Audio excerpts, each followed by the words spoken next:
Hi, I'm Charles with AniCap. The story begins as a couple of immortals play a game of chess. The immortal Li explains how his time of leisure are always short-lived. His most recent headache has to do with how he owes someone a debt of gratitude. He had once promised to accept an old acquaintance's descendant as his disciple if a message was ever sent via black incense. However, for the past 3 years, every time the incense has been lit, it has gone out very soon after, causing him to go on a search. Just then, the incense is lit for the 13th time in those 3 years, and Li is determined to see who this person is that keeps toying with him. On Earth, we see that the person that keeps lighting the incense is our protagonist named Bai. He reminds himself to stay calm so that this time he can follow through with sending the message to the immortal instead of running away again. The ritual is just as dangerous as ever as Bai runs from lightning strikes and villagers from Bai's village pray to the immortal. They all call Bai the White Weasel, but the head of the village demands they be more kind to Bai, as they all watch them grow up. Back on the mountain, Bai is ready to give up once again, but is shocked when a voice from above scolds him for toying with the black incense. Li the immortal finally reveals himself, and Bai explains that he has been waiting for more than 3 years. Li wants an explanation for why the terrified Bai has attempted to call him more than 10 times while running away every time. Bai explains that his parents died at an early age, and the villagers all acted as second parents to him. Everyone knew that lighting the incense would call upon the immortal that would take Bai away as a disciple. So every time he lit the incense, the villagers would all beg for Bai to stay, so he did. Li is amazed at how loyal Bai is at such a young age, and Bai explains that he is now ready to begin training to become an immortal, so he can live forever. Li agrees to take him, but Bai explains that he would like a moment to say goodbye to the village head. Bai says that the head is the one who can't bear to part with him the most, but a look into the village shows that he is thanking the heavens that Bai will be leaving. The villagers celebrate as well, but it's short-lived as Bai promises to visit them again one day. Li then takes Bai to the immortal sector to begin training. Bai is surprised, however, when he is left behind and greeted by a man named Zhang, who states that the fire kitchen has a newcomer. Their introduction is soon interrupted by a man named Bao, who is upset to see that the fire kitchen has accepted someone weak like Bai in such an underhanded way. Bao explains that he has painstakingly skimped on food and other expenses for 7 years to buy spirit stones that he thought would help him get into the fire kitchen. He is certain that Bai has taken his spot from him and attempts to hurt Bai. Zhang saves Bai just in time and scolds Bao for not behaving properly as a second level cultivator. Zhang warns him to stop fighting, but Bao makes Bai his sworn enemy. He casts a challenge on him and explains that when the time comes, one of them will have to die. Bao makes his escape, and Zhang explains to Bai that he will be fine as long as he doesn't try to fight Bao. Afterwards, Zhang explains that the fire kitchen makes food for the elders, and all the ingredients are high-grade food that provide spiritual power for training. Bai is the 9th member of the fire kitchen and is taken to his divine instrument selection ceremony. He assumes that he will have to choose between different amazing artifacts, but is shocked to find that they are just walks. Bai is a bit hesitant since he doesn't think he can carry one, but Zhang points out that it will show that he belongs to the fire kitchen, and people will avoid bullying him. After some time, Bai finally selects a walk to call his own, as everyone laughs at how it looks like a turtle shell. Zhang then explains that there are 10 key consideration levels. The higher your level, the more techniques you can master. After all 10 key consideration levels are reached, a person may cultivate to the foundation establishment realm. In this sector where the fire kitchen is, disciples can only achieve level 3 key consideration, and will have to move to the outer sector to achieve higher levels. He explains that the entire process will take a very long time though, and Bai realizes that he will have to work hard to be able to protect himself. That night, Bai struggles with his training as he hears a strange noise, and wonders if Bao has come for him. A look into the kitchen, however, reveals that the other members are indulging in food. Outside though, we see that Bao is actually there. He exclaims that Bai won't be able to hide in the fire kitchen forever, and when he leaves, Bao vows to eliminate him. Back inside, Bai explains that he can't eat anymore, and promises not to tell anyone that they all ate spiritual food. It is explained to him that since he just started, it's important for Bai to rely on the food to eliminate the impurities in his body. Their bond grows as they continue eating more spiritual food, and Bai is shocked to find that his body is burning. The next morning, Bai is surprised to see that his body doesn't ache when training anymore, and he can feel ki circulating in his body. He is more determined than ever to train, and after some time passes, he is excited to see that he can control his spiritual power. Bai becomes hungry and cooks a grain of spiritual rice in his wok, and is a bit surprised by the result. Later, the others point out how they were worried since they haven't seen Bai in some time, but he explains that he had just gotten very serious with his training. Zhang is amazed at how quickly Bai reached the first key consideration level, and Bai credits the glowing rice he ate. Everyone laughs as there is no such thing as glowing rice, and they don't have items like that unless they are refined. They go on to explain that the ability to refine is quite far away from where Bai is in his training, but he will most likely do a certain type of refining at some point. Furthermore, there are 3 types of refining. Refining weapons to make them stronger, refining elixirs to perfect their formulas, and the last is spiritual refining. Spiritual refining is extremely rare and very few have the hope of accomplishing it. It requires the pouring of living key of the world into an item by force. Every time this is successful, the refining will leave behind a unique engraving and the resulting power doubles with every successful refinement.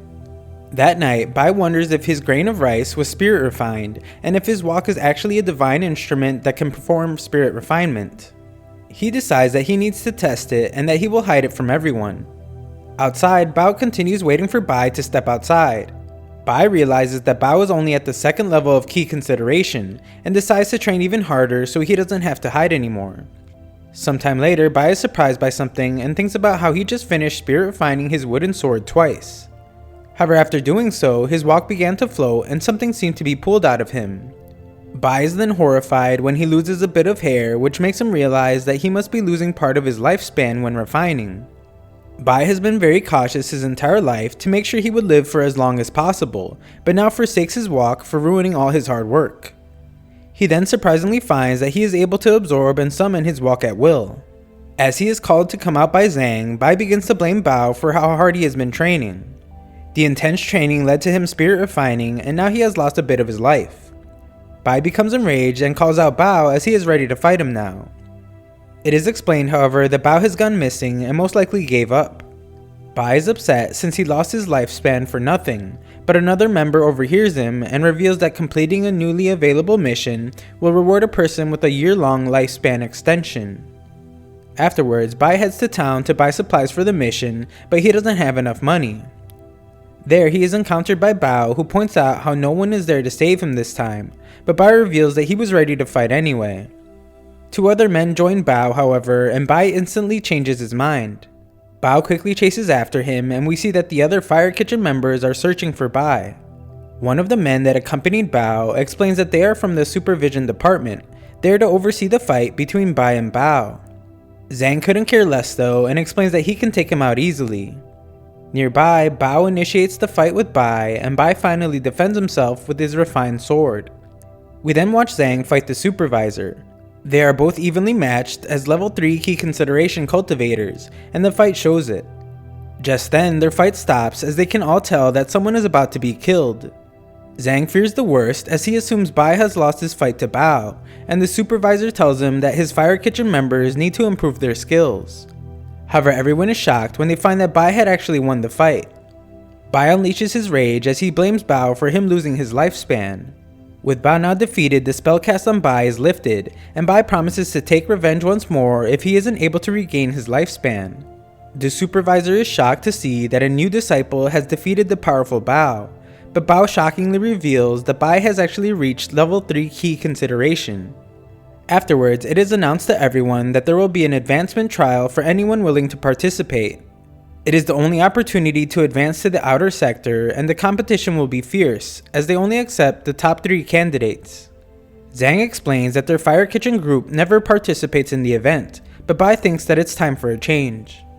Sometime later, villagers point out how strange it is that the Fire Kitchen is so quiet. Elsewhere, a group discuss how they will be fighting for the top spot and are surprised by the arrival of the Hao family. Everyone runs away as an unusual girl emerges from the carriage, and are more interested in the fact that the Fire Kitchen has decided to participate in the trial. Bai arrives and is surprised to see so many people there. He explains to Zhang that no matter what, they need to stick with their plan, and he agrees to go along with it. The trial then begins as we see what our group has planned. The Fire Kitchen members intend to take all 3 spots themselves, but realize that they must have a thorough plan to do so. However, everyone is shocked when Bai reveals his plan to simply wait. The highly competitive trial will ensure that the beginning fights will be intense, so Bai wants them to sit back while everyone exhausts each other and they conserve their strength. The group trained endlessly for the trial, but are shocked to find it's more intense than expected. The rest of the group must eventually participate in the battle so that Bai can run ahead. The higher they climb, the more their movement is restricted, but other participants are shocked to see that Bai isn't affected one bit. As other members of the fire kitchen make their way up the mountain, they encounter Chen, the supervisor. Chen thinks it's strange how the fire kitchen has always been the most profitable sector, with no reason to participate in the trials, and wonders what is different this time. Chen's attempt to keep up with the group fails though, and he is left behind to make empty threats. Elsewhere, Bai arrives in a dangerous area and remembers some information Zhang gave him. He revealed that the final hurdle of the trial will involve 5 wooden pillars erected in the mud. Controlling the floating rocks in a certain order will open the passage. Zhang explained that the trial isn't so difficult and he wouldn't even die if he fell, but Bai isn't so sure that is true. He begins his attempt at arranging the pieces of land, but is afraid the entire time. Bai gets to the point where only one piece needs to be moved, and he barely makes the jump. A bird helps him for a moment, but it leaves, and Bai screams as he falls to his death. He wakes up seconds later, however, to find that he is still alive, and finally completed the trial. The other members arrive shortly after, and are told that once the 3 of them pass a gate, they will officially become Outer Sector disciples, finally beginning their path to immortality. 2 other participants arrive, disappointed to see that they are too late, but Bai shocks everyone when he states that his group isn't quite ready yet. Bai speaks out loud as he explains how sad he is to be leaving his brothers in the fire kitchen. He hates having to make the decision to leave, but explains that he must, since they sacrificed so much to reach the end of the trial. Bai wants to be even more dramatic and states that his brother has even gone thin from hunger. In even more dramatic fashion, skipping meals has caused his brother to faint, and Bai reveals that he will give up outer sector spots for 200 spirit stones each. Bai then gives an emphatic speech about pursuing dreams and beginning their path to immortality. One of the men realizes that he will have no need for the spirit stones when he becomes immortal, and gives his life savings to Bai. He is ready to live his dream, but the man overseeing the entire trial stops everything, and reveals that they are openly defying the trial rules. However, when Bai asks what rule was broken, the man can't think of one. Bai then shows off his knowledge of the rules as he begins to recite each one. Hours pass as we see that Bai had studied the rules to a great extent, and finishes up relaying all 386 rules to the overseer. Since they aren't violating any rules, Bai goes on with the transaction and takes bids for the other 2 spots. Several people make large offers up to 300 stones, but the strange girl from the Hu family arrives to offer 10 times as much. Bai is shocked by her offer but graciously accepts, and she is officially made the second outer sector disciple. Chen soon arrives, upset to see what is happening, but the overseer explains to him that they aren't breaking any rules. He does point out how this is the first instance of this happening, and instructs everyone to follow him to the law enforcement hall. They all agree as they are confident they aren't breaking any rules. Chen, however, isn't satisfied at all, and sends Bai towards the gate in order to force him into becoming an outer sector disciple. The story continues as we see that Bai surprisingly wasn't actually forced through the gate. Chen is the one on the other side instead, and a flashback shows that Bai's walk had automatically rescued him. Chen tries to go back, but the overseer explains that all decisions are final. The strange girl who paid to go through the gate thanks Bai for allowing her to do so, and introduces herself as Mei. Bai expresses relief to be staying with the fire kitchen, and the group are amazed to find that they now have 200 spirit stones after selling their spots to join the outer sector.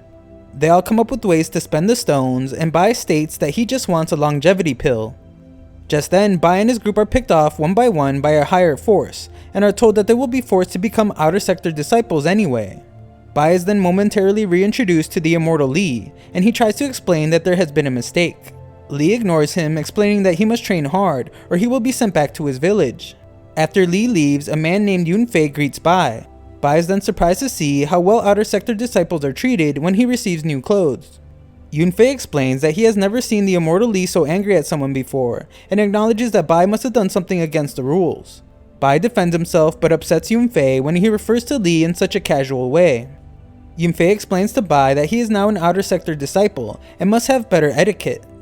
This is especially true since he is an apothecary apprentice, which are those that mainly cultivate the medicinal path. Among the 4 main sectors, Chief Li is regarded as the best chief, and Yunfei wants Bai to treat him that way. Bai is amazed and inspired since he hopes to one day learn how to make a longevity pill. Yunfei explains that if he works hard enough, Bai will eventually get to the point where a simple pill that extends a life by only 1 year will be nothing for him. Bai is then taken to the script pavilion that is a dozen times bigger than the fire kitchen.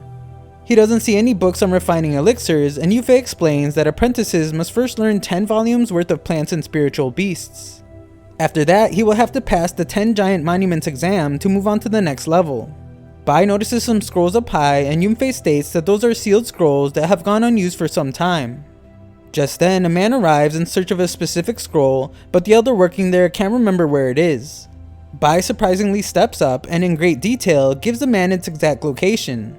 The man's excitement at finding the scripture causes others to seek out Bai's help finding scripts, and Yunfei can't believe what he sees.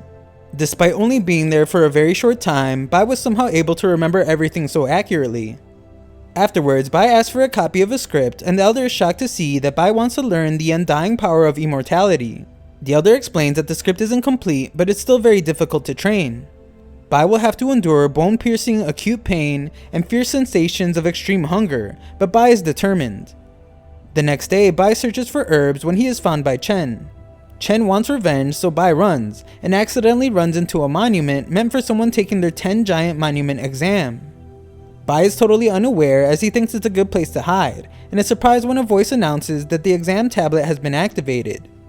Bai fears Chen is still waiting, so he decides to stay and go with the exam. He is then told to draw a symbol in order to begin the exam.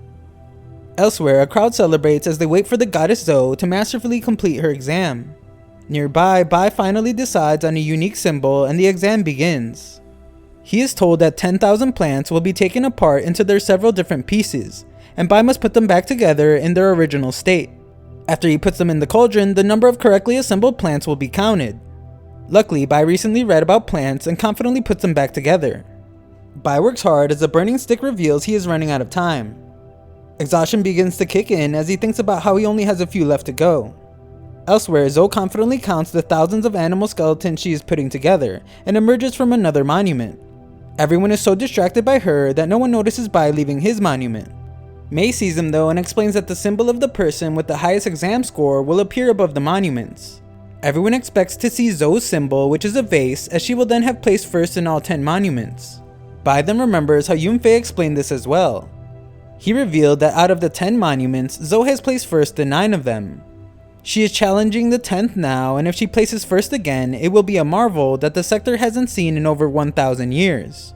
The symbol begins to appear as someone explains that they never expected to hear the sound of the divine cauldron in their lifetime. It is explained that the divine cauldron makes a sound for the one who placed first in all 10 monuments. Everyone cries and some people even faint as they prepare to witness history as soon as Zhou's vase appears. However, no sound is heard and no vase appears as everyone is shocked to see that the symbol is just a turtle. Everyone is completely stunned, and Bai takes the moment to pretend to be someone else as he states how the turtle was drawn in such a concise, stylish, and adorable way. Just then, a man named Jin arrives to offer congratulations to Zhou, but she ignores him to go back into another monument. Jin assumes she is upset at him for being late to celebrate, but she is actually just taking the plant exam again. She finishes soon after as she thinks about how impressed she is that someone overcame her score of 7,000 plants from earlier, but now she correctly assembled 8,000. She is stunned though as the little turtle appears once again and can only wonder how many plants the winner assembled. Bai then explains to Mei that it will take over 9,000 plants to beat him and almost reveals that it was him, but he manages to keep it a secret. Some time passes as we find out that Zhou had tried to beat the little turtle for 7 days in a row, but has failed every time.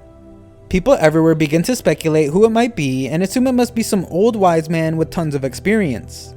Bai hears it all and thinks about waiting for the perfect moment when an audience is gathered to announce that the little turtle symbol belongs to him.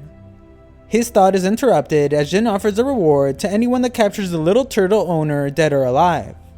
Anyone supporting the little turtle is knocked out as Jin explains how he ruined everything for Zhou. Mei defends the cute turtle, but Bai saves her from being hurt. Mei stops him soon after though and proclaims how inspired she is by the person behind the little turtle. She admires how he beat Zhou fair and square, and hopes to see the little turtle placed first in all 10 monuments, eventually earning the secret treasure for doing so. This is the first Bai has heard of the treasure and agrees to join Mei in cheering on the little turtle. Sometime later, Bai studies vigorously as he reminds himself to keep a low profile. Mei arrives after with some food and is amazed by all the scripts in Bai's room. Bai is shocked when she compares him to the little turtle and expresses confidence in Bai's ability to master all 10 key consideration levels. Mei believes he can even reach the foundation establishment phase, and stuns Bai once again when she reveals that doing so will change a person's lifespan immensely. She goes on to say that there are 3 foundation establishment types. One of them can increase a person's lifespan by 100 years, and another can increase it by even more.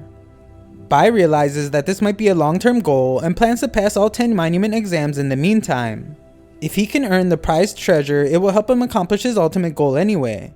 Sometime later, one of the chiefs of the sectors expresses his displeasure as he believes the little turtle is cheating since he has been passing monuments at a speed even faster than Zhou. Li assumes that it's because of the treasure, and the other chief demands that an investigation be started to find out the identity of the little turtle. We then learn that a fight between factions is brewing, and innocent people are being hurt. People begin to wonder if the little turtle is fighting back for the sake of righteousness. In just a few months, the turtle has come first on 9 monuments, and all efforts to catch him have failed. One night, Bai waits at the final monument and is surprised to see that law enforcement has left it alone. He proceeds cautiously, but we see that once he is inside, a large group forms to wait for him outside. Jin promises not to let the little turtle escape this time, and Zhou arrives to explain that she is only there to see who the turtle is. Just then, the little turtle symbol appears above the final monument, as everyone is amazed to hear the divine cauldron ring, and he is astounded to hear it again after 1,000 years. Inside, a voice congratulates Bai on placing first in all 10 monuments, and Bai receives the supreme treasure. The monument opens up as everyone prepares to attack, but they are all distracted by a strange turtle shell.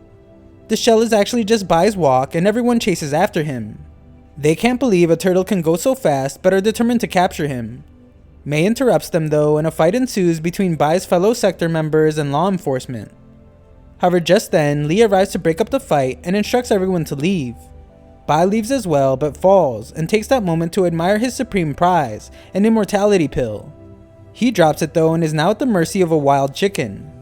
Bai is then horrified as the dumb bird swallows the pill and flies away majestically.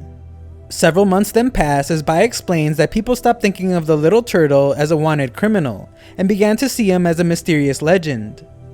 Bai now does normal work planting bamboo and explains that he has reached the 4th key consideration level. He hasn't made any progress in becoming an immortal, that is until now.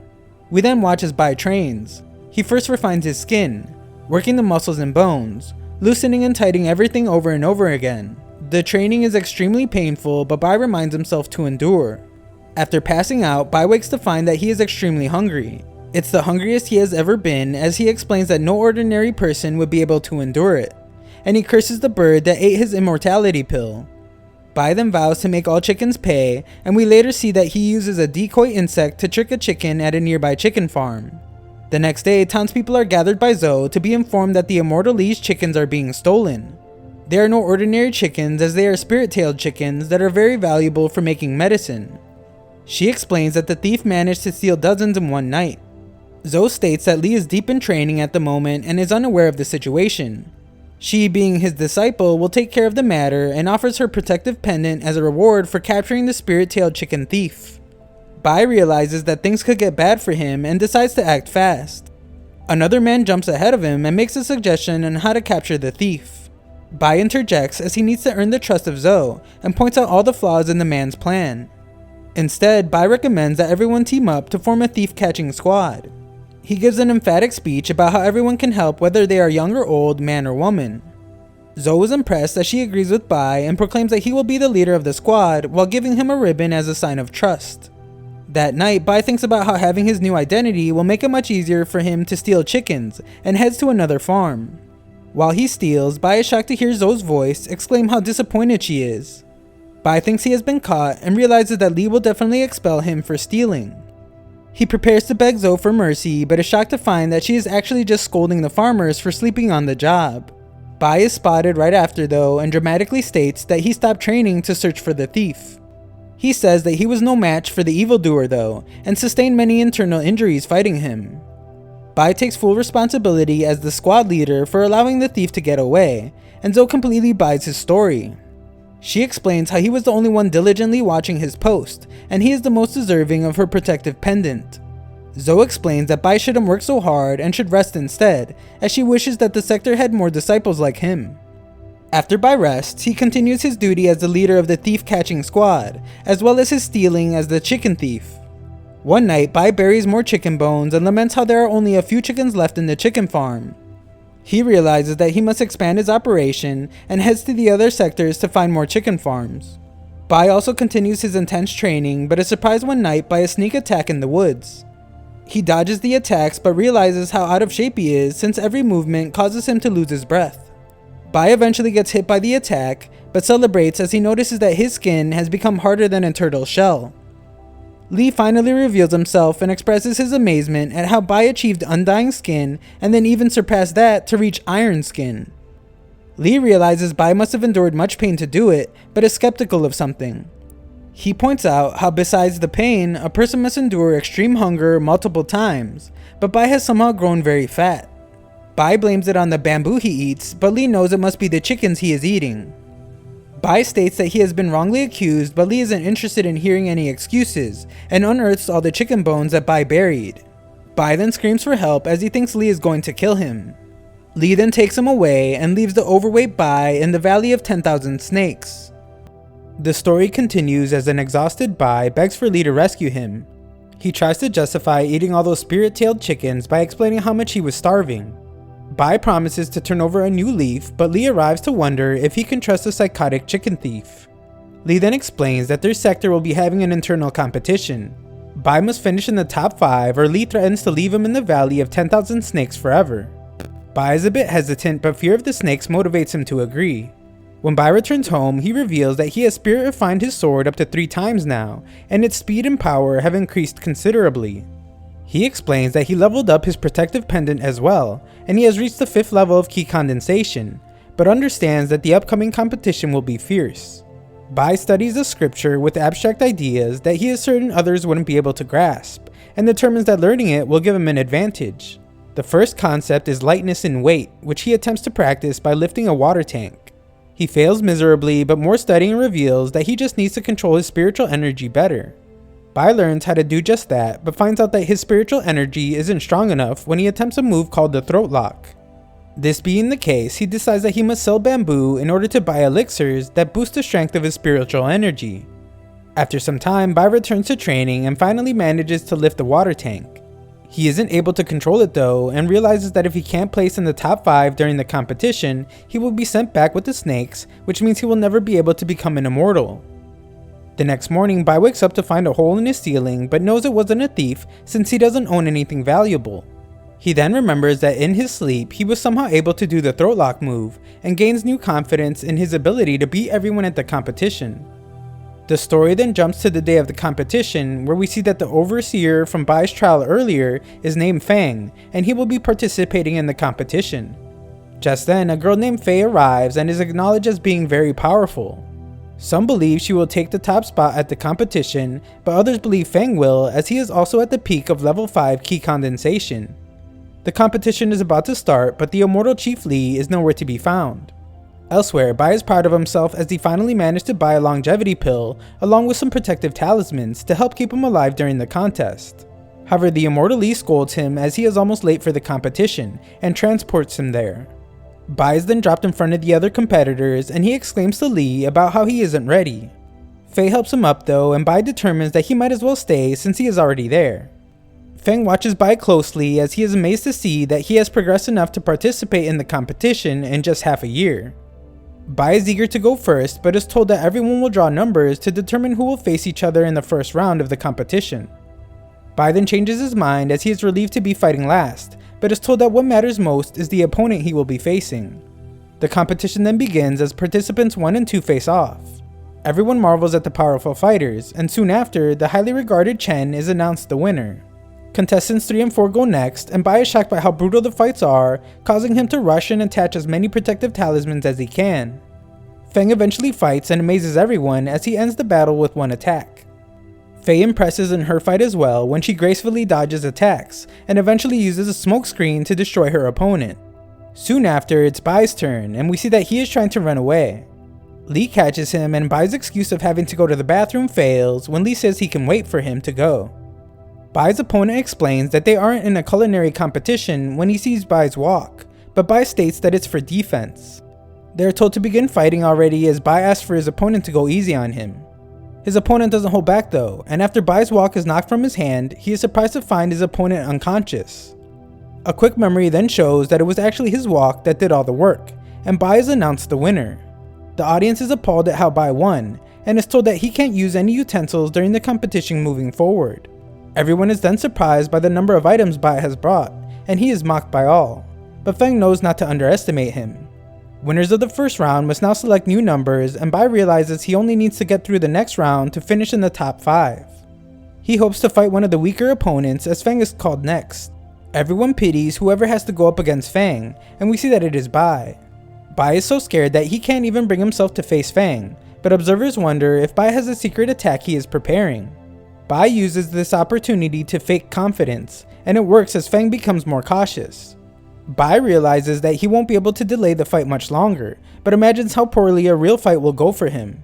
He predicts a sneak attack won't work either, and all other ideas end up with him being beaten badly.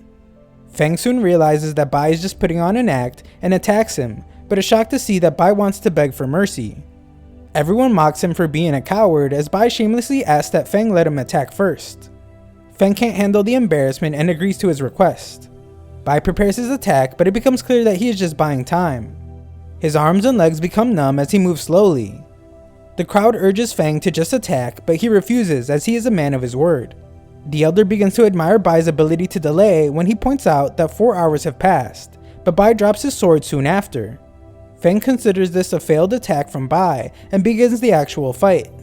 Bai's requests to start the fight over go ignored, and Feng can only wonder about how many defensive talismans Bai has attached to himself as all his attacks are deflected. The chiefs believe Bai is only making a mockery of the competition, just as Bai runs out of talisman. Feng seizes the opportunity to finally strike Bai down, but is stopped as Bai's refined protective pendant defends him.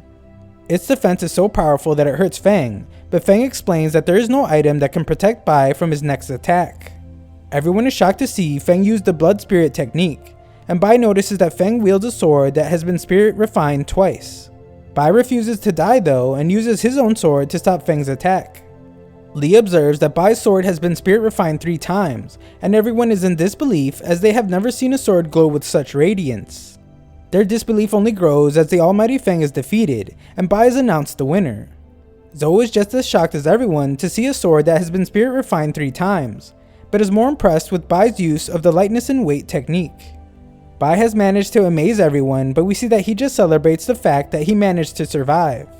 Afterwards, more numbers are drawn and reveal that Fei will be fighting Chen, as Bai is left with no one to fight until the final round. Chen is confident that the winner of this match against Fei will go on to defeat Bai, and decides that they should hurry and get it over with. The battle is fierce though, as the two demonstrate their expertise in their fighting styles. Fei points out how Chen had originally wanted to end the fight quickly, but now seems to be holding back a bit. He notices that she is seemingly out of spiritual energy and decides to grant her the wish of ending the fight fast. Chen prepares his final attack, which Fei manages to avoid. Chen's attack continues, but Fei maneuvers well and eventually gains the upper hand. She is announced the winner, and observers admire how strong she is, but one chief believes that Bai is still the stronger of the two. Bai has already made it into the top 5 and has no reason to continue fighting, and offers to surrender to Fei when their fight begins. Fei points out how Bai only managed to reach the finals using items, and is now insulted to hear that he plans to just hand her the victory. Nighttime comes as their fight is about to begin, and Bai makes one last attempt at convincing her to let him forfeit as she is surely exhausted. She refuses though, and explains that she only needs one attack to end the fight. Fei unleashes her attack as Bai attempts to use the move he struggled to learn earlier, the throat lock. However, her attack was even more powerful than Fei realized, as Bai shockingly points out that her sword has broken his protective pendant and pierced his chest. Fei is mortified as Bai points out how ruthless she is. The chiefs wonder what happened as they clearly saw Bai attempt to make a move, and determine he must have just missed. Bai dramatically reveals his regret about leaving the village to train in immortality, as he may have been able to live a few more years.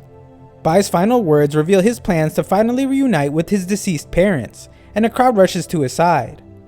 However, just then, Bai wakes up to explain that he was extra cautious and added 2 more layers of leather to his suit. Fei faints immediately after, and the elder determines that she can no longer fight. He formally declares that Bai is the winner of the entire competition, but the crowd is outraged at how it ended. Fei is upset as well and demands that they be allowed to fight again. Bai wants her to consider her own health and offers to let her have the victory again, but she continues to want them to have a fair fight. He is hesitant to agree, but she offers a sword and a first-grade soaring incense for winning.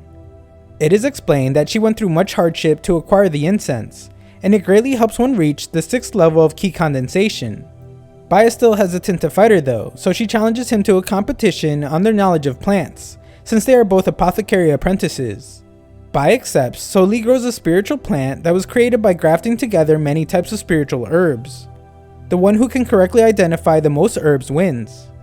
Bai allows Fei to go first, and onlookers are shocked by his confidence. They think that Bai is a fool since Fei managed to finish in the top 10 in 5 of the monuments, but they are completely unaware that Bai is the legendary little turtle who placed first in all 10. Fei takes her time as she observes the plant and then points out how she is the most knowledgeable amongst all the disciples, but Bai's focus has him curious. Fei finishes quickly and reveals that she identified 8 plants. The elder is amazed to hear this as Li explains that the grafted spiritual plant of his is close to perfection, and it is extremely difficult to identify all the plants. Fei then amazes everyone as she correctly lists her 8 plants. Bai confidently steps up though as it is his turn, and reveals that in addition to Fei's 8, he has identified an additional 67 spiritual plants. Fei mocks him for obviously planning to list all the plants he knows in the hopes that he will hopefully guess some correctly. However, this isn't the case at all as Bai shocks everyone with his very detailed answer. The elder is exceptionally astounded as Bai not only lists the plants, but also the grafts used to create them. Li finally acknowledges that Bai might actually have some skill, but the elder points out that he is being too conservative with his compliment. Bai finally finishes listing all 75 plants, and Fei acknowledges that she has been defeated, as Bai is once again announced the winner of the entire competition. Sometime later, Bai continues training, and is thrilled to see that the soaring incense he won from Fei works really well, as he is progressing rapidly. A familiar voice at the door is revealed to be Bai's old bully named Bao. Bai instinctively defends himself just as Bao explains he is there to apologize for trying to kill him. Bao goes on to explain that he was young and dumb, but now knows the error in his ways. He has only reached level 3 key condensation and poses no threat to Bai. Furthermore, he has heard of Bao's awe-inspiring reputation and has come to thank Bai for beating him so badly that it motivated him to improve rapidly. Bao would like for Bai to look out for him, but Bai isn't interested at all. Bao then explains that he has connections and warns that Bai should be skeptical of the people in the supervision department. Chen, the man Bai once pushed into the outer sector, has made Bai his target, and Chen's brother is actually Feng, who is part of the law enforcement hall. Bao offers to be Bai's right-hand man as competition in the immortal cultivation world is brutal, and having just one extra friend greatly increases one's chances of survival. That night, the new friends drink, and Bao is amazed when Bai tells him about all his adventures up to this point. Bao is confident Bai can reach the Foundation establishment realm quickly, but Bai isn't so sure. Bao then points out how getting to the Mortal Vein establishment realm is easier, and all one has to do is eat enough Foundation establishment pills. Bai has never heard about this before and is astounded when he hears that reaching this realm will extend his lifespan by 100 years. Bai wants to restore his lifespan badly, so Bao explains that they won't be able to buy the pills, and they must refine them themselves. Refining pills requires one to become an apothecary journeyman though, and we see that Bai's reputation grows after he joined the trial for apothecary journeyman. The story is that he had been late and was the last one to start his furnace, but he successfully managed to refine pills in all 10 furnaces. This was unprecedented, and his last refinement even created a mid-grade level pill. Sometime later, Bai finds that his exceptional reputation has caused a crowd looking for his help to form in front of his home. Chen watches nearby, furious to have been made a fool of by Bai, but his brother Feng tells him to calm down as he already has something planned.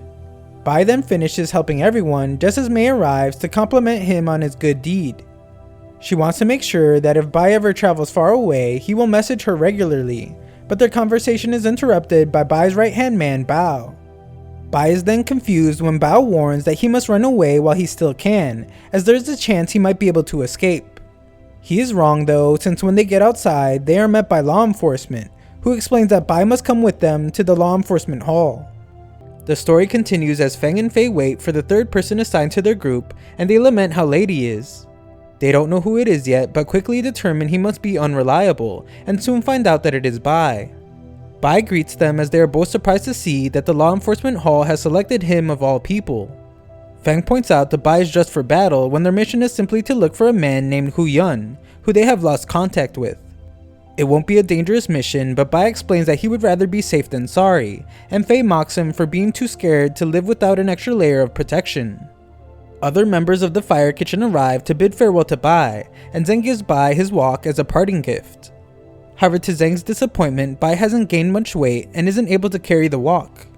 Mei then reveals herself as she wants to say goodbye to Bai as well, and gives him some pastries to eat during his trip. She gives him elixirs and several other items to assist him on his journey as well. Yun, the man they are looking for, is actually Mei's brother, and she assumes that he is just having so much fun that he forgot to contact them.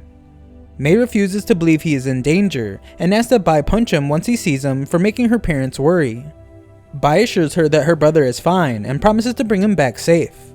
Their mission begins as Bai explains that it's his first mission, making him nervous, and he wonders if where they are going is dangerous. He assumes that they will be taking flying swords to their destination, but is shocked when he finds himself on a flying ship. Fei points out how new disciples aren't usually allowed to participate in missions, and Bai reveals that it wasn't his choice. A quick flashback shows what happened outside Bai's home. The law enforcement hall pointed out that Bai had not completed a single spiritual plant growing mission even after an entire year of being part of the sector. This is against sector regulations, and as punishment, Bai was forced to join the current mission. Bai then remembers how his right-hand man Bao warned him about Feng, and how Feng might be trying to harm him. Feng then explains that the ship runs on spirit stones, but they weren't supplied with many, so part of the journey will have to be on foot. They arrive at the heaven-reaching river, which serves as the source of spiritual energy for all the sectors.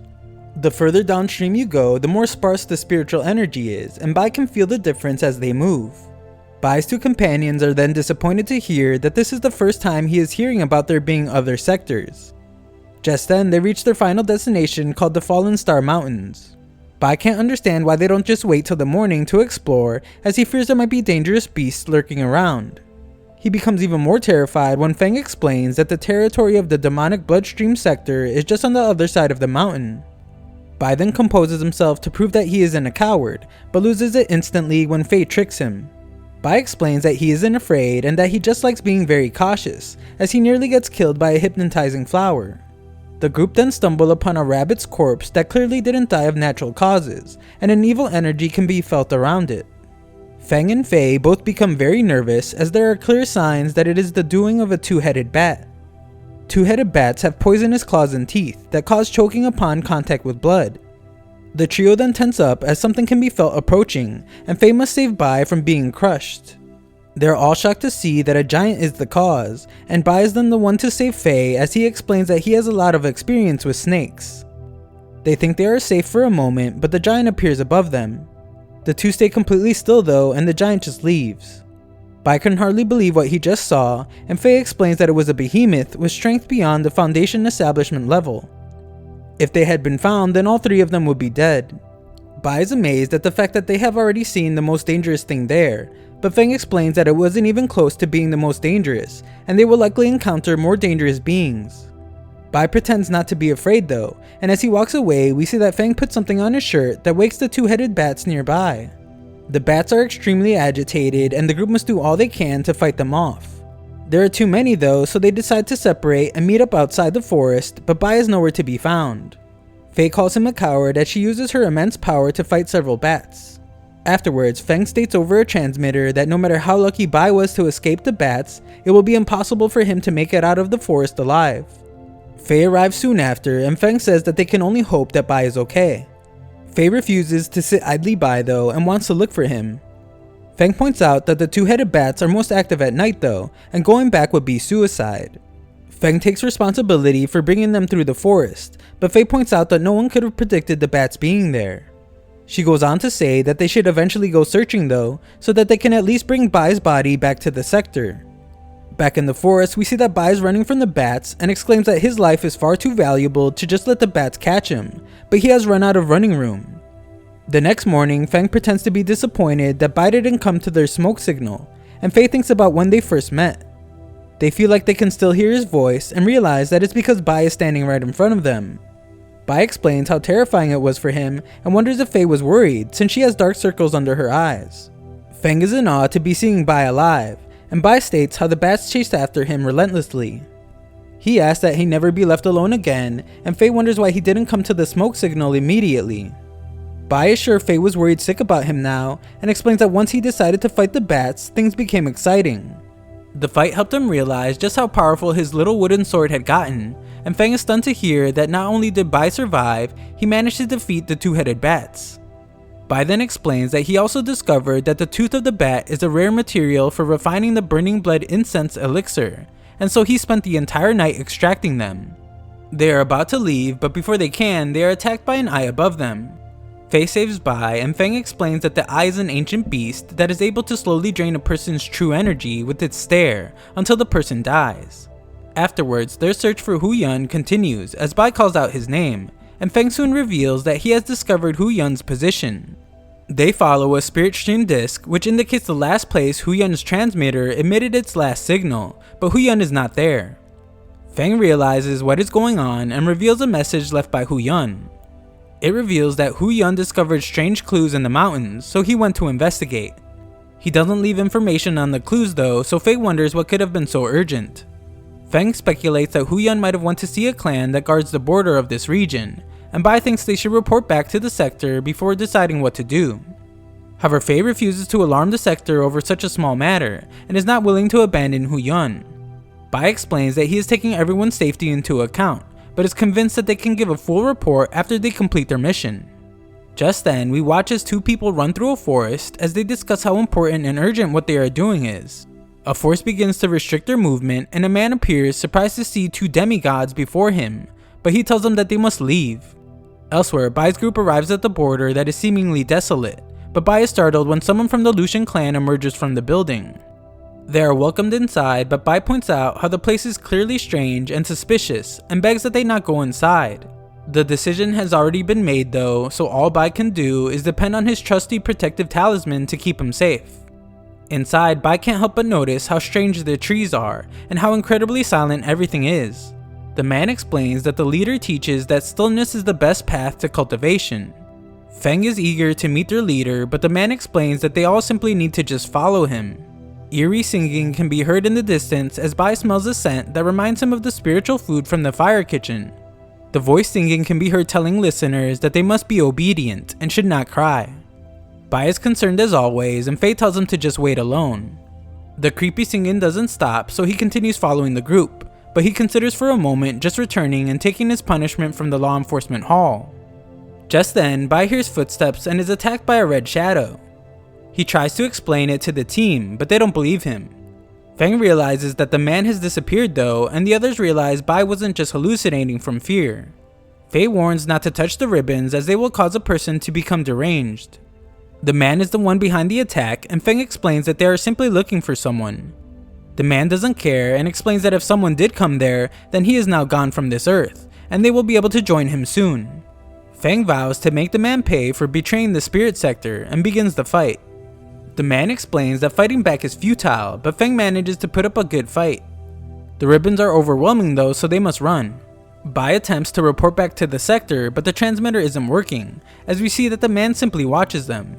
Before they can reach the exit, Feng is shocked to see an array unique to the blood sector begin to form. Faye points out that an array that large must have taken years to form. Once it is complete, their life will be drained and they will all die a slow death. Bai runs around, terrified to realize that his life will end there, but instantly composes himself to save Faye as she is attacked.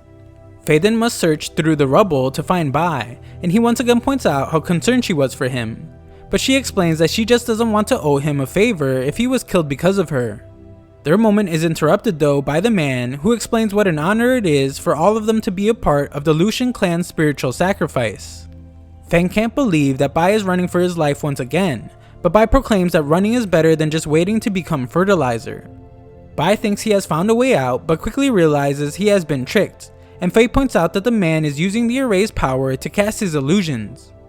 Faye decides that she must face the man head on, and does her best to get close to him. This proves extremely difficult though, so she uses an explosive pill to hurt him. The man disappears after the attack, and Faye is shocked to see Hu Yun. Bai recovers from being knocked back by a demonic creature and vows to get his revenge, but we see that he faked it so he could run towards the exit again. The creature manages to stop him before he can escape, but Bai uses his sheer strength to send it into the air. He eliminates it and notices that doing so weakens the array, but doesn't want to waste any more time as this is his best opportunity to escape. He stops himself though as Faye brings the very badly injured Hu Yun to him. Hu Yun finally wakes up and warns them all to run as the Lucian clan has defected to the bloodstream sector.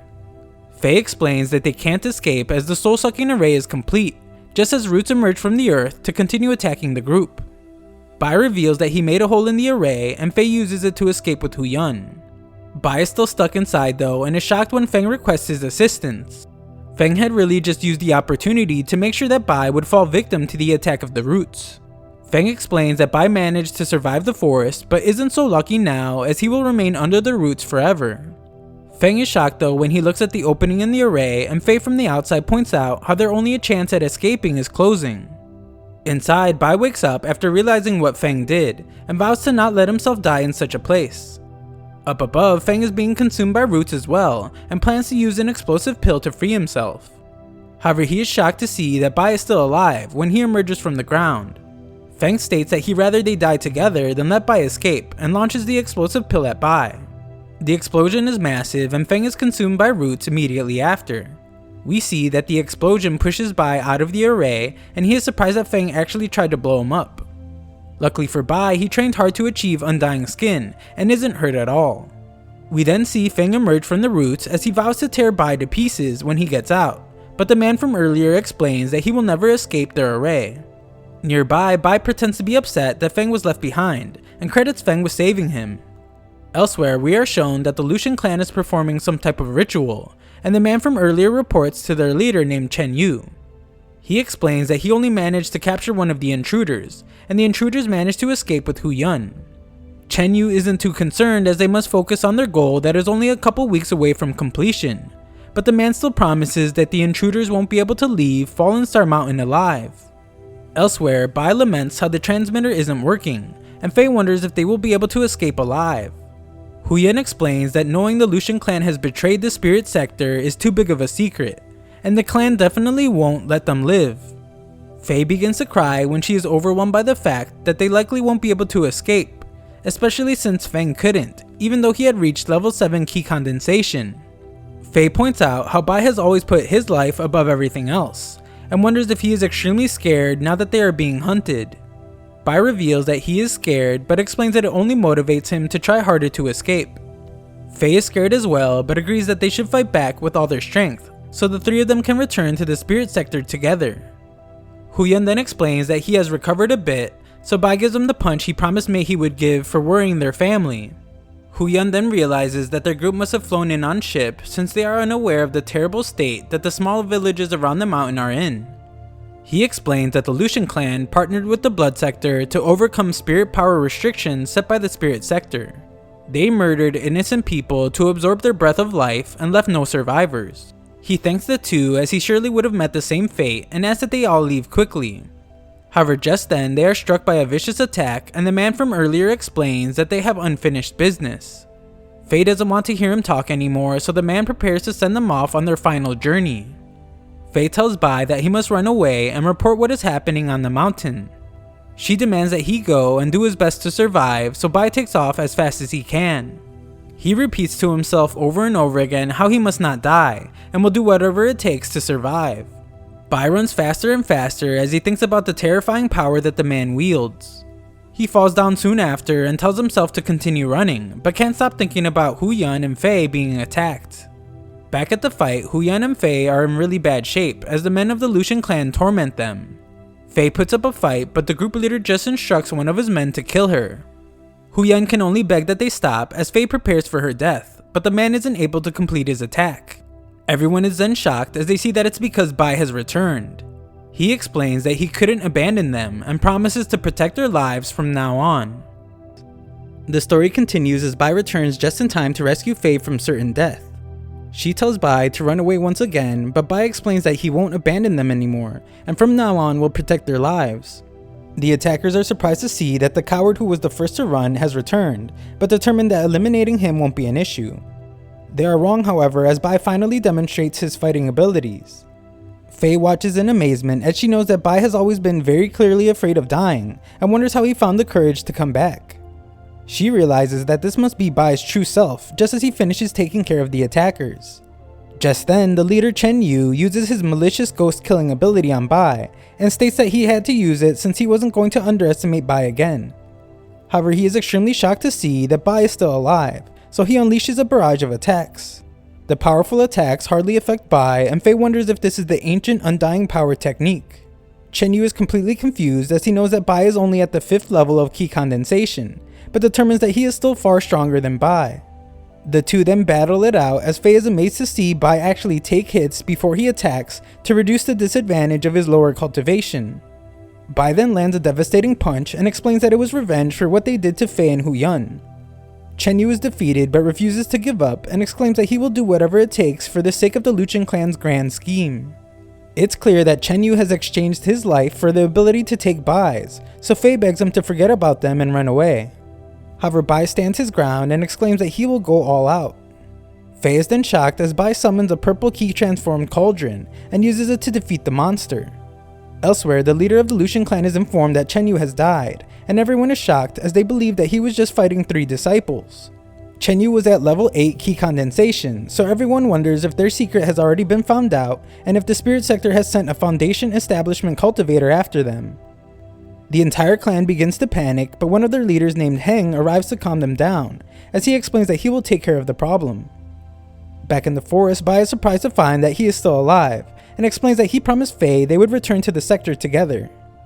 Faye must then point out to him that he has been pierced by a sword, but assures him that she will remove it and heal him. She begins a countdown and Bai screams in agony before she even touches the sword. Bai explains that he was just nervous, and Faye uses that moment to remove the sword. She wonders where the brave Bai that charged back to save her has gone, but sees that Bai is fast asleep. The moment is a bit too intimate for Faye, so she drops him, and Huyun marvels at the progress Bai has made since he last saw him 6 months ago. Huyun believes that Bai is even stronger than the chosen ones of the spiritual sector, and points out how extremely rare it is for someone to be able to learn the undying skill. Furthermore, he is amazed at how Bai's ki condensation is only at level 5, but Bai still managed to create such a powerful cauldron. Bai is humble about the entire situation and explains that he just thought up that attack at the last moment. Just then, Bai notices that things are a bit too quiet and sacrifices his body once more when he takes an arrow for Faye.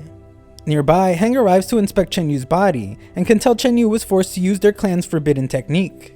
He can sense that the person that defeated Tian Yu has outstanding battle strength, but this only excites him. Elsewhere, our group attempts to escape the mountains as they are being hunted by the Lucian clan, and Bai determines that at their current speed, it will take them 3 days. They must fight countless enemies as they flee, but stop for a moment. Here, Huyun can't thank Bai enough for sacrificing his own life to save him, and reveals that he will have to repay this huge favor in his next life. Bai refuses to just let him die and reminds Huyun that they have some elixirs that can help. However, after some time passes, we see that Huyun isn't getting any better, and he asks that they stop wasting medicine on him. He points out to Faye that the Lucian clan has several people that are much higher level than them, and since Bai is only at level 5 ki condensation, he predicts Bai won't be able to endure for much longer. Their chance of escaping the mountain is very low, and they both acknowledge what they must do. Bai then finishes blocking the cave entrance and explains that his friends can now rest easy. However, they can sense that evil is approaching, but Huyun explains that it can't be the clan's leader since he must stay at the center of the reverse spirit great array since it is near completion. Everyone is then shocked when Faye reveals that she has heard of a man in the Lucian clan named Heng that has reached the peak of level 9 ki condensation. Just then, one of the clan members arrives at the cave and attempts to report his discovery to Heng, but Bai eliminates him. They aren't safe just yet though, as red clouds begin to form, and they can tell that it's from a powerful familiar controlled by Heng. Bai points out that they must avoid fighting him at all costs, and must run immediately. However, his 2 companions refuse to go and point out that they have both sustained very serious injuries. They are also out of spiritual energy and move even slower than mortals now. They state that Bai is still fast though, and if he can escape to report to the spirit sector, then there is a small chance they can survive when the sector sends help. Bai refuses to be tricked though and believes that they are just trying to sacrifice their own lives so that he can escape. Bai refuses to go, but the evil is approaching rapidly, so Faye threatens to take her own life if Bai doesn't leave. He reminds her of when she said that they must fight with everything they have, but they point out how Bai leaving is their only hope of surviving. Faye demands he leave already, and so Bai does. Bai runs as fast as he can as the two he left behind reveal that at least Bai will be able to survive alone. They prepare to buy him some time to escape as the evil approaches, but we see that Bai is actually determined to save everyone. He runs to the top of a cliff and loudly proclaims that he is there, waiting for any Lucian member that wants to challenge him. Faye and Huyan are both shocked by this and can only watch in disbelief as countless enemies go to Bai. They realize that Bai has turned their own plan against them, as he lures the enemies away so that they can be the ones to escape. Bai continues running as we see that Heng can hear his taunts, and instructs all available members of the clan to go after him. Once they are done with Bai, they will continue the manhunt to finish off the two others. Bai determines that he only needs to keep everyone busy for 16 hours so that his friends can escape, just as he encounters several clan members. One of them uses illusions while another uses axes, but Bai manages to handle them both. However, Bai must hide without moving when he is attacked from afar by a man using arrows. The man reports to the others that he has Bai trapped so they can go searching for Bai's friends. Bai determines that he must act fast so they don't find Huyan and Faye, so he sacrifices his body once again to take out the marksman. Heng is then given a report stating that they can't find Bai, but have found several bloody arrows that indicate he must be severely injured. Heng knows that Bai must have taken a hit from an arrow to land a counterattack, and expresses his excitement about getting to meet someone like Bai very soon. In the forest, Bai is hardly able to stay conscious as he determines that he has lured the enemies far enough away and his friends should be safe for now. Just then, some clan members can be heard nearby, and Bai overhears through the transmitter that blood has been found on the path leading to the border of the mountain. Bai knows that they must be close to finding his friends, so he reveals himself, and everyone in the clan goes after him since he is their top priority. His friends are safe for now, and Faye states that they must reach the border before daybreak. They rush to do so as we see that Bai does his best to continue his distraction. However, after defeating some clansmen, he overhears that the clan has found his friends. Bai changes direction immediately and eventually catches up to his friends, who he manages to save just in time. There is no time for them to talk, and Bai simply tells his friends to go. They do, and Bai turns to fight several clansmen that have reached level 6 key condensation. They prove to be very difficult opponents, but Bai manages to defeat them all. He loudly states that he is still alive and challenges anyone that wants to try and take him out to step forward. Just then, Heng's familiar captures Bai, and Heng reveals himself as he laments how they have wasted so much effort to find Bai. Heng marvels at how Bai has only reached level 5 key condensation, but was somehow able to defeat dozens of his clansmen and even Tian Yu. He wonders who Bai is, and Bai proudly introduces himself as Master Bai.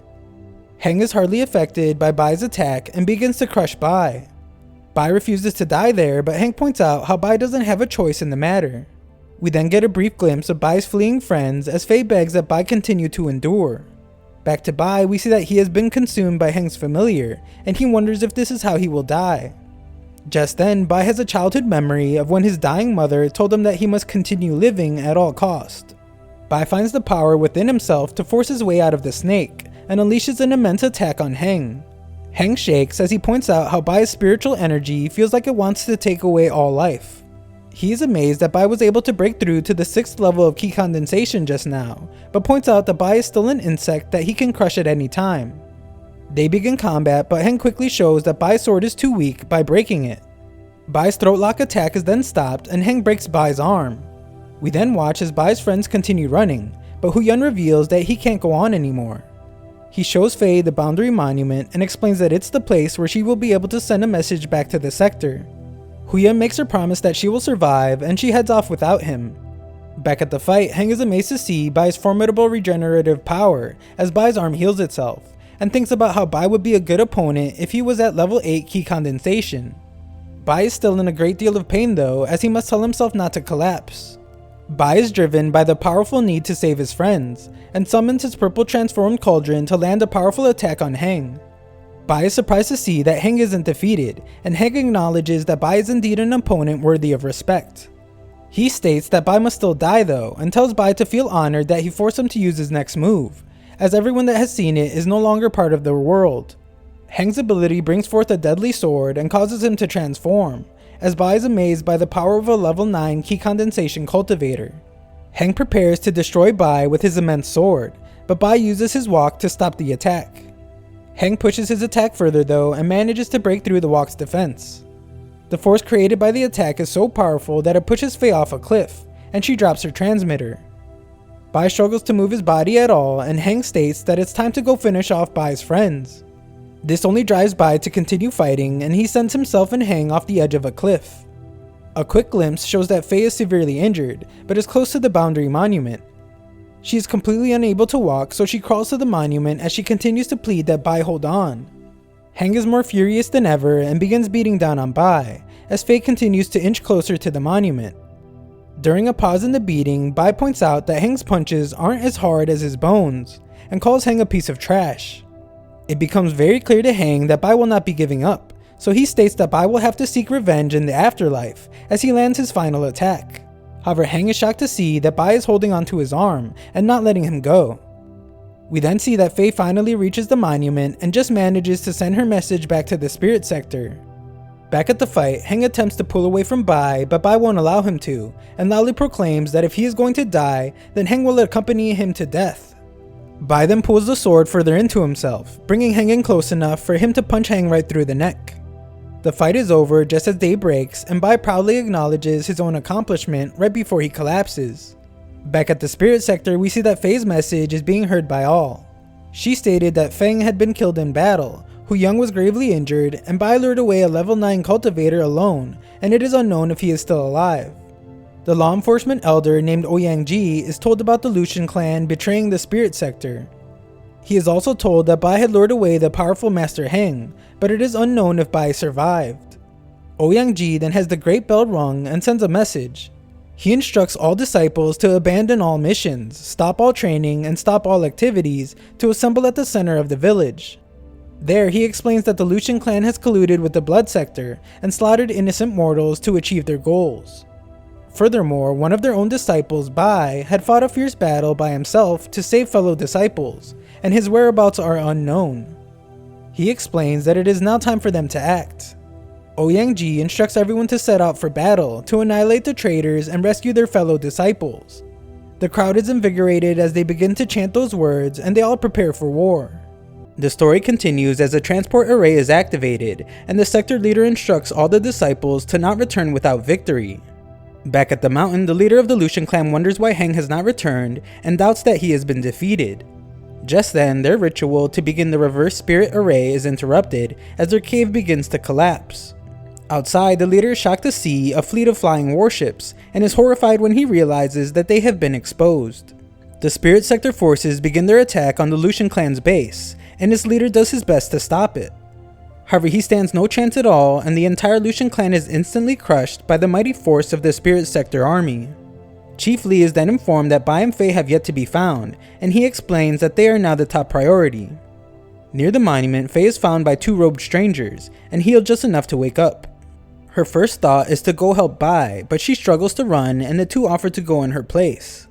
Fei completely ignores them though, as she can only think about how Bai sacrificed everything for her, and leaves the two behind since they aren't able to enter the mountain. In the forest, Spirit Sector members find the remains of one of Bai's battles, and see that he had fought several clansmen that had reached level 7 key condensation.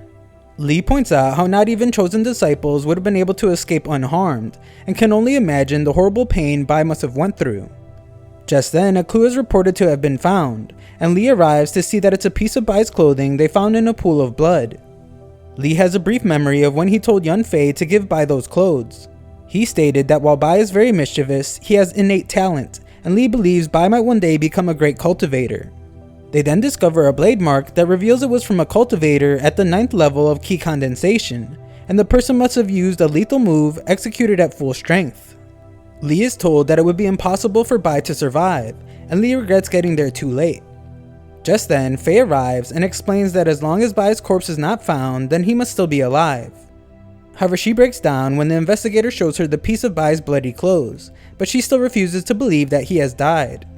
Fei is frantic as she calls out Bai's name, and Li simply instructs the other disciples to continue the search.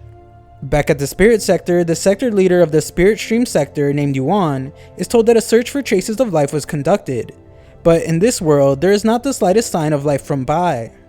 Yuan points out how rare it is to find someone so loyal and righteous, who is also powerful and fearless.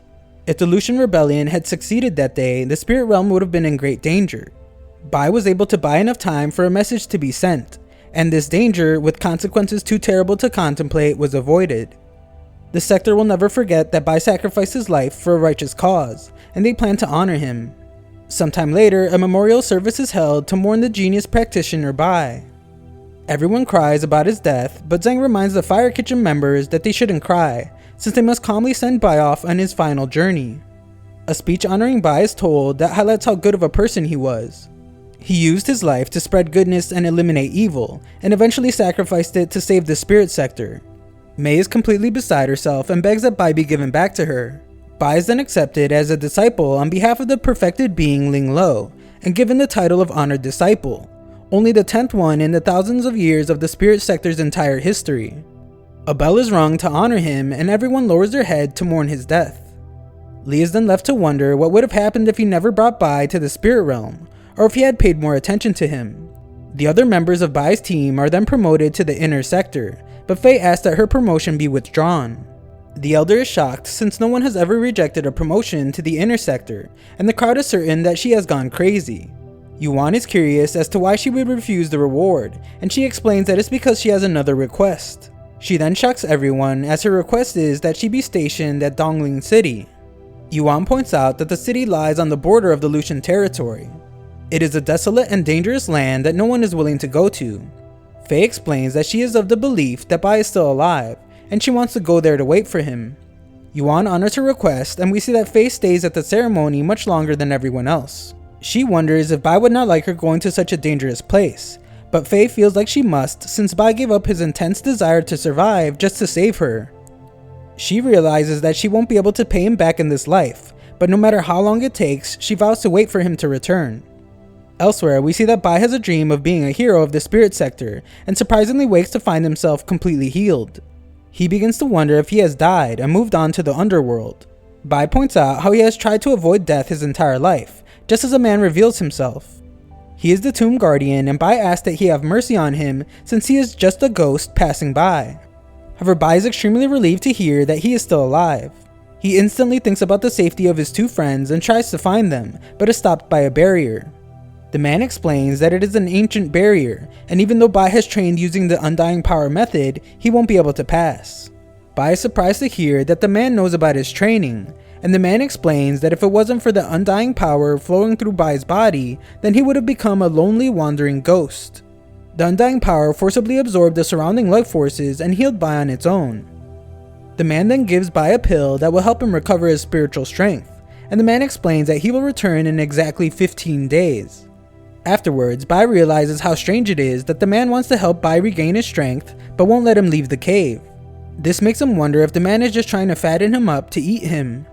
Bai refocuses though as he reminds himself that he needs to find his friends, and decides to level up the pill he was given. He does and begins training with the intention of achieving bronze skin. The training is more grueling than ever as Bai must remind himself to endure all the pain. He realizes that refining the pill worked perfectly as he finally manages to achieve bronze skin, but is then overwhelmed by more pain. Bai then emerges from the cave and realizes that he has leveled up once more and achieved silver skin. The man is there waiting and is amazed to see that Bai had successive breakthroughs in such a short time. Bai apologizes for being so suspicious of the man and now realizes that he was simply helping him make a breakthrough in the Undying Power training method. The man explains that although it might be Bai's fate, achieving the power of the Undying Power is extremely difficult and grueling. Only those that master the 2 volumes written in scripture can break through the shackles and seals, and solve the riddle of life and the eternal. The man disappears but tells Bai not to tell anyone about their encounter, and leaves behind the missing 2nd volume of the Undying Power. The man's final message reveals that the Lucian clan has been exterminated, and that his friends are no longer on the mountain. At Dongling City, Fei is informed that her overseer is upset that she hasn't returned to give her report on a mission for over 6 months. The messenger is concerned that her body can't endure for much longer, and fears what the overseer will do next. She isn't concerned at all though, and explains that as long as she's able to wait for Bai, she will accept any punishment she receives. Afterwards, Faye patrols the city as we see that a beggar is treated poorly when he attempts to get some food. He is almost run over by someone who calls him a stinking beggar, but Faye comes by and instructs someone to give the beggar some food. She's then shocked to hear the beggar's voice when he thanks her, but when she goes back to look for him, he is gone. Faye is upset for not recognizing him sooner, and explains that she would never forget his voice for the rest of her life. Other people insult the beggar nearby, so Faye sprints to the man, and screams out his name. The beggar turns to reveal that he is Bai, and Faye can't control the tears as she is relieved to see that he has finally returned. Later that night, Bai is given clothes and a meal as he is welcomed back by Faye. She wonders why she hadn't heard from him in 6 months, and explains that everyone was worried. Bai states that he lost his transmitter, but reveals that he was worried about her as well. He didn't sleep at all on his trip back, and she points out how that must be why people thought he was a beggar. Bai is curious to know what she is doing in the small city, and Faye gathers the courage to tell them that she came there to wait for him. Faye goes on to say that her father is the only other person she is close to, but Bai's sincerity and genuineness are unmatched by anyone she has ever met. Bai tells her not to worry as he will always be there for her whenever she needs him. He will solve all her problems and appear anywhere for her so she won't be lonely anymore. She begins to cry and Bai explains that he won't reveal her troubles to anyone. Seeing that Bai has returned safely, Faye explains that she can finally leave without any worries. Bai doesn't want to be left alone as he begins to fall asleep, but Faye reveals that she must apologize. She explains that her entire existence in this world is fake, and only the person in front of him is genuine. The next morning, Bai wakes up thinking the kiss she gave him must have been a dream. Faye is gone though, so Bai assumes she returned to the sector. Back at the sector, we see that Bai is treated like a hero and a special event is held to commemorate the hero's demise. It is explained that the spirit sector will never forget Bai, and a statue honoring him is revealed. Just then, a flying ship crashes into it, breaking off the head, and everyone is shocked to see that it was Bai.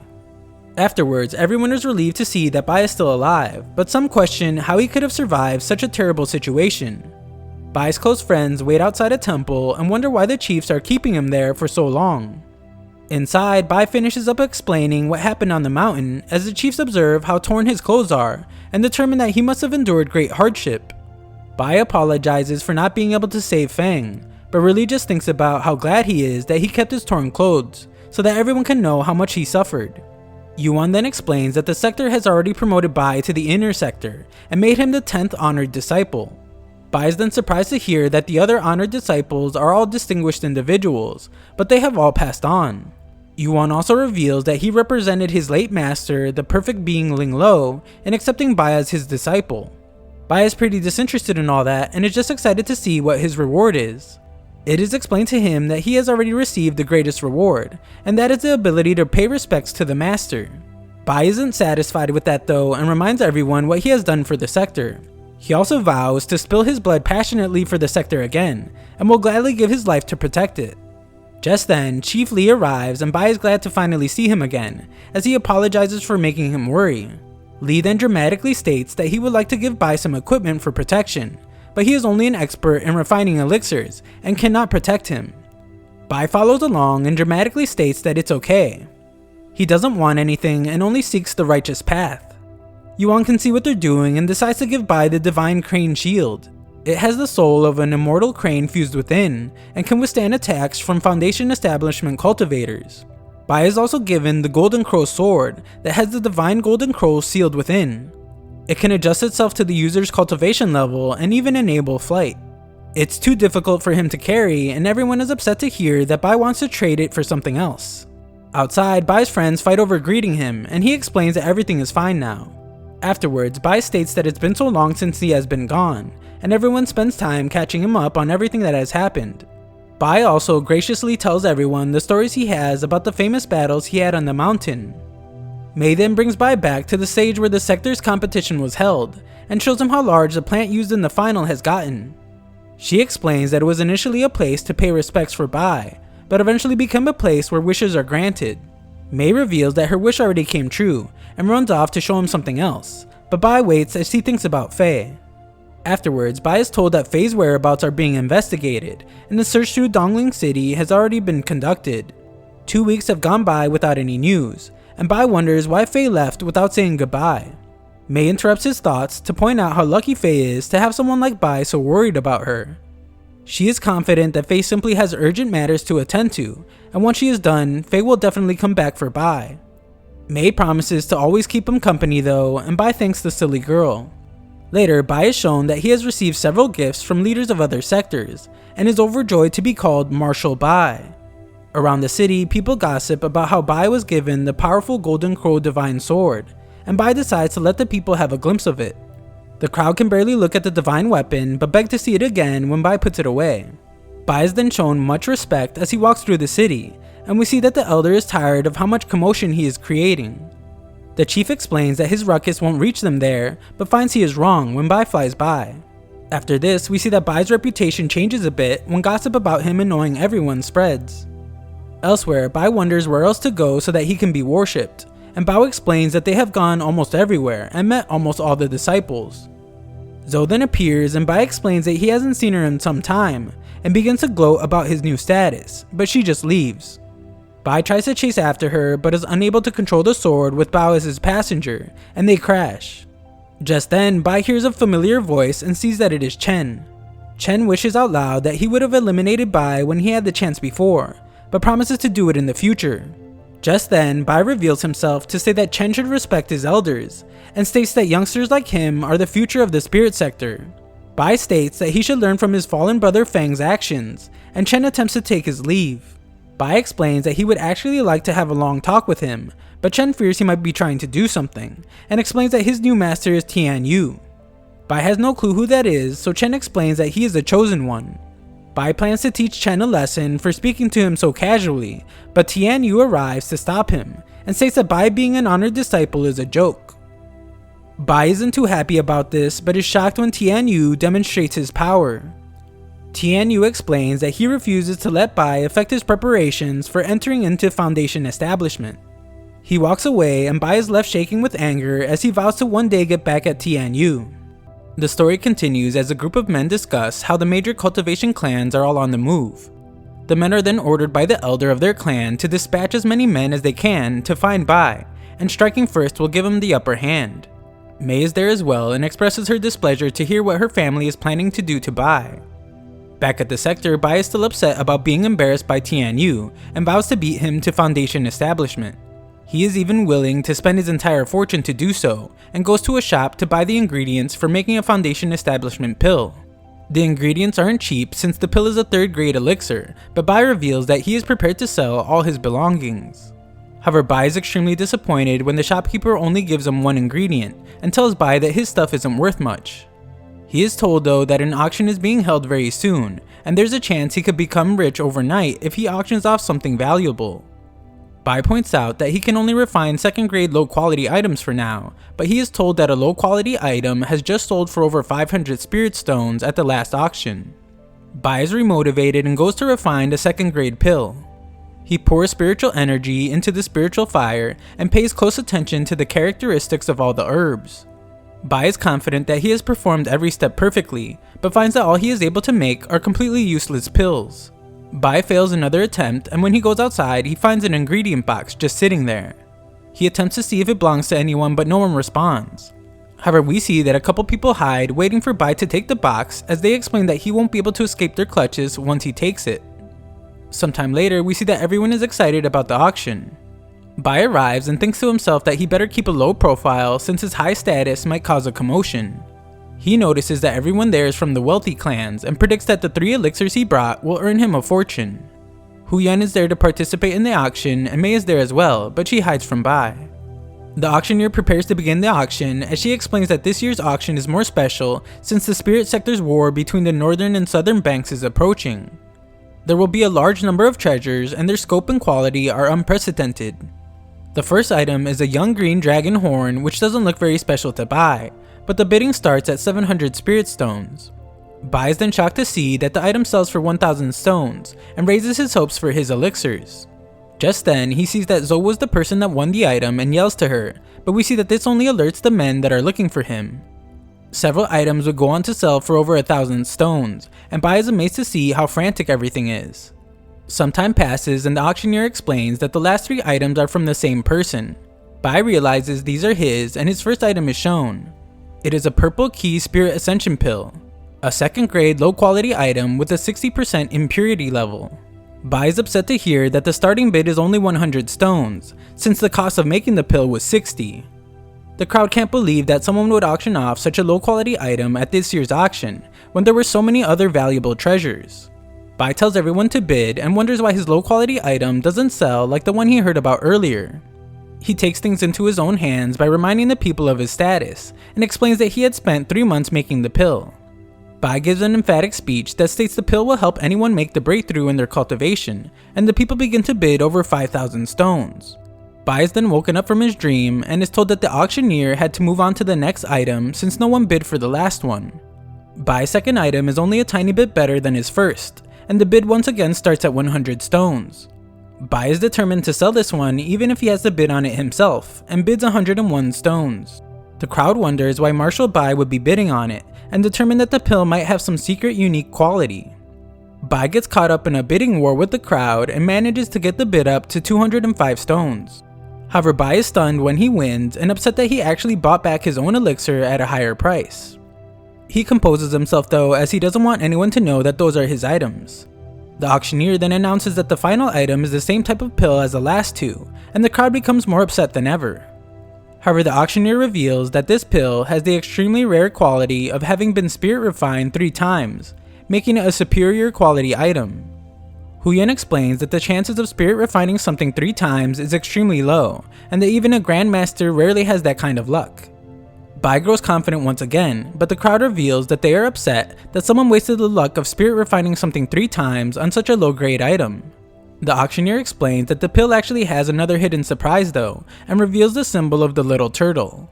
The crowd recognizes it immediately. Zoe is still upset about how the little turtle beat her, but acknowledges his talent and Mei demonstrates just how much of a fan she is of him. Bai shows that he knew all along, and the crowd realized that all 3 pills must have been the little turtle's offer of enlightenment to them. Bai explains how it's a rare valuable, and the auction of this divine work starts at 1,000 spirit stones. The bids quickly come in and reach 5,000, but Mei refuses to let anyone else have her idol's collectible. She bids 6,000, but her bid is instantly beat by Zoe. They go back and forth, but Mei has had enough and bids 100,000 stones. Her brother tries to calm her down, but she reminds everyone that her family owns the auction. Bai is then shocked as the bidding comes to an end, and he realizes he just made a fortune. Bai is amazed to see how much of a fan Mei is of the little turtle, and she reveals that she wanted to win the pill for Bai. He can't believe how thoughtful she is towards him, and Bai decides it's finally time to reveal his immense secret. He stands before everyone and announces that he is the illustrious little turtle. The crowd thinks he is only joking though, since the little turtle doesn't seek fame or fortune, and everyone knows that Bai loves those things. Mei is the only one that believes him, but when he goes to chase her, he runs into 2 women. They want to discuss the details of their marriage, and reveal that the ingredient box he took earlier was actually a betrothal gift. Bai would rather just return it to them, but they refuse to let him go. Several other women from noble families would like to marry Bai, but he explains that he is only still a child. Mei can't believe these people are acting this way, and Bai is offered a vast fortune from one of the fathers asking that Bai marry his daughter. Bai is still hesitant though, so they begin to offer rare ingredients for refining elixirs. Bai begins to consider this and states that he needs time to decide, but Mei arrives to stop everyone. She explains that ever since she heard that her family wanted to offer marriage to Bai, she has tried to avoid him, and explains that no girl is deserving of Bai. She leaves just as law enforcement arrives to announce that Bai is still young, and has to prioritize his cultivation, so he will not be able to choose a partner for 100 years. Bai is heartbroken as this deprives him from having offspring, but what's worse is he won't be able to accept the bribe. Some time passes and people gossip about how Bai has locked himself in the elixir pavilion since the incident. Inside, Bai realizes that the glory means nothing to him now, and determines that cultivating immortality is the only path for him. However, another failed refinement damages the pavilion, and the elder bans him from it forever. Elsewhere, Yuan plays Go with Li and explains how Bai damaged the pavilion. Li isn't too concerned and explains that great things come from small things, and the path to an apothecary master is not different. Later, we see that Bai has mischievously taken his pill refining to his home. He manages to create a pill, but it looks strange, and he wonders if it's an impurity issue. Bai drops the pill though and is horrified to find that the precious pill, meant to help him reach the Foundation establishment level, has been eaten by a rabbit. The rabbit dies though, and Bai wonders if the pill he worked so hard to make is actually poisonous. He decides to test it on another animal and tells a nearby monkey that it will make him immortal. The monkey doesn't fall for it though and just begins to imitate Bai. The monkey laughs at Bai, but he uses the opportunity to throw the pill into its mouth, only to find that it yields the same result. Bai attempts to improve the pill he has created, but only ends up having to make several graves for his test subjects. Bai determines that he shouldn't keep testing on the innocent animals just as a bird with familiar eyes arrives. Bai is shocked to see that it is a spirit-tailed chicken that once ate his immortality pill. Even more surprising is that it isn't afraid of dying as it eats Bai's new pill and flies off. Afterwards, Bai determines that it must be an impurity issue, but laments how there are no methods for removing impurities written in the records. Just then, the pill is struck by lightning and he is amazed to see that it helped the impurity issue. Lightning strikes seem to be the answer, so he lets the pill be struck several more times. The weather phenomenon is a huge disturbance, and Bai states that he can't let anyone find out that it is being caused by his elixir refining. However, he hears that someone is mimicking those words back to him, and is shocked to find that it's the rabbit from earlier. Bai tells the rabbit to be careful with what it says, but it escapes. Bai realizes that it's only a matter of time before news gets out, and decides he might as well go all out with the refining. Elsewhere, a group of men discuss how unbearable the weather has gotten since it rains day and night. One man even complains of how a phoenix chicken has been eliminating all his other chickens, and they notice it fly nearby. We then see that the rabbit has a big mouth as it informs everyone in the sector that Bai is causing the weather phenomenon.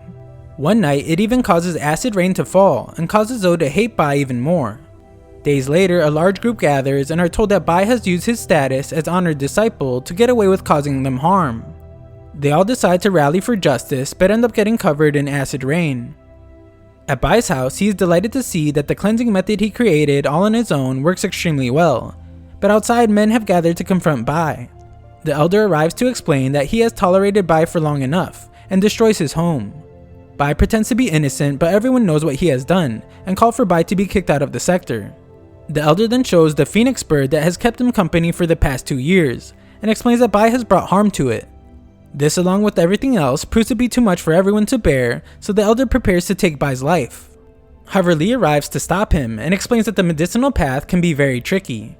Countless failures are to be expected, but if Bai can make a breakthrough in the medicinal path, then it will greatly benefit the sector.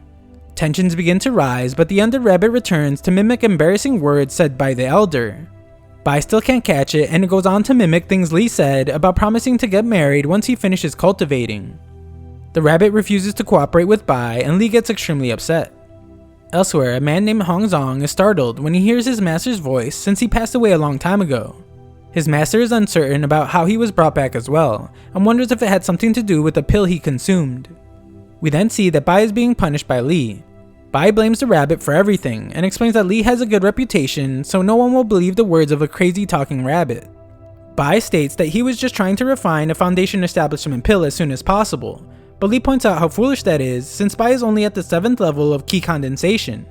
Bai promises not to cause any more trouble and begs that Li give him a method for raising his cultivation level. Li storms off but leaves Bai with an inner sector method. Bai studies it later to find that it is the Dragon Elephant Sea Transformation scripture, and there are 3 levels to it. It reads that with the body as powerful as an elephant and a spirit as powerful as a dragon, once the sea transforms, the potential for success is infinite. Nearby, Li acknowledges how smart Bai is but fears he might get too clever and end up hurting himself. Su reminds him that in 1 year, the 3 great Foundation Establishment Sacred Lands will open, and that might be a chance for Bai to achieve an earthly vein Foundation establishment. However, Li explains that even if Bai is successful with this new method, the earthly vein is brutal and peculiar. Li fears that when the time comes, Bai might die in vain. The reward given to the Chosen One at the war between the North and South might help Bai, but Li explains that Bai isn't competent enough for the war yet. Weeks pass and Mei is worried since Bai hasn't left the room where he cultivates. He has managed to achieve level 8 key condensation, but the qualifiers for entering the Northern and Southern War are very soon, and Mei hopes that Li arrives quickly to get Bai. Inside, Bai explains that he can now sense all living creatures around him, and has an indescribable power that is becoming more distinct in his body. Bai then finds himself in the realm of the first level of the method, and earns a body as powerful as an elephant. Just then, he is restricted by chains, and Bai remembers how the Guardian once told him that he will be able to touch the shackles of life, but won't be able to break them. Bai realizes that this method has allowed him to touch the shackles much earlier, and is determined to at least try and break them. He is surprised to see that the chains have disappeared, and he now stands in the sea transformation portion of the method. Bai wonders if he has failed since it looks much different than what was written, but Li is there and is amazed to see that Bai has created such an unusual dragon elephant sea transformation. Li stops his training and drops him off at a dangerous place without any explanation. Bai attempts to escape but is unable to fly and must be saved by Hu Yun. A while later, it is explained that there are only 21 people left in the Southern Bank's qualifying battle. Hu Yun is surprised to hear that Bai knows nothing about it even though he is participating, but giant swords falling from the sky ends their conversation. The chiefs watch nearby as Li explains that the Northern Bank is extremely powerful, so all the traps for the Southern Bank's qualifiers are much more difficult this year. The elder points out that only the top 10 individuals will participate in the battle, and they are all excited to see who can break free and distinguish themselves. Bai continues to run from swords but is surprised to see that the trap has lightning as well. Hu Yun points out that it isn't part of the trap though, and that the lightning is coming from a guy named Li. Li is insulted to see someone weak like Bai competing against him, but Bai takes exception to the comment. Bai doesn't think running while emitting lightning is impressive at all, and tells the guy he calls Greenhead to watch where he is going. Li hates being called that and chases Bai off a cliff. Bai would then later wake up to find that he has once again fallen in a snake pit. Elsewhere, the talking monkey investigates a nearby array just as he notices Bai running from snakes. Bai uses the pill to scare the snakes as he explains that it has taken the lives of many animals. It works for a moment, but the pill disappears from his hand. The monkey has taken it and he states that Bai is extraordinarily gifted in the medicinal path. Bai, however, is once again in trouble with the snakes. It is then announced that only 11 people remain, and we see that some of the final participants race to the end. The chiefs are amazed at how strong the final participants are, but can't find Bai anywhere. We then see that Bai breaks some of his pills onto the snakes, but finds that they all make different animal noises now. The other participants frankly rush to the exit, and we see that Bai is more proud of his genius than ever as he explains that even the Snake King let itself be his mount. The snake makes horse noises as Bai begins to lose control, and we see that Tian Yu is up ahead. He is certain that nothing will stop him from being first, but Bai is launched far ahead of everyone by his horse snake. The story continues as we see that Bai is the first through the portal to qualify, much to the shock of the chiefs. The other contestants arrive soon after to express their rage that Bai used such an underhanded strategy to get there. Chaos ensues as several snakes surround them, but they are taken out, and the other contestants blame Bai. They claim he is the scourge of their sector, but Yuan quiets them down to explain that Bai is officially the first place finisher of the Southern Bank's chosen qualifying battle. The top 10 finishers will represent the Southern Bank in the battle of the Northern and Southern Banks chosen. The top 5 from that battle will enter the Secret Realm to meditate and increase their cultivation level to prepare for the battle at the Foundation Establishment Sacred Lands. Bai has no clue about the Sacred Lands, but Tian Yu explains that he doesn't need to know anything, since he probably won't even survive the Battle of the Chosen. He is then told that the fighters of the Northern Bank focus on the control of ferocious beasts, and every one of them is savage and ruthless. The Battle of the Chosen is very dangerous and some deaths will be unavoidable. Bai says that he needs to hurry and cultivate, but we see that he is really just packing his things. Bai states that he was lucky enough to survive the Lucian incident, but there's no way that he's going to participate in the craziness up ahead. Li stops him before he can escape, and Bai frantically apologizes for trying to run away. Li then takes him to where he first accepted Bai as his disciple. He reminds Bai that he told him to make sure to live up to his own aspirations, and Bai said that he would prove himself worthy of Li's training. Li then reveals that once someone achieves Mortal Vein Foundation Establishment, they will never have the chance to cultivate a golden core and attain immortality. Bai questions what he has been doing with the past 5 years of his life, since his current goal would have led to him forfeiting his path to immortality. Li then explains that the Foundation Establishment Sacred Lands open only once every 60 years, and the Battle of the North and South will decide who is qualified to enter. In the Sacred Land, Bai will have the chance to achieve earthly or even heavenly Foundation Establishment. This is the path to immortality that Bai is looking for, and Li asks if that is something Bai really wants to run from. Later, Bai and Bao go to spy on the Northern Bank where the 4 Great Chosen reside. Bao explains that they consist of a brother and sister duo, Yun, who excels in the way of poison insects, and his sister Wan, who is an expert in illusionary techniques.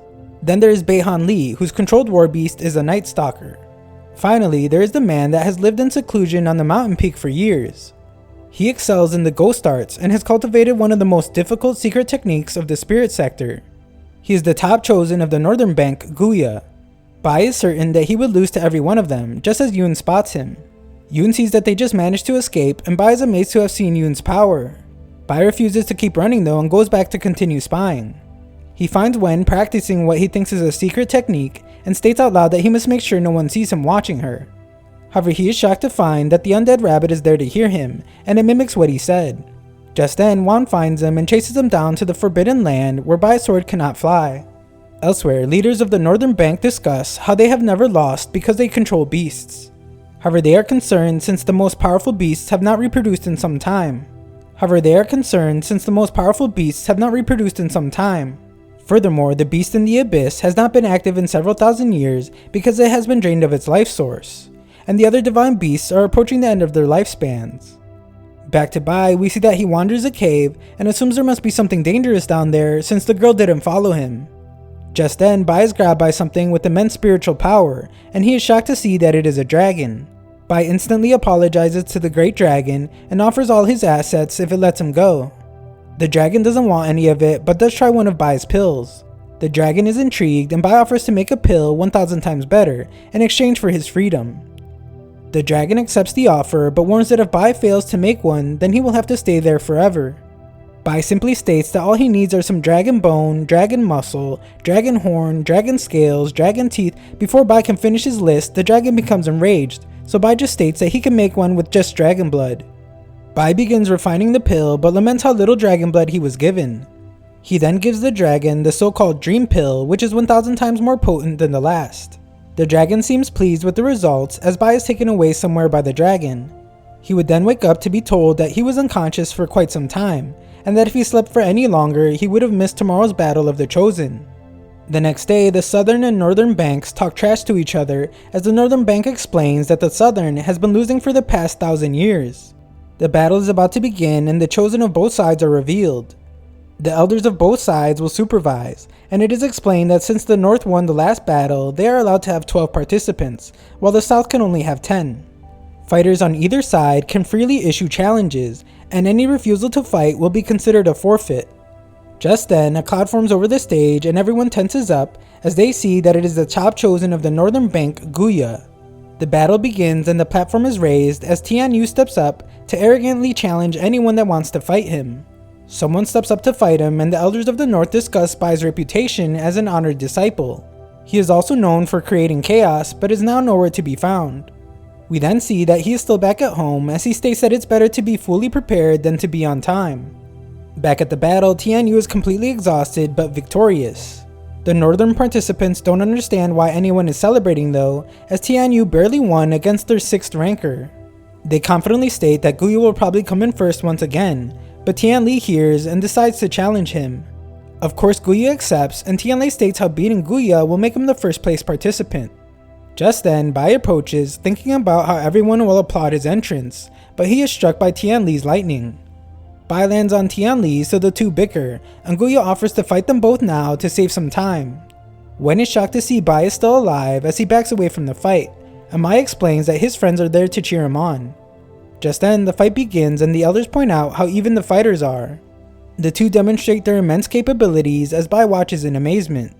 Tian Li is eventually pushed back though, and Guya uses this moment to show everyone his ferocious power.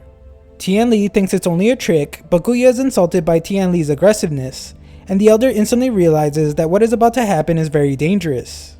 Guya begins his frightening attack called the Nocturnal Ghost, but Tian Li is shocked to see that he is still alive and Su has stopped the attack.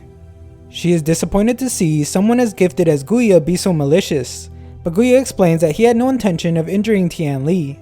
The elder is in awe at how even Chief Su wasn't able to destroy Guya's ghost hand with one attack.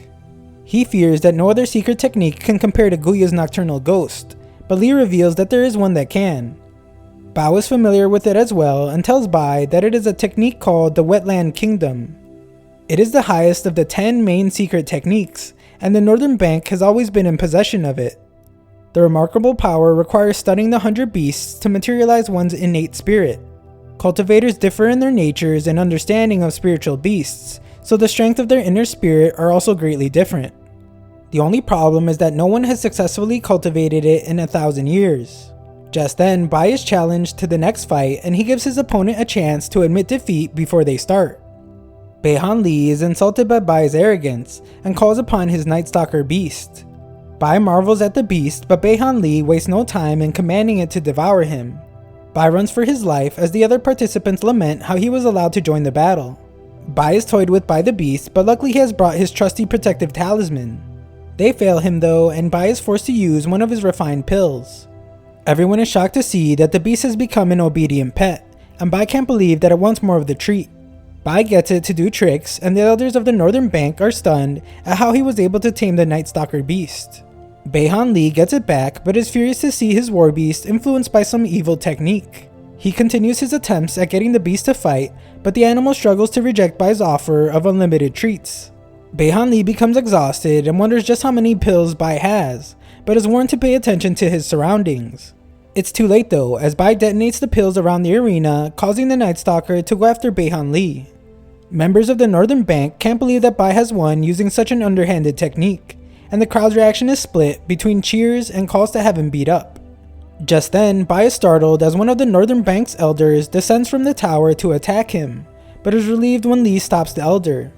The elder hates the twisted method Bai used to win, but Li points out how there are no rules against it, especially since Bai refined the pills himself. Tensions begin to rise, but everyone stops when birds fill the sky, and we see that the dragon has opened its eyes.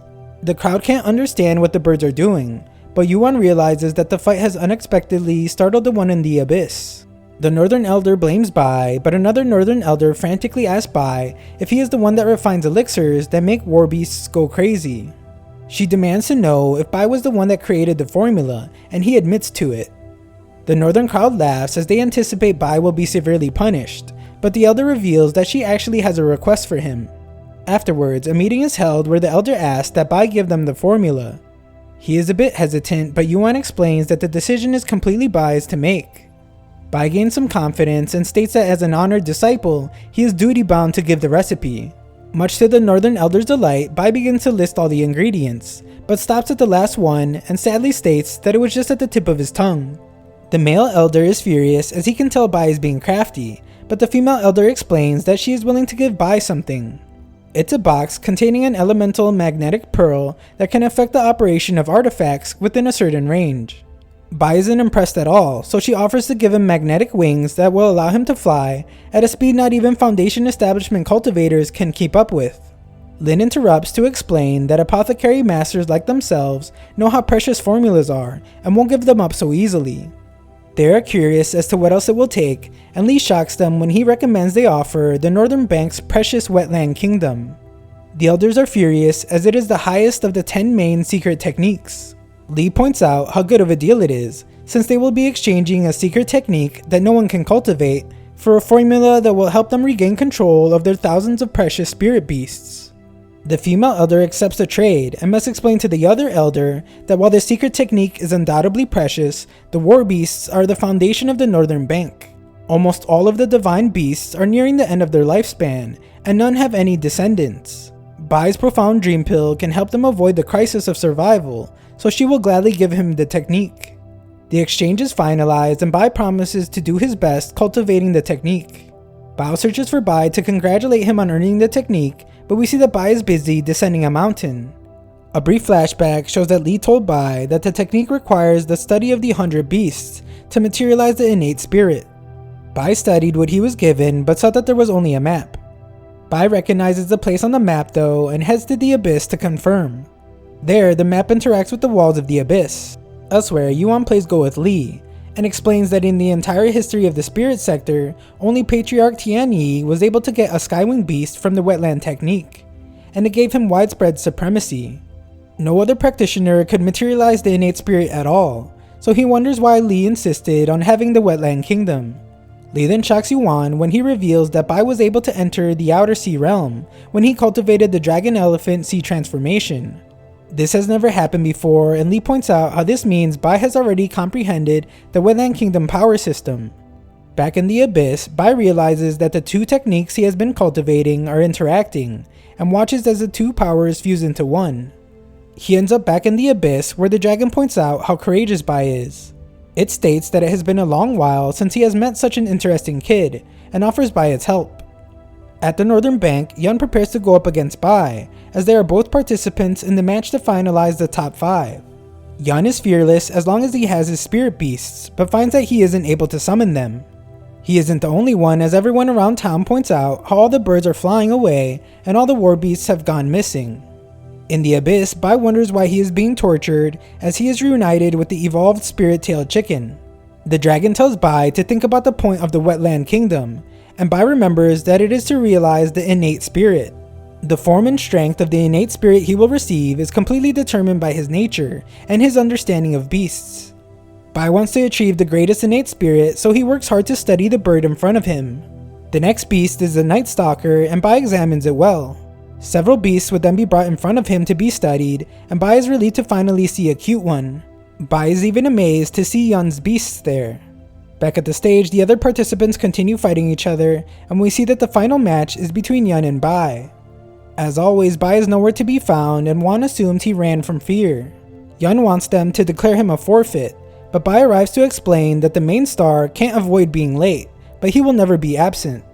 Yun is surprised to see that Bai actually showed up, and explains that he isn't afraid of Bai's strange pills. Yun calls upon his spirit beasts, but everyone except for Bai is shocked to see nothing happen. However, they come out when Bai calls for them, and Bai sheepishly asks if Yun would like to know what's going on. Bai uses the beast to spell the word genius, and shocks everyone with his supreme control over them. He points out he doesn't need the pills to win, and asks that Yun admit defeat since he has no beasts. Bai explains that all he did to control them was a bit of studying, and commands the beast to attack.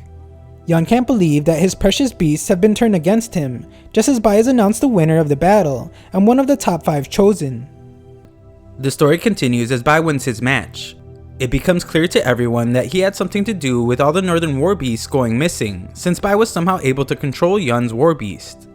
Bai is announced one of the chosen, and it is explained that the top 5 chosen are all qualified to enter the secret realm to meditate. The Northern Bank's male elder is disgusted to think about how someone like Bai is in possession of their precious Wetland Kingdom technique.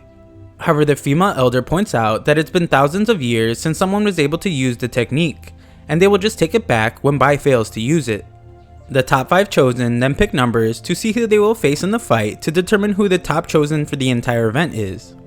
Northern Bank fans hope that Bai gets the number 4 so he can get destroyed by Guya, but are disappointed to see that Bai gets a pass for the first round.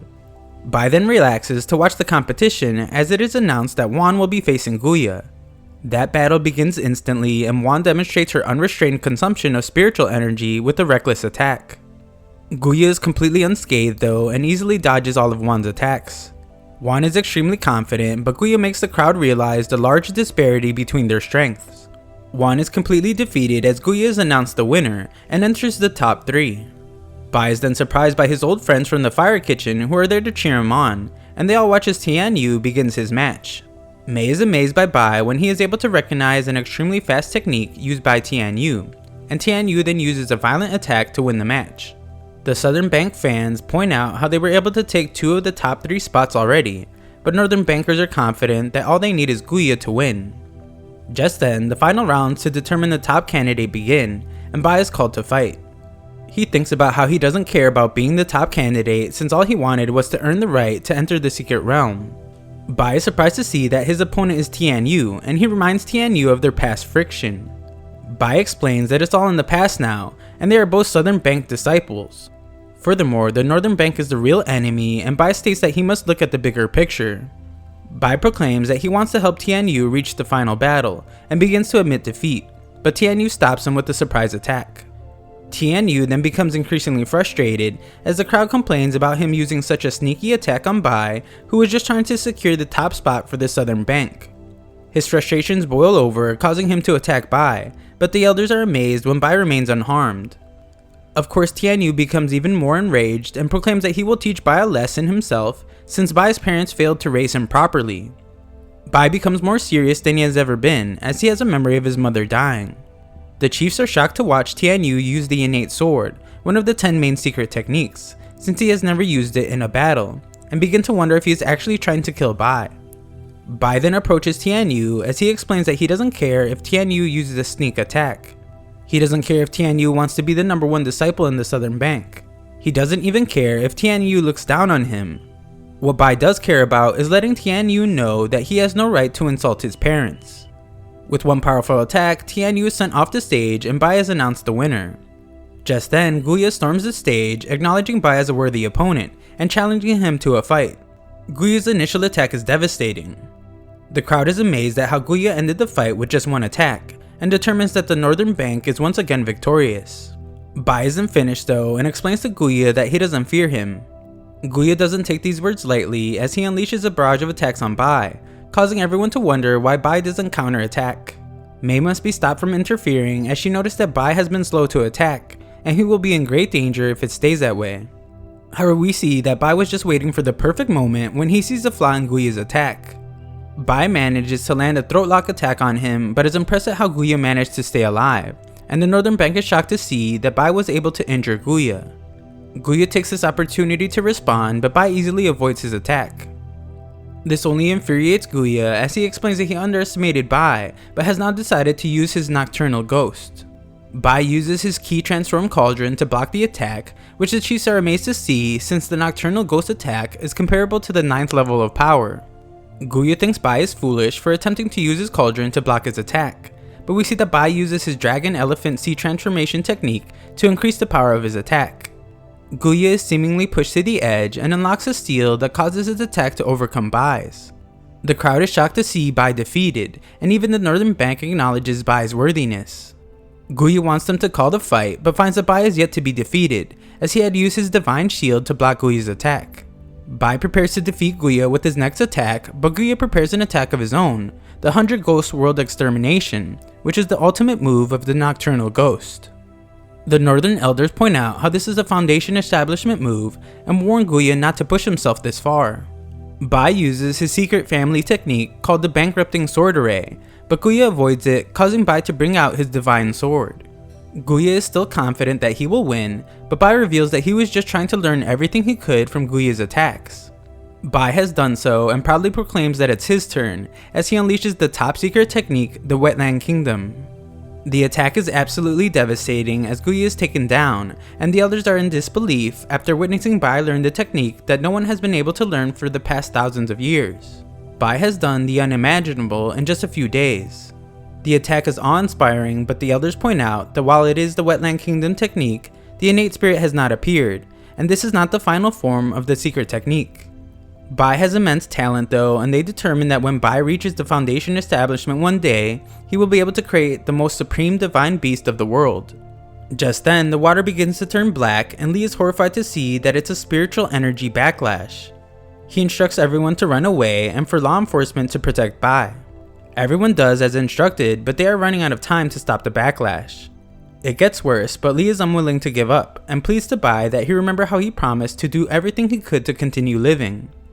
He wants Bai to come to his senses, but the other wants Lee to stop, since he will be sacrificing his own life if he continues. Lee can't withstand the pain anymore and can't bear to watch someone with such an amazing destiny die so young. Everyone's head drops as they begin to completely lose hope, and Lee takes full responsibility for not being able to protect Bai. However, just then, everyone is shocked to see the black dragon descend from the sky and come to Bai's aid. Thanks to the dragon, Bai is able to return to normal, and everyone celebrates as Sue wonders if the wave they just saw meant that Bai broke through the 10th level of Ki condensation. Bai has seemingly reached enlightenment, which records state will bring about the innate spirit, and Yuan looks forward to what Bai's will be. Nothing happens though, so he simply asks Bai what Bai learned from his enlightenment after achieving knowledge of all beings. Bai explains that he searched for a long time in the enlightenment mirage, but couldn't find anything he liked except for one thing that caught his eye. The elders are desperate to find out what that was, but Bai explains that he woke up and forgot what it was. The Northern Bank participants believe that Bai didn't comprehend the innate spirit at all, but are shocked to see this guy turn black. A claw emerges from the clouds, and everyone is shocked at how immensely large just the claw of Bai's spirit beast is. It leaves almost instantly though, but Yuan is still glad to see that their sector has such an amazing disciple. Bai explains that he is just glad to be able to live up to their expectations, while taunting the Northern Bank's elders about being the only one that could learn their secret technique. A month passes and a ceremony is held for the top chosen. They have all finished training in the secret realm and are told that the earthly vein foundation establishment that occurs once every 60 years will start now. When the time comes, they will compete with the disciples from the other 3 main sectors for resources. There will be many dangers with a slim chance of survival. The crowd isn't too worried though, since they have the invincible Marshal Bai on their side, and Bai leans into it by stating that he will take care of everything. He understands this immense responsibility and will give everything he has to emerge victorious. The teleportation array is activated and the chosen ones head out on their new adventure. It is then explained to us that the heaven-reaching river nurtures many sectors. Aside from the Spirit Stream sector, the southern portion is occupied by the Bloodstream, Profound Stream, and Pill Stream sector. The 4 of them are locked in a stalemate, and showing the slightest weakness would bring about the disaster of a ruthless invasion. Now that the Foundation Establishment's sacred lands are open, the prelude to this 1,000-year war is about to unfold. We then see that the talking monkey explains the importance of Foundation Establishment cultivators in the future of all sectors, and wonders if Bai is the so-called key to everything. On a ship, Bai explains that he has mortgaged all his assets for this journey, and is confident he will reach Foundation Establishment level. Bai's group is approaching the sacred lands, and it is explained to him that his destination is called the Fallen Sword Abyss. There is only one opportunity to enter it every 60 years, and throughout history, heroes have fought over it. This must not be taken lightly. Lee explains that he has memorized the portraits of the other sectors chosen, and every single one of them has earth-shaking strength. Furthermore, as the Spirit Sector's top chosen, Bai will most definitely attract attention. Lee states that if he were ever to face a seriously life-threatening danger, then he should immediately use the Jade Pendant transport to leave. They near the Fallen Sword Abyss, and we see that the Profound Stream Sector's chosen Jin Dao is there. His brother Feng Lin is there as well, and he points out how few resources there are. Jin Dao explains that it doesn't matter since all they have to do is kill all the other participants. They assume that their only competition will be a blood sector chosen that Jin Dao heard once killed a Foundation Establishment cultivator. His name is Song, and it is said that he used an extremely cruel move to kill the man, just as he arrives in front of them. All the chosen from every sector have finally arrived, and it is explained that while this is an individual competition, it is also a battle between sectors. The portals to enter the sacred lands open, and the 3 from before explain to each other that they won't be so friendly when they meet inside. Bai enters the portal and is surprised to see that things are already so intense. Fights have broken out everywhere, making Bai realize that it's too dangerous, and he sets out to find the transport circle for entering the Fallen Sword Abyss. Bai manages to find one but sees that Jin Dao is there, and Jin Dao wants his group to take control of all the transport portals occupied by the other sectors. Bai leaves to find a less busy portal and runs into a couple of ordinary disciples that have given up all hope. As soon as they spot Bai, they assume that he is so righteous that he was protecting them from the shadows. They have regained hope as they believe that with Bai's help, they can now fight their way into one of the portals. Bai knows that they are severely outmatched, but the group is eager to prove that they aren't weaklings. He can't bring himself to crush their dreams, so Bai states that with his help, he guarantees they will all enter the Foundation Establishment. As long as they unite their strength and use an ingenious plan, they can fight freely without hesitation. His speech works so well that before Bai can even think of an ingenious plan, the group defeat their opponent. They thank Bai for his inspiring words, but before he can even respond, the group has left without him. Luckily, Hu Yan arrives to take him to another portal nearby, but they just missed that one. Attempts at entering other portals fail as well, as Bai can't believe how unlucky he is. The two finally find a portal that is so secluded that it hasn't met the transport quota just yet. Before they go in though, Hu Yan warns that there are dangers everywhere in the Fallen Sword Abyss. He asks that Bai follow closely behind him, but we see that Bai doesn't make it through as the quota was just met before he could. Bai states how his luck is worse than ever, but a group arrive to explain that it's actually retribution for all his arrogance. They use their blood prison technique on him, but Bai is confident it's only an exaggerated diversion tactic. He is wrong though, as the group reveal that the barrier will trap him there for at least 3 days and 3 nights. They will gladly sacrifice themselves to make sure that Bai can only sit there and watch the other disciples reach Foundation Establishment. Bai realizes that his hopes of keeping a low profile won't be possible, as he is just too powerful, and prepares to show the technique that will free him from the trap. It doesn't work though, as the talisman he planned to use was damp, and the group wonder if Bai is actually an idiot. Fortunately, Bai is always prepared with several talisman, but begins to wonder if he has used too many. He is right, as he is unable to control his jet boot, but finds that he has successfully escaped a trap. Elsewhere, Song detects that a node does indeed exist in the Fallen Sword Abyss, and explains that 800 years ago, Master Wuji was the only one in 10,000 years to achieve peak earthly vein establishment there.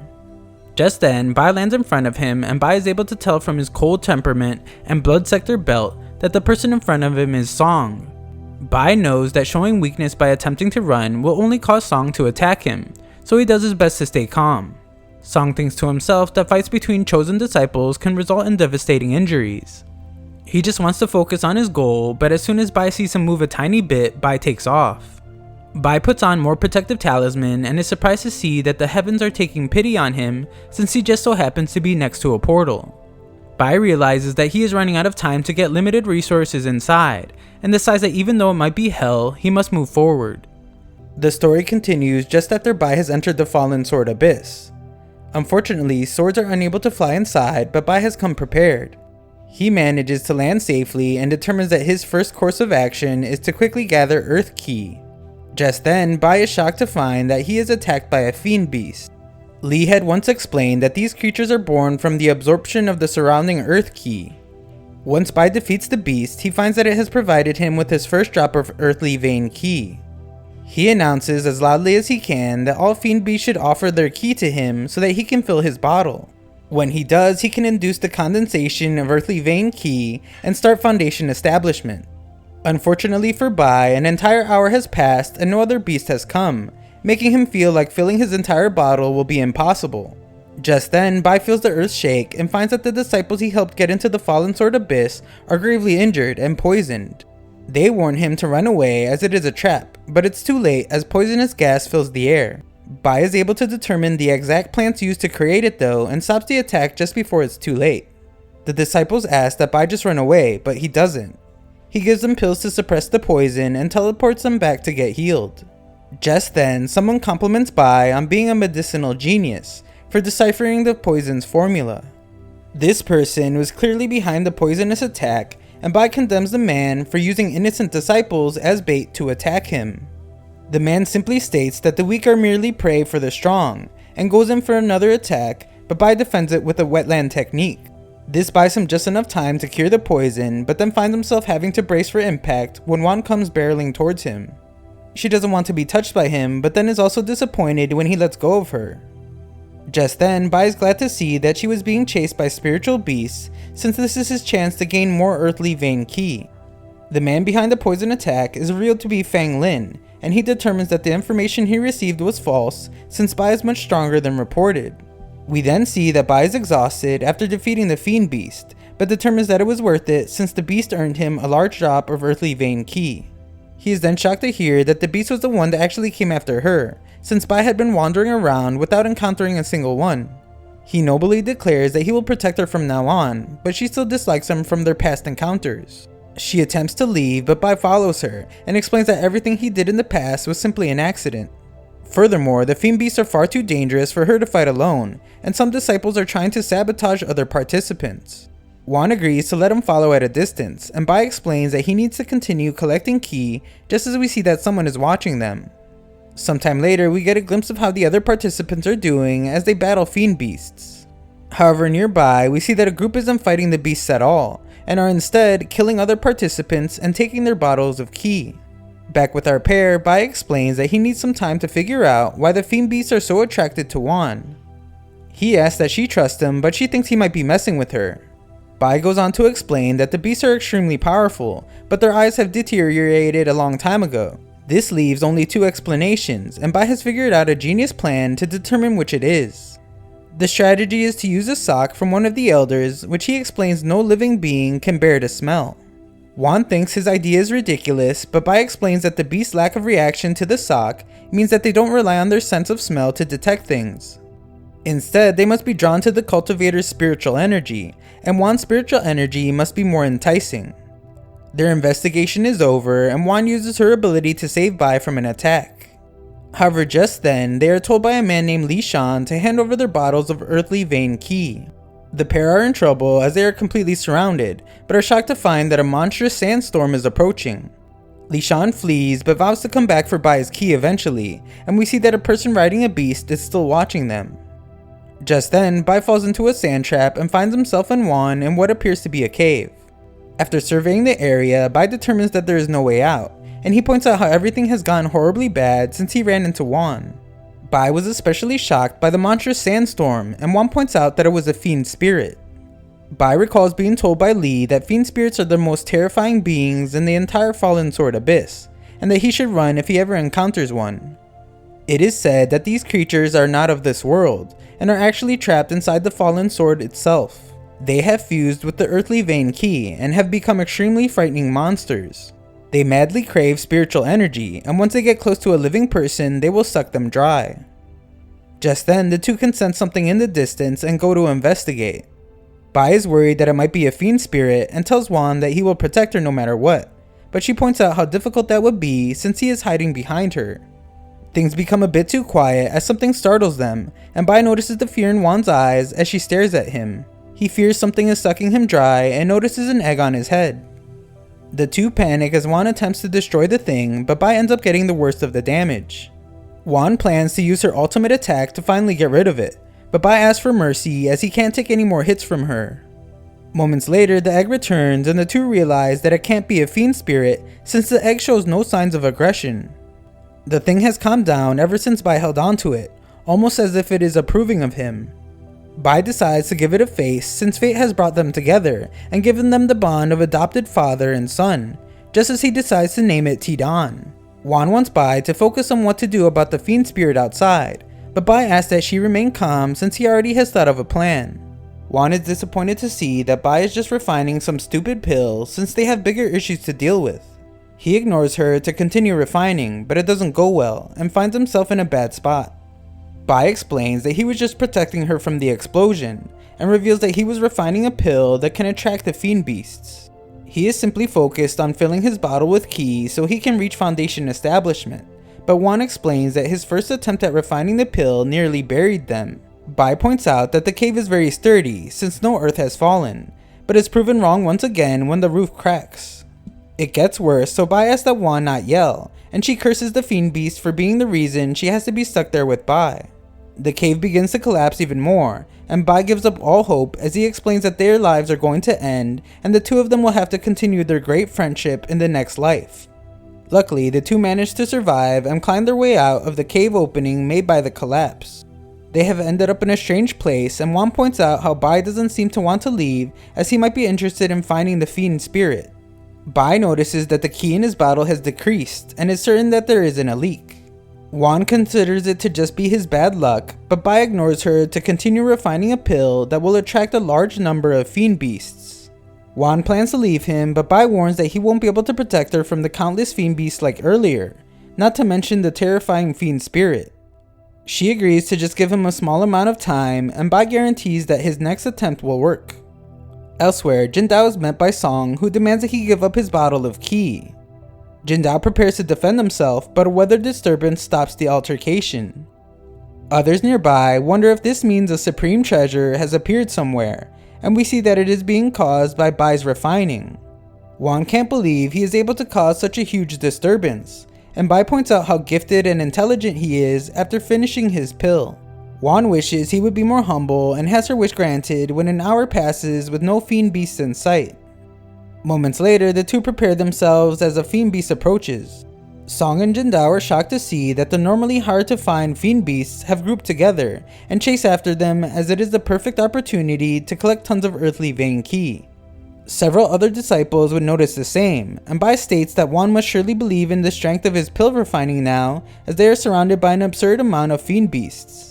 The beasts begin their attack and the two defend themselves well, but Bai becomes frustrated when the ki in his bottle hardly increases. Wan decides to go on ahead to Foundation establishment without him, and Bai tries to follow but finds that the beasts are only wanting to go after him.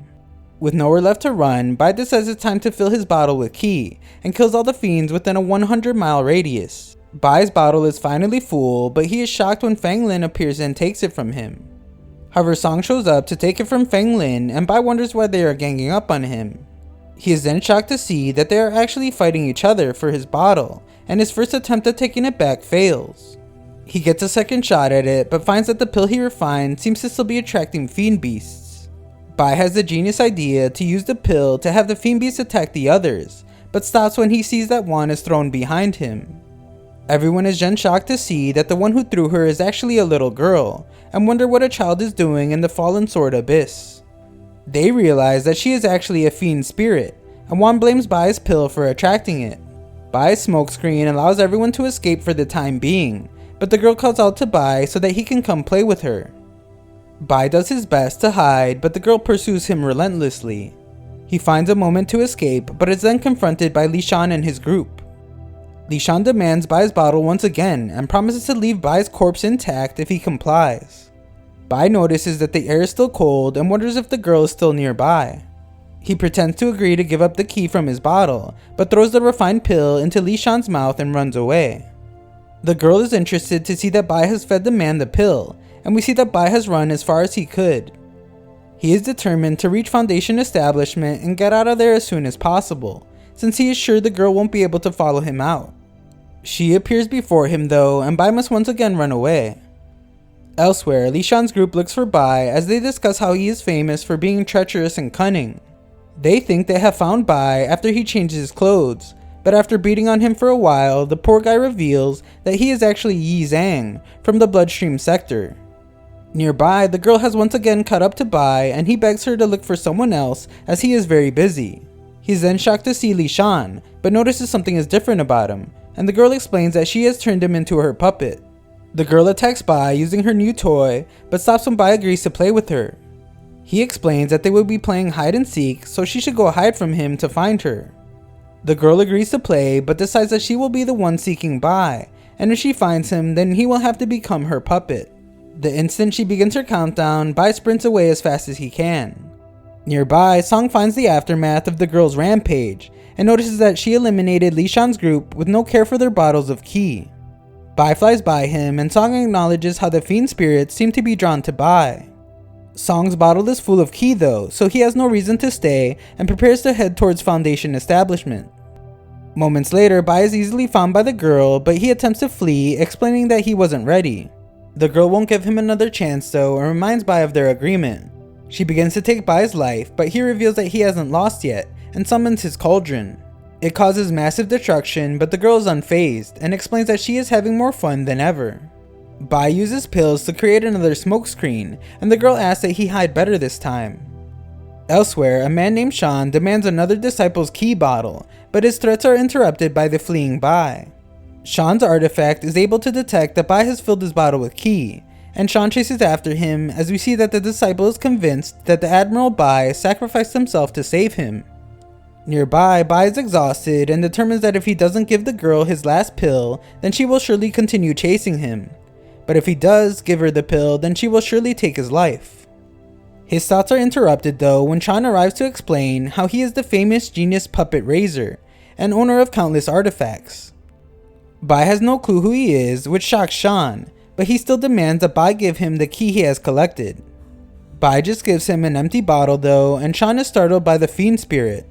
Bai explains that he attempted to put the scent of his pill on the bottle, but the girl has seen right through his plan. She attempts to attack Bai, but Bai is amazed to see that Shan's ancient jade is able to restrain fiend spirits.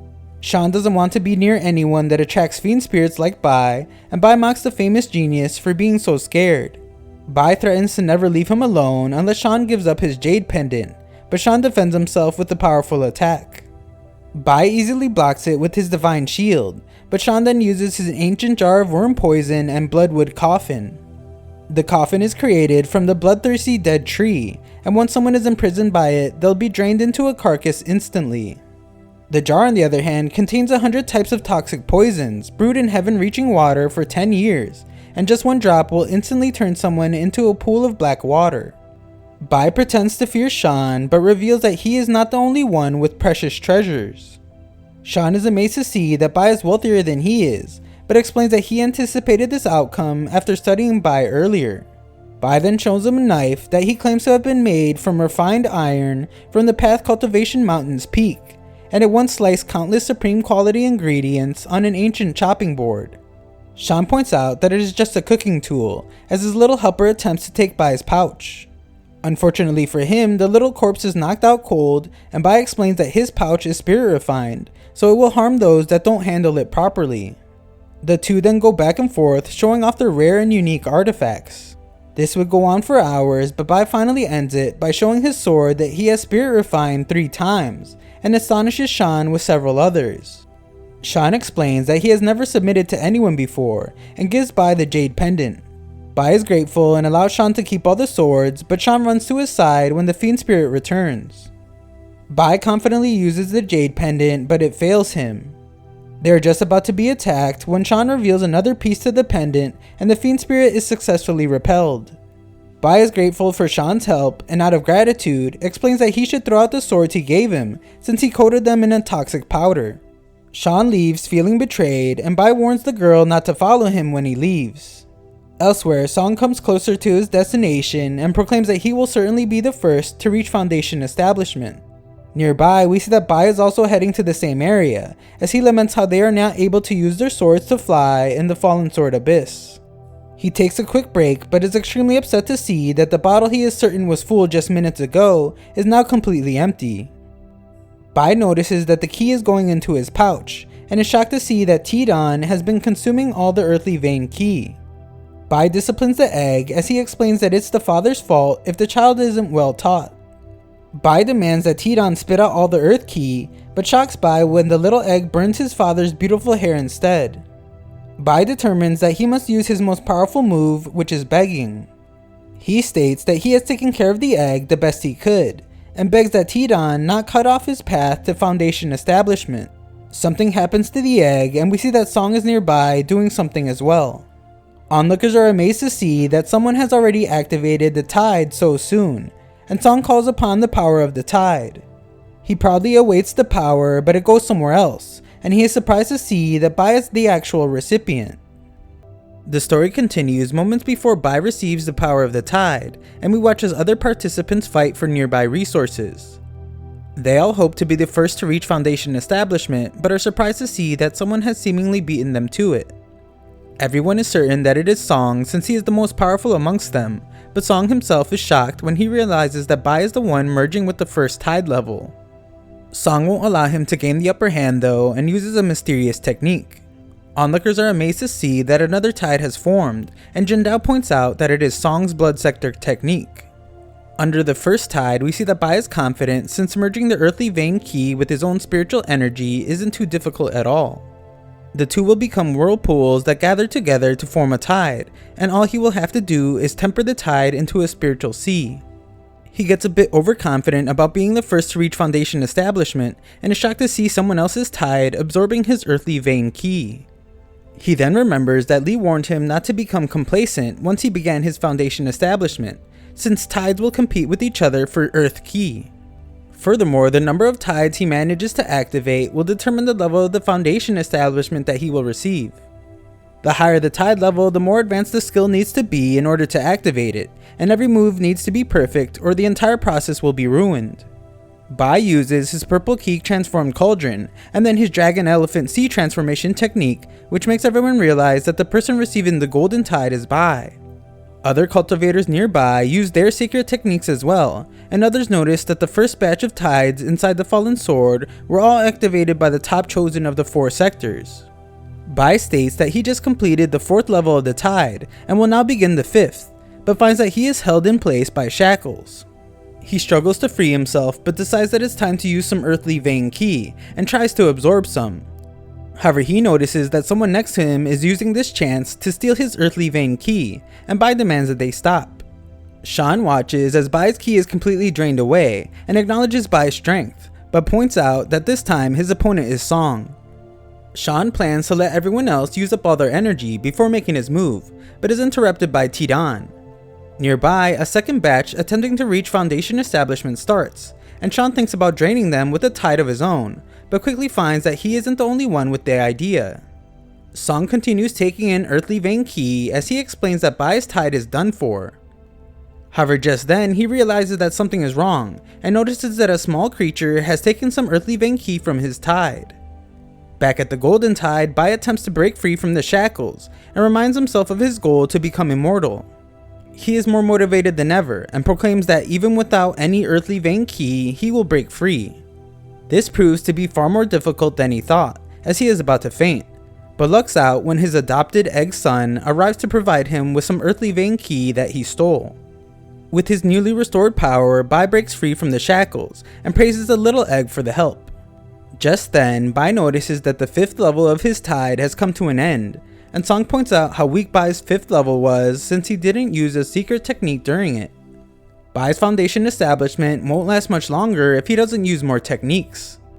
He is nowhere close to giving up though, and states that he will show everyone something incredibly powerful.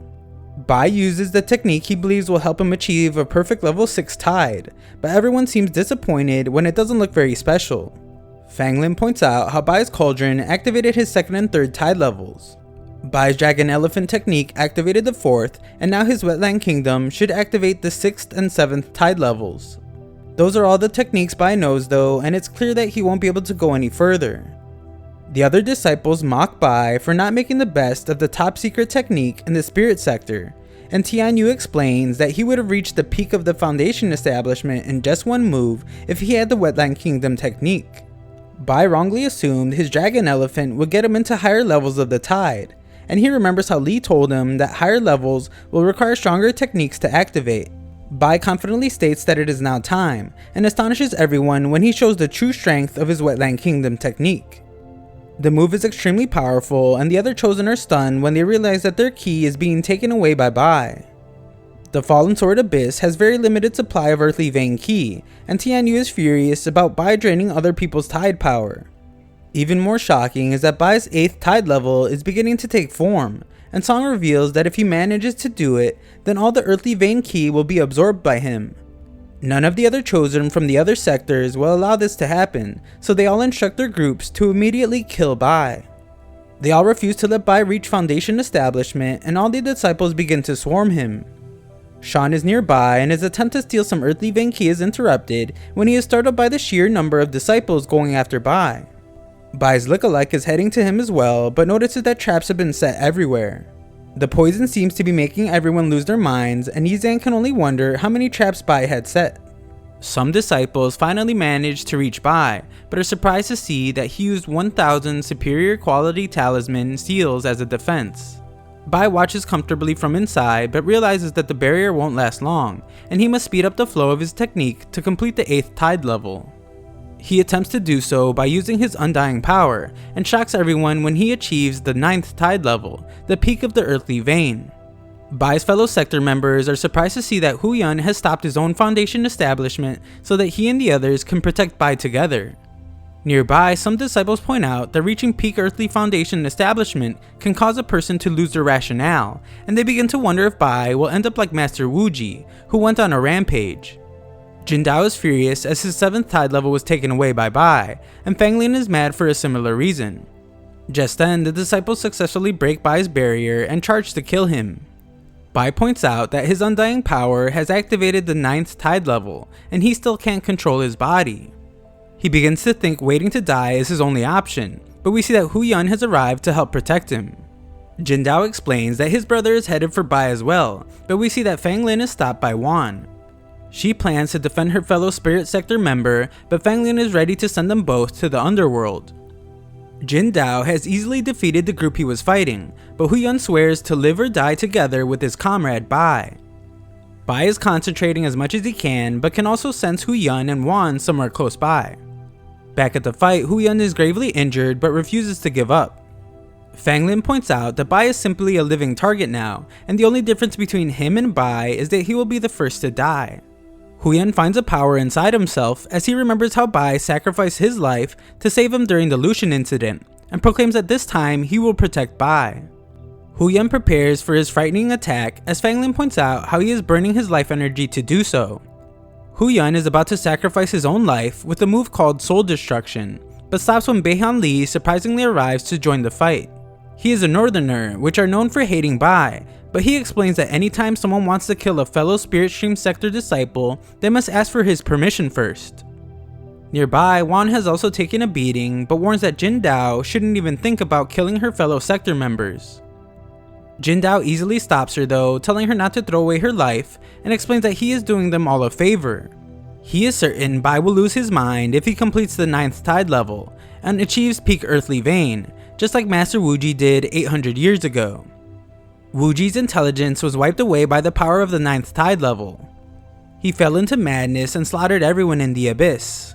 Wan is certain Bai won't end up that way and states that she believes in him. Beihan Li is in bad shape as well, and told the same thing about Bai, but he finally acknowledges that Bai is the future hope of the Spirit Stream sector.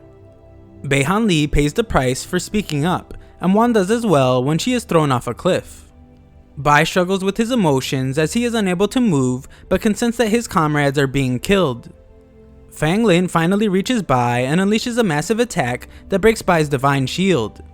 He is certain that Bai is done for, with nothing left to protect him, but is shocked when Bai begins to consume his spiritual energy and eventually absorbs him. Everyone is then horrified to see that a bloody light is swallowing the sky, and it matches what happened 800 years ago when Wuji lost control.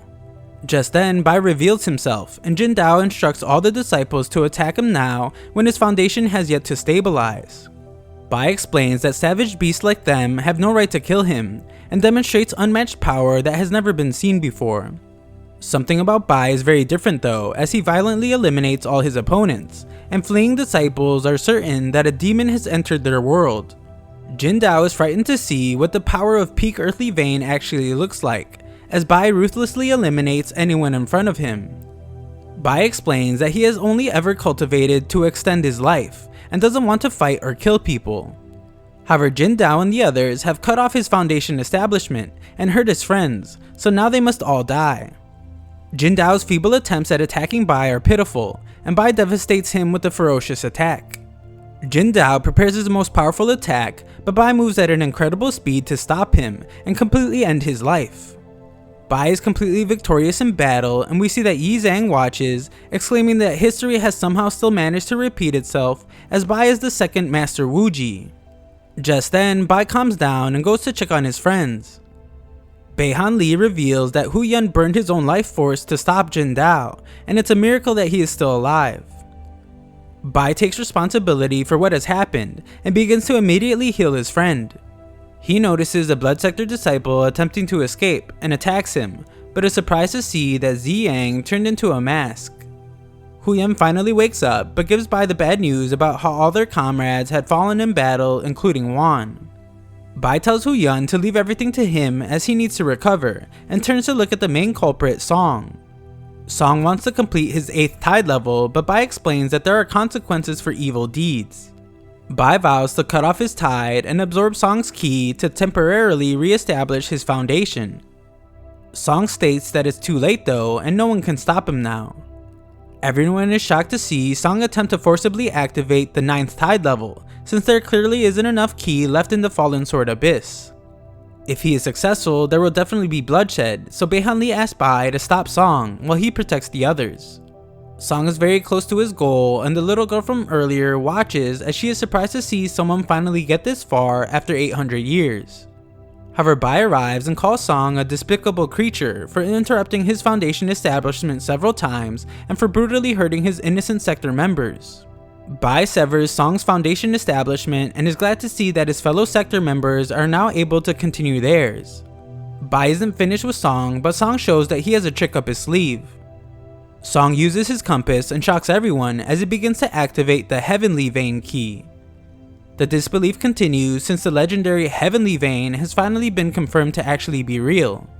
Once a person achieves the Heavenly Vein foundation level, they will be at a supreme level which can't be reached any other way. Bai knows that the Heavenly Vein will add another 500 years to his lifespan, and tells Song that he will be taking it from him. Song manages to stop Bai for a moment, but this only results in a fight between the two powerful disciples. The battle intensifies as the two are evenly matched, and we see that the Heavenly Vein is quickly nearing its activation. The fight rages on, with Song going airborne to attempt an attack on Bai. The two are locked in place as they struggle for the upper hand, and Song is surprised to see that Bai actually withstood the attack. Song wonders if Bai still has some type of hidden protection, but then decides to use the Blood Sector's secret technique to end the fight now. The technique is called the Blood Killer World, and Song uses its single strike God Destroyer to attack Bai with the immense sword. Bai attempts to stop the attack but takes a lot of damage, just as the ground beneath his feet gives in. Song extends himself to finally achieve Heavenly Vein Foundation establishment, but is shocked to see that Bai's Wetland Kingdom technique has stopped him. Song is completely defeated and his compass has finally activated the Heavenly Path to Foundation establishment. Heavenly Vein Key is being absorbed and we see that the recipient is Bai. Bai states how strange it is to feel time and space, while his 5 senses and cultivation are also continually increasing. He can feel that he is surpassing the limitation of life, and proclaims that he now has the ability to annihilate the world with a snap of his fingers. Onlookers state how the world won't be able to sustain itself much longer, and everyone must get out as soon as possible. They are glad to see that Bai has returned, and hope that he has some type of plan to save them. Bai transports everyone out, but Huyan explains that even though he has searched everywhere, Wan is still missing. Bai sends him off and vows to find Wan as soon as possible. He descends the cliff in search of her, but there are no signs of Wan having been there. However, just then, the fiend spirit from earlier reveals herself to explain that thanks to Bai, she is now free and unrestrained. As a reward for his help, the girl explains that she will be making Bai stay there with her forever. She attempts to attack Bai, but he once again uses a jade pendant to stop her. The girl refuses to stop though and unleashes another attack, but it is stopped by Tian. She is shocked to see that the little creature is actually with Bai, and that it has somehow helped him get away. Bai is nowhere to be found, but we do get a quick glimpse of the missing Wan. The story continues as the other sector members can only watch from outside as the Fallen Sword Abyss begins to collapse. Debris begins to damage the fleet of ships, so Lee uses his immense powers to protect them all. However, just then, Lee is pushed back by a residual aura and can tell that it is of a Heavenly Vein Key. The fiend spirit reveals that a disciple was the one that had taken the Heavenly Vein Key, and proclaims that the place will now be called the Perilous Domain of 9 Hells. No sector member is allowed to enter ever again, or the sector they belong to will be destroyed. All the disciples then emerge from the area, and everyone wonders who could have absorbed the Heavenly Vein Key. Every sector hopes that the one who did belongs to their sector, but Song arrives heavily wounded to reveal that it was Bai. Nearby, Huyan explains that Wan could not be found, so Bai stayed behind to find her. Lee grows concerned for his young disciple just as Bai's storage pouch falls in front of them. Sometime later, back at the spirit sector, several disciples are told that Bai had sacrificed himself to save his comrades inside the Foundation Establishment's sacred lands. He is now missing, so everyone is ordered to use every effort to search for him and bring him back safely. Elsewhere, a man named Hong speaks with the talking monkey, who explains that Bai has reached Heavenly Vein Foundation Establishment and is undeniably the future hope of the Spirit Stream sector. The problem is that the other 3 sectors will not be happy about it, since it will mean the Spirit Stream sector will become the leader of the sectors. The monkey reminds Hong about the reason he made Hong live forever. Hong recalls that he was given the responsibility of leading the Spirit Stream sector up the eastern side of the Heaven-reaching river to become a midstream or even upstream sector. That way, he could revive the glory of the frigid sector's spiritual path. They are one step closer now, and the monkey instructs Hong to give Bai the frigid sector medicinal scroll if he returns. Back in the Fallen Sword Abyss, we once again see how Bai's adopted egg son saved him from the fiend spirit. Bai is then shocked to see that he is back at the Lucian clan manor and can't understand how or why. He remembers that it was his egg and is startled to see Tidan in bad shape. Bai realizes that it will require a huge boost of spiritual energy to help it recover from its weakened state, and prepares to help it. Elsewhere, the Grand Elder of the Bloodstream sector is told that no signs of Bai have been found. He demands that the search continue since Bai must be executed at all costs. Just then, the Elder thinks they are blessed as he can sense Bai nearby. We then see that Bai is confused since all he did was try to transfer some spiritual power, but sees that he has hurt his own son. Bai manages to dislodge the egg and compliments it on its durability, but is shocked to find that he can't store Tidan in his pouch since it's missing.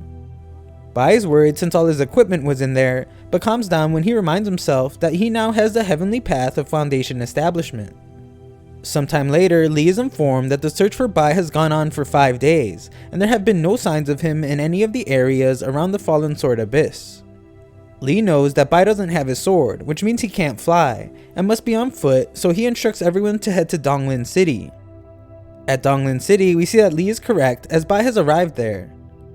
No one knows who he is though, and he overhears gossip about how Bloodstream Sector disciples are fighting Spirit Stream disciples outside the city.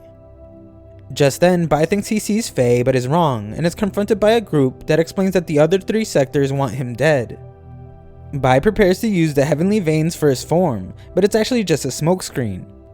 Bai runs away as fast as he can, and thinks about how fighting there will cause innocent people to get hurt, so he has to lure the group away. We see that the group are determined to catch up to him, but find that their mission will be cut short. Afterwards, the Grand Elder of the Bloodstream Sector is told that all the assassins sent by all 3 sectors have been eliminated. The Elder assumes it was Bai and reiterates that he must not be allowed to live. The Elder states that it doesn't matter how resilient he is, Bai won't be able to defeat the one who achieved Foundation establishment with 9 tides in the first Hell Secret Realm. The person that strikes fear in everyone, the Bloodstream Sector's chosen Su Mei. Just then, we see that Bai has already met her, and explains that just because he doesn't attack girls doesn't mean he won't defeat her. He would much rather talk things through, but Su Mei explains that he is now the most hated person of the 3 sectors, and if she doesn't kill him, someone else will.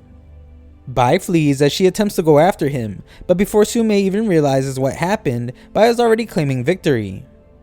He mockingly asks if she needs help getting her sword, and explains that he only pretended to run. Bai saw a familiar plant nearby and made her use her spiritual energy so that it would trap her. He warns her not to move as it will only grab her tighter, and takes his leave.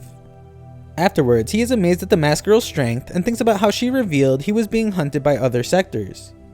This is strange though, since throughout his journey he has only seen the aftermath of battles, with not many people coming for him. Bai begins to wonder if someone is secretly protecting him, but realizes it can't be true since no one knows where he is. He begins to have memories of how he stayed in this cave with his friends during the Lucian incident, and wonders where Faye has gone. Just then, he reaches out as he senses someone, and finds that it is his long lost friend Faye. Bai wonders if he is dreaming as he goes in for a hug, but Faye knocks him out cold. She apologizes to the unconscious Bai, and explains that she left because of an unavoidable difficulty. All she has been able to do was protect him for a short while, but now he must walk the path ahead on his own. Faye thanks Bai for curing her loneliness, and explains that he can stop worrying about her now, and must forget her. She disappears just as Bai wakes up and sees that Li is in her place. Bai wants to go search for her, but Li reveals that Faye's situation isn't so simple. Li prepares to explain why there have been no signs of her, but Bai insists that he just go in search of her. Li begins to explain anyway, and reveals that Faye is a traitor of the Spirit Stream sector.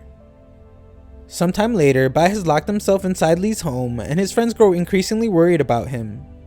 They state that they will have to knock the door down, but Bai explains that he is fine, and just wants to be alone. His friends remind him that he doesn't have to endure everything on his own, but realize that he must be emotionally hurt. Bai remembers how Li explained that Faye tampered with the sector's mountain guarding runes. Luckily, it was discovered in time to stop her, but if it wasn't, it would have brought endless trouble. Bai stated that he would get to the bottom of it, but Li reminded him that he is the most hated person of every sector, and if he goes out in public, then all that awaits him is endless pursuit. Just then, Hong appears before him and explains that he has frozen Bai's friends as he doesn't want anyone to hear what he is about to tell him. Hong is disappointed to see that Bai has locked himself in the room and refused to go to the Elder's promotion assembly. Bai explains that it's because he doesn't believe Faye is a traitor. Hong hopes to enlighten Bai about the truth of the world, and begins by stating that it actually doesn't produce a single trace of spiritual energy. The heaven-reaching sea is the center of the world, and the only place that contains spiritual energy. There are 4 upstream ancient sectors that control all the sectors downstream of them. The ancient sector that sees over their Spirit Stream sector and the 3 other sectors nearby is called the Starry Sky Pinnacle Sector. A few years ago, a midstream sector called the Sky River Court provoked the Starry Sky Pinnacle sector, and was almost completely wiped out. This means there is a vacant midstream spot, and the 4 downstream sectors are competing for it. This is why the Lucian clan betrayed the spirit sector, and Hong assumes it's also why Fei did as well. Bai refuses to believe that, and Hong explains the reason why all the sectors are desperately climbing up the heaven-reaching river. Besides seeking denser spiritual energy, there is a heavenly reaching island at the end of the river. Legend has it that it is the entrance to the heavens, and if one breaks through, they can obtain eternity. Bai wonders why he is being told all this, and Hong explains that it's because he has the heavenly path of Foundation establishment, which makes him the Spirit Stream sector's last hope. Hong acknowledges that Bai has issues in his life, but explains that he has an immense responsibility now. He brings forth the Frigid Sector medicinal scroll, and asks if Bai is prepared to walk the path of eternity. Bai accepts the responsibility, but states he will also get to the bottom of the mystery surrounding Fei. Bai is then surprised to hear that Hong knows about his egg. Hong states that it needs to absorb the spiritual energy of spiritual beasts every day. After a full 49 days, Bai must spirit refine it and it will hatch into a beast king. Once it hatches, it will become Bai's strongest support, as well as the strongest support for the Spirit Stream sector. Absorbing spiritual energy causes great harm to the beasts, so Bai must be certain that the beast masters are okay with it. Afterwards, Bai's friends are amazed to see that his adopted egg son will eventually become a beast king, and Zheng explains that he has been practicing spirit refining. Zheng has spirit refined some swords for Bai as a congratulatory gift for all he has accomplished, and asks that he only look at them when he leaves. Bai is certain that the swords won't be anything special, but Zheng defends all his hard work. The two settle down and Bai tells them all the stories of his journey to achieving the heavenly path to Foundation establishment. The day comes to an end as everyone heads home, and Bai checks the box to see that Zheng couldn't successfully spirit refine a single sword. Sometime later, in the northern bank, disciples discuss a strange occurrence where spirit beasts have been disappearing only to return on their own in a debilitated state. The sector leader and every chief are keeping closed mouths on the matter, so they all assume it must be someone with a high status. They all then agree that it must be the newly promoted elder, Bai, since he has been known to do mischievous things. They are all certain and decide to join forces in a revolt against Bai. Bai shocks everyone with his presence and has the place shut down for casting aspersions on an elder. Bai realizes that everyone is beginning to suspect him and decides that it's time to seek an accomplice. We then see that he wants his accomplice to be the Black Dragon, and Bai explains that he wants the Beast King not for himself, but for the sake of the Spirit Sector. The dragon has had enough of Bai's rhetoric, but explains that out of consideration for the Beast King, he will comply with Bai's request one more time. Just then, we see that the spirit beasts of the northern bank have gone missing just like before, and Beihan Li's Night Stalker has stopped listening to him. Thanks to the dragon, several animals have made their way to Bai's home, where they make spiritual energy offerings to the future Beast King. They are actually all eager to do so, and we see that the Night Stalker has already been there 3 times. Beihan Li arrives, furious to see what is going on, but Bai explains that all the animals came willing to make an offering, and he can't even stop them. Beihan Li regrets coming back to help Bai in the Fallen Sword Abyss, as his Night Stalker has completely drained himself. But Bai offers to refine some immortal pills so that it can recuperate and raise its power levels. Beihan Li knows those pills are poisonous though, and seeks out the help of the elders. The elders couldn't do anything sooner because they were all in deep training, and wonder where the others have gone. Back at the Spirit Stream sector, Yuan states that what Bai is doing is for the greater good of the Spirit Stream sector, and everyone will have to suffer some grievances for the time being. Zhou points out that while hatching the Beast King will strengthen the Spirit Stream sector, it will also intimidate the Bloodstream sector. Back at Bai's house, Zhang arrives to hear that Bai liked his swords, just as the Northern Bank elders arrive, demanding Bai come outside. He leaves Zhang in charge of protecting the egg, and Bai goes to kindly greet the elders. Beihan Li is then shocked when Bai openly admits to harming the Northern Bank's spiritual beasts. Inside, Zhang is determined not to let Bai down and does something to the egg. Outside, Bai explains that it doesn't matter how misunderstood or how infamous he becomes for harming the spiritual beast, he is determined to do what is best for the Spirit Stream sector. Bai doesn't even need to be thanked, but does say you're welcome to them. The elder doesn't believe Bai's story about the egg of the Beast King, so Bai offers to show him. However, just then, we see that Tian has blasted through the roof of Bai's house glowing, and comes down to rest on Bai's hands. The elders are amazed by what they are seeing, and determine that the egg is hatching via spirit refinement. It has incredibly dense spiritual energy, and they can tell that its life energy is getting stronger. Tidon is beginning to hatch just as Zheng emerges from the house, but he doesn't allow himself to look at it. Tidon finally hatches, and the others point out its remarkable resemblance to the Black Dragon. Tidon opens his eyes for the very first time, and Zheng can't help but look. The little dragon begins to die though, and Zheng blames himself since he knows his spirit refining skills are lacking. Bai rushes inside as fast as he can, explaining that it's not set whether this has succeeded or failed yet. Bai frantically summons his walk and demands that Tidon stay alive for him, his adopted father. He uses his walk to begin spirit refining Tidon himself, and the elders watch as they realize that a true Beast King has been born, but its life is at risk. From a distance, Yuan explains that heaven and earth are shaking while all the beasts are crying out. The elders wonder if the failure is due to the insufficient absorption of spiritual power, and order all Northern Bank beasts come to make an offering. Li arrives to explain that the failure was actually due to the fact that the vicious evil energy from the Fallen Sword Abyss was not completely refined. Spiritual energy and evil energy are colliding with each other, and Zheng takes full responsibility. He wants to make up for his mistake, but Li points out how his ki is unstable. Li temporarily eliminates Zheng's impure energy and tells him to go home, but Zheng refuses.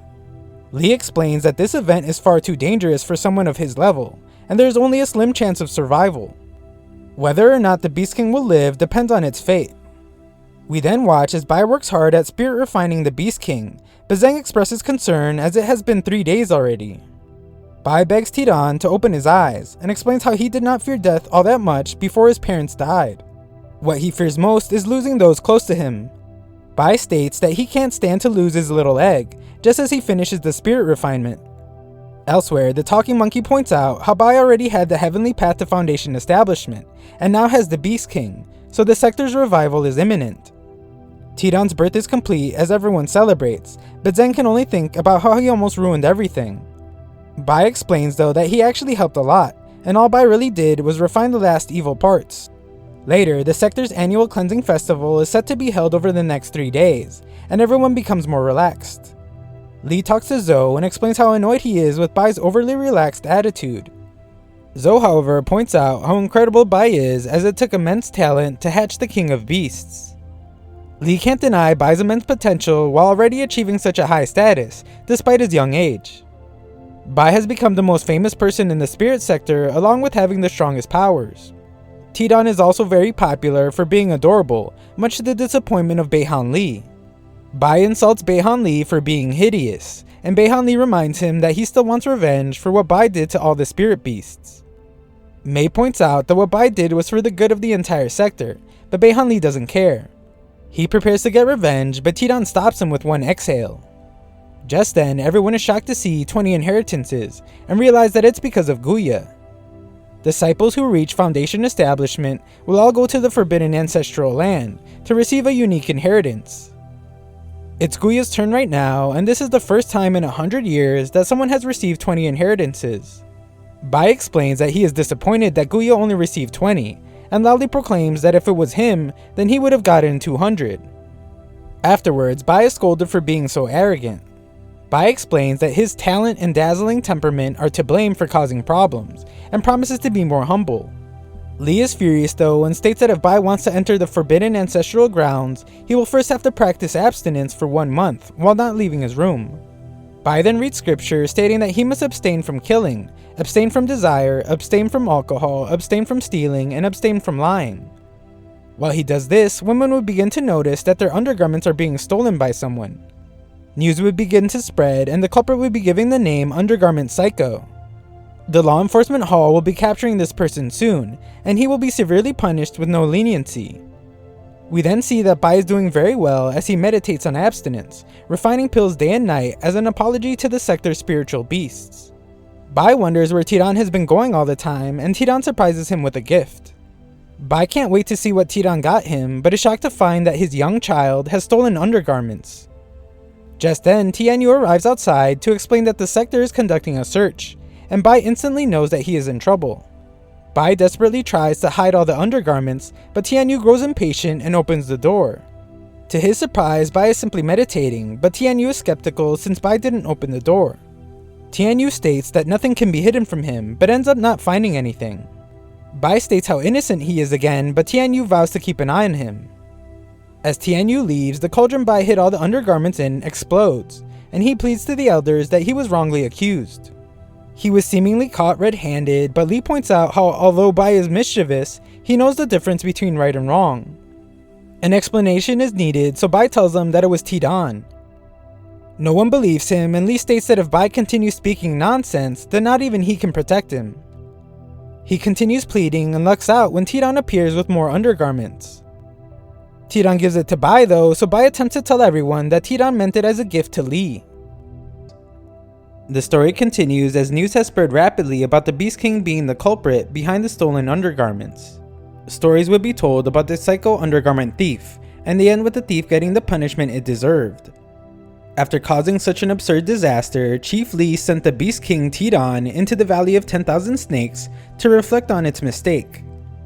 As for Bai, it was determined that he didn't discipline Tian well enough, but thanks to his sincere practice of abstinence, he did not receive the same fate. Instead, Bai was ordered to immediately head to the Forbidden Ancestral Grounds to receive the test of the ancestral inheritance. Once there, Bai enters a freezing temple where he explains that he has come to accept inheritance. Just then, he sees what he believes to be a manifestation of an elder immortal, and profusely apologizes for disturbing its peace. To his surprise, the manifestation just ends up being Zhou, and out of embarrassment, Bai pretends to not have noticed her.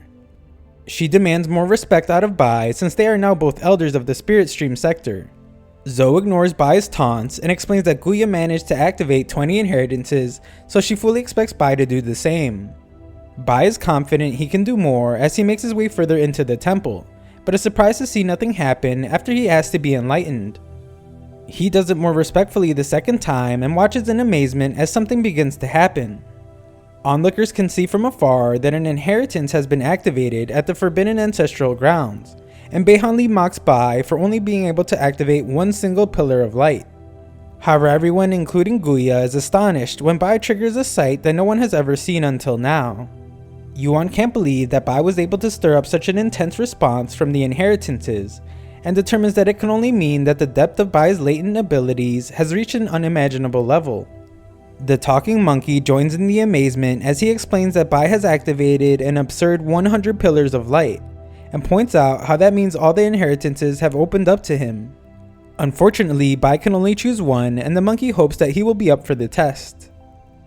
Inside the temple, Bai has amazed himself with the activation, but is told by a voice that he can only choose one to comprehend. Bai points out how difficult it is to be so outstanding, and determines that he wants to just choose them all. However, the inheritances are then pulled away without Bai managing to get even one. Bai is clearly upset, but compliments the voice of the voice, causing something else to happen. Bai expresses his disappointment to see that it's just some lousy stone, but tries to take it back when it begins to disappear. The stone only returns though when Bai compliments the voice once more, so he determines that the person in control must love hearing praise. Bai unleashes the greatest compliment he has ever given, but is furious to see that all he received for it is a wordless inheritance. There is nothing to read, but the voice explains that with the right mindset, even nothing will become something. Just then, Bai remembers that Li once gave him one drop of heaven-reaching river water, and said to use it if he ever encountered a situation that could not be resolved. Bai figures it's worth a shot and uses the drop of heaven-reaching river water on the wordless book. He is then amazed to see that there is a response, and the runes are being absorbed. Bai remembers that heaven-reaching water is extremely corrosive, and hopes that it doesn't damage the book, but is startled when the water drop that has absorbed the runes enters his body. Everyone watching is then shocked to see that an inheritance that has never been offered before has appeared, and Yuan points out that it's the one and only hidden inheritance. The hidden inheritance has never been activated, and it is now clear that Bai is destined for this. The voice explains that this power will spread through his entire body and strengthen it. It is called the Heaven-Reaching River Water Ultimate. After cultivating this power, Bai is able to materialize a remarkable technique called the Heaven-Reaching Eyes of the Law. He is able to perceive all beings and clearly understand everything. Just then, Bai hears a voice that complains about how Bai ruined his entire life. Bai removes everything from his pouch to find that the voice is coming from the mask he found earlier. Bai is certain that someone is in the mask, but grows frustrated when he can't get them to come out. Bai takes the mask to the heaven-reaching river and is amazed at how different it looks with his eyes of the law. Bai throws the mask towards the corrosive river water, and the person in the mask finally comes out. Bai is ready to eliminate the guy, but he introduces himself as Dan of the Bloodstream sector and begs that Bai not take his life. Bai is shocked at such a tough-sounding name, especially when Dan offers to do any task he asks of him. Bai isn't interested though, so Dan offers to be a spy for the Spiritstream sector and give them intel on the Bloodstream sector. Bai doesn't care much about that either, but does gain interest when the man reveals he knows a huge secret concerning eternity. Bai encourages him to go on, so Dan explains that it's a relic of eternity hidden inside the secret room under Middle Peak's Bloodmaster Hall in the Bloodstream sector. As long as Bai opens the door with a special elixir, he will be able to obtain the item and access the secret of eternity.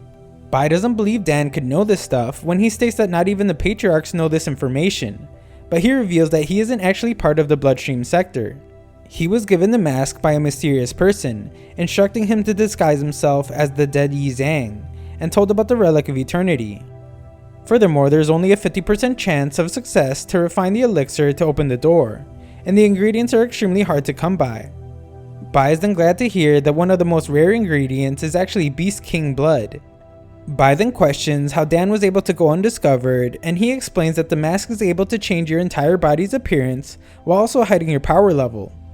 Bai accidentally drops the mask into the corrosive river, and Dan can't bear to watch as his home is being destroyed.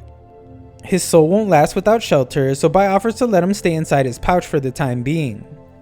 The two are set to leave, but pause for a moment as Bai is shocked to see the mask re-emerge from the river, making him realize how much of a treasure it is. Just then, Tidon appears to surprise Bai. Bai can't believe how big he has gotten and realizes that Tidon must have been eating the snakes in the Valley of 10,000 Snakes.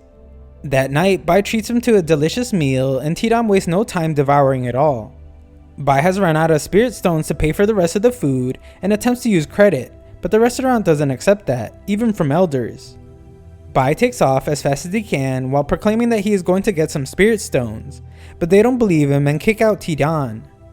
Sometime later, Bai flies around using the spiritual magnetic wings given to him by the elders, and finds that it's able to give him bursts of extremely high speeds.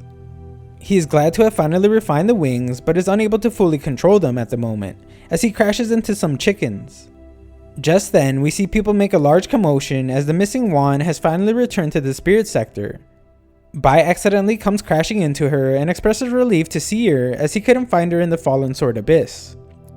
Wan has hit Bai every single time they have met before, so he is shocked to see that she doesn't this time. Tidon seems to show that something is strange about her as well, when he continuously growls at her. Yun then arrives to greet his sister, who he thought had died, but is heartbroken when she doesn't seem to remember him. She seems to only trust Bai as she goes with Yun only when Bai reminds her that Yun is her brother. When alone, Bai thinks about how strange Wan seemed and thinks about investigating what she went through in the Fallen Sword Abyss. Tidon clearly wants Bai to stay away from her, but Bai explains that he didn't sense any danger and points out how she smiled at him before she left. He ultimately decides to stop thinking about her altogether since she has returned safely and focus on his training instead. Tidon hides in fear as Bai realizes his training is pretty dangerous for anyone around, and we see just why as he begins. Bai starts by cultivating the undying indestructibility. It requires the absorption of large amounts of spiritual energy, and he explains that the heaven-reaching river bank he trains near couldn't be more suitable. The technique explosively increases his strength, and the move he practices is called the 10-elephant savage ghost. Bai states that just practicing the level of 1 elephant nearly uses up all his spiritual energy, and he couldn't even form the complete elephant. Just then, we see that controlling the technique is quite difficult, as Bai's body transforms itself in ways that he doesn't want them to. The transfer of spiritual energy is too unstable right now, but Bai refuses to give up since the technique grants such great power. He gets the idea from Tidon to refine a grade 4 ki boosting pill to use instead of the heaven-reaching river since it will be easier for him to control. The only problem is that refining a 4th grade pill requires a higher level of mastery of the medicinal path. Just then, Bai becomes excited as he remembers that he was given the Frigid Sector medicinal scroll. Activating it brings him to tears, but we see that it's actually because he can't understand what's written. Elsewhere, Yuan points out that the Spirit Stream sector is becoming very strong after Wan's return, since that means they now have another Foundation establishment disciple. However, the other 3 sectors are becoming more upset and are simply waiting for the perfect time to act. The elders are glad to see that Bai is training hard though, and the city is at peace now that he hasn't been refining pills. However, just then, Yuan is shocked to hear that strange weather has begun to form, and we see that it's because Bai is trying to refine the grade 4 pill. He has made quite a few adjustments to his normal technique, but finds that it doesn't go well. Back in the city, everyone is told to immediately take shelter, and they do so frantically, as some question if Bai's pill refining is really that destructive. The new disciples are informed of stories from the past, when Bai's refining caused acid to rain down on them for days, and even mutated animals so that they could speak human words. Beihan Li is shocked to see that Bai actually had the guts to refine pills inside the Patriarch's ancestral hall, and Tian Yu instructs Beihan Li to help him suppress the furnace while everyone else runs away. The two attempt to stop Bai, but only end up getting mocked by him. The sector leader Yuan arrives to scold the two for making a scene, but Bai takes responsibility for being too eager to refine the pill. Yuan continues to scold the 2 others though, since their destroyed clothes makes it clear that they are too weak. Yuan tries to explain that if they were as strong as he is, then they would have been able to stop Bai. However, the cauldron explodes once more, and Yuan is now the one with destroyed clothing. Bai apologizes while stating that he didn't do it on purpose, but Yuan prepares to rid the sector of Bai anyway. However, Tidon jumps in to take the damage for Bai. They make the perfect pair as Bai dramatically states how they have shared so much time together for the past several years, as Tidon's little hand drops, and Yuan is left to question what he has done. When Bai gets them to a safe distance, he tells Tidon to stop pretending, and it does. Bai realizes that he has provoked the sector leader and staying there is no longer safe. Bai can only think of one place he would like to go, but is interrupted when Yuan captures him. Bai is in trouble for betraying the ancestors and destroying the ancestral hall. Yuan is disappointed and repulsed at how Bai deceived him, but points out how amazed he is that little Tidon was able to withstand his attack.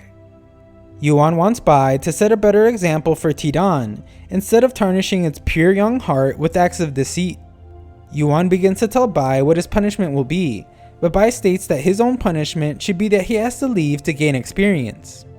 Bai has realized that he is currently a piece of immortal iron, but only through difficult experiences will he become an immortal sword. Bai dramatically points out how he is certain that it will be difficult for Yuan to let him leave, and is sure that the sector leader will even beg him to stay, but is surprised when Yuan agrees to let him go as there is no time to waste. Bai points out that he hasn't had time to pack yet though, but Yuan instantly gives him a bag of spirit stones, elixirs, and all the protective artifacts he needs to begin his journey immediately. Bai would like to pick a date in the future instead, but Yuan points out that there is no better time than now. Bai is only allowed time to say goodbye, and we see that Beihan Li is unexpectedly affected by his departure. Bai is upset that he won't be able to say goodbye to Li, but Yuan explains that he will inform Li when he is done training. Mei says her goodbye, and Bai explains to Zhang that he will be leaving Tidon with him. Bai says goodbye to his adopted son and begins to leave. He turns to make a final request to have his home made into a more sturdy one, but Yuan sends him on his way. Mei cries after seeing her friend leave, but everyone else in the sector prepares to celebrate for 3 days straight. Bai flies off at extreme speeds and sets out to the Bloodstream sector in search of the Relic of Eternity. Sometime later, Bai is nearing the Bloodstream sector, and Dan explains how he gets terrified every time he is there.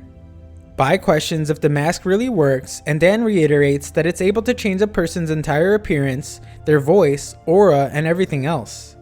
Dan used it to hide in the Bloodstream sector for several years, and not even the elders could see through it. Furthermore, the mask fuses with the skin, so spiritual energy must be used to remove it.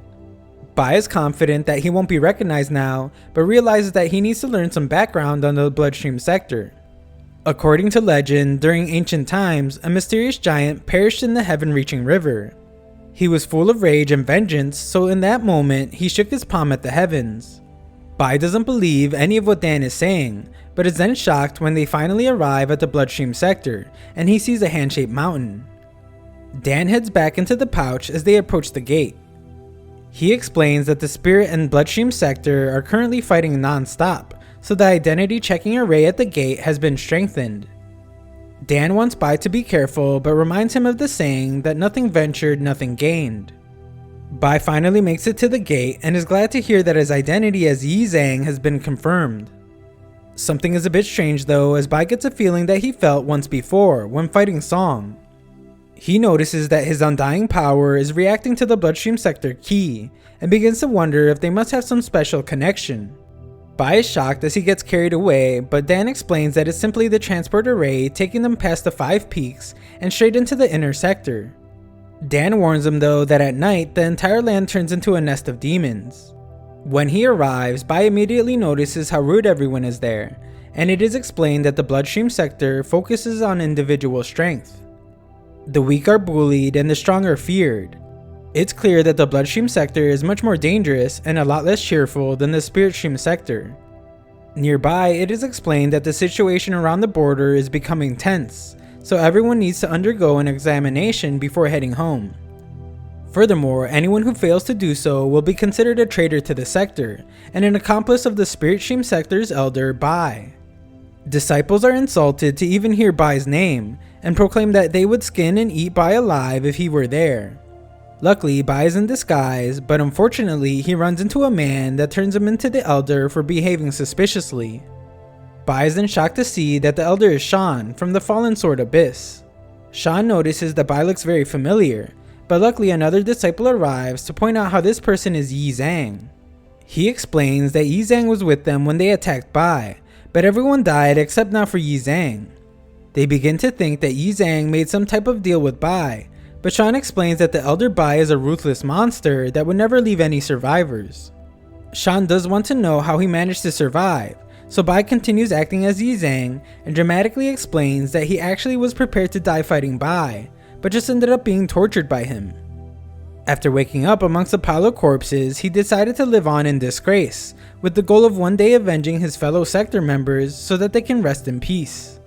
Shan still won't let Yi Zhang in, but changes his mind when Yi Zhang bribes him with everything he plundered from the Fallen Sword Abyss.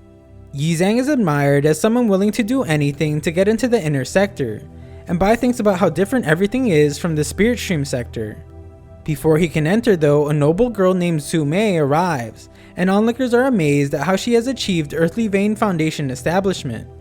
She will likely be promoted to Master soon, which means she will rule over a peak of her own, and her status will be even more outstanding. Bai is then shocked to see that it's the girl in the mask from earlier, but is then threatened by Su Mei's guard for looking directly at Su Mei. Bai must think quickly and decides that saying he was mesmerized by her dashing figure is the best excuse. He is about to be punished but lucks out when the powerful Song arrives. He is acknowledged as Su Mei's rival since they are both fighting to be bloodmaster of Middle Peak. Bai attempts to sneak away since he fears being recognized by all these people he has met before, but is stopped by Shan. Shan wants to know whose side he is on, but Bai says they are both very good. Su Mei mocks Song for being defeated easily by Bai, and he becomes infuriated to just hear Bai's name. Song instantly attacks, easily taking out Su Mei's guard, and the two rivals have an intense battle. The two fighters seem evenly matched, but Su Mei ends up being the clear winner, and she states that once she becomes bloodmaster, she will expel Song from Middle Peak. Just then, Bai attempts to leave but turns to find that everyone has fallen. Shan is shocked to see that he wasn't injured at all by the pressure of the two rivals fighting, and Bai fears that this will give his identity away. Bai calculates that he might be able to escape, but his imagination shows that it doesn't go so well. He decides not to act so impulsively anymore, as that will only raise suspicion, and begins to act as if he has actually been injured. He decides to make it extra dramatic and bites down on his tongue so he can spit out a mouthful of blood. Everyone sees the large amount of blood he spit out and realize that he is even more injured than they are. Bai pretends to question if he is actually going to die, and Shan points out how he must actually have some kind of hidden defense. Shan assumes this is how he survived Bai's attack, and Song becomes curious after hearing that name. Song is certain that a normal person like Yi Zhang couldn't survive an attack from Bai, and determines that Yi Zhang must be hiding something. The story continues as Bai's disguise as Yi Zhang is about to be discovered, but luckily the earth begins to shake and we see that it's being caused by someone familiar with Yi Zhang. This very masculine woman takes Bai away, but we soon see that Bai has gotten away from her. Bai scolds Dan for having such a frightening mistress, and Dan reveals that he actually has more than one. Just then, Bai accidentally sets off an alarm that alerts guards that someone has broken into Middle Peak. Guards can't believe that someone would dare to break sector rules, and begin to wonder if it's a spy from the Spirit Stream sector. They aren't able to find Bai, and we see that he is nearby. He is amazed to see that Middle Peak is so strictly guarded, and Dan explains that it's because the position of bloodmaster in the Middle Peak is currently vacant. To be allowed up the mountain, one must be at least a guardian in Middle Peak.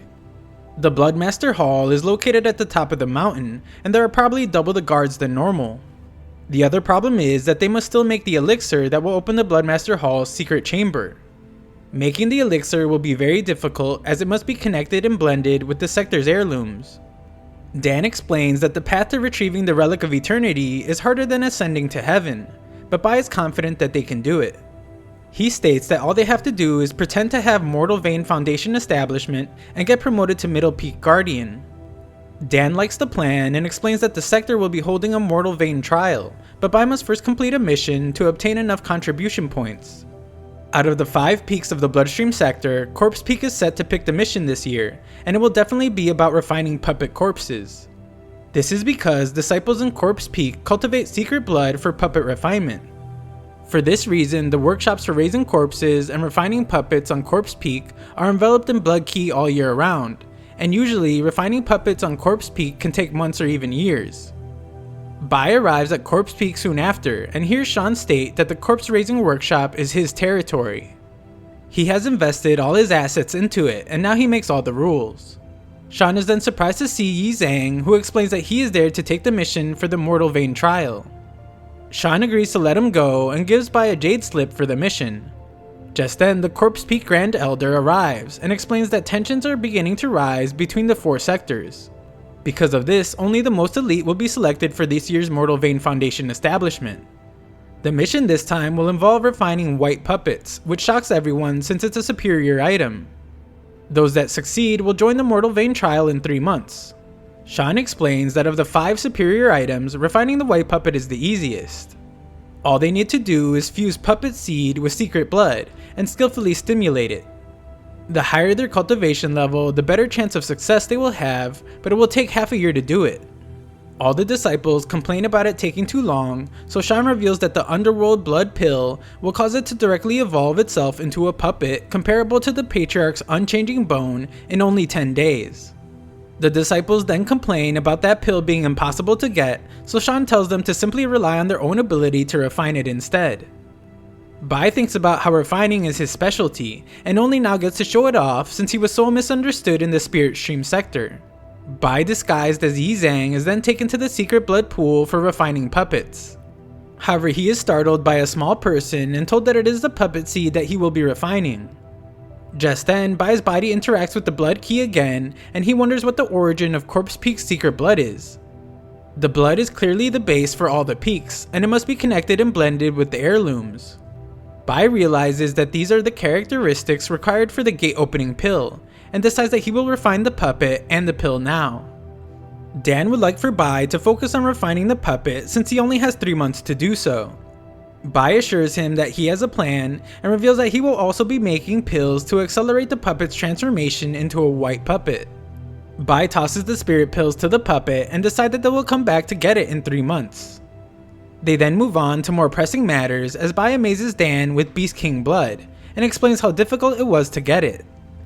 Bai then has flashbacks of how he begged his adopted Beast King's son for 1 drop of blood and bribed him with everything he could.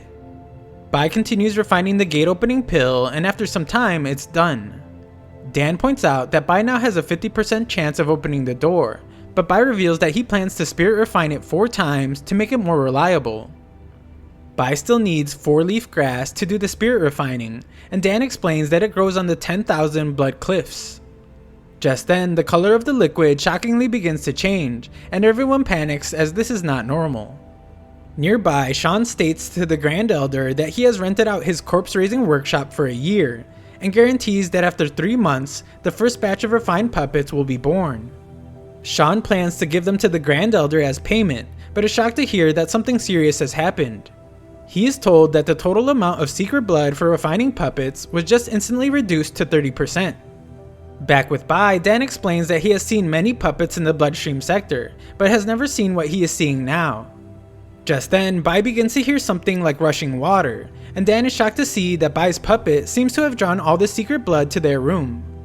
Soon after, Dan hides himself and Bai is in disbelief as his tiny puppet has become a giant one. Outside, Sean can only watch in horror as all the secret blood has suddenly disappeared. Just then, Sean and the Grand Elder are shocked to see that Yi Zhang's entrance actually has blood flowing out of it. Sean is furious to see that Yi Zhang is causing so much havoc in his territory, but his attempt to capture him is paused when Yi Zhang emerges just as the corp raising workshop is destroyed. Sean blames Yi Zhang for everything and summons his puppet to attack Bai. Bai knows that his Yi Zhang disguise will die from the attack, but he also cannot attack since it will expose his identity. He can't decide what to do, but soon finds that he doesn't have to, as his little puppet has arrived to save him. Sean is in disbelief to see what Yi Zhang has refined, and can't understand how the puppet can have green hair. Bai's puppet easily overpowers Sean's black puppet, and Bai is surprised to see that his puppet seems to be protecting him. Sean complains to the Elder, and is then confused to see his black puppet reappear several times, but it doesn't obey him anymore. The Grand Elder then springs into action as he is furious that Yi Zhang has destroyed his corpse-raising workshop. Furthermore, Yi Zhang has used up all the secret blood. The Elder points out that Yi Zhang's green puppet doesn't have the strength of one at Foundation Establishment, but does have the rare and wondrous ability to control other puppets, even those at a higher grade than it. Bai offers to give the Jade Slip for controlling the green puppet and thinks about how he is certain that this will be where he dies. However, everyone is shocked to see that the Grand Elder accepts his offer. He explains that destroying a mere corpse-raising workshop is nothing, and points out how Yi Zhang has made a great contribution to the sector with his offer. The Grand Elder gives Bai 5,000 Spirit Stones and 30,000 contribution points. He leaves, but explains that Yi Zhang will go straight to the Mortal Vein trial in 3 months. Sean thinks about how Yi Zhang now has the support of the Grand Elder, so he will have to change how he treats him. Bai thinks about how Sean is suspicious of him, so he must treat him differently as well. Nearby disciples are then shocked as the two enemies quickly apologize to each other, and Yi Zhang gives Sean the formula for making the green puppet. Sean then expresses confidence that Yi Zhang will do well in the Mortal Vein trial, but shocks him when he reveals that it will take place at the 10,000 Blood Cliffs. Time then jumps forward to the Bloodstream Sector's Mortal Vein Foundation Establishment trial. Grand Elders from 4 of the peaks will serve as supervisors, and the Corp's Grand Elder gives a speech to the disciples. He explains that after 3 months, those successful in Foundation Establishment can freely choose to join any peak, and be promoted to Guardian. Bai, who of course is still disguised as Yi Zhang, thinks about how he already has Heavenly Vein Foundation Establishment, and is confident that he will easily get promoted to Guardian. What he really needs to focus on is finding 4-leaf grass. Other disciples state their intention to prove themselves during the trial, and vow to take down the Spirit Stream sector along with Bai after Foundation Establishment. Just then, the Grand Elder of Middle Peak arrives, and Bai overhears that it's Song's aunt, June. She explains that the disciples will advance to the mortal path of Foundation Establishment using Foundation Establishment pills. She has placed 10 of the pills in a vial and drops it somewhere as she explains that all they have to do is simply fight for it. Yi Zhang is slow to jump off the cliff compared to the others, which surprises June, but he soon joins them. Bai takes a moment to think to himself how with his power he can grab the pill bottle at any time, but is certain that it will expose his identity. He hears a group colluding and asks to join them. Yi Zhang states that he will only need 1 pill, allowing them to keep the rest, and explains that his plan is to use the same move they used on Bai in the Fallen Sword Abyss. Moments later, we see that one man has managed to grab the vial, but is soon trapped by Bai's comrades. The trap will last 3 days and 3 nights, just like it was going to do to Bai. Yi Zhang is the one to capture the man, but his comrades are shocked to see that they have been deceived, when Yi Zhang is nowhere to be found. Bai mocks them for even thinking that they could take down the Spirit Stream sector with him in it, but soon finds himself being chased by the group. Bai decides that this is the perfect time to go in search of 4-leaf grass, and dramatically pretends to be hit by an attack. The group falls for his act as they assume he is badly injured, and determine that falling from that height will surely kill him. The elders watch as the group begins to search for Yi Zhang's corpse, but state how if Yi Zhang is smart, then he will disperse some of the pills so that he can escape.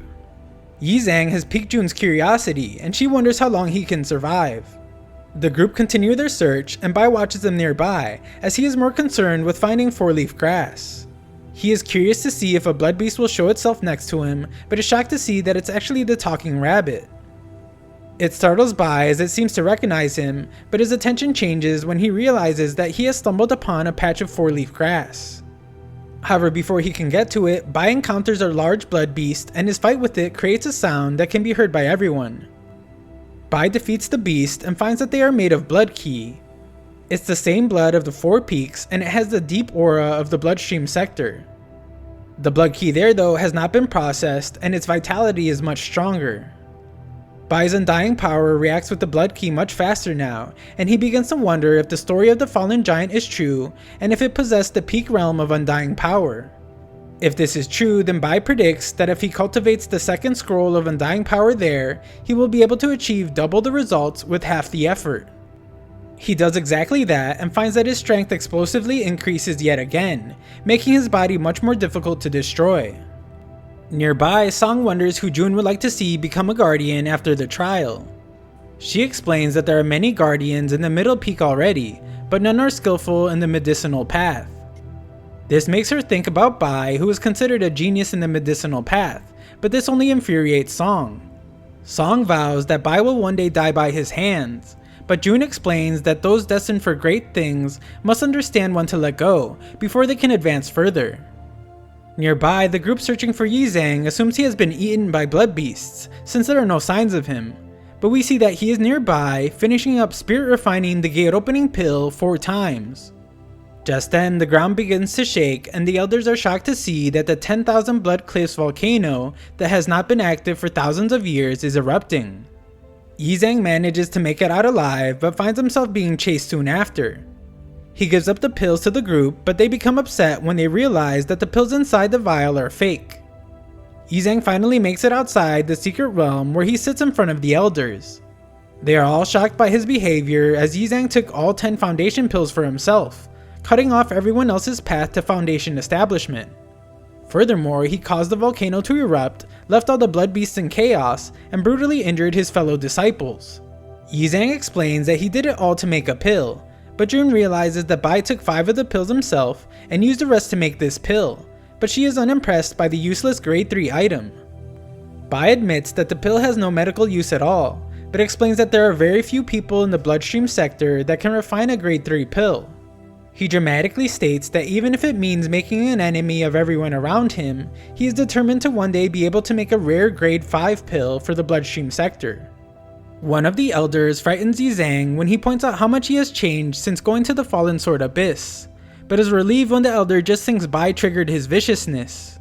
This Grand Elder is in charge of the Nameless Peak, and points out how his vicious nature suits them perfectly. The other Grand Elders want him as well, and all make their case for why he should join them. They all become more and more desperate, which leads to a scuffle amongst the powerful leaders. Bai can't believe they are all fighting to recruit him, and he uses the opportunity to antagonize the fight as he states how hard it is to decide between them. The elders get even more riled up, but Jun arrives to amaze everyone with her ultimate move. The other elders realize they have no chance against her charm, and find that they are right when Bai instantly agrees to join the middle peak. Bai can't believe how much control she had over him, but is glad since he wanted to join the middle peak anyway. Sometime later, at the Bloodmaster Hall, we see that a couple of guards are fearful of something, just before they come under attack. Back with Bai, we see that he has arrived at the entrance of Middle Peak, where he is disappointed to be met by Song. The two enter as Bai is amazed by the amazing scenery, and becomes excited when he gets a glimpse of the Bloodmaster Hall.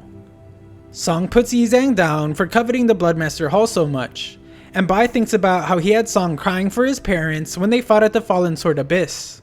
Yi Zhang is caught muttering, but explains that he was only thinking about how Song's sister is the whole reason he is there.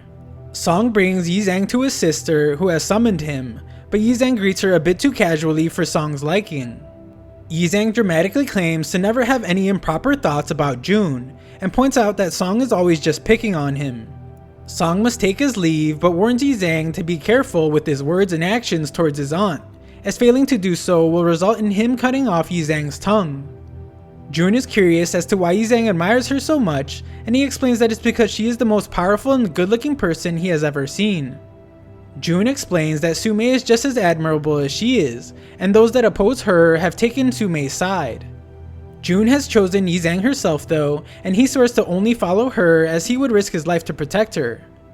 She wants to make sure that he isn't weak, and asks that he remember those words when learning the Blood Sector's secret technique called the Blood Killer World. When alone, Bai realizes that she doesn't actually care about him at all, and knows that she simply wants to use him to help her get the bloodmaster position. Bai isn't interested in doing that though, and decides to take the Relic of Eternity that night, and return to the Spirit Stream sector. That night, Dan trembles in fear, as he explains that ever since the previous bloodmaster died a bizarre tragic death, there have been countless rumors about the bloodmaster hall at night. Dan fears there may be a ghost there, as he begs for mercy.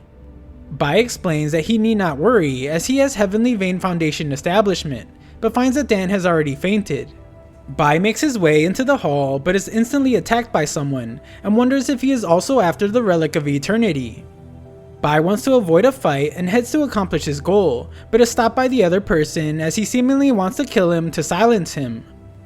Bai is surprised to see that the other person is also an intruder, and fears loud noises might alert the guards. Bai uses this information to his advantage, but finds himself fighting the guy again soon after. He stops as he must remind himself not to use Spirit Sector techniques and pays the price for hesitating. The guards think they might have heard something as Bai is kept quiet, but luckily they are too scared to check the hall. Bai determines that he has no chance of winning without using Spirit Sector techniques, and decides to use a stranglehold. Things get a bit awkward as this makes him realize that the other intruder isn't a guy, and the intruder attacks him. The attack isn't lethal though, as the two are surprised to find that there are power restrictions inside the hall, and the other intruder leaves. Guards come rushing in this time but are surprised to see that no one is there, and determine that it really must be a ghost. Bai hides nearby and is shocked at how powerful the girl was. He is determined to find out who she is and uses his heaven-reaching eyes of the law to find her. Unfortunately, his skill is detected somehow, and he determines that she must have an expert with her. Elsewhere, we see that Bai had left a bite mark on the girl, and she is informed by her accomplice that someone was attempting to track her. The accomplice points out how arduous the mission is, and reminds Su Mei that she must protect her identity. Su Mei then has a memory of her vowing to get revenge on Bai after he left her captured. A mysterious person had found her, and suppressed her consciousness so they could control her body. The accomplice reveals a blood-gathering bottle that can speed up her cultivation of the Blood Killer World technique, so that she can fool others, but explains that there is more pressing matters that we don't get to hear. Elsewhere, Jun is in disbelief as she never expected Yizang to make successive breakthroughs in just a few days. It's clear to Song that Yizang desperately clings to life and fears death, so he wonders why his sister thinks so highly of him. She explains that the 10,000 Blood Cliffs trial revealed that Yizang is much more capable than he lets on. Furthermore, she states that there are two types of people that are easiest to control. The first is a person who covets riches, and the second is a person who lusts after women. Song can't stand to see Yizang's eyes for some reason, so Jun states that after she is done using Yizang to become bloodmaster, Song can gouge his eyes out. That night, Bai understands that he is completely powerless, as using Spirit Stream Sector techniques will give his identity away, and decides that he must hurry and cultivate the Blood Killer World move. However, as he does, something strange begins to happen. A man appears before him and calls out his name Yizang, which causes his strength to be completely suppressed. The man is pleased to see that Yizang has reached Foundation establishment, and tells him to participate in the Bloodmaster trial, as doing so will easily solve all his problems. Bai wonders if he was just in another world, just as 3 elixirs are presented to him, and he is told that they are sufficient for him to cultivate to mid-stage Foundation establishment. Bai remembers that Dan told him about the mysterious person that gave him the mask, and determines that it must have been the same person. He wonders if the man realizes that he isn't Dan, but determines that the man doesn't care as long as he gets the Relic of Eternity. Bai decides not to overthink it though, and just accepts that he has this mysterious person helping him. The story continues as Bai, disguised as Yi Zhang, goes to a waterfall that he first saw on the day he joined Middle Peak. Bai is confident that with such dense blood ki around, he will definitely get twice the results with half the effort if he trains there. He has a memory of when Dan questioned if he really wanted to take part in the bloodmaster trial, since it's a trial for selecting the master of one of the peaks. It is an extremely savage event, but Bai explains that taking part is unavoidable. Dan reveals that trusted guardians are allowed to join participants, but what they really are just disciples willing to sacrifice themselves. He warns that Bai will be ripped to shreds and badly injured if not dead. Bai thinks to himself how whether he becomes a trusted guardian or participates in the trial himself, mastering the strongest skill is most important. Bai determines that he needs more blood ki and follows his instincts to find that there is a whole different world behind the waterfall. It is a very valuable place for cultivating since there is an abundance of blood ki there, and he rushes to quickly finish cultivating the blood sector's secret technique. There are 3 stages to cultivating the blood killer world. The first involves blood ki refinement, which creates outer blood ki from condensed inner blood ki. The second refines blood fluid and allows a person to condense a sword from blood ki. The third is a supreme skill that only one cultivator in every 10,000 achieves, called the blood ancestral reversion. Bai determines that in order to pass the trial, he must at least be at the peak of blood fluid refinement. He is confident as always in his cultivating abilities, and we see that someone has arrived outside.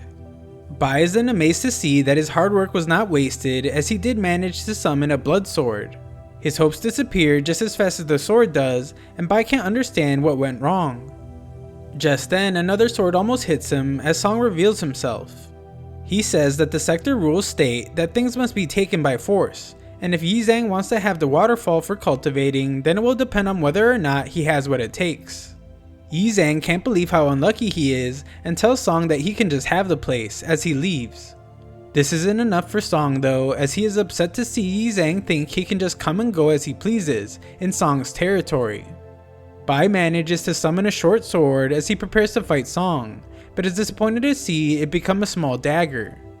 He manages to defend himself just well enough, but Song is not impressed by the first ranker of 10,000 blood cliffs, and he mocks him for not being able to condense an actual blood sword. Bai knows that he would easily win if he could use his spirit stream sector techniques, but he can't, and he sees that his dagger won't last for much longer. He knows that he just needs more blood ki and absorbs a good amount as he closes the gap with Song. Song is caught off guard by Yi Zhang's attack, but he isn't finished, and the two begin fighting once more. They fight a bit more evenly as the two end up outside. Song states that his family won't be interested in Yi Zhang as a guardian, but even if they were, he would kill him all the same. Bai's blood leaks into his weapon, and he is amazed to see that it's actually responding with the blood sword. The undying power comes from the same sector and origin as the giant, which means the sector's blood ki is the undying blood. Song continues to mock Yi Zhang, but is startled when he begins to do something. Bai thinks about how he never realized that the undying blood ki from his body is actually the best source of power. Song plans to teach Yi Zhang a lesson on the blood killer world technique, but he is ready this time and uses his undying blood sword. The two exchange an attack, and Song is in disbelief to see that Yi Zhang had somehow had a breakthrough even under the pressure of his blood ki. Bai is glad to see that he succeeded, but something doesn't feel right as he faints, and Song leaves him to die from blood ki backlash. Bai is heavily wounded as he falls to the bottom of the river, but something strange begins to happen. Everyone in town has their blood ki taken from them, as we see a red cloud form above the river. Bai's body begins to levitate, and he wakes up to find that his undying blood can actually absorb nearby blood ki. He is confident that this will take his training to the next level, but we see that the people from town are approaching rapidly in search of the blood thief. Luckily, Bai managed to escape just in time, but determines that he must control his undying blood powers so that he doesn't take too much and bring unwanted attention. The townsmen continue searching for the thief, but are then scolded for almost disturbing Sumei's cultivation. We then see what Sumei was told by her accomplice. The man explained that she will join the trial, but she cannot use the techniques she knows since only blood techniques are allowed. This is the reason why he gave her the blood gathering bottle. With it, she will be able to cultivate the blood killer world faster and continue tricking everyone. Sume attempts to do just that, but another force seems to be sneaking in. Elsewhere, Bai is surprised to see that he can absorb such pure blood ki from this new spot he found, and we see that he is the one invading Sume's training. She notices that someone is stealing blood from her and sends the force back, but Bai refuses to give up now. Of course, Sume won't allow someone to just steal from her, and the two struggle for control, but it only results in the bottle being destroyed. Sume is then shocked as she senses undying power, and realizes just then who her opponent must be. Master Diviner arrives to blame the blood thief for stealing her blood ki, but she explains that she simply failed at cultivating and there was no thief. She asks to be left alone, and we see that Diviner has decided to search for the thief himself. He is successful in pinpointing his location, but finds that his blood ki is being stolen as well. Back with Bai, we see that he is in bad shape as the power of the undying blood is too strong. He did not intend to absorb so much blood ki, but it was just drawn to him. Bai determines that he has no other option and decides to just accept all of it. Doing so brings forth the 10 elephants, and a gigantic monster rises from the body of water below him. Something happens within Bai, and he is now able to unleash a mountain-shaking strike. This is not all, as we see that he uses blood fluid to summon a much larger sword, and he uses it to do massive damage. Bai states his real name out loud and says that once he absorbs a little more blood ki, even the elders and bloodmasters won't be a match for him. Bai is feeling pretty good about himself, but finds that the talking rabbit that mimics anything it hears heard what he said, and has begun to repeat it. Bai attempts to stop it from getting away, but it's too late as it heads outside, repeating what Bai just said. The rabbit says Bai's name loud and clear for everyone to hear, shocking everyone including Sume. Sume then has a flashback of when she was told not to forget about how she disobeyed her master's orders in Donglin City, giving us our first clue about her true identity. The man goes on to say that if she truly wants to protect the person closest to her, then she knows what she needs to do. Back nearby, we see that the rabbit has made everyone suspicious that Bai is nearby. Yi Zhang isn't ready to reveal his true identity as Bai just yet, and acts like he just realized that Bai is the one behind everything. He makes it clear to everyone that he has a deep hatred for Bai, and demands that the talking bunny reveal his location. The bunny doesn't, so he applies more pressure, and the bunny just ends up mimicking someone else's words. This time, he mimics Master Diviner's words, and reveals that he vows to one day have Sume in his arms. The rabbit gets nervous and begins to reveal the other secrets as well, but they start to not believe what it's saying. Yi Zhang is glad to see that they no longer believe the stupid rabbit's words. He states that he is there to capture the blood thief as well, and didn't expect the thief to use a rabbit as a distraction. What he doesn't realize though is that his undying blood has stolen the other's blood right in front of them. They are furious, and Yi Zhang's escape is interrupted by a large number of disciples. Just then, Chan just so happens to be coming by when Yi Zhang runs right through his carriage. The heated chase continues, and the disciples become even more frustrated when they notice that Yi Zhang is still stealing their blood ki even now. Elsewhere, Song peacefully cultivates alone when he notices that his blood ki is violently being taken away. He emerges from the cave, furious to see that someone has dared to absorb the Middle Peak's blood ki. Bai manages to find a place to rest, and thinks about how he should not be blamed since he is just a cultivation genius that the blood ki actively selected to be the chosen one. He must continue running though when he is found by Master Diviner and his group. Bai plans to head to the Corpse Peak instead, as he is confident they won't follow him there. Nearby though, we see that Master Diviner uses a mysterious skill called Heavenly Divination Arts. Bai finally makes it back to his house so that he can get his Corpse Peak token, but finds that there was someone waiting for him. Master Diviner and the rest of the group reveal themselves, and they destroy his Corpse Peak token so that he cannot leave.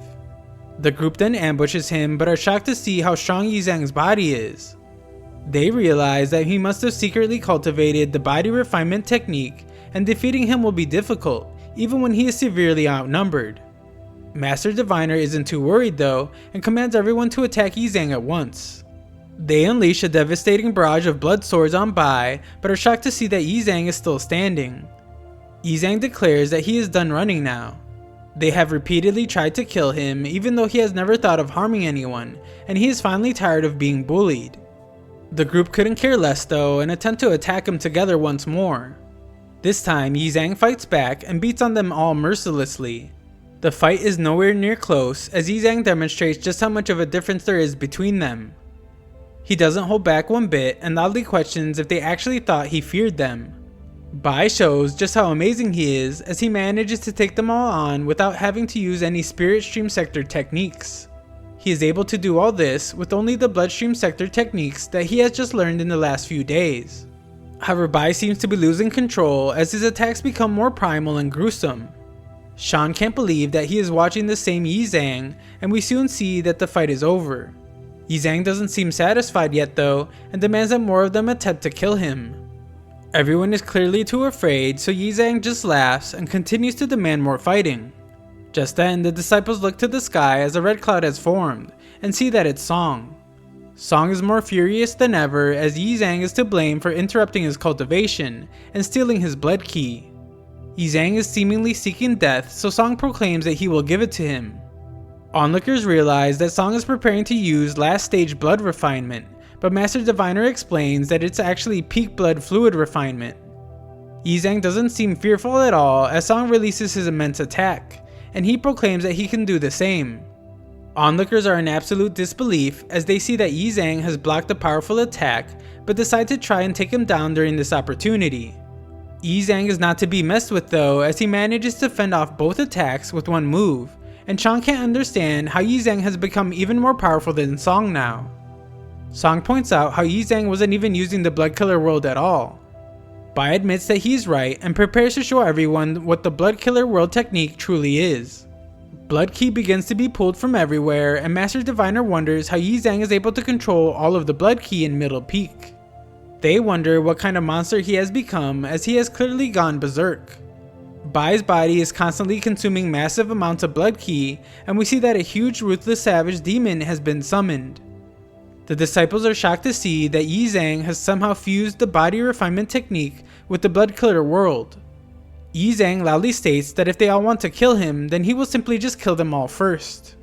He unleashes the true Blood Killer World attack as everyone tries to defend themselves, but it proves not to be enough as he is about to break their shield. However, just then he is momentarily stopped as someone has had enough and manages to disperse the blood. Yizang isn't finished though and wonders why it wasn't enough before when he was the one being attacked. He won't let the injustice go unpunished and shows his blood ancestral reversion. The attack is absolutely devastating as everyone is defeated, but Yizang continues to ask for more fighting. He has clearly gone mad as Yizang screams for someone to try and kill him like before, but he is stopped when Patriarch Wuji arrives, asking if he has had enough yet. Yizang is clearly still defiant as he withstands a move from Wuji. Wuji proclaims that Yizang's talent is very impressive since he already has the blood ancestral reversion and a rather devilish nature. He thinks it's a shame though that he only has Mortal Vein Foundation establishment and gives him a blood treatment to heal his wounds. He also gives him 3 spiritual blood pills that will give him sharper sensitivity to blood key. Wuji leaves as he instructs Yizang to focus on his cultivation while also conducting himself properly. Bai can't understand why he's being rewarded after doing such terrible things, and Shan arrives to greet the demon Yizang. Shan states that Yizang's talents are being wasted there and asks that he come back with him to the Corpse Peak. The other Grand Elders come out of nowhere as well and once again make their cases for why Yizang should join their peak. The bickering continues as Yizang hasn't said a word, but Jun arrives soon after to remind everyone that he is already part of Middle Peak. The other elders leave and Jun asks to be assured that Yizang won't leave her. Yizang still doesn't speak, so Jun just sends everyone home to tend to their injuries, including the furious Song. Jun then warns Bai that he needs to be very careful as the bloodstream sector is very chaotic and deceptive. Even Wuji is someone to be wary of. Yizang doesn't believe that, but Jun reveals what Wuji did 800 years ago at the Sacred Lands. For the sake of his 9th tide level, Wuji slaughtered Foundation Establishment disciples from all 4 sectors. Jun warns him to stay away from Wuji and he agrees to. She points out that Yizang has demonstrated his immense power and will not be provoked by anyone, so he can peacefully stay in Middle Peak. The next day, Yizang is treated much more differently as he is called Demon Yi and is thought to be someone that kills without batting an eye. Bai's home was completely destroyed in the fight, so he heads out to choose a much better one. As Bai walks around, he overhears several wild rumors about himself. Everyone seems to now think that his powers are boundless, and the power from one of his strikes can even shake a mountain. While the rumors were entertaining at first, they have also started to question his integrity. Yizang finally arrives to apply for a new home and shocks everyone when he states his name. He proclaims that he is actually pure and kind-hearted as he starts to look through layouts of different homes. None are to his liking though, as they are all remote and sparse in blood key. He loudly wonders if there are none closer to the bloodmaster hall, and he is shown that those are already taken. Yizang would like to hear about them anyway and is shown several of them. Bai is amazed to see just how much of a top quality home Song lives in, and asks to be shown even more. Another home has its own blood pool and is temperature regulated, but he is told that it belongs to Master Diviner. Yizang is shocked to hear that Diviner lives in such a nice place, and the clerk calms him down as he seems to be unaware of the rules of the management office. He goes on to explain that these first-rate homes are not chosen, they are snatched. Moments later, we watch as Master Diviner is brooding over how much favoritism Yizang received from Wuji, and vows to get vengeance on him one day. Just then, Bai arrives at the front of his house and calls out to Master Diviner as he would like for Diviner to offer his home to him. Master Diviner refuses to come out of his home, so Bai repeats the embarrassing thing he said about one day having Sumei be all his. Master Diviner finally emerges from his home and proclaims that it's time to teach Yizang a lesson. Master Diviner decides that it's time to use his ultimate move, but surprises Bai when he gets on his knees and begs for Sumei to come get revenge for him. He continues to plead with her and promises to give her his absolute loyalty. Yizang waits patiently, and we see that Sumei plans to use Diviner as a guardian in her trial. She is prepared to help him now, but changes her mind when she hears that the person giving him problems is Yizang. Sumei states that she will give him justice later as she leaves, and we see that Bai has already started emptying the house. Diviner wonders if Sumei actually thinks highly of Yizang's strength, and we see that that exact rumor has spread rapidly. The rumors grow out of control, and people begin to believe that Yizang and Sumei now have a child. Jun hears this as well and assumes that Sumei has done it on purpose to bring more people to her side. Sometime later, Bai is shocked as Jun has summoned him to her home alone so late at night. She arrives to greet him, but he is unable to make eye contact, and she wonders if it's because he has taken a liking to Sumei. He fears that she will accuse him of betraying an elder, so he decides to search everything up. Yizang states that he has killed countless people in his life, and the only ray of light that exists in his heart is her. He would like to protect her for the rest of her life, but he explains that Jun's current self isn't who she really is.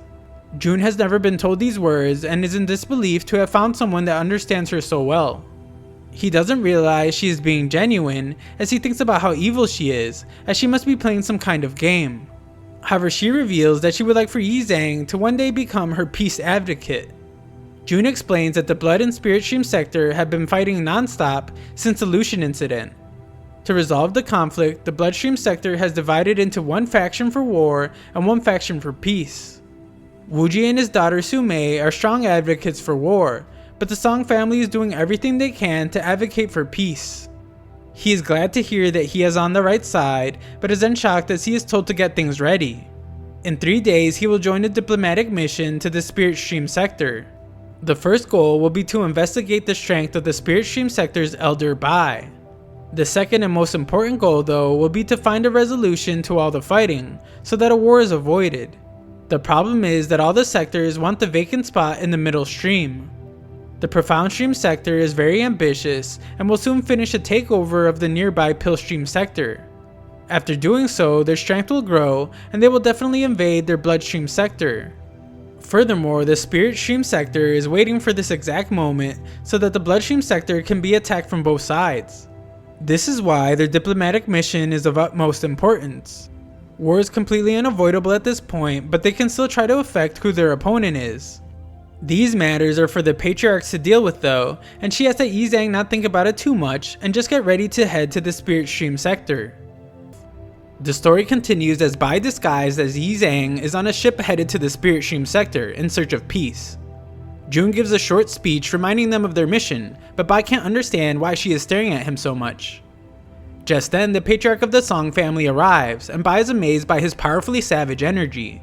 The terror he instills in people can easily be felt, and he's even scarier than Master Wuji. Their journey continues as Bai wonders if he will be recognized by his old friends back home, even if he is in disguise. Yizang mocks Master Diviner for groaning all the time, but Diviner explains that people like him will be put in their place eventually. Yizang believes that Diviner is just a phony, and explains that he notices everything, as he calls Diviner the Master of Groaning. Furthermore, he points out that he can annihilate him instantly with very little effort, and the two must be told to stop by June. She wants Bai to come closer to her, and he smoothly compliments her good looks. June states that she won't be falling for his charm, and their chat is interrupted when they hear that they have entered the territory of the Spirit Stream sector.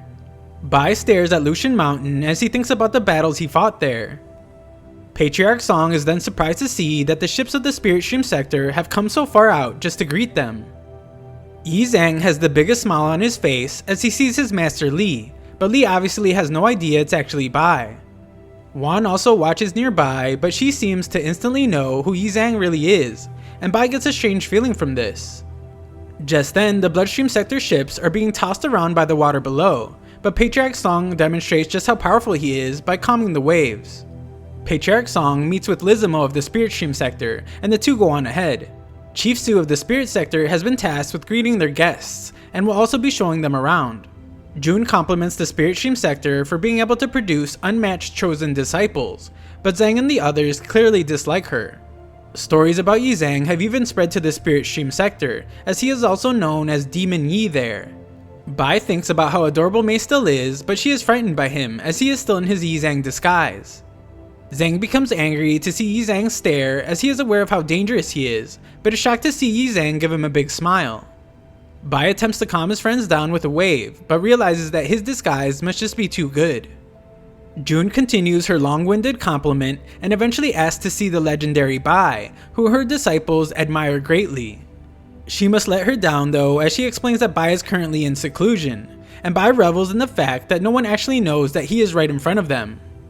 June settles for just going to see where he is from, and they all head further into the Spirit Stream sector. June compliments the beautiful scenery and then asks to see Bai's home, which Bai doesn't like very much. Su makes things a bit interesting as she knows that they have brought a master of deduction with them, and asks that Diviner deduce the location of Bai's home. Diviner states that calling him the best is an understatement, and he prepares to put on a show of his humble skills. He uses his heavenly divination arts to send out a butterfly, and Yizang is surprised to see that he is able to determine the location of the home by relying on a strange item. Unfortunately for Diviner, there is an extremely powerful array blocking his path, and if he continues, he will suffer a backlash. He knows he needs to come up with something fast, and explains that he has determined the approximate location, but would like for Yizang to do the rest. Onlookers point out that the Spirit Stream sector's array is not to be trifled with, but Diviner states that they shouldn't underestimate Yizang. Diviner recalls how Yizang said on the ship that he notices everything, and is certain that Yizang can easily calculate the location of Bai's home. Bai thinks about how smart Diviner is for attempting to humiliate him in front of everyone, but unfortunately for Diviner, of course Bai knows where his own home is. Yizang plans to take advantage of this and asks what he will get for deducing the location of Bai's home. Diviner states he will bow down to him if he is successful, and Su asks that he begin since he is so confident. Diviner excitedly waits for him to fail just as Bai begins his act. The show is extremely short-lived though, as Yizang explains that he already has the location. Yizang brings everyone to Bai's destroyed home, but Diviner refuses to believe it since Yizang didn't do anything special, and assumes he was just guessing. However, Su reveals that Yizang is correct, and he asks for his reward. Diviner refuses to believe Yizang actually has the same skill he does, and challenges him in the skill of item deduction. Diviner pulls a cauldron from the rubble and determines that the destruction was due to pill refinement, but a life force remains near it. Yizang of course remembers exactly what happened there, and pretends to deduce that a talking rabbit emerged that day. Diviner believes he is just trying to guess randomly again, but Yizang is once again proven correct. The two would then go all around the Spirit Stream sector, and Yizang would recall everything in his past, making it seem like he is much better at the art of deduction than Diviner. Yizang then marvels everyone when he deduces all 75 graphs that form the plant in the competition he was in as Bai. Diviner is confident that Yizang won't be able to deduce the next thing, and states that he will change his family's name to Yizang's if he can deduce who the headless statue is of. Yizang states that it's obvious since its location is extremely special, so the person must have had an influential status, and the person gave his life for the sector. Yizang states that even though he hates this person deeply, even he has to admit that the person has loyalty and righteousness. This person, who is a role model for everyone, is actually the elder Bai. Everyone is shocked to see just how accurate Yizang was, and Diviner can't stand to see that someone so young has already surpassed all his years of training. Jun points out that while Bai is clearly very special, their bloodstream sector's Yizang is on par with him. The two sectors then get into a shouting match about who is better, but it's broken up by Zhang. He points out how amazing Yizang's item deduction is, but now wants to test his human deduction as he asks Yizang to do something about him. Diviner points out how much harder human deduction is and prepares to watch Yizang fail. Yizang would rather not try, but Zhang insists, and he deduces that Zhang will be very wealthy and respectable. Zhang isn't impressed as he has heard the same from a fortune teller on the street, but Yizang states that he is just getting started. The next thing is a secret, so it must be whispered, and Yizang uses his memory of when they would eat the sacred food together to tell Zhang that he would need a large bowl to save a half jar of rice. Zhang is shocked to hear this, and everyone is amazed to see that Yizang had clearly deduced something about Zhang's future. Afterwards, everyone is taken to the northern bank, but the elder there reveals that they won't be taking any visitors that day. The elder thinks about how after Bai left, the Beast King was brought there to be taken care of, and she cannot allow anyone from the bloodstream sector to know about its existence. She summons their spirit beasts, and Jun realizes that if their normal beasts are this powerful, then the ones they are holding in reserve must be extremely dangerous. Jun is disappointed to see how they are being treated as guests, and the other explains that the northern bank isn't very hospitable. She requests that everyone leave, since she would like to avoid the beast going out of control and devouring them all. Diviner feels threatened, but backs down when Yizang tells him to attack them if he really wants to. Jun decides that it would be best for them to leave, but everyone is forced to pause for a moment when they begin to hear a roar in the distance. The aura is undeniable, and the visitors are shocked to feel that it might be a Beast King. Diviner points out that it's impossible, since only two Beast Kings exist in the entire downstream region. One is the heaven-reaching divine crocodile asleep at the bottom of the heaven-reaching river. The other is the death worm found in the depths of the earth. Bai steps up as the Beast King shows itself, and he must wonder how long it's been since he can hardly recognize his little adopted son Tidan. The elder is frightened as Tidan begins to move, but it clearly recognizes Bai. He telepathically instructs Tidan to not reveal his identity so he can complete his task, and states that he will come back for him later. Tidan gives him a wink, making Bai wonder who taught him that, and leaves. Jun can see that the spirit stream sector likes to hide its power and asks Yizang to deduce things about the Beast King. Yizang calmly does so and reveals that it had been raised by Bai. Diviner is annoyed to hear that Bai has heaven-reaching Vein Foundation establishment and a Beast King, and Jun wishes that Bai belonged to the bloodstream sector. Just then, the Patriarchs return as Patriarch Song warns that the spirit stream sector not do anything that will get them hurt. Lizimo explains that his conditions are too harsh, and they won't be able to come to an agreement. Patriarch Song reiterates that his offer of a huge amount of spirit stones and treasures is very fair. Furthermore, once they establish a foothold on the middle stream, the bloodstream sector will support the spirit stream sector. All he would like is for the spirit stream sector to be sealed under an array for 1,000 years. Lizimo rejects the insulting offer, and another spirit stream patriarch arrives to state that the negotiations are over. They will agree to not attack and not join forces with anyone else, but they refuse to be imprisoned. Patriarch Song warns that if the two were to go to war, then the Spirit Stream sector will likely face a crisis of survival. The Spirit Stream Patriarchs point out how their sector will fall in only a couple hundred years under an array, and wonder if Patriarch Song would be okay with just watching thousands of disciples from the Spirit Stream die. They state that they would rather fight to the death than live the last years of their lives begging like dogs. Tensions begin to rise amongst the powerful patriarchs as everyone in the Spirit Stream sector begins to chant for a fight. Patriarch Song agrees to end the negotiation, but warns that it would be best for the two of them to reconsider their decision. The Bloodstream sector leaves, and Lizimo wonders why they are just letting them go, as keeping Patriarch Song there would greatly reduce the strength of the Bloodstream sector. He is told that Patriarch Song's cultivation is extraordinarily exceptional, and since he came alone, then he was obviously prepared. Lizimo wants to take advantage of the Bloodstream sector's unwillingness to start a war by attacking them, but is told that they must think about the future of the sector. Attacking now won't help anything, and they should do things that will help the sector survive 1,000 years from now. On the ship, Yizhang is told to relax, but everyone is then shocked when a force is felt, and they are told to protect the Patriarch. They're all then glad to see that the force was actually just a protection array. Wuji then reveals himself as he is surprised to see that the Spirit Stream sector didn't try to intercept them. Bai is amazed as he didn't expect the Bloodstream sector to actually have such a powerful hidden move. Wuji is disappointed to see that the Spirit Stream didn't take the bait, and even more disappointed in the fact that the two sectors still can't trust each other. The travelers return to the Bloodstream sector, where false news of the Spirit Stream sector conceding defeat would spread. Gossip spreads about how Yizhang awed everyone with his deduction skills, and scared Elder Bai into hiding. Bai sits by himself, disappointed to see that the two sectors can't come to an agreement, and decides that he doesn't want to see what war looks like. Bai thinks about all his friends while wondering what he should do, but is interrupted by Jun, who explains that the Patriarchs are nearing a decision. Wuji wants to avoid being attacked from both sides, and insists that they attack the Spirit Stream sector immediately. Patriarch Song is still hopeful that things turn out okay, but Wuji asks that he not gamble with the future of the Bloodstream sector. Patriarch Hanyan asks that they remain calm, but a messenger reveals that the Spirit Stream has activated an array signaling that they are preparing for war. Hanyan explains that Patriarch Song was only thinking about the good of the sector, and credits the Spirit Stream sector for not completely blaming them for the Lucian incident. Bai learns that the Lucian incident wasn't plotted by the Bloodstream sector, and begins to wonder if there is some other hidden motive behind it all. Jun explains that there has always been conflict between the two sectors, and it was only a matter of time before war broke out.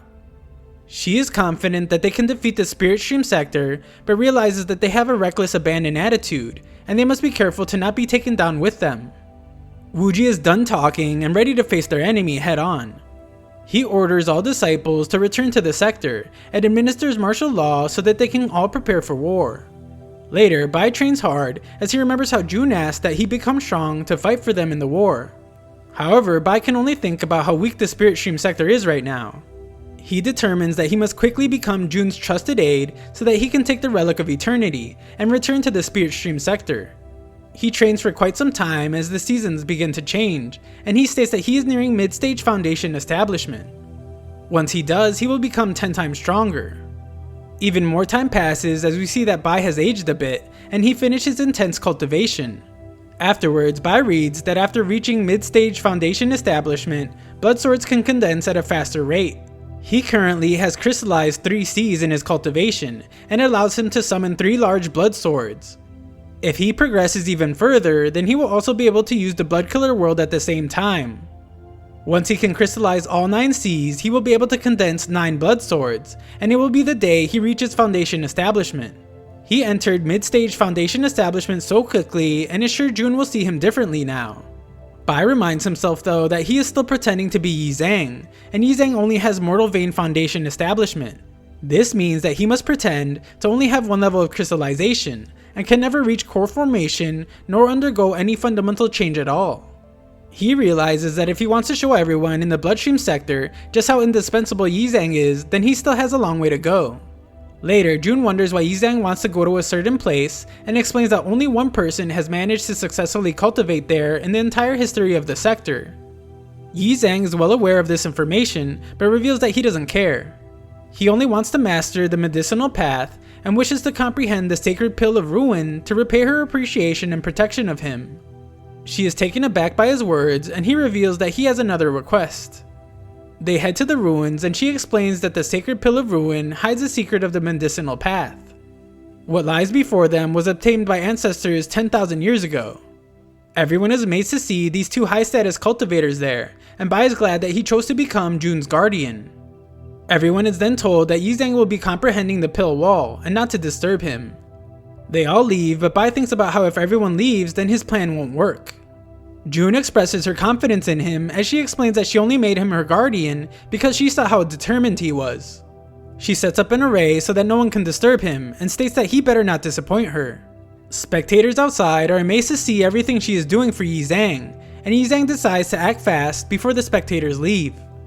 He wants to put on a show by using the opportunity with the pill wall to make everyone think he had a successful breakthrough. Otherwise, Yizhang's sudden strength in the medicinal path will make people suspicious. He begins and lets them witness his diligence and focus by sitting in front of the wall for some time. It doesn't seem to be working as no one seems to care, and he decides he must try harder. Sometime later, men wonder if Yizang has advanced at all, since he has been sitting at the wall for 2 weeks. There has only been one blood-perfected being in 10,000 years, so they highly doubt it. Just then, the earth shakes and news instantly spreads about Yizang beginning to comprehend the sacred pill of ruin. Everyone in the bloodstream sector is amazed to see this, and even more shocked to hear that Jun is helping him so much. Of course, Song isn't too happy about that second part and states that the middle peak will soon lose its reputation. He can't believe hearing that Jun seems to trust Yizang, but they are interrupted by a messenger who states that something is happening with Yizang. At the wall, we see that Yizang has attracted several more spectators as his body is floating, and everyone wonders if this scene means that he has had a breakthrough. This would mean he is only the second person to ever do so, and everyone can't believe how he managed to do it in such a short amount of time. However, inside the array, Bai thinks about how he has used too much of his spiritual power, and it's now time to give a magnificent performance. He begins the show, but begins to wonder if he is hallucinating when he sees a flashing figure on the wall. He senses something strange inside the pill wall, and is shocked to find that he has somehow entered it. Inside, he sees the furnace and the figure from before. The man uses a very unique technique to refine herbs, and Yizang is amazed at how simple his moves are. Outside, spectators begin to wonder if Yizang is actually doing anything, since he has just been standing there for hours. They assume that he isn't doing much, otherwise the wall would have responded long ago. Just then, everyone is astounded to see Jun arrive. She thinks about all the amazing things Yizang has accomplished up to this point, and is certain that he entered a meditative state. Furthermore, the pill wall seems to be reacting to him. Inside, Bai follows along with the figure's movements, and is amazed at how the herbs he is selecting are completely unrelated and in some cases even repel each other. His technique is unparalleled and unconventional, but also incomparably exquisite. This medicinal path is in a completely different league than anything he has ever seen before. Just then, a finished product emerges, but he is surprised to see that it isn't an elixir. Outside, spectators are shocked to see the pill wall glow, and Jun points out how it by far surpasses the normal type of comprehension. The patriarchs watch from afar, and Wuji points out how when the blood-perfect being comprehended the wall 8,000 years ago, the same lights appeared. They anticipate that if Yizang is successful, then the bloodstream sector will finally have another elixir refining Grand Master. Patriarch Song just realizes something and instantly orders Jun to hurry and protect Yizang at all costs. No one is allowed to disturb him, and if anyone does, then she is permitted to kill them. Back inside, Bai reveals that what the figure created is a floral pill that has all the medicinal potency one requires condensed within it. A voice explains that before refining an elixir, he must first refine the flora. Once the flora is transformed, you can refine anything into a pill. The world will serve as his cauldron, and all beings can serve as the flora. He is to create the pill of nature so that everything in the world is at his disposal. Yizang has fainted but is caught by Jun, and she restores his health. He wakes up to explain that he didn't disappoint her, as he had managed to obtain the Pillstream sector's inheritance. Jun just wants to make sure that he gets some rest, but he continues to hear words urging him to refine elixirs. Everyone once again thinks he has gone mad as he runs off to go refine elixirs. The patriarchs can't believe that someone else has comprehended the wall, and now realize why the Pillstream sector wanted it so badly. It's because there was an inheritance inside, but Yizang is the one that has it now. This isn't all though, as they recall that the other half of the wall is located in the Pillstream sector. Back home, Bai is shocked to see that the inheritance has helped him understand the Frigid Sector medicinal scroll, and he determines that it's only a matter of time before he refines a grade 4 elixir. Just then, a knock at the door reveals that Yizang has received several rewards from the patriarchs. Their intention is to help Yizang master the medicinal path as fast as possible, as he sees that the rewards are all top grade medicinal ingredients sent from all the peaks. Yizang is awestruck to see all of the rarest ingredients that exist in the world, and watches as the group takes inventory. That is not all, as he has received the greatest cauldrons ever made, and is told that this lot is only the first batch of rewards that he will be receiving. The rest will come later. Bai can't contain his excitement at all and rejoices at how much he loves the patriarchs and refining elixirs. The story continues as observers point out that Yizang has locked himself inside his home for over a month. He just comprehended a bit of the pill wall, and they question if he is really capable of refining a grade 4 elixir. Diviner hears that all the plant resources have been sent to Yi Zhang, and he can't understand why the sector places so much importance on his refining.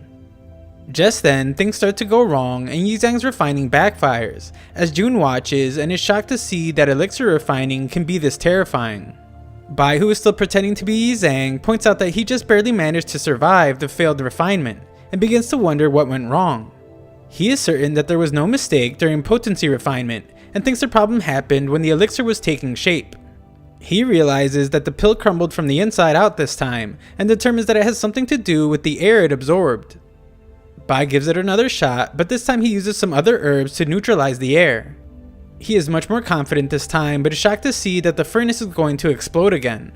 Those in town are furious as they are in more danger than ever, and we see that Diviner is completely beside himself as the home he got to replace the one taken from him by Yi Zhang is completely destroyed. He wants to fight Yi Zhang directly, but ends up getting hit by a furnace instead. Jun's concern increases as she realizes that if this continues, then not even she will be able to suppress everyone's fury. Bai shows his determination as he attempts to refine the elixir again, and points out how great the bloodstream sector is.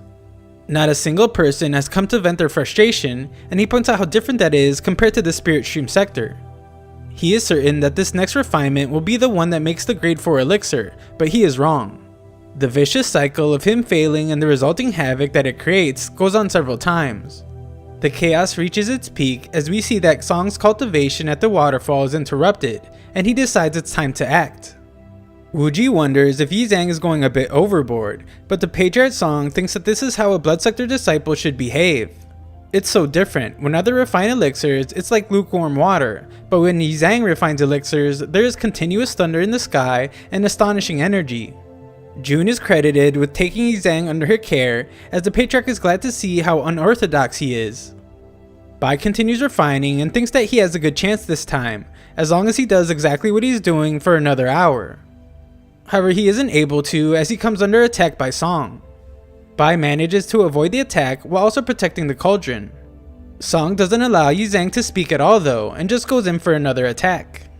Yi Zhang does his best to protect the patriarch's elixir that he is trying to make, but finds it to be very difficult as Song has made it his goal to destroy the cauldron. Yi Zhang does a good job protecting it, but notices that its temperature is beginning to drop. Song persists though, so Yi Zhang explains that if Song doesn't stop, then he will have to stop holding back. Song gains the upper hand as he cracks the cauldron, causing it to begin exploding, but is shocked when Yi Zhang sends it back to him. Just then, Bai comes to a realization. The key is not to neutralize the air inside the furnace, but to draw it out and let it disperse slowly. Yi Zhang begins to thank Song for his contribution, but Song is just as furious as ever. His attack is stopped by Jun, who explains that if Song wants to harm Yi Zhang, then he will have to fight her first.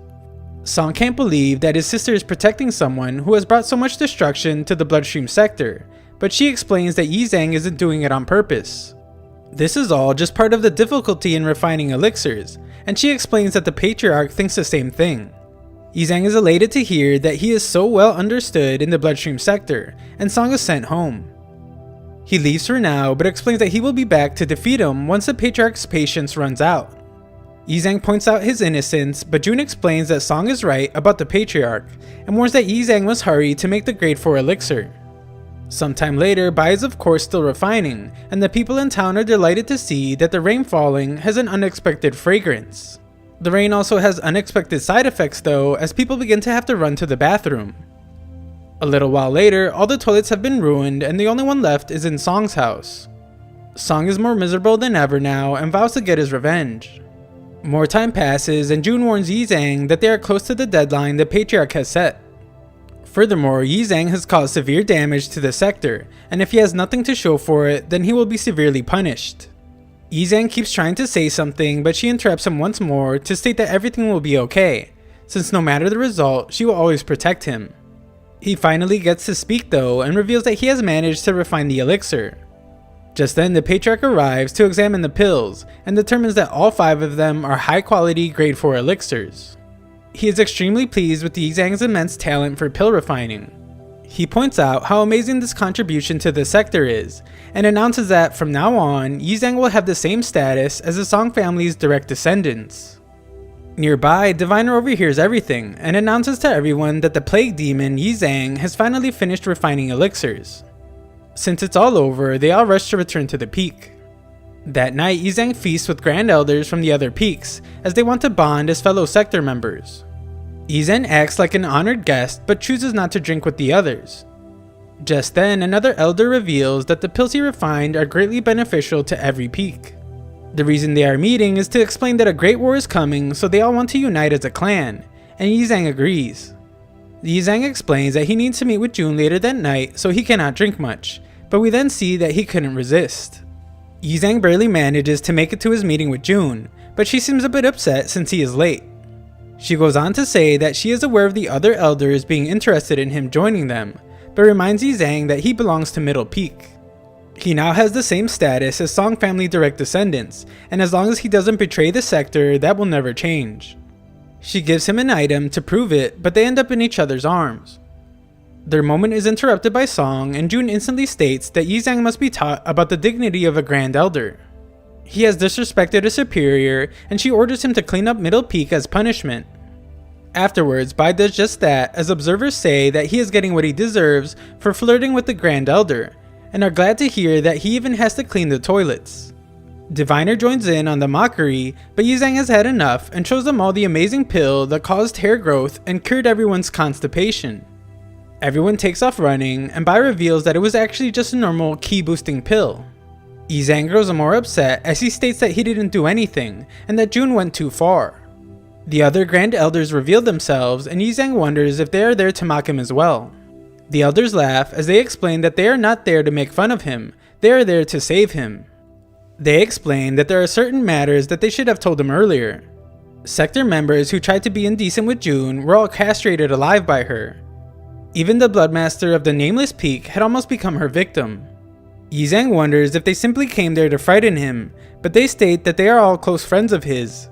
They don't want to see him so miserable, and ask that he come with them to their 3 peaks so that he can refine grade 4 pills for them. They proclaim that they mainly want to free him from Jun's grasp, but instantly begin asking for the exact pills they want him to refine. Of course, the 3 can never get along, and while it seems like they're about to fight, they decide to play rock paper scissors instead to see who gets the first refined pill. This doesn't settle things though, as they then begin to offer Yizang several different gifts. Some are body refining techniques, and others are the green pill puppet. As they argue, Bai thinks about how this is the perfect opportunity to further increase his influence in the bloodstream sector. Yizang expresses his concern about how bad things always happen when he refines elixirs, but the elders assure him that he can wreak havoc as much as he wants, and they won't say anything. Yizang is intrigued, but Jun arrives once again to remind them all that Yizang is a member of Middle Peak. He will be for as long as he lives, and will then be Middle Peak's puppet when he is dead. She asks Yizang to confirm this, but the words are quite frightening to him, and he remembers the warning given to him by the other Grand Elders. He takes off running as fast as he can, agreeing to make the other Elders pills, and Jun tells him to never come back. Afterwards, the Grand Elder of Corpse Peak is eager to have Yizang start refining pills, but Yizang wants to make sure that he won't get in trouble for any mishaps that might occur from it. The Elder agrees to take full responsibility, and the 2 go to the blood pool where puppets have already been prepared. The green puppet that Yizang was promised earlier is there as well, and the Elder states that it's the same one that Yizang created earlier. Yizang is then given the pill formula and medicinal ingredients. The pouch also contains the rarest and most special materials. Yizang promises not to let him down, and the Grand Elder announces to all the disciples in Corpse Peak to not enter the corpse raising workshop for any reason. No one is allowed to interrupt Yizang's work, and anyone who does will be executed. Yizang begins, and Shan watches from outside, disappointed as he just finished rebuilding the workshop. Back inside, Bai reads the very complicated process for making the puppet pill, and is amazed to see that this pill will help the Bloodmaster's black puppet directly reach the flying puppet stage. Its power will be comparable to the core formation realm, and it can then be used to control all the puppets in the sector. Unfortunately, this will surely put the Spirit Stream sector in more danger, and altering the potency of the pill would be too obvious. Yizang figures that the only way to avoid those things is to give himself the authority of control without changing the potency. Bai then uses what he learned from comprehending the pill wall, and remembers how all beings are now at his disposal. This being the case, Bai decides to turn the green puppet into a pill furnace to brew the puppet pill. The first step to refining the pill is easy enough, but it still requires absolute precision. He creates cracks in all the puppets and inserts the pill into the green puppet. Shan watches from outside as the ground shakes, and he realizes that Yi Zhang is probably going to destroy the workshop again.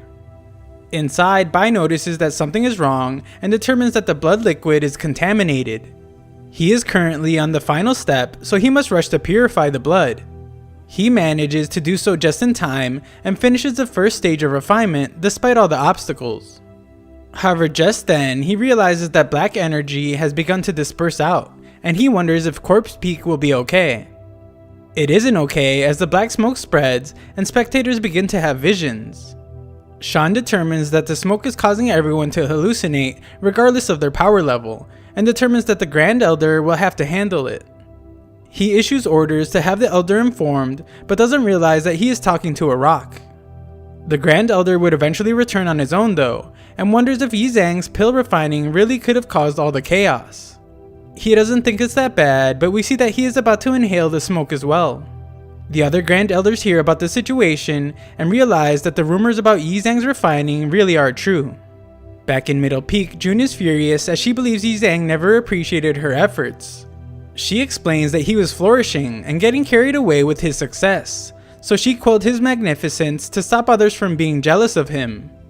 She admits going too far by making him pick up trash, but is hurt that he didn't correct his mistake and even colluded with outsiders.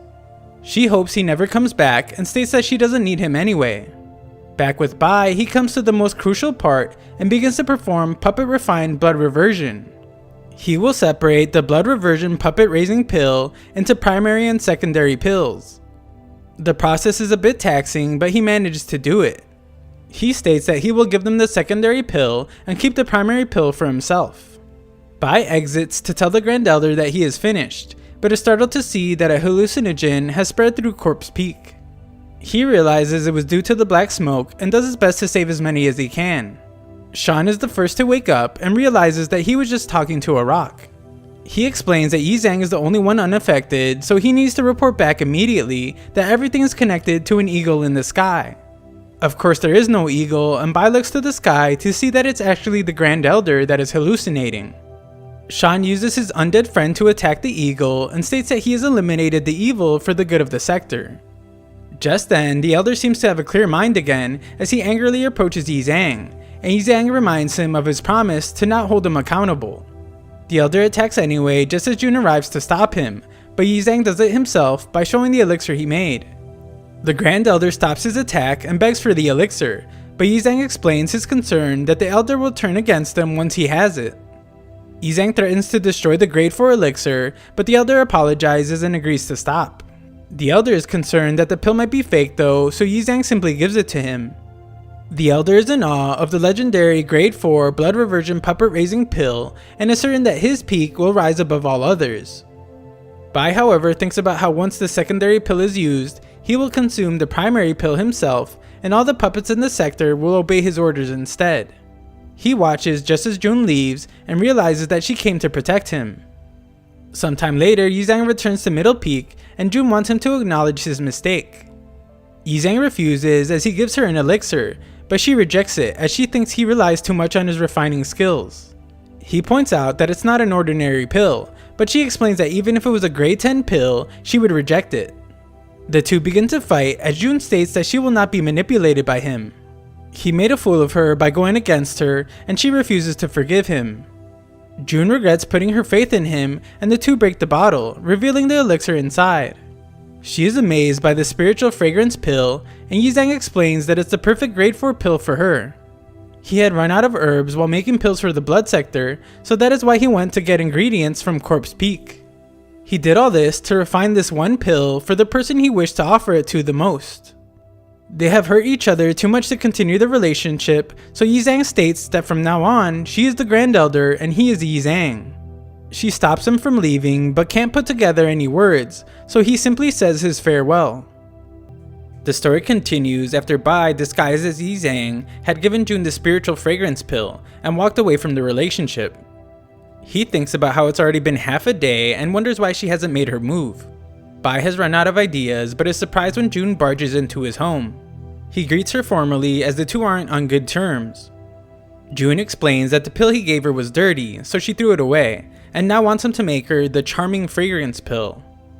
Bai can't believe that she threw out the pill he worked tirelessly on, but recognizes the scent that she left and realizes that she must have actually consumed it. His mood completely changes as it's clear that she just wants another pill, and he determines that the issue they had before is now settled. Just then, a knock at the door reveals that a disciple from Lesser Marsh Peak has brought him an invitation from the Grand Elder. Once there, the Elder explains that war is coming and all the peaks are making preparations. He would like for Yi Zhang to refine the blood body pill, as it would substantially increase the cultivation of all the disciples. The only issue is that he doesn't just need one pill, he needs 100. Yi Zhang is too distracted to answer though, and the Elder explains that his cauldron is a replica of the World Cauldron. It is legendary and it will never have any mishaps like explosions. This is more than enough to sway Yi Zhang, and he agrees to make the pills. Moments later, Bai gets to work and is surprised to see the 10 elephants and savage ghosts on the walls, making it clear that the body refinement techniques are hidden behind the walls. It is said that the Blood Sector's techniques were created by researching the giant's hand, and Bai points out how he and the giant truly share the same foundation.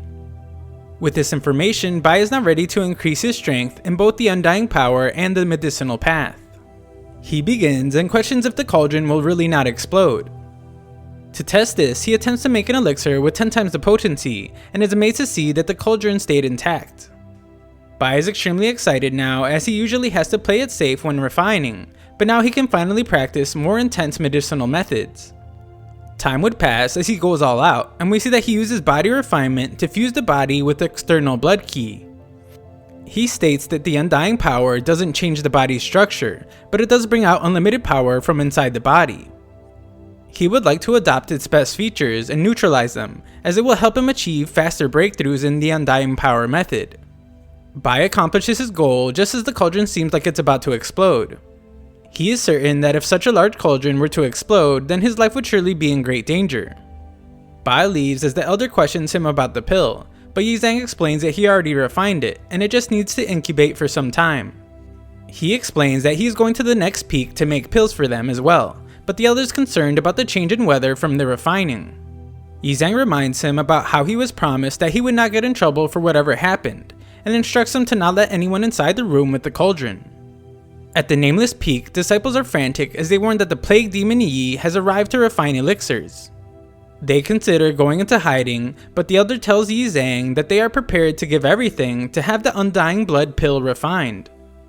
Furthermore, this pill was created by the Blood Perfect Being, who also comprehended the Sacred Pill of Ruin. Unfortunately, the pill scroll he left behind is cryptic and complex. No one has been able to ever refine it.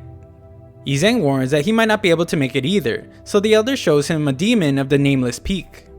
Yi Zhang seems surprised by it, so the Elder explains that adult demons can be found all over the Nameless Peak, but as long as Yi Zhang focuses on refining the pill, he will definitely not be in any danger. Back at Middle Peak, June explains to Patriarch Song that the demon in Nameless Peak is extremely dangerous, and if it is used to threaten them, then Yi Zhang might be in danger. The Patriarch acknowledges Yi Zhang as someone that is loyal to their Middle Peak, but he explains that the bloodmaster trial is approaching rapidly, and there are some matters that they cannot afford to get involved with. June explains that Yi Zhang is an important candidate for her trial, and asks that the Patriarch protect him. Patriarch Song wonders if he is really that important to her as he asks her to leave, and thinks about how shocked he is since he never expected June to care about anyone. Back at the Nameless Peak, the Elder noticed that Yi Zhang was successful making pills for the other peaks, and expresses confidence that he can do the same for him.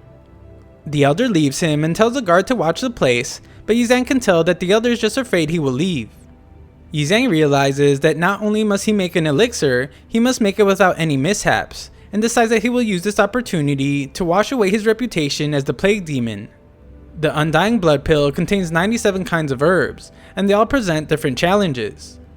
The process is complicated, so Bai fails the first attempt, and is disappointed to see that he wasted such good ingredients for nothing. He tosses it aside as just a useless pill, but is then surprised to see something take it. When he goes to see what it is, he finds a group of small black creatures and wonders if they are newborn demons. He sees that it doesn't have a material body, and determines that it's really a naturally demonic creature. He offers the pill to it, but must explain that even though it's useless, it still contains a lot of essence. Bai decides to make it his subordinate, that way it can test elixirs for him. The elder told Yi Zhang that demons are bloodthirsty by nature and rebellious, so he is not surprised when the little thing tries to attack him. The elder also states that in order to tame one, it must be suppressed and the person taming it cannot be lighthearted. Bai uses a drop of blood on it as he explains that he is its master now and names it Hei. He threatens to punish Hei for acting out and tells it to simply stay beside him and stand guard. Some time passes and Bai explains that he has already failed several times. This pill is several times more difficult than making grade 2 and 3 pills, as it requires many combinations. He then remembers something about comprehending the pill wall and uses it to help analyze what he is doing wrong. Bai uses it to refine the elixir in reverse, and it helps him come up with a simpler way to do the entire process. Using this method, he is even able to control the effect of the elixir, and decides to secretly decrease its potency to be safe. He continues to use Hei as a test subject, but sighs as he has been unsuccessful. Just then, Hei transforms as Bai notices that the furnace is about to explode, and he commands Hei to consume it before it does. Bai praises Hei for his growth and for preventing the explosion, but Hei attempts to violently attack him. Bai states that the elder was right as Hei is clearly ungrateful, but Bai is unable to destroy it. Hei reveals himself again as Bai uses his blood sword to fight back, but Hei can't be touched. Bai continues trying anyway and explains that he will give Hei a proper lesson on the concept of master and servant. Bai unleashes an attack that will definitely kill it, but just ends up sparing Hei's life, and Hei finally shows its gratitude. Elsewhere, the elder is told that there has been no news from the pill chamber, and an investigation finds that all the guards are unconscious. They open the chamber door as Hei leaves, and the elder wonders what a demon with such a high power level was doing in there. Luckily for them, Yi Zhang had left them a box with a note explaining that he left after completing the task, but he also expects a gift in return. The elder is elated to see his pill, and Bai heads back to the middle peak, but he can't help but feel like he has forgotten something. Elsewhere, Song watches the weather disturbance caused by the cauldron Yi Zhang left at Lesser March Peak, and states he doesn't believe June will protect him after this. We then watch as June has an ominous feeling and wonders if she should go bring Yi Zhang back, but she is shocked to see that he has returned on his own. She doesn't understand why, so Yi Zhang explains that Middle Peak is his home, and he will always return there. He apologizes for making her worry, but she reveals that she wasn't worried at all. Yi Zhang explains that he went to refine elixirs and make friends with the other elders, all for the sake of the Song family. He really just does everything for her though, and shows that he refined her charming fragrance pill.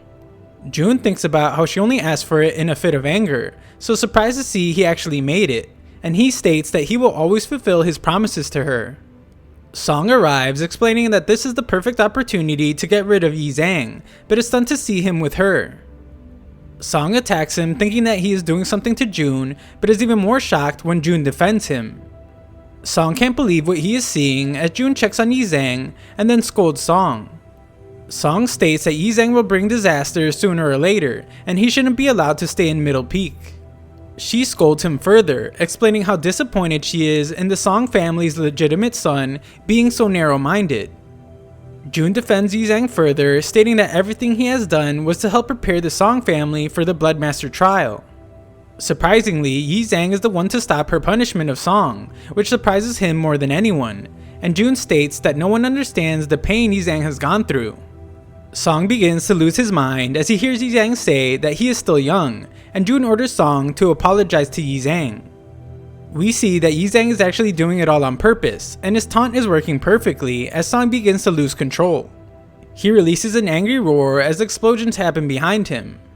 Song calms down when he sees June rushing towards him, but is severely disappointed when she runs past him and tells him to go reflect on his mistakes. Song screams once more as they leave, and he has been completely defeated. Everyone wonders if the Blood Sector is under attack, but June points out the Lesser Marsh Peak just exploded by itself. Half the peak has been destroyed, and Bai can only think about how it must have been that cauldron he left. This is the worst destruction his refinement has ever caused, so Bai determines that he must act preemptively. Yi Zhang arrives at the scene and can only question why the explosion happened. June arrives to see him completely distraught just as the Lesser Marsh Peak Grand Elder appears. He is absolutely furious to see that Yi Zhang dared to come back after destroying his peak, and demands that he explain himself. The two are completely surrounded, and Yi Zhang questions why the Elder wants an explanation.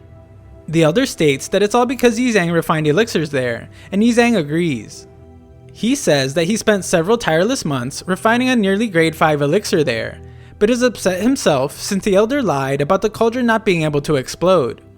The Elder refuses to argue with him and states that his refinement caused the temperature in the furnace to increase over time, and a large part of Lesser March Peak was reduced to scorched earth because of it. The Elder states that things would have been much worse if he didn't go inside, but Yi Zhang becomes furious. He explains that refining the precious pill requires extremely precise furnace pressure, and it can't tolerate the slightest change. Yi Zhang points out how he repeatedly told him to not let anyone in, and blames the Elder for being the one that destroyed everything. The Elder calls him a liar and orders to have him captured, but June won't let a cultivator of Middle Peak be attacked right in front of her. The Elder points out that he is a wanted person now, but June says that he belongs to her, and if he wants Yi Zhang, then he will have to take him from her. The Elder is extremely willing and states that he will oblige her brilliant idea. The two powerful Grand Elders begin fighting and show off the most powerful techniques of both peaks. Bai thinks to himself how the Bloodmaster trial is approaching and how June actually punished Song because of him. Now she is in a showdown against the Lesser Marsh Peak's Grand Elder. Both of them have peak late stage foundation establishment, and they will both be severely injured if the fighting continues. Just then, the other Grand Elders arrive to stop the fight, and explain that everyone knew the risks when they asked Yi Zhang to refine pills for them. The other Elders warn him not to touch Yi Zhang or there will be consequences. As they all argue, Bai notices a scent nearby, and brings everyone's attention to it. He explains that it's a medicinal scent, and that it's actually the smell of his elixir. Yi Zhang searches desperately for it, but the Lesser March Grand Elder demands that he stop pretending, and the other Elders wonder if Yi Zhang has lost his mind from shock. June begins to worry as well when Yi Zhang continues desperately clawing at the ground, and tells him that he has already done his best. She asks that he just let it go as he begins to give up, but shocks everyone when he finds it. The Elders can't look away as they point out how the 5-color resplendence is the true mark of a grade 5 elixir. It is an invaluable treasure, and June thinks about how she has never seen one before, as even in the Pillstream sector, only one person is able to refine it. Bai marvels at its precious pill, but the Grand Elders desperately ask that he sell it to them. The Lesser Marsh Peak Grand Elder explains that it belongs to him, and must apologize to Yi Zhang for attempting to capture him moments ago. He tries to say that it was just a joke, but Yi Zhang points out how dangerous of a joke it was, and doesn't believe him. The Elder offers to triple the reward, but it isn't sufficient, so he just gives up and offers to let Yi Zhang take whatever he wants. Yi Zhang still refuses, so the Elder persists, but June stops him and explains that Yi Zhang and the pill belong to Middle Peak. June reveals that she is aware of their selfish schemes, and asks if they want her to lay it all out on the table now. The Elders prepare for a fight as they state that a war is coming, and it's not proper for the Middle Peak to monopolize all the benefits. Yi Zhang steps up to say that he was the one that refined the pill, and if they have any issues then they need to take it up with him. However, just then, Patriarch Song arrives and states that the pill will go to Lesser Marsh Peak because of their original agreement. Furthermore, Yi Zhang refined a grade 5 elixir, and is a top chosen of the Blood Sector, so Patriarch Song promotes him to the position of Middle Peak Blood Elder. Yi Zhang has no clue what that is, and June points out how Blood Elder is ranked just below Grand Elder. The Patriarch also states that the Lesser Marsh Peak will forge a set of Blood Battle robes for Yi Zhang. It is an extraordinary item of incomparable rarity, and the cost of making one will be no less than half of Lesser March Peak's worth. The Patriarch states that today, the sector rejoices in the creation of a precious pill, and the entire clan is paying attention. This being the case, he wants to use the opportunity to announce 3 important matters. First, in 7 days, the Foundation Establishment cultivators of the 4 peaks will offer their blood key to summon and awaken the Bloodstream sector's legacy. Second, after 1 month, the Middle Peak will start the Bloodmaster trial to complete the inheritance ceremony. Last of all, the Patriarch orders that from this day forward, the sector will be enforcing the rules that forbid all disputes and internal conflicts. Disciples from the entire sector know exactly what this means, and begin chanting the word fight. The patriarch goes on to say that he wants everyone to be sufficiently prepared with all their power, and the chants for a fight grow louder as he continues his speech. Finally, he asks that everyone have the will to die 1,000 deaths, as they follow him into battle against the Spirit Stream sector. The chants for a fight reach their peak as transport arrays are activated all across the Bloodstream sector, so all the disciples can prepare for war. The story continues as Yun explains to Bai, who is still disguised as Yi Zhang, that she will be going into closed-door cultivation to prepare for the Bloodmaster trial. 3 days from now though, the Unchanging Bone will be summoned and the sector's legacy resuscitated. The ceremony is complicated and grand, so the sector would never use it unless it was absolutely necessary. The Unchanging Bone is only summoned as a last resort, which makes it clear that the patriarchs are determined to go to war with the Spirit Stream sector.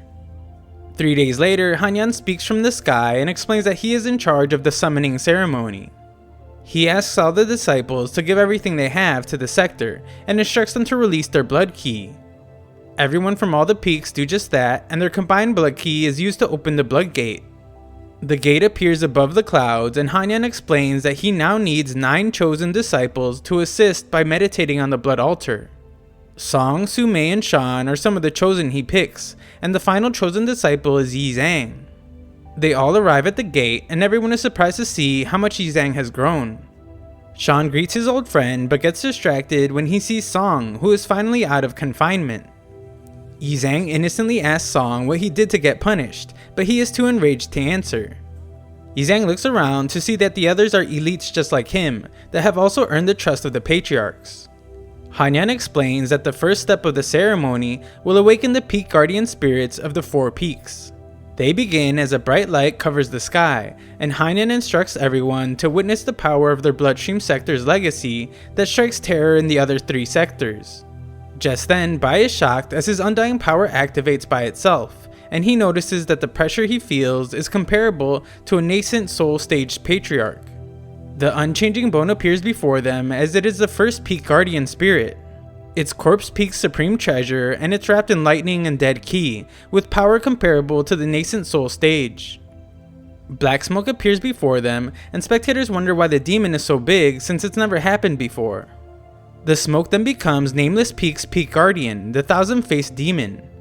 Middle Peak's blood ancestor sword arrives next, and Lesser March Peak's totem cloth is the last to be summoned. They are the Bloodstream sector's 4 great peak guardian spirits, and all have power comparable to the nascent soul stage. With the 4 guardians there, the sector's legacy is now able to emerge. It is the Bloodstream Night Puppet that has evil and terrifying power comparable to the mid to late nascent soul stage. The Night Puppet shines a light upon the chosen, and they are taken somewhere. Bai believes it to just be an illusion and is surprised by an attack by none other than himself. It isn't quite himself though, and we see that the other chosen are experiencing the same thing. The patriarchs wonder who will be the first to break out, and we return to watch Bai's battle. Bai has a difficult time gaining the upper hand, as he and his other self mimic each other's moves perfectly. He thinks about how the evil energy in the place is too overwhelming to break out, and determines that he must use an extreme move. His counterpart continues its aggressive attack, but Bai stops it and explains that only the real Bai takes a hit to deal a killing blow. Bai finally finishes off his evil self and finds that he is the first to break out. The patriarchs are once again amazed by Yi Zhang, as he broke out of the illusion faster than both Su Mei and Song. Moments later, the others break out as well, and Hanyan explains that what they just saw was one of the Bloodstream sector's legacies. Next is the blood sacrifice, where the 9 chosen will transform refined ki into blood to awaken the Unchanging Bone. Doing so will cause the other 3 guardian spirits to awaken on their own and unlock the Blood Eye sealed world. The chosen begin the transformation, and Bai thinks about how they will have to use a blood sector technique that allows them to use themselves as a refining instrument. This method is used to construct a blood drop from their bodies. Bai, however, has the undying power, and using it to refine undying blood instead will allow him to achieve results faster. Su Mei surprises the elders with how quickly she has made the first drop, and compliment her for also making it so pure. The Unchanging Bone is given the drop, but the elder states that they still need 8 more.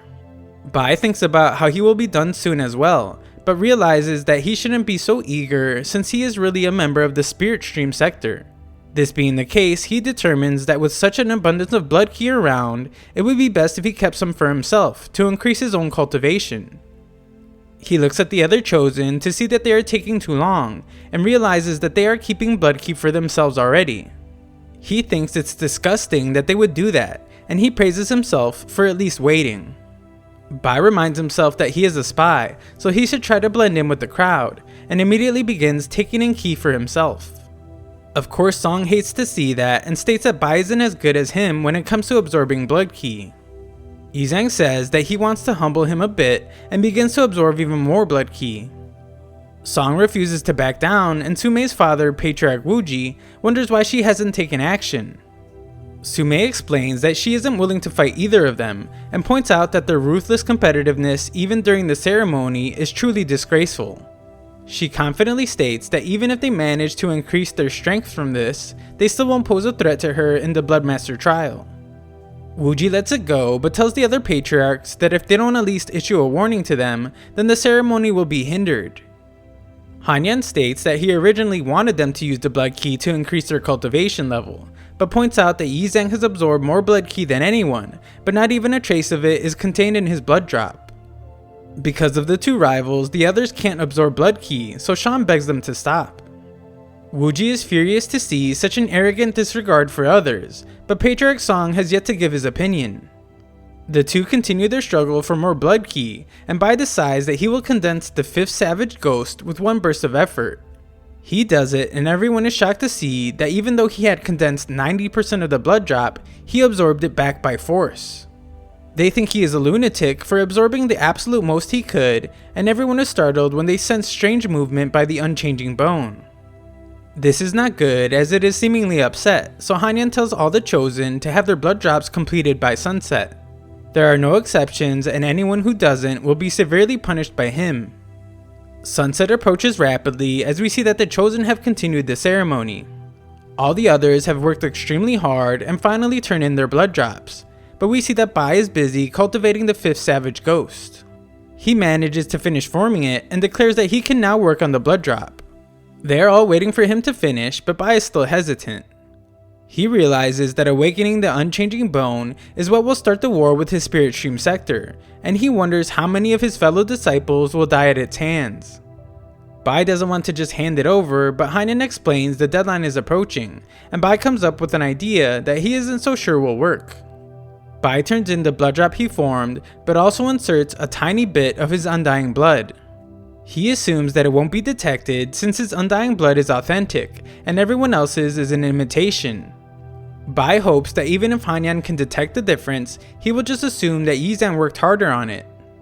Furthermore, Yizhang has the blood ancestral reversion, and this should help disguise it as well. Bai waits nervously, but is relieved to see that Nian allows it to pass to the unchanging bone. Everyone watches the Guardian with great anticipation for its awakening, but are shocked to see that something is wrong. Nothing seems to come of it as it releases a burst of energy, and Bai is amazed to see just how powerful it is. The unchanging bone disappears into the sky, and Bai is once again taken somewhere. In another realm, a voice calls out to Bai and tells him to search for the person behind the voice. A pulsating force brings him back to reality, where Shan wonders if he is okay, making Bai realize that he must have been the only one to see the illusion. The ceremony is over, and the patriarchs announce that Middle Peak's bloodmaster trial will be held in 1 month. Bai thinks about how this means he will have the relic of eternity in just 1 more month, and he will be able to return to the spirit stream sector as himself. Other chosen are confident that Song will help his sister be the winner of the trials, but others point out how Sumei is already at the peak realm of Earthly Vein Foundation establishment. Song ignores all the bickering and simply asks that Yizhang visit him the next day. The next day, Yizhang arrives at Song's house to meet with him and wonders what is so urgent.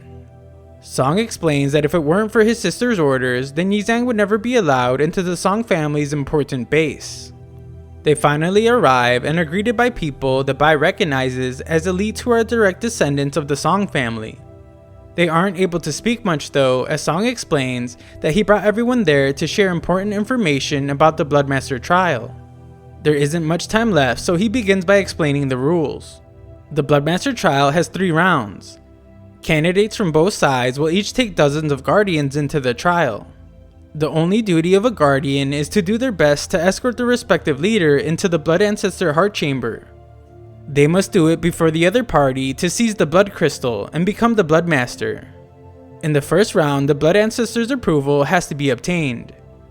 Based on past trials, this part usually eliminates half of the guardians, and he reveals that death is actually a common occurrence. In the second round, everyone must fight for resources so that they can have the winning advantage in the next round. During this time, guardians from both sides will fight, even to the extent of death. The final round will be a straight path towards the heart chamber. Song demands that at this time, no matter who is still alive, they must not spare any cost to obstruct the enemy, so that the Grand Elder can enter the heart chamber first to obtain the blood crystal. Song then shares information about the other party. He starts with Jia Li, who is most likely to be the last guardian Sumei picks. He has a reputation for his bravery, and his mid-level foundation establishment is near perfect. He is not to be taken lightly, and we watch as he spars with Sumei. Song reveals two other guardians of Sumei in Zhongyun and Wu, who have both reached late-stage foundation establishment. Bai thinks about how dangerous they seem, but recalls having heard of someone even more powerful in their party.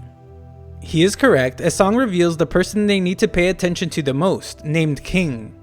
Back near Sumei, Wu and Zhang Yang discuss how Yi Zhang will be one of the guardians, and acknowledge him as being cunning and resourceful. Besides the plague demon Yi Zhang, Zhang Yang explains that there is also Song to worry about. He isn't too worried though, as he states that they still have their strongest member, but is surprised to see that he isn't there. Just then, Jia Li becomes frustrated to be losing his fight against Sumei, and unleashes an uncontrolled attack, but it is quickly stopped by King. Song explains that King reached foundation establishment 100 years ago, but for unknown reasons, up until now, he has yet to achieve core formation. Song believes King could achieve it whenever he pleases, and Bai thinks about how King must be suppressing his power just for the Bloodmaster trial. Jia Li apologizes for losing control, but is elated to hear that Sumei has selected him as her final guardian.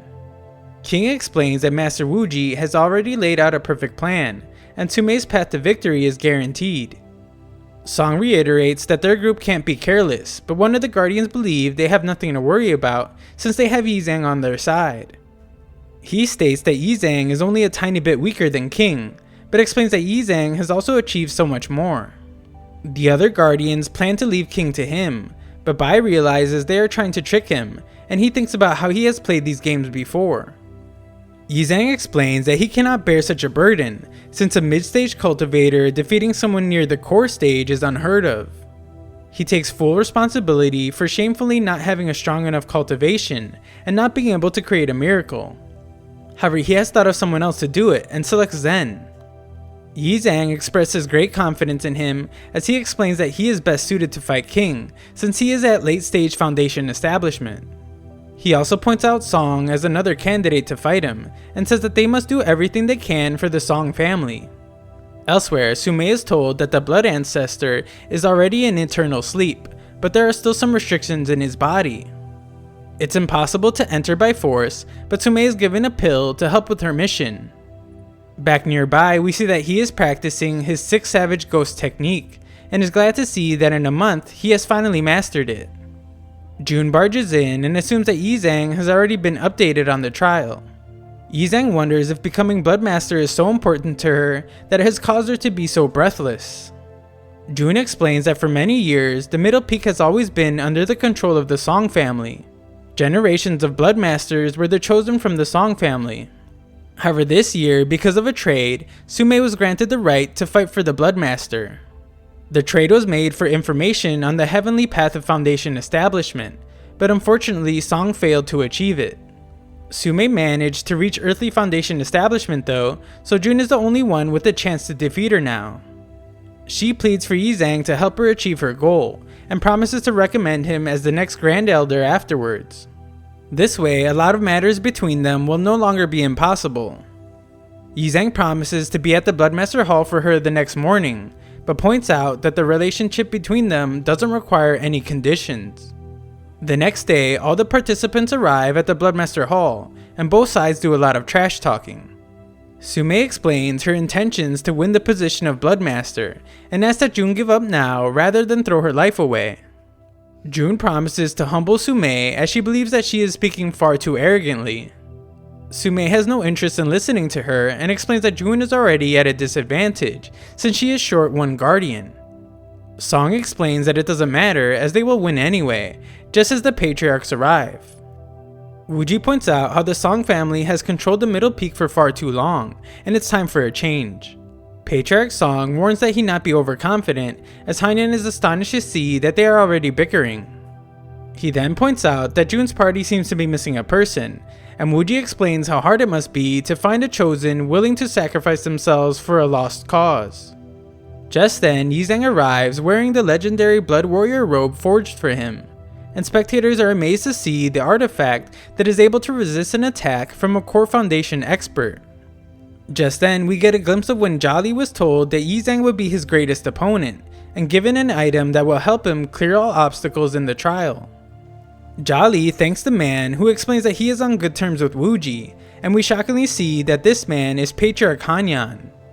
All the participants are now accounted for, and Wuji determines that the Song family must have gone through great pains to recruit Yizang. Hainan can understand why they would want him on their team, as there hasn't been an apothecary master in the blood sector in some time. With Yizang around, the sector will no longer have any shortcomings. Yizang and Song must be stopped from arguing, as the patriarchs explain how serious the trial is. It's a competition between families, but it also concerns the future of the Middle Peak and the sector. Hainan asks that everyone do their best, and the Blood Sector Middle Peak trial finally begins. The patriarchs work together to create a fissure in the ground, and June explains that once you enter, it will be the first round of the trial called the Endless Blood World. She warns that while he will have to fight other guardians, there will also be countless murderous blood beasts that will need to be fought as well. June finishes her speech by stating how good a test it will be for them all. Sume only states that her party should focus on obstructing the enemy, and both contestants ask that their team kill without mercy. Guardians begin rushing in as June explains that she will await them in the second round after they are victorious. Yizang heads inside as well and confidently tells her not to worry as he will make sure they win. As Bai falls into the fissure, he remembers what he was told by June. She reminded him that the blood sector was built on a hand extending out of the heaven-reaching river. All the techniques of the sector were created from researching this giant hand. For this reason, they named the giant the Blood Ancestor. By following the blood vessels into the heart chamber, one can obtain the heart blood crystal corresponding to the Middle Peak and acquire the approval of the Blood Ancestor. Doing so will mean gaining the power of the blood key that can shake a peak and subdue a peak's worth of cultivators. It means becoming the bloodmaster. As the Guardians descend, Bai questions how what they are going through could be considered a trial, since everyone is clearly just being eaten. Song explains that the blood orbs only allow one guardian from each side to enter, and all of Sume's guardians have gone inside already. The orbs will suck in any one of them that is closest to it. Inside the blood orbs there is a mountain of will. The first to reach the top of the mountain and take over the will of the world is the winner. Song tells Yizang to win so that he doesn't embarrass the Song family and heads into one of the blood orbs, but embarrassingly is not sucked in. None of June's other guardians get sucked in either, and Song is shocked to see that all the blood orbs are gathering around Yizang. The orbs have never behaved this abnormally before, and Yizang must explain that he hasn't done anything. He chooses one to enter and finds himself in a place called the Endless Blood World. Just then, Bai sees the Mountain of Will in the distance and can sense that it appears to be calling out to him. Elsewhere in the same world, someone is attacked by a beast, and we see that Yizang's opponent is Jolly. Despite the random transport, Jolly explains that he was brought exceptionally close to the Mountain of Will, and he wonders how lucky he can be. He states that his opponent is even luckier, since he will be able to take the Mountain of Will without having to kill him. Just then, the ground begins to shake as Jolly makes it to safety, but he is stunned to see that the ground was actually a ferocious blood beast. Jolly apologizes profusely as he realizes that this creature couldn't even be fought off by a Foundation establishment cultivator, and it luckily calms down. He is unsure of how to handle this situation, so he decides to find and kill the Song Guardian in this world with him. However, he doesn't even get the chance to move as he is instantly attacked by another creature from the water. Things are far too dangerous and Jolly begins to wonder if there is a hidden test inside this world. He manages to defeat the beast as he is glad that there was only one, but finds that his luck isn't that good when several more appear. Jolly barely manages to defeat them all, and he assumes that his Song Guardian counterpart must have already been eaten by blood beasts. We then watch as Bai walks around and complains about how things have been way too peaceful. It's been very strange as he hasn't seen a single blood beast. He plans to stay on guard though, as he knows that Sumei's guardian could appear at any time. He is then welcomed by some plants, and Bai can't help but think how friendly the world is being towards him, but we see that Jolly has sensed Yizang's presence. Yizang keeps walking around but is attacked by what he deems is clearly the killing move of a late stage Foundation Establishment cultivator. Yizang demands that his opponent reveal himself, but Jolly doesn't want to be spoken to like that by a mid-level Earthly Foundation Establishment cultivator. Yizang points out how cowardly it is for someone with a higher level than him to use a sneak attack, and demands he come out once more. Jolly does just that as he vows to slaughter the insignificant nobody that Yizang is. Before he can land his attack though, Yizang says out loud that people like him should be struck by lightning, and it surprisingly happens. The two opponents are both equally confused, so Yizang tries it again. Jolly is struck once more, but he isn't willing to give up no matter what tricks Yizang has. Jolly prepares another attack but pauses, and Yizang commands lightning to strike him down again. Jolly summons a shield to protect himself just in time, and proclaims that even if the heavens are helping Yizang, he is not afraid. He is determined to kill Yizang, but is struck several more times and sent flying away. Yizang wonders if his cultivation has reached a level not even he is aware of, a level giving him the ability to decide life or death with a single word. The story continues as we see that Jolly has sustained severe injuries after being struck by lightning several times. He can't understand how that could be possible, but realizes that Yizang must have set up some type of trap. A trap that triggers a lightning strike whenever someone gets close. He is surprised to see that Yizang's tricks go this far, and Jolly states that he is willing to sacrifice his cultivation for a way to conceal his life's aura. Jolly successfully hides himself and sets out to find Yizang. We then see that Bai is still in his Yizang disguise and complains about how he has been traveling so long without encountering a single blood beast. Just then, he is happy to see that a group of blood beasts are nearby, as it's exactly what he needs.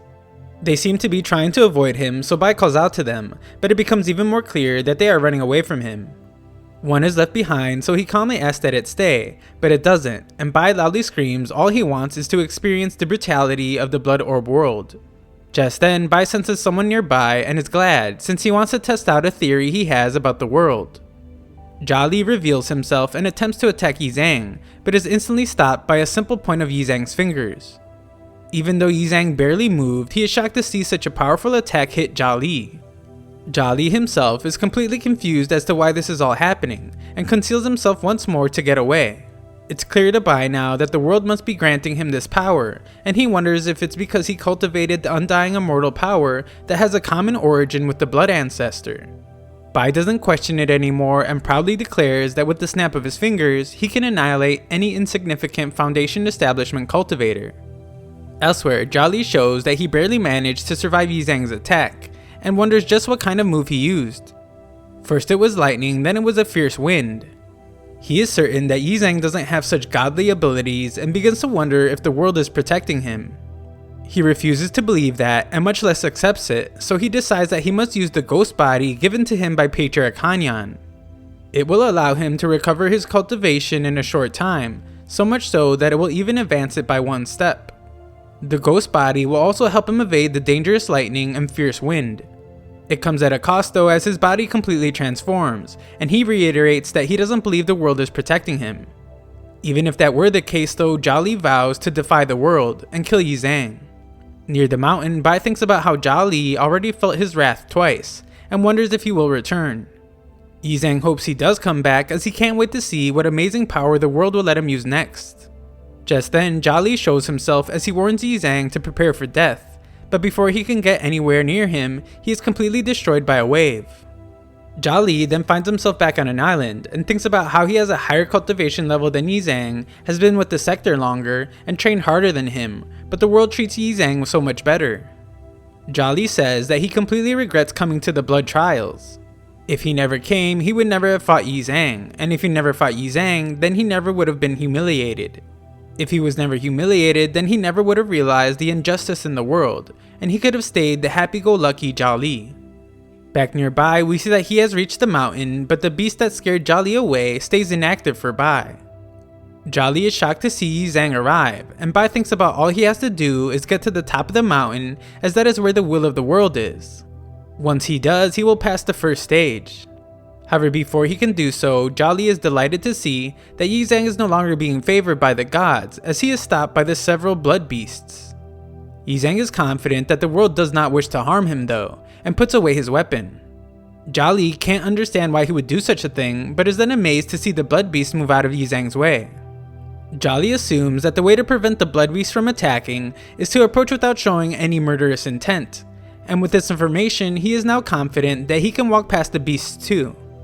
His confidence is short-lived, however, as it doesn't work, and the beasts attack him relentlessly. Yi Zhang can't help but admire how Jolly is so undaunted despite the repeated setbacks, and thinks they could have been friends under different circumstances.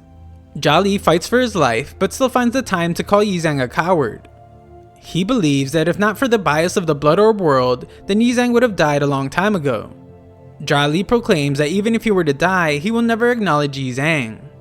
Yi Zhang returns and commands the beast to back down, to explain how kind-hearted he is. Yi Zhang wants to give Jolly the chance to know that even without the help of the world, he can still thoroughly beat him. Jolly becomes excited as he now respects Yi Zhang as a man, but explains that he will now make him regret his decision to come back. Jolly shows his impressive resolve as he still somehow has the strength to fight Yi Zhang as an equal, and even gains the upper hand for a short moment. It's clear that Yi Zhang is leagues ahead of him though, as Yi Zhang instructs Jolly to keep coming. Jolly uses a powerful attack and explains that it is what he gets for underestimating him. Just when Yi Zhang thinks he has ended the fight, he is surprised to see that Jolly is using illusions, and tells him to change his name to Coward for hiding his real self. Jolly isn't affected by his taunts and begins to use even more illusions to attack. Yi Zhang has a counter for this as well though, as he uses his heaven-reaching eyes of the law to find the real Jolly. He lands an attack on Jolly, forcing the illusions to disappear, and takes to the sky to prepare his savage ghost attack. It's a frighteningly powerful attack that rattles the world, but Jolly is stunned to see that Yi Zhang didn't use it to kill him. Jolly can't understand why Yi Zhang came back to fight him, and is even more confused as to why he didn't kill him. Yi Zhang states that the reason is simple, he just wanted to make it abundantly clear why the will of the world chose him. Yi Zhang then makes his triumphant ascent up the mountain, and finally reaches the crystal of the world. Touching it takes him to the realm he was in during the ceremony, and the voice from before instructs him to come in. Yi Zhang is confused for a moment, but it soon becomes clear to him that what he sees and the voice he hears is actually the blood ancestor. A burst of energy is released from the top of the mountain as blood beasts tremble, and Jolly acknowledges that he has completely lost. We are then shown the entrance to the second round, where Jun and Sumei await the winners of the first stage. We learn that 1 hour in the real world is 10 days in the Blood Orb world. Jun explains that because of the brutality of the Blood Orb world, they will both have to wait for at least 1 real world day before someone clears the first stage. Only 2 hours have passed though, and Sumei points out how nervous Jun seems. Their arguing quickly stops though when they notice that someone has already cleared the round. Neither of them can understand how that would be possible, as in order to obtain the approval of the will of the world, one must go through an extremely difficult battle. They are then both shocked to see that it is Yi Zhang, and Jun goes to check on him. Sumei is in absolute disbelief to see that he doesn't have a single scratch on him, and Jun points out how that is unprecedented in the history of the sector. Jun wants details, but Yi Zhang explains that he defeated his opponent too quickly, and didn't have a chance to ask him who he was. He states that he is tired, and instructs Jun to wake him when the second round starts. Jun complies, and Sumei thinks about how even if he was able to evade the countless blood beasts, her guardian would have still done everything to stop him.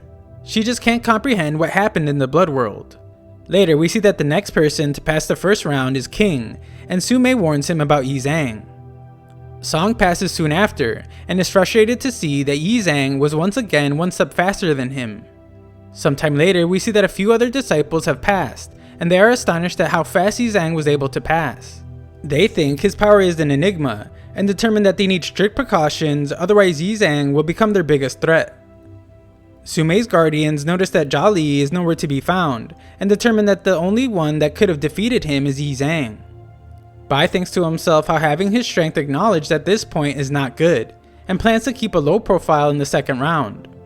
Jun points out that her group has 2 less disciples than Sumei's, but Song assures him that they will still win. The first round officially comes to an end, and the 2 trial participants activate the gate to the second round. They are brought to another realm called the Blood Mirror Image, where they are amazed to see an entire other world above them. They can't understand why there is another world, and Jun explains that it's because they are currently situated at the Blood Ancestor's bone joint. Sumei explains that the second round is a group battle. Every 2 hours, a Blood Ancestor key will appear in a random place. At the same time, one of the blood pillars supporting the world in the sky will fracture. There are only 7 pillars, so after 14 hours, the group battle will end. Guardians on both sides with a key will be transported to the third round. Everyone begins to realize what this means, as she goes on to say that those without a key on the winner's side will just be expelled. However, those without a key on the losing side must remain there.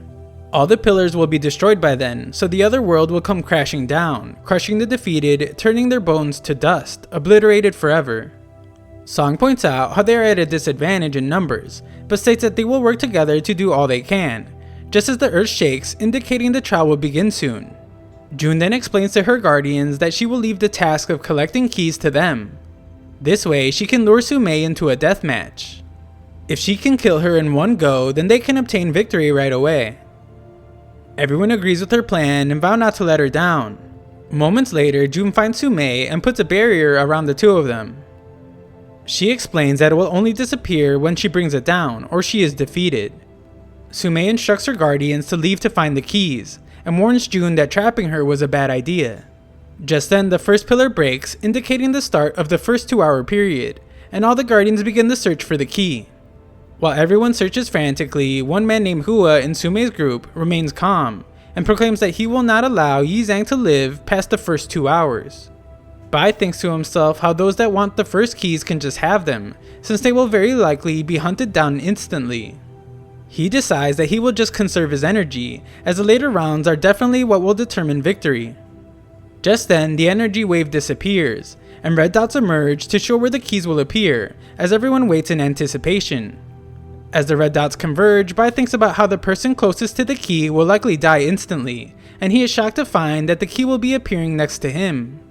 A beam of light alerts everyone to where the key is, and they desperately rush towards it. Bai stares at the key in front of him, but is attacked, and the attackers are surprised to see that the key seems to have a mind of its own. Bai takes off running, attempting to avoid attracting trouble, but finds that it can't be avoided when Hua attacks him. Yi Zhang points out how evil Hua is for going after him instead of the key, and Hua explains that there will be several keys, but what he really wants is to kill him. Hua would rather take Yi Zhang's life over the key, but Yi Zhang shows his immense strength immediately.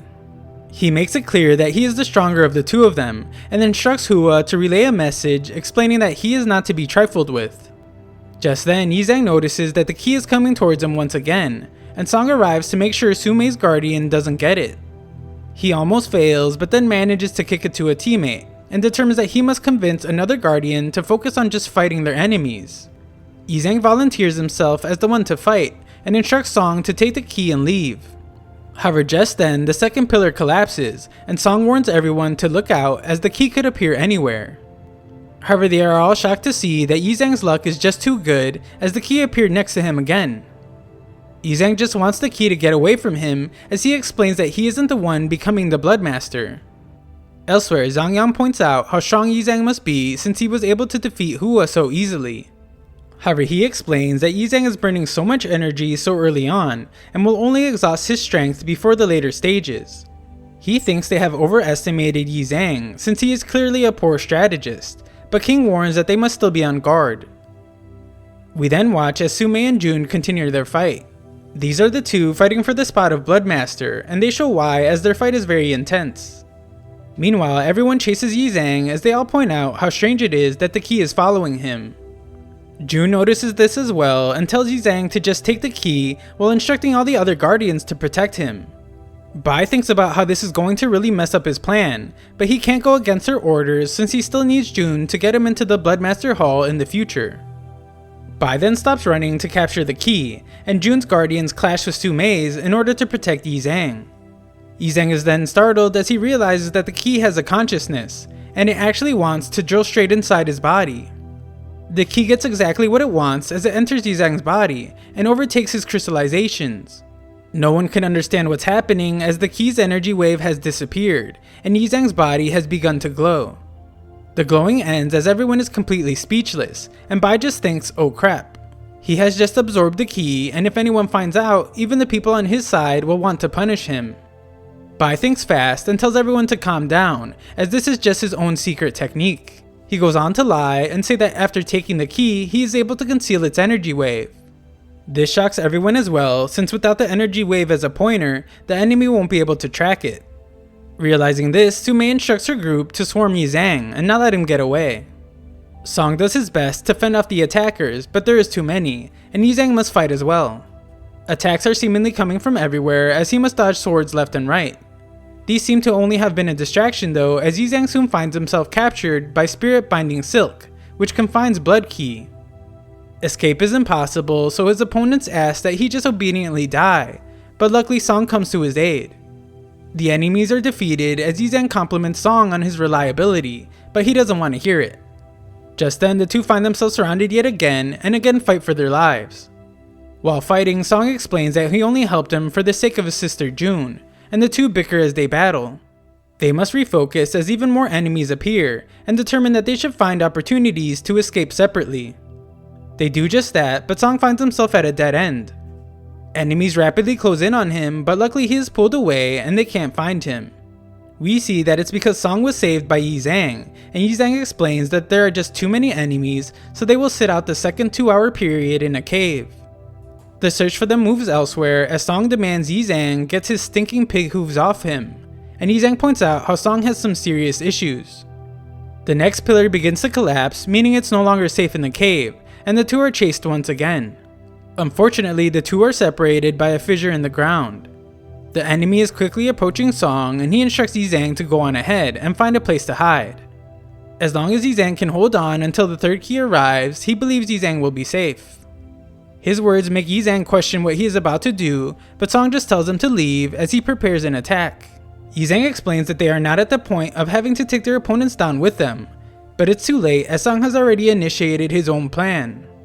Song's attack manages to take out his opponents, but the world is continuing to collapse, and his attempts to make it across the fissure fail. However, before he is about to fall to his death, Yi Zhang arrives to save him. The two then take a moment to catch their breath. Yi Zhang doesn't want to be misunderstood and explains that he didn't actually want to save him. He just didn't want to owe Song a favor from when he helped him get out of the blood silk trap. Just then, the third 2-hour period begins, and Song realizes that Su Mei's guardians will be more desperate than ever to get this key. The third key appears just as they are attacked, and Song once again tells Yi Zhang to run. Su Mei informs her group that the key has once again appeared by Yi Zhang, and they must do everything to make sure he doesn't get it. Yi Zhang thinks to himself that he will only give himself away if he keeps absorbing keys. So he tells Song that he will take the second key with him somewhere else, so that Song can take the third key for himself. Song agrees to the plan, but the key falls into the hands of the enemy. Song states that the key belongs to the Song family as he lands an attack and takes the key. However, just then, the key is removed from his grasp and sent to another enemy. The key, doing as it pleases, goes off on its own journey, and Song's attempt to go after it is stopped by an enemy. Song is gravely injured as an enemy explains that they won't be able to get any keys if they don't stop Yi Zhang first. He states that he will hold back Song and instructs his teammates to go kill Yi Zhang. Song is insulted to hear that this man thinks he can hold him back, and they fight. We then see that the enemy has nearly caught up to Yi Zhang, who is being chased by the key, and they think he is using some type of trick to do it. Yi Zhang attempts to explain that he didn't do anything, and the key itself is targeting him. They attack him anyway as they refuse to believe his lies, but he just manages to escape. The chase continues a bit longer, but a boulder comes crashing down, and the enemies think they have finally stopped Yi Zhang. Of course, this isn't the case as Yi Zhang simply caught the boulder, so they go in for another attack. They fail with every attack though, and Yi Zhang explains that they have gone too far. He says that he didn't want to fight for the key anymore, but they have forced his hand. The third key comes to him and it enters Yizang's body just like the last did. Sume watches nearby and sees that the energy wave has disappeared again. Jun points out how great Yizang is since out of the 7 keys, he has already hidden 2 of them. With no other option, Sume commands her team to once again attack Yizang and take the keys from him. Jun and Sume then continue their fight for a bit as we also watch Yizang skillfully defend himself. His enemies scream in pain as Jun points out how Sume's underlings stand no chance against her great guardian. Sume warns that Jun not get too confident as she still has many skilled underlings that have yet to make themselves known. We then watch as Yizang continues to run but is stopped by a dense cloud. He is attacked out of nowhere and thinks about how there are too many eyes on him right now. Because of this, he doesn't want to use all his techniques and reveal his true strength just yet, so he uses a lesser attack to get away for the time being. Sume's disciple is disheartened to see that Yizang has gotten away once more, and Wu arrives to insult him. Wu sends him off to support the battle and explains that he alone will take care of Yizang. Nearby, we see that something is wrong with Bai as he can hardly stand, and is seemingly about to lose consciousness. Wu explains to the disciple that Yizang has been afflicted by his soul-withering incense, so he will no longer be able to escape, and we see that Yizang is in a great deal of pain. The story continues as Wu explains that the soul-withering incense has unequaled power among other items of the same level. He claims that Yizang has nothing left to do except to die. Nearby, Bai can't figure out what's going on as he struggles to move around. He thinks about what could have caused his current condition and recalls walking through smoke. Bai realizes that the smoke must have formidable power and someone must be using a precious treasure to make it. He is in unbearable pain and his eyes can hardly see anything. Bai can then hear Wu's voice as he explains that his incense is not only powerful, it is also fiercely toxic. Wu taunts him a bit and tells him that he has nowhere to run now. Yizang is furious and thinks that once he finds out who the voice belongs to, he will definitely make them pay. For now though, Yizang uses his hearing to avoid attacks, but Wu explains that the incense will slowly deprive him of his 5 senses. Once his energy runs out, he will die a painful death of being cut to pieces. Yizang thinks about once he completely condenses his 7th ghost body, he will definitely be able to withstand the attacks, even without exposing his spirit stream sector techniques. He uses his hearing to dodge attacks for now, but realizes he won't be able to for long, and determines he must figure out a way to develop an antidote as fast as possible. Wu finally reveals himself to compliment Yizang on being able to survive for as long as he has, but reveals that the incense's toxicity is incurable, and his death is inevitable. Yizang explains that in this world, there isn't any poison that can't be cured, only people that don't understand medicine. Yizang proclaims himself to be a master of medicine, but Wu attacks him. The attack is shockingly stopped though, and we see that every time Yizang was being attacked, he was also setting up an array with every touch. Yizang activates the array, which impresses Wu, seeing as how Yizang was heavily wounded while doing so, but then states that it looks like a little trick just to buy time. Wu retakes control and explains that while the patriarchs value Yizang for all he has done, he sees now that Yizang is undeserving of his reputation. Wu breaks apart the array, but is shocked to see that it has the medicinal effect required to suppress the smoke poison. Wu decides that he must eliminate Yizang immediately, but only ends up breaking more of the array. Yizang explains that the medicinal effects are good enough for him to refine a pill to cure the poison. Wu isn't worried though, as he has trapped Yizang and there is no pill furnace for him to use. Unfortunately for Wu, Yizang really is a master of the medicinal path, as he explains that pill refining doesn't always require a pill furnace. Yizang uses his all-flora technique and uses his own body as a furnace. Wu points out how pill furnaces explode easily, and using his own body to refine a pill will only shatter his body. The two fight on as Yizang refines the pill in his body, and he mocks Wu for having to use up so much effort to fight a blind person. Wu won't be insulted though and finally manages to capture him. Yizang calls Wu a coward and dares him to use his most powerful move. Wu obliges as he prepares Yizang for death, just as Yizang nearly finishes the antidote. The attack causes massive damage, but Yizang stands amongst the rubble. His body is cured as he lets out a loud roar, and explains to Wu that his last attack created the heat required for his medicine to finish. Yizang is completely cured now and uses a savage ghost attack. Wu manages to block it though and points out how familiar he is with the Lesser Marsh Peak's body refining technique. Yi Zhang manhandles him anyway, but Wu shows his resilience as he maneuvers around the battlefield, evading attacks. This is not all he can do, as he uses his technique to cover Yi Zhang with boulders. Just then, another pill collapses, signaling the 4th 2-hour period has started. The key's energy wave disappears, and the dots on the ground once again converge to form the 4th key. All the disciples head to the Pillar of Light, but we see that the key has already found Yi Zhang, and this one enters his body just like the other two. An immense energy begins to surge through his body, allowing him to escape from the rubble. We see that this energy has powered up the Savage Ghost as well, and Yi Zhang unleashes a powerful attack. Wu surprisingly manages to escape it though, and the Savage Ghost comes under attack now. Yang Zun is revealed to be the attacker, and he shows off his absurd strength while stating his intention to bury Yi Zhang. Just when he thinks that his tornadoes have engulfed Yi Zhang, he is surprised to see that he is the one getting pushed back, and Yi Zhang lands a devastating attack from beneath the ground. Wu points out that Yi Zhang must have been hiding his extraordinary strength, since if he didn't use an artifact to escape Yi Zhang's attack, he is certain he would have died. Just then, Song arrives and asks Yi Zhang where the last key is, since it's far too dangerous for him to carry all the keys. Just then, Song is startled when he sees the Song family's distress signal in the sky, and he determines that it's because the first key is in trouble. Yi Zhang states that everyone else should protect the first key while he continues collecting the others, since he is able to hide its energy wave. Song is a bit hesitant, but Jun orders him to go along with Yi Zhang's idea. All the guardians head out to protect the first key, leaving Yi Zhang behind, but we see that King was waiting for this exact moment.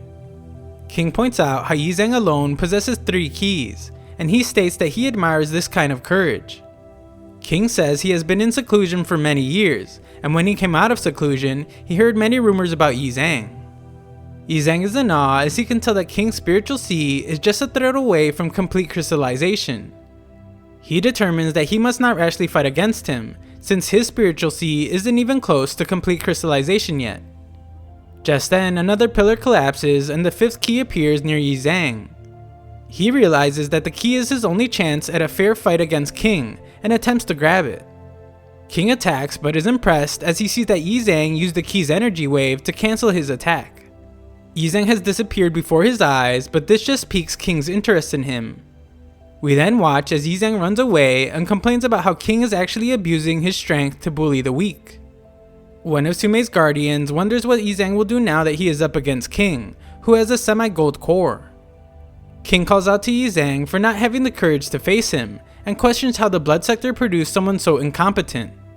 King chases after Yi Zhang and begins to wonder how he is getting faster, since this isn't the type of speed that someone at a mid-stage Foundation establishment should have.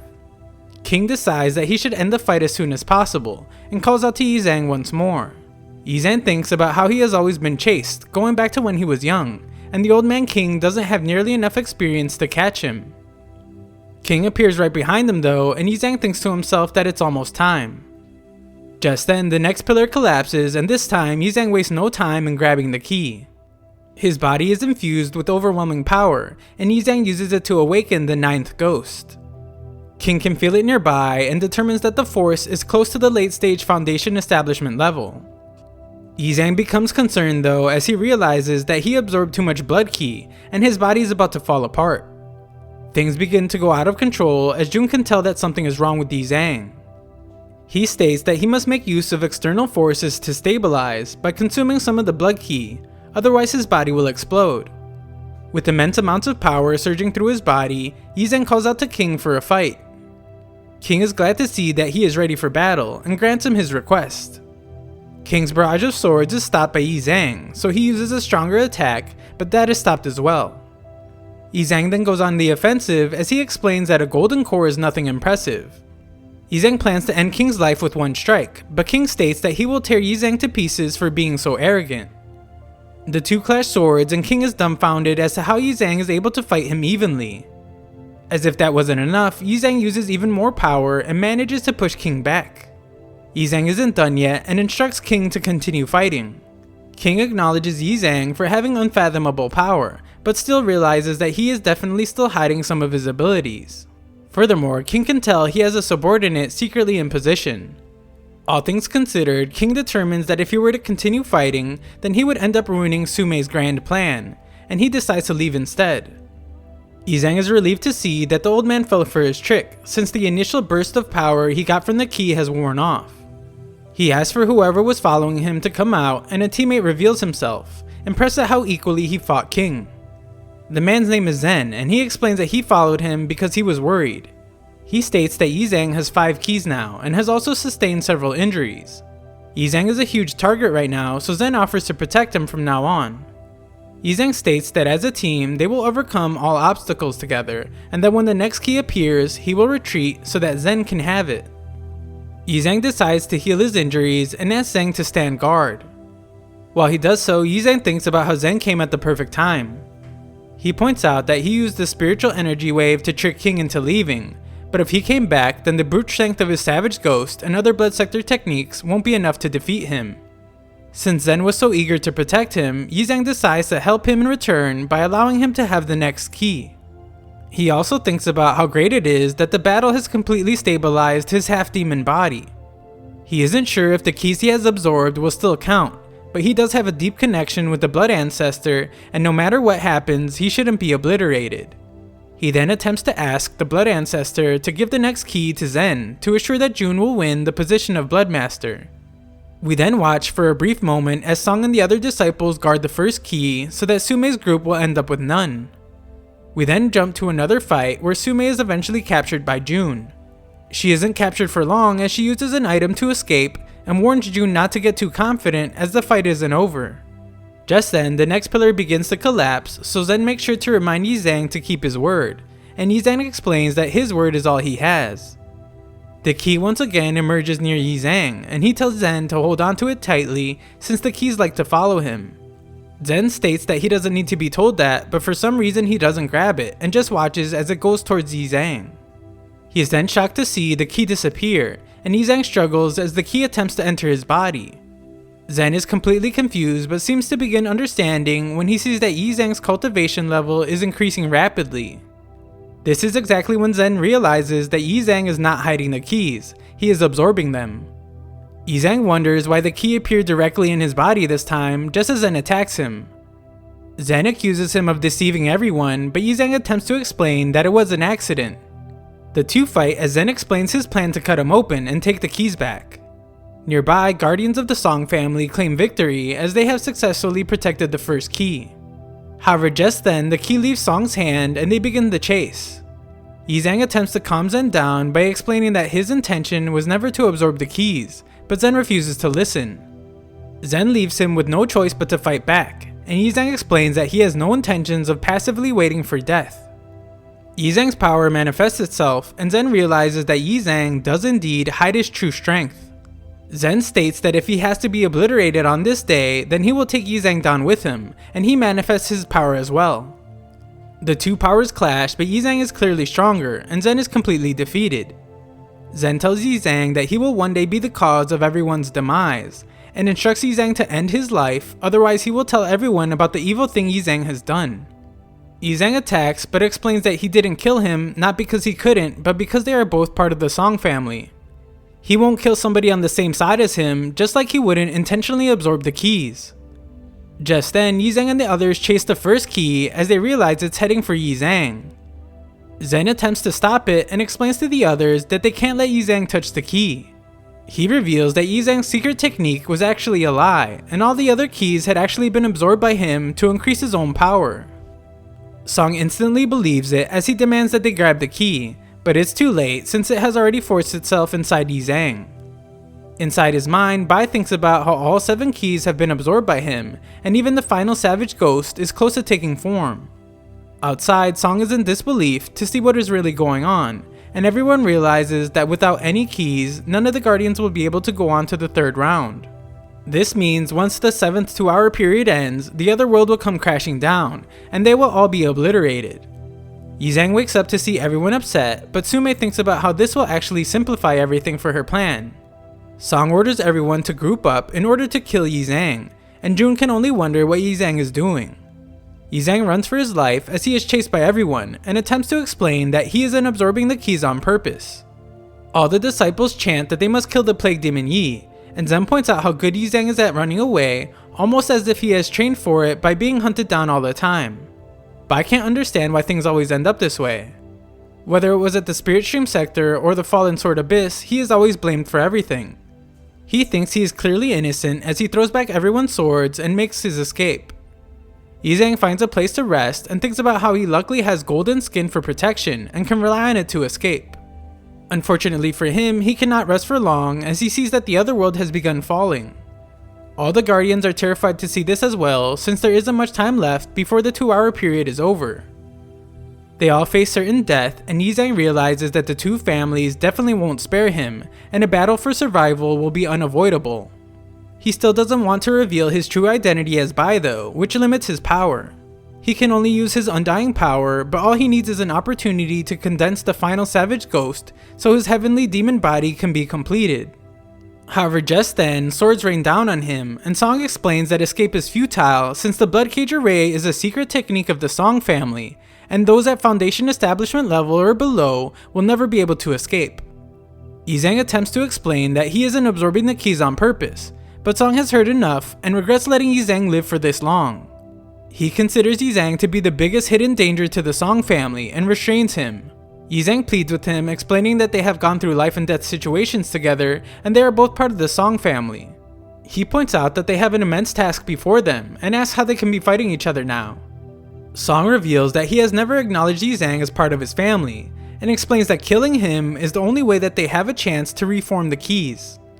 Song prepares to kill him, but June arrives to explain that family members are not allowed to fight without her permission. Song can't believe that his sister defends Yizang even now, and questions if she really wants to watch everyone die together with him. Yizang tries to say that there is definitely another way out of the situation, but Song has made up his mind already.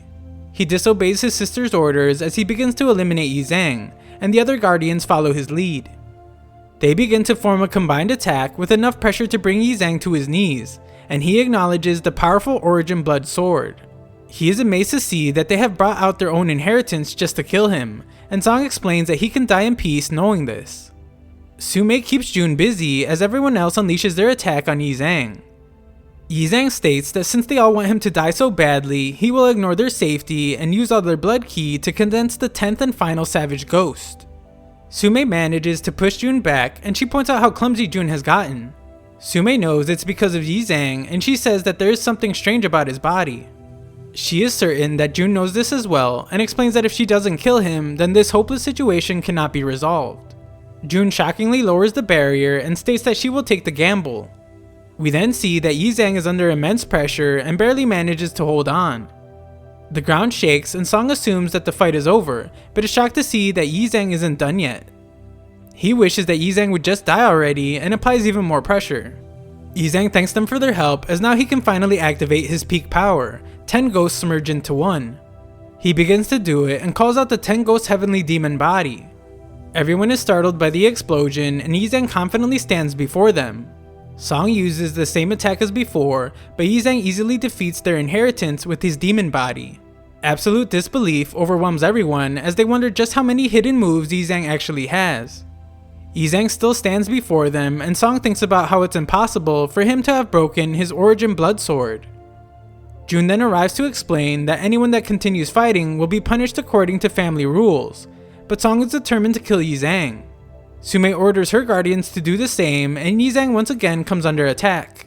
He doesn't try to run this time though, and simply asks that they not force him to fight. No one listens though, so he explains that they have pushed him too far. They let him deal with the keys himself while the other family hunted him down, and now they want to try to kill him. There is only a short time left before the world crashes down on them, but Yizang is done trying to convince them of another way out. They want to kill him for a chance to get the keys back, so he urges them to come on and do it. Sume watches as he reminds her of how Bai fought so hard during the Lucian incident. She doesn't believe that it's actually him and instructs everyone to kill him. Yizang doesn't hold back anymore as he takes the lives of anyone that approaches, while also screaming for them to keep coming. However, just then, the other world has come dangerously close, and its gravitational pull can even be felt. The 2-hour period has ended, and the Guardians now realize that it's all over. Zen realizes that they are all going to die, and attempts to get revenge on Yizang, but his body is turned into stone as he begs for his life. June can only watch in horror as this happens to all the other Guardians as well. Sume explains that Yi Zhang is to thank for what has happened, since he absorbed all the keys. Because of this, Sume can now use her secret plan of using bloodmaster tokens to escape with her top guardians, and solidify her position as bloodmaster. Jun is shocked as this violates the Bloodstream Sector's supreme rule of not making copies of the bloodmaster token. Sume explains that no one will care what happened this day once she becomes the bloodmaster, and prepares to leave everyone behind to die. The story continues as Jun is shocked to see that Sume has cheated by making copies of the bloodmaster token to get her and her subordinates out of the second round. Sume explains that the token doesn't have the power to let her enter the heart chamber though, and it can only transport her to the blood road. Song arrives furious to see what Sume has done and vows to kill them, but he can't as he turns to stone. Jun is completely overwhelmed with sorrow to see her brother this way, and looks around to see that all the other guardians have met the same fate. She takes all the blame for bringing this upon them all, and when Yi Zhang arrives, Jun concedes that she has lost the bloodmaster trial. Yi Zhang is surprised to hear this, and Jun explains that Sume and the others cheated their way into the third round. Sume's subordinates will just keep her busy on the blood road, and Sume will have an easy victory. Jun is far too ashamed to face the patriarch and the rest of her family after this. She then explains that she was the one that invited Yi Zhang to be her guardian in the trial, so she has decided to stay there and be buried together with him. Yi Zhang won't allow it though, and as his body begins to turn to stone, he reminds her that becoming bloodmaster is her dream. She is so close now, and all she has to do is defeat a few pieces of trash. He questions if she is really just going to give up without a fight. Yi Zhang explains that he had to fight for his life against both families, and if she gives up now, then he will never forgive her. He pushes her to go, so the two hold hands one last time. Yi Zhang tells her to go once more as he completely turns to stone, and Jun leaves to enter the final round. The round is now officially over as everything is crushed and the two worlds finally collide. On Blood Road, Sume and her group run to the finish, but Jun manages to catch up to them. Sume isn't all that surprised considering Jun's cultivation level, but she has no time to waste and instructs her guardians to handle the situation. The guardians explain that they have no intentions of defeating her, but express confidence in being able to hold her back even if it means dying with her. Jun thinks about all her guardians that were left to die and attacks the trio attempting to hold her back. She fights valiantly but is of course outnumbered and ends up getting captured, so King offers to give her a clean death. His attack is surprisingly stopped though, and we see that Yi Zhang has somehow returned to rescue her. He manages to fend off the attack as Jun is still in disbelief, but he states that now isn't the time for explanations. All that is important is that she knows he will do whatever it takes to help her. He then instructs Jun to go on ahead and leave everything else to him. King explains that neither of them are going anywhere as they attack as a group, but Yi Zhang states that with him standing there, they won't be able to take one step past him. Yi Zhang's destruction causes dust to form everywhere. King explains that in the Blood Desert, he had a task to carry out, so it was inconvenient for him to kill Yi Zhang, but now he must die. Yi Zhang reveals that he feels the same way about King, and the two commence their fight. King instantly notices that Yi Zhang's power has sharply increased after absorbing the keys, but shows just how powerful he is when he almost kills him. Yi Zhang refuses to die there though, and pushes the old man back. King manages to stab him, but quickly realizes that Yi Zhang was only taking a hit so that he could deal a lethal attack. Yi Zhang's throat-shattering lock is blocked, but he uses the attack to break King's arm.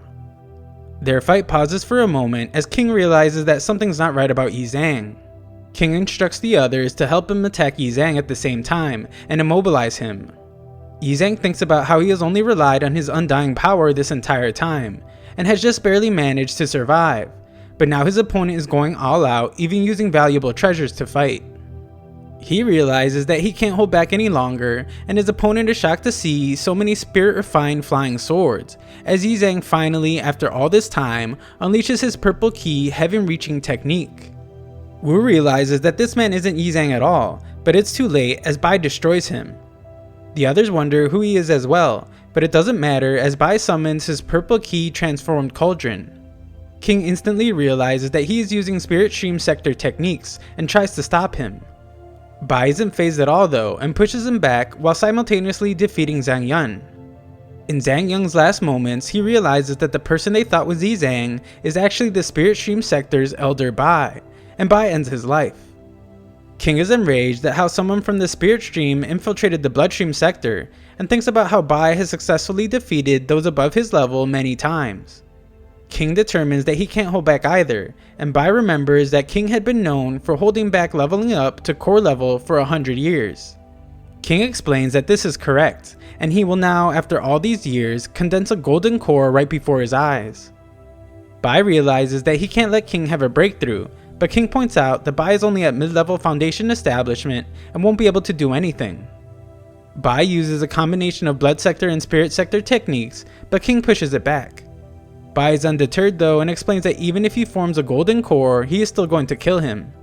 He tells King to watch the spirit stream sector's supreme inheritance and uses his heaven-reaching eyes of the law to find King's golden core. Bai pierces King's body to destroy the core, and King is left defeated and in awe of Bai's power. Bai explains that while he isn't a member of the bloodstream sector, he does have a connection with the blood ancestor, and that is definitely something beyond the reach of pieces of trash like them. Bai is completely victorious as King dies, and the blood ancestor explains that Bai can stay as long as he wishes so that he can find what he is looking for. We then watch as Sume is shocked by how fast Jun has caught up to her. She states how useless her guardians are, and explains that she doesn't have time to fight Jun as she uses an item to activate an array on her. Jun realizes that the array is suppressing her power, and is surprised when Sume appears to attack her. Jun does her best to defend herself, but notices that Sume's strength has suddenly surpassed mid-stage foundation level. Sume reveals that the array not only weakens Jun, but also greatly increases her own strength. Sume has quite the advantage, and Jun can't believe that she is able to control an array of this level. Sume ignores her to put a hole in her hand, but is shocked when she notices that Jun is burning her own blood. This allows her to unleash an overwhelming burst of power, but Sume points out how crazy she is for doing it. Sume is determined to make Jun just give up, and traps her. Jun is surprised to see that she has used a nascent level seal now, and realizes that Master Wuji must have ignored the rules of the trial to give Sume many superior grade items. Jun vows that even if Sume becomes bloodmaster, she and the rest of the Song family will never let this matter rest. Sume couldn't care less and takes off to complete the round. Jun attempts to call out to her, but her words fall on deaf ears and she is left alone to sit and wait for defeat. Just then, Yizang arrives and tries to bring down the barrier. Jun explains that he should just conserve his energy since the seal is at least at the nascent soul level and breaking it is impossible. He begs her to not give up, but she explains that there is nothing she can do, but expresses how glad she is to see that he is okay. He persists, but she explains that the only option left is for him to follow every instruction she is about to give him to the very end. She begins to push something through the barrier and explains that it's the bloodmaster key. Yizang is completely confused, so she tells him that he must take the key to the blood chamber and become bloodmaster in her place. Yizang can't believe she is asking this of him, and she explains that afterwards she will do everything she can to secure the position of bloodmaster for him. A light in the sky reveals that Sume has already entered the heart chamber, so there is no time to waste, and Jun tells him to hurry. She reminds him that the future of the entire Song family, even her own, are now in his hands. Jun states that he must succeed at all costs, and Yizang promises not to let her down. Yizang then enters the heart chamber vessels and determines that it is clearly a maze. He has no clue where to go, but luckily begins to hear the voice that he has been hearing along the way.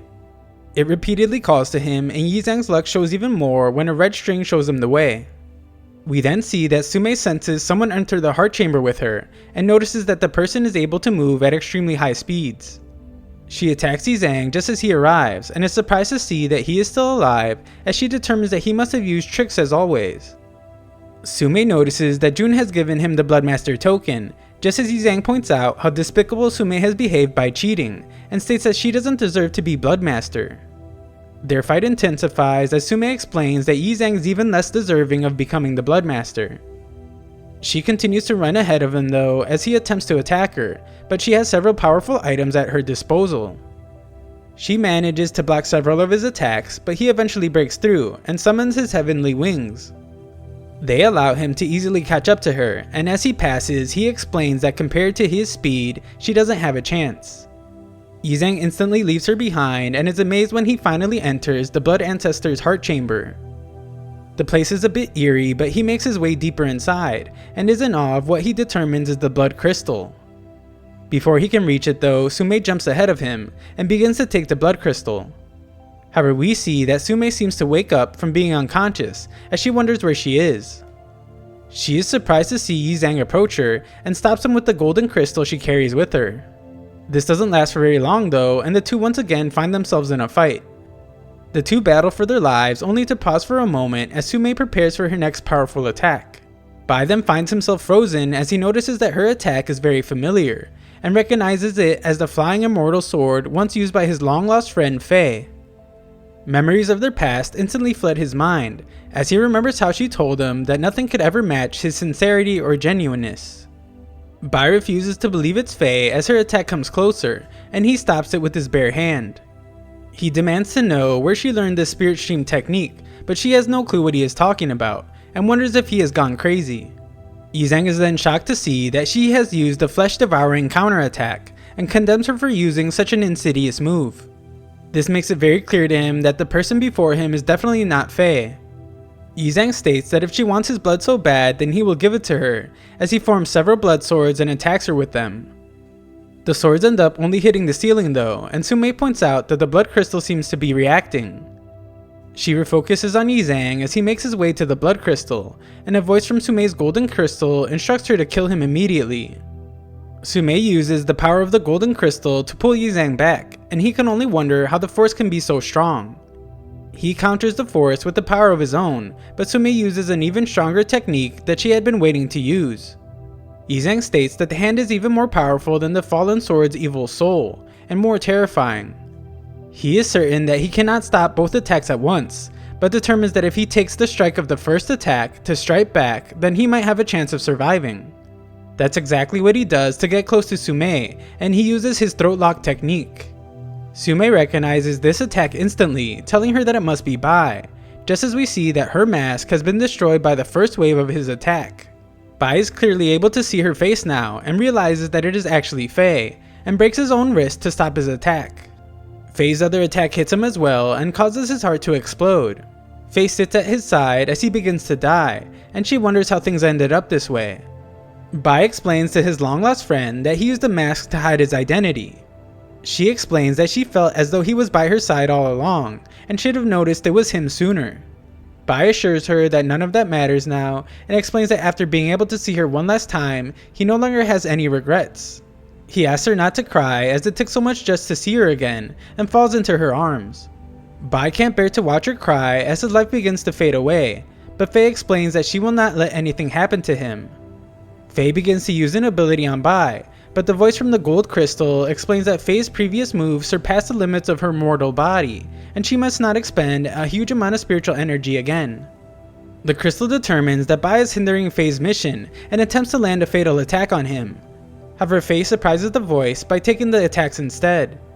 The voice explains that Fei must not disobey their master, but she explains that she will have to apologize to her father after. The voice only cares about the mission and attacks Bai, but Fei won't let it.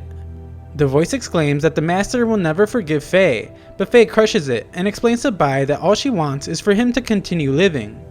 Nothing else is important, even if she has to pay an even bigger price for this, she has already decided to save him.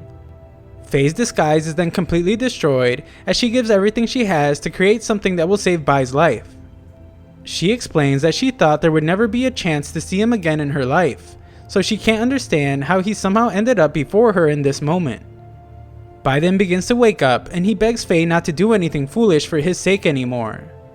She refuses to just let him die though, and continues saving him as we see that some of his blood has touched the blood crystal.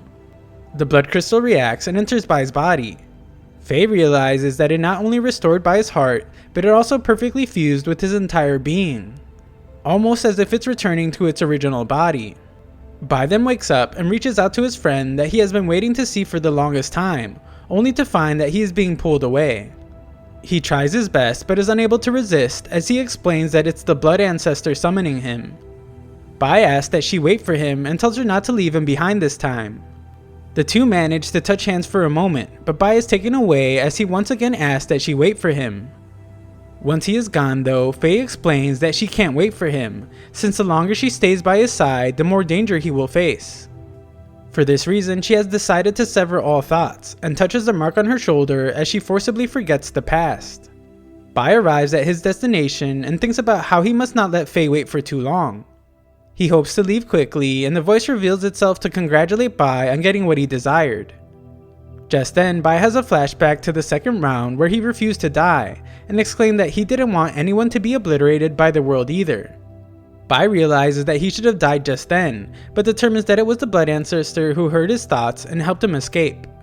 He begins to feel a resonance that he first felt when entering the bloodstream sector, and just now realizes that it was the core of the blood ancestor. Outside the trial entrance, spectators are shocked to see that their cultivation has suddenly been cut off, and their blood key is being taken away. The Patriarch states that in previous Bloodmaster trials, the face of the one who succeeds will materialize from a pillar of light on the respective peak. However, it has never been this extravagant before. Just then, Song emerges from a portal. His last memory is of him being turned to stone, so he can't understand how he has managed to survive. The Patriarchs would like to know the result of the trial, and Song relies on his only memory to reveal that Sume had defeated them. Just then, Jun is the next to return, and she fondly greets her brother who she thought had died. Song would like for her to confirm who the winner is, but it's very clear to Wuji that Sume had won. However, everyone is stunned to see that Sume is next to return, but she is completely unconscious and must be saved by Wuji. Everyone is dumbfounded to see the two Bloodmaster candidates defeated, and wonder what could have happened. Wuji wants answers, and Song questions how both candidates could have been eliminated at the same time. Jun quickly realizes who the Bloodmaster is now, but can't say as a huge disturbance begins. Everyone is brought to their knees by this force, and Song can only scream the word no as the face begins to form. The Patriarch explains that the middle peak represents the Blood Ancestor's heart, and the force before them is the immense power of the Bloodmaster. Everyone is shocked as the face is revealed to be Yi Zhang's. Yi Zhang is still speaking with the Blood Ancestor, and he thanks it for helping him. While Yi Zhang is grateful, he desperately wants to know the truth behind the resonance they share. The voice then tells Bai to prepare, as he will now share with him its final memories. Bai is shocked though to see that it's just the first volume of the Undying Power, and it's only slightly different from what he has already learned. However, he realizes that it is far more detailed and way more ancient. The second volume, the Undying Instructability, is exactly the same though. However, he is then presented with the third volume, the Undying Tendon. With it, every strand of muscle grown, one's life is extended by 10 years. There is a fourth volume as well, the Undying Bone. Bones of resilient strength to support infinite power. And the final volume, the Ultimate Power, the Undying Blood. Following these 5 volumes, skin provides an external defense, flesh is made indestructible, muscles provide endurance, bones provide a firm base, and blood becomes the source. Bai is amazed to see that he has actually obtained the complete Undying Power, and explains to the Bloodmaster that he now understands his will. He explains that when the ancestor fell into the river that day, the only thing more important than his life was the undying power of immortality. Bai now welcomes the ancestor as he explains that he is ready to accept its inheritance. The immense power begins to enter Bai's body, and the ancestor explains that once Bai completes cultivating the undying volumes, those with the ability to eliminate him in this world will be few and far between. The ritual is now complete, and Bai explains that the consciousness of the inheritance still lingers. Shockingly, Bai is able to see everyone in the blood sector at will, and finds that Sume is instructed by her father to follow him somewhere. Bai is still very confused as he explains that he is somehow able to sense everyone in the bloodstream sector, even all the living creatures. It's almost as if they are living on his hand, absorbing energy from his body. It's as though only a thought separates them, and he only needs a thought to suppress everyone's cultivation by half. Bai can hardly believe it himself, but it's very clear that he is now the living second blood ancestor. The story continues as Bai, still disguised as Yi Zhang, thinks about how he only wanted to come to the bloodstream sector to find the relic of eternity, but ended up becoming the Bloodmaster. He didn't expect to become the blood demon at all, and realizes that the mysterious old man from before knew all this would happen. Furthermore, he now thinks that this person and the power behind him is incomprehensible. Yi Zhang then finds himself back in front of the Bloodmaster Hall, where the Patriarchs explain that the survival of the sector must not lie in the hands of just one person. The bloodstream sector cannot allow the existence of a blood demon, so they instruct all the disciples in the sector to subdue the blood demon Yi Zhang. Yizang takes a direct hit from the patriarchs and is then instantly surrounded by an overwhelming number of disciples. He thinks to himself that even if he uses the Blood Ancestor's power, he can't contend with the patriarchs at his current Foundation establishment cultivation. Yizang determines that if he wants to leave the Blood Sector alive, then he must make sure never to let anyone find out that he has the power of the Blood Ancestor. Seemingly not concerned at all about being captured, he remembers that he has something important to do and just leaves. Elsewhere, Wuji states that their plan was in place for so many years, yet they fell one step short of success. The Du family has lost their chance at Bloodmaster, and now it will be nearly impossible for them to surpass the Song family. Sumei apologizes to her father and asks for another chance. Wuji is furious though and reveals just how high of a price they had to pay for the first chance. He then begins to explain what happened on the day he was at the Foundation establishment's sacred lands. He felt a presence even more formidable than the power of the 9th tide level, and we see that this presence was the little girl who was actually a spirit beast that Bai met during his visit to the Fallen Sword Abyss. She asked if he wanted to draw on the energy of the Heavenly Vein, and explained that she knows how to do it. The girl then explained how to do it, but Wuji had already missed the opportunity to draw the energy of the Heavenly Vein. In order to keep it a secret though, Wuji slaughtered all the other chosen, including his fellow sector members. Now, for the sake of the Du family and to give Sumei the right to be a contender for Bloodmaster, he had no choice but to trade the secret to the Song family. Sumei apologizes for letting her family down, but Wuji points out how useless those words are now, and demands to know exactly what happened during the trial. He wants every detail, but when Sumei tries to remember, she only ends up panicking. She can't understand what has happened to her, and begins to even question who she is. She attempts to keep someone from entering her mind and nearly faints, just as Wuji senses something frightening. He senses that an immense power sealed Sumei's consciousness, and even with his nascent soul cultivation, he could not detect it sooner. Just then, guards outside tell Yizang that no one is allowed to enter the Du family home at the moment. Yizang forces his way in though, and states that no matter what, he must see Sumei. Wuji then asks what happened between her and Yizang during the trial, but she can only remember seeing him in the heart chamber, but not what happened. Wuji instructs her to keep her memory loss a secret, and states that she is never allowed to see Yizang ever again. Outside, Yizang attempts to explain that he just wants to speak with Sumei, but the patriarch ignores him and orders his guards to escort him out. The guards do their best, but Yizang refuses to leave and explains that he just wants to see her once. He can't understand why the patriarch won't just let him see her, and wonders if it's because of the tension between the two families. Patriarch Song emerges from his home and instructs all his guards to back down. He states that he has shown enough respect already to Yizang by not killing him, and tells him to know when to back down.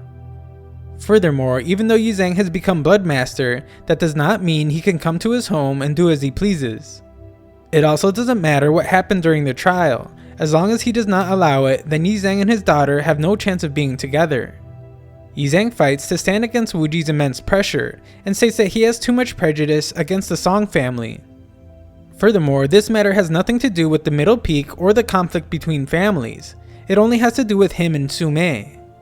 Yizang attempts to attack him, but the patriarch points out that Yizang overestimates his own abilities, and pushes him back. He questions if Yizang really thinks he won't kill him just because he is the new Bloodmaster, and makes it clear that he will when the slightest move from his hand quickly stops Yizang's next attack. Yizang is determined though, and explains that his life and Sumei's intentions are not for the patriarch to decide.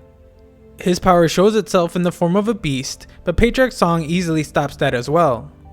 Yizang is still standing though, and states that he must see her today even if it's just to hear her say one word. The patriarch shows no sympathy at all as he is about to strike Yizang down, but is stopped when Sumei runs out to explain that seeing him is her decision to make. The patriarch leaves and Yizang is relieved to see Sumei once more. She says something to him that we do not get to hear, but it clearly shocks him. We then watch as Yizang wanders the streets as rain pours down on him, and he is at a complete loss. His memory reveals to us that Sumei told him that no matter what their history is, this is the end for them. She demanded that he leave and explained she never wants to see him again. Yizang was extremely hurt by her words but respected her decision and left. Sumei then thought to herself that she felt extreme disappointment from losing the trial, but can't understand why the pain in her heart was even harder to bear the moment she heard Yizang's voice. We then watch as Yizang drinks heavily as he wonders why Sumei doesn't just confide in him, and why she chooses to avoid him instead. He does understand though, as there is clearly something she can't disclose, and he is in the same position. Yizang continues to drink as he wonders who could understand his situation, and could empathize with him. He attempts to continue drinking, but June arrives to stop him, and she questions if he is attempting to drink himself to death. She explains that she does not want to know what happened between him and Sumei, but must remind him that a war between sectors is rapidly approaching. Yizang attempts to ignore her to continue drinking, but she strikes him. She reminds him that he is now the bloodmaster of Middle Peak, and he is in complete control of the power of a peak. If he does not stay strong and have a firm resolve, then he will let countless fellow sector members die in vain. Yizang chases after her to explain that there should be no war in the first place. Both sides will shed blood and there will be no victor. June explains though that in this situation, no one has the freedom to follow their own free will. He can hide in his home if he wants, but she wonders if he has thought about whether or not the people he cares about will survive the battle. Only by pulling himself together and becoming stronger can he defend what he cherishes the most. She explains that the patriarch would like for him to pay his respect in 3 days, but she leaves it up to him whether or not to bear that responsibility. Yizang thinks about who the people are that he cares about as she leaves, and she can hear his scream of anger in the distance. Afterwards, we see that Yizang has put himself together and arrives to pay his respects to Patriarch Song. Patriarch Song explains that Yizang has committed a crime. The issue of Bloodmaster was between June and Sumei, so he has acquired a status that should not belong to him. Yizang however points out that he received the Blood Ancestor's approval and the Bloodmaster inheritance, so his status is completely legitimate. This only enrages the Patriarch, as it seems that becoming Bloodmaster has made Yizang think that he holds great power and influence, and an invincible position.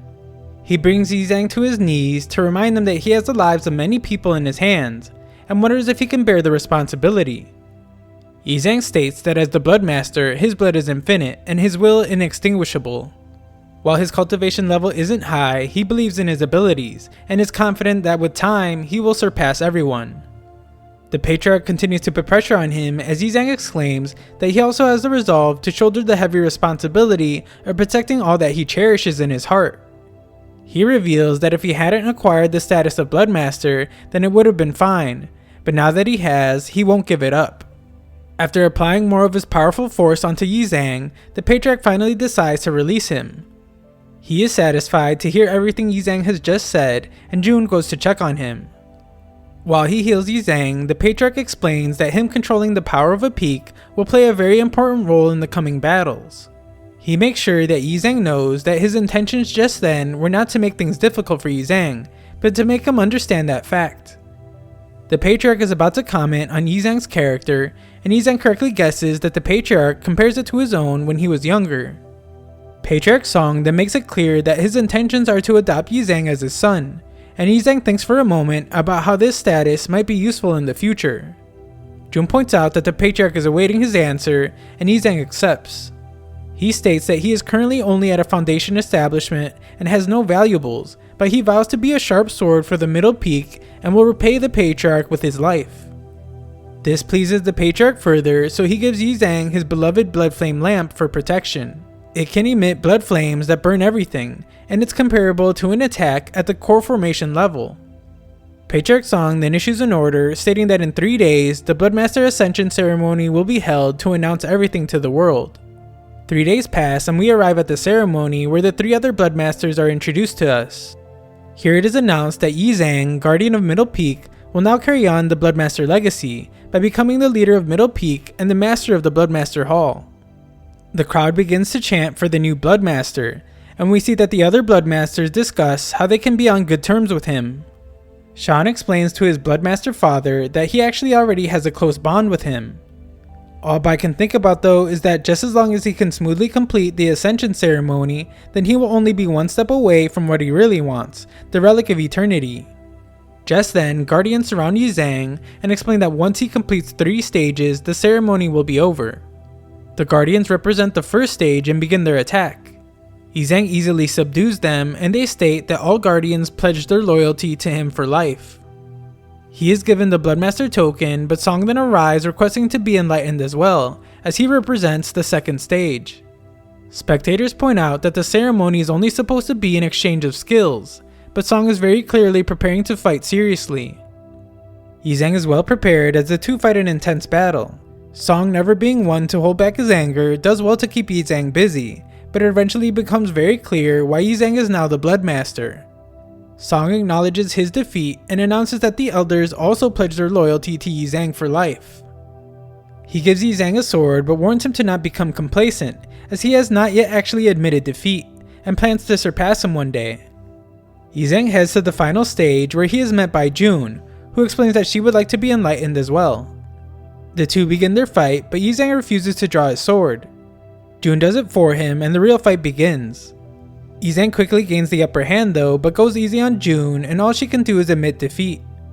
She is then the last to announce that the Grand Elder also pledges their loyalty to him for life.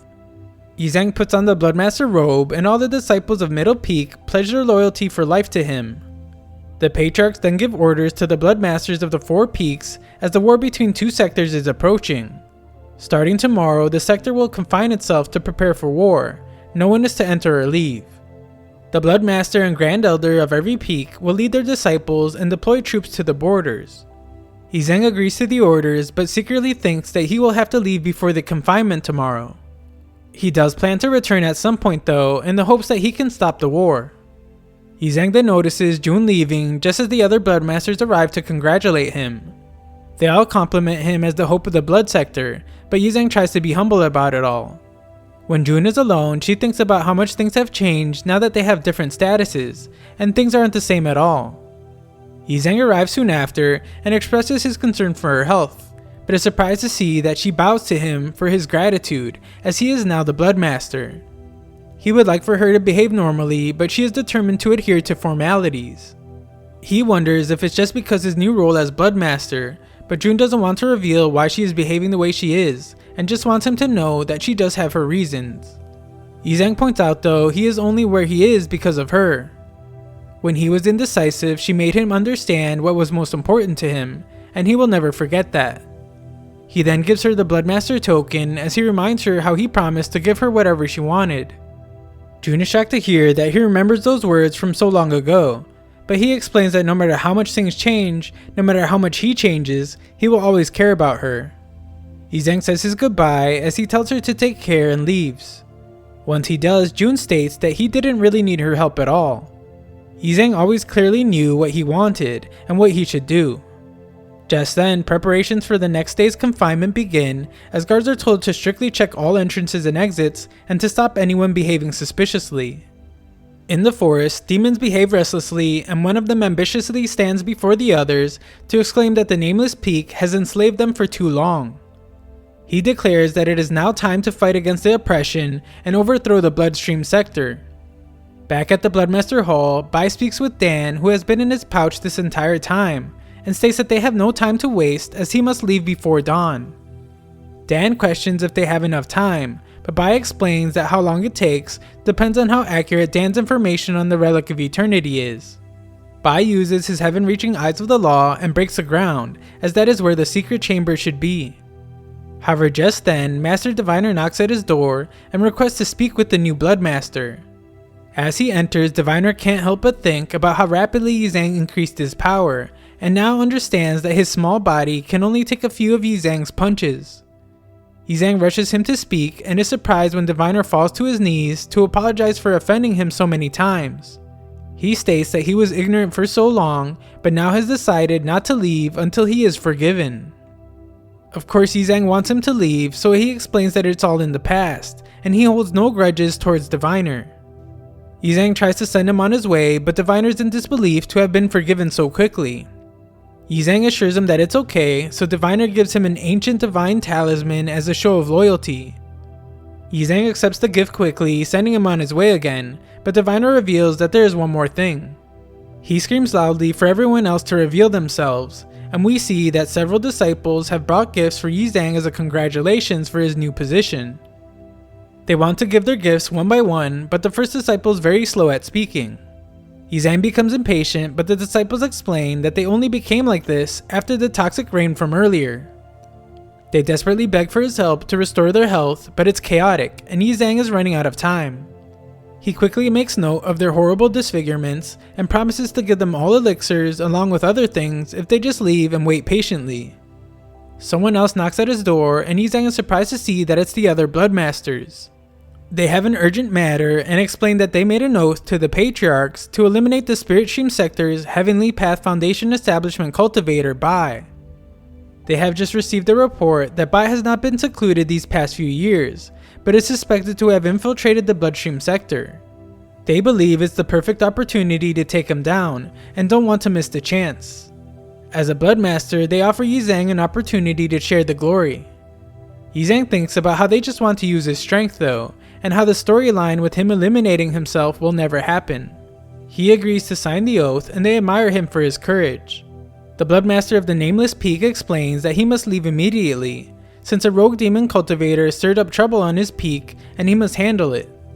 Yizang realizes that this problem must have been growing for some time, as there were no mishaps when he was refining elixirs there, and points out that he is leaving just in time. Moments later, Bai heads down to the secret chamber and uses the elixir he made to open its doors. When inside, he notices just how gigantic it is, but is confident that he will be taken to the Relic of Eternity if he just follows the door opening pill. Some time passes as he wonders why he hasn't reached the end yet, but finds that he is now under attack. He can't determine its origin, but senses that something is strange about the blood key, and uses his eyes of the law. Seeing the attacks coming allows him to dodge them, but he doesn't understand why he can't completely cut down the blood hands. The hands eventually capture him, but Bai notices that there are no hands near the door opening pill. He takes a gamble by calling the pill to him and is likely able to use it to disperse the blood hands.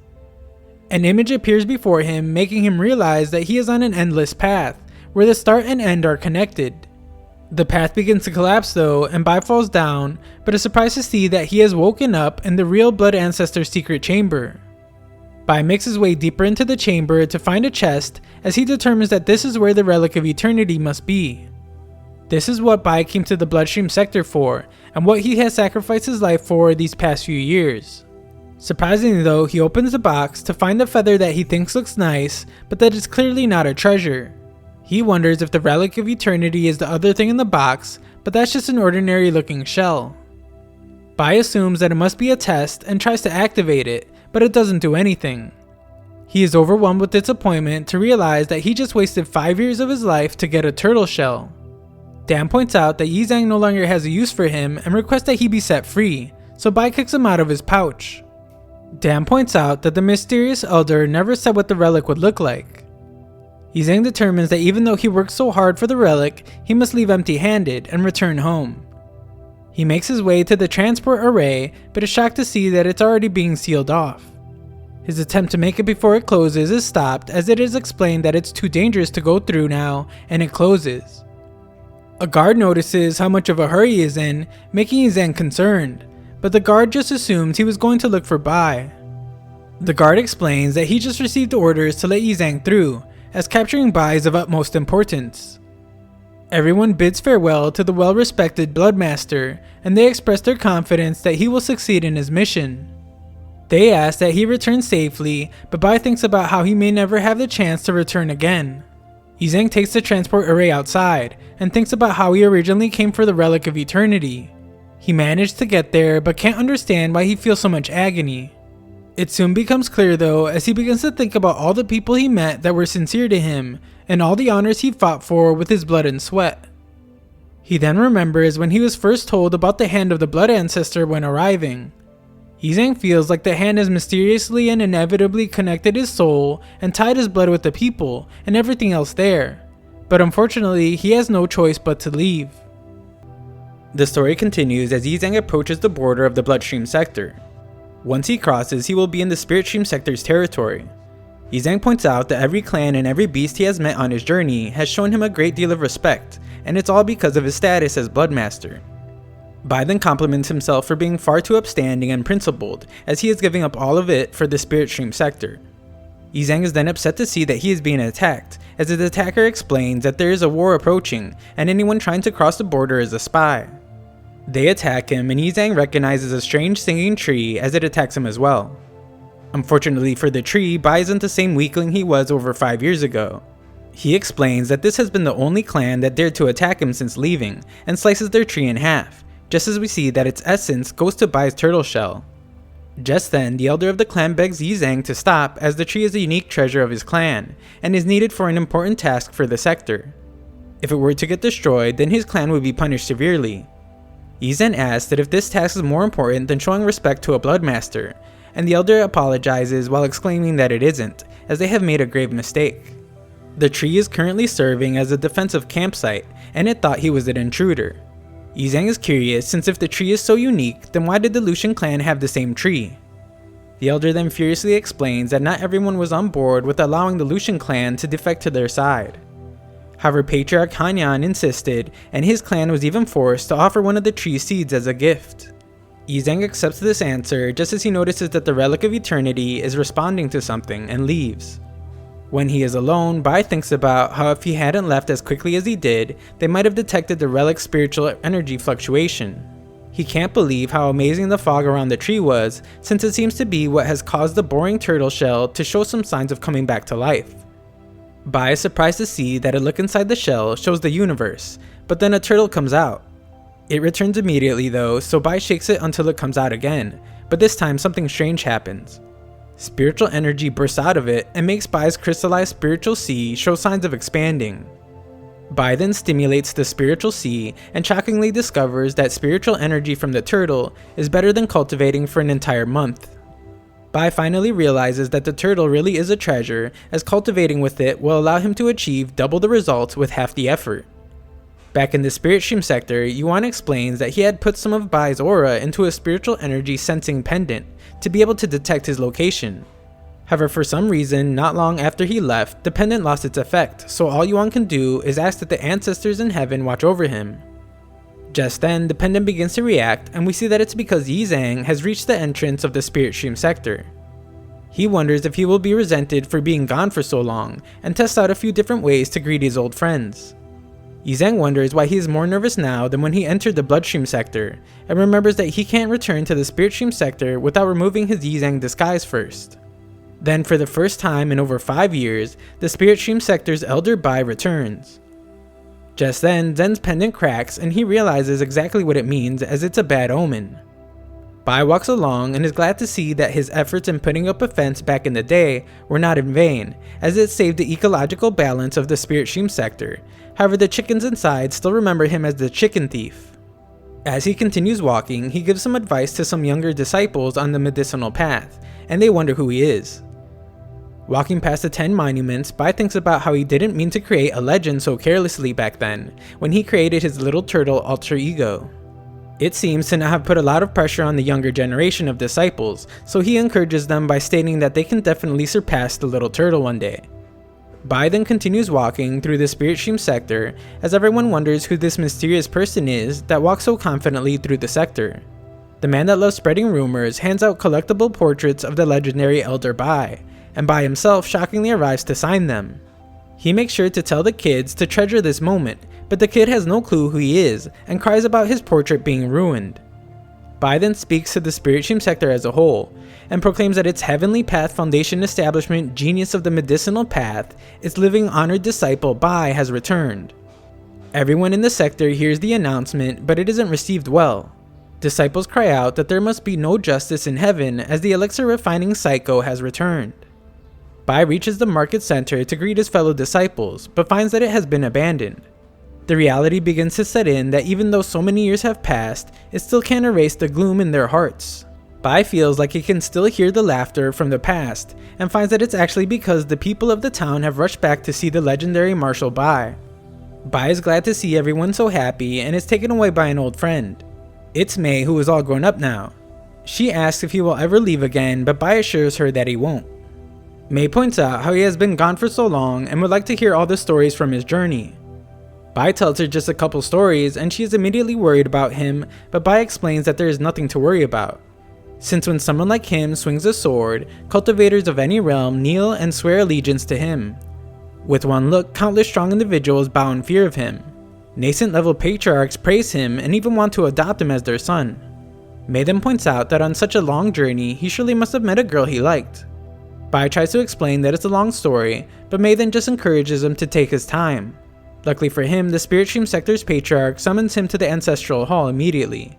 Just then, Bai's adopted Beast King's son arrives, and is clearly disappointed to see that Bai has already left, so he is assured by Mei that Bai will return for him. Afterwards, Bai is scolded by Yuan, who explains that he shouldn't have hid his aura. They told all outsiders he was in seclusion, and they turned the entire Spirit Stream sector over looking for him. Bai apologizes and vows that he is now ready to refine elixirs for the sector to make amends. Yuan explains that a war is coming and they have already deployed the first group of cultivators to Fallen Star Mountain. He asks that Bai do his best to hone his strength as he will be sent into battle with the 4th deployment of cultivators. Yuan has one more request of Bai though, and that is to kill one of the Bloodstream sector's 4 bloodmasters, the one named Yizang. Of course, Bai is shocked to hear this as Yizang is his alter ego, but he composes himself and dramatically explains how he has heard stories of this Yizang character. He has heard that he is brutal, deranged, and will commit any crime imaginable. Bai expresses his excitement to finally have the opportunity to execute this horrible person, and Yuan is shocked to hear just how much Bai knows about him. Yuan is confident that Bai can accomplish this task and states that if he can, then an exception will be made for him to qualify for the Legacy Echelon. Yuan explains that one normally would need to achieve a golden core within 2 60-year cycles to qualify for this rank, and this is the very reason why Master Li spends so much time in closed-door cultivation. Bai is reminded of how he hasn't seen Li yet, as Yuan states how the position of Legacy Echelon is transcendent.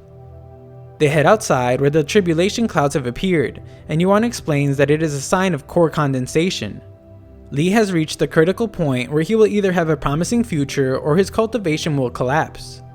Sometime later, it is announced that the Chief of Fragrant Mountain, Elder Li, has within 2 60-year cycles achieved a golden core, and has now received the rank of Legacy Echelon. Li is congratulated by everyone and surprised when his young disciple Bai returns to greet him all grown up. Bai instantly congratulates him and apologizes for making him worry, but explains that he never neglected his training.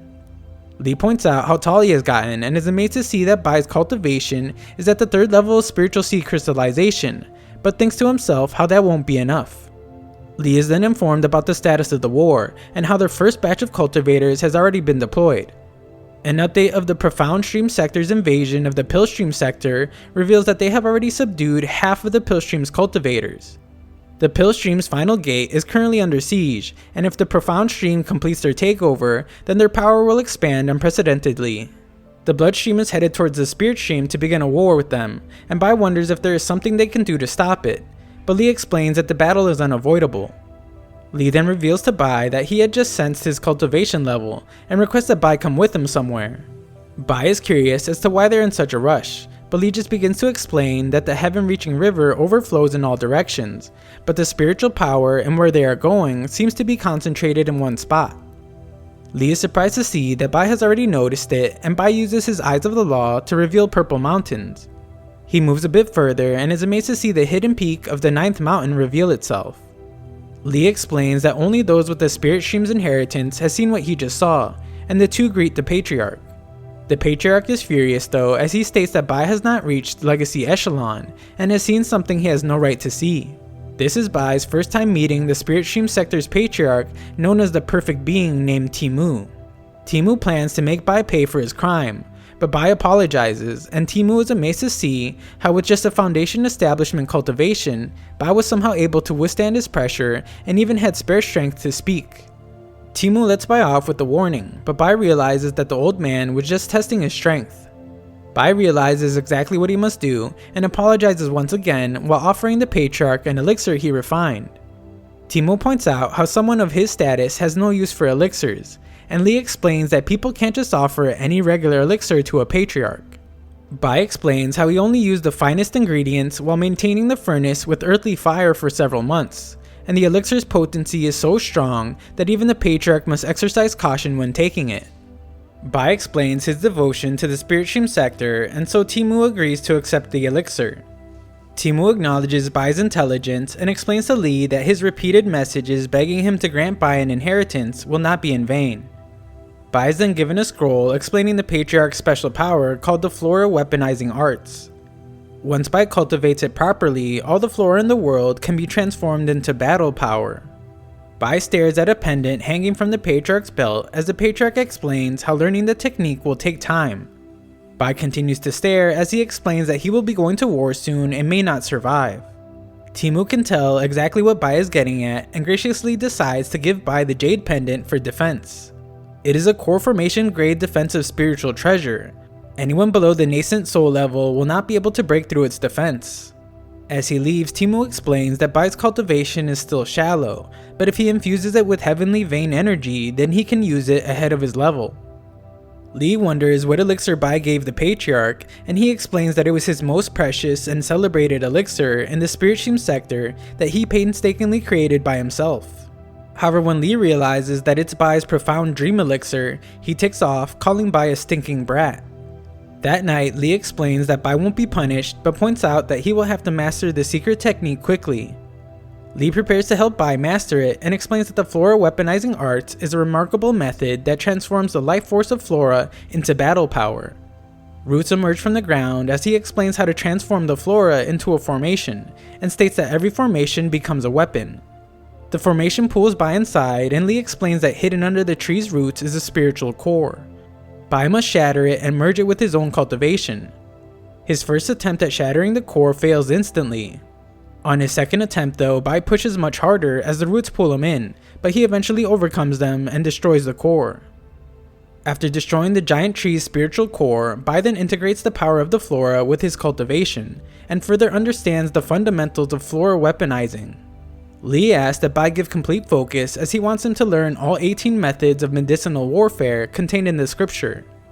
While Bai trains, he thinks about how Lee asked that he stick with him in battle, but Bai does not want to become a burden to his master and decides that he must do something to speed up his cultivation. Bai then turns to the turtle shell that he went through so much hardship and life-threatening situations to obtain. He forces the little turtle out of its shell and determines that with the fragrance it emits, he can definitely make much faster progress. While Bai does that, we get a glimpse of how Tidon transforms from his younger self to his older self in an instant.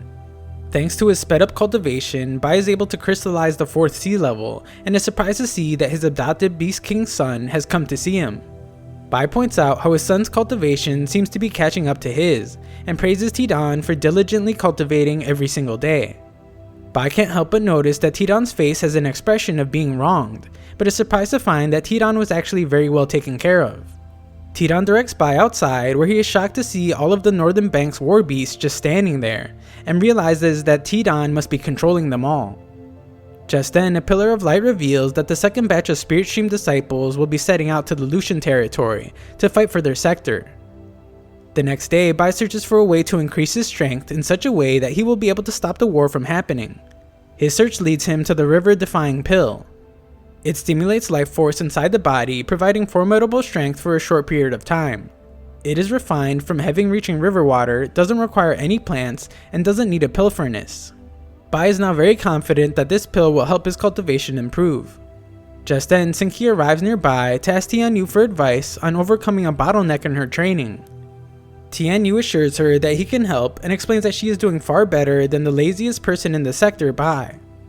Bai won't be belittled and is determined to show Xingqi Tian Yu's true colors.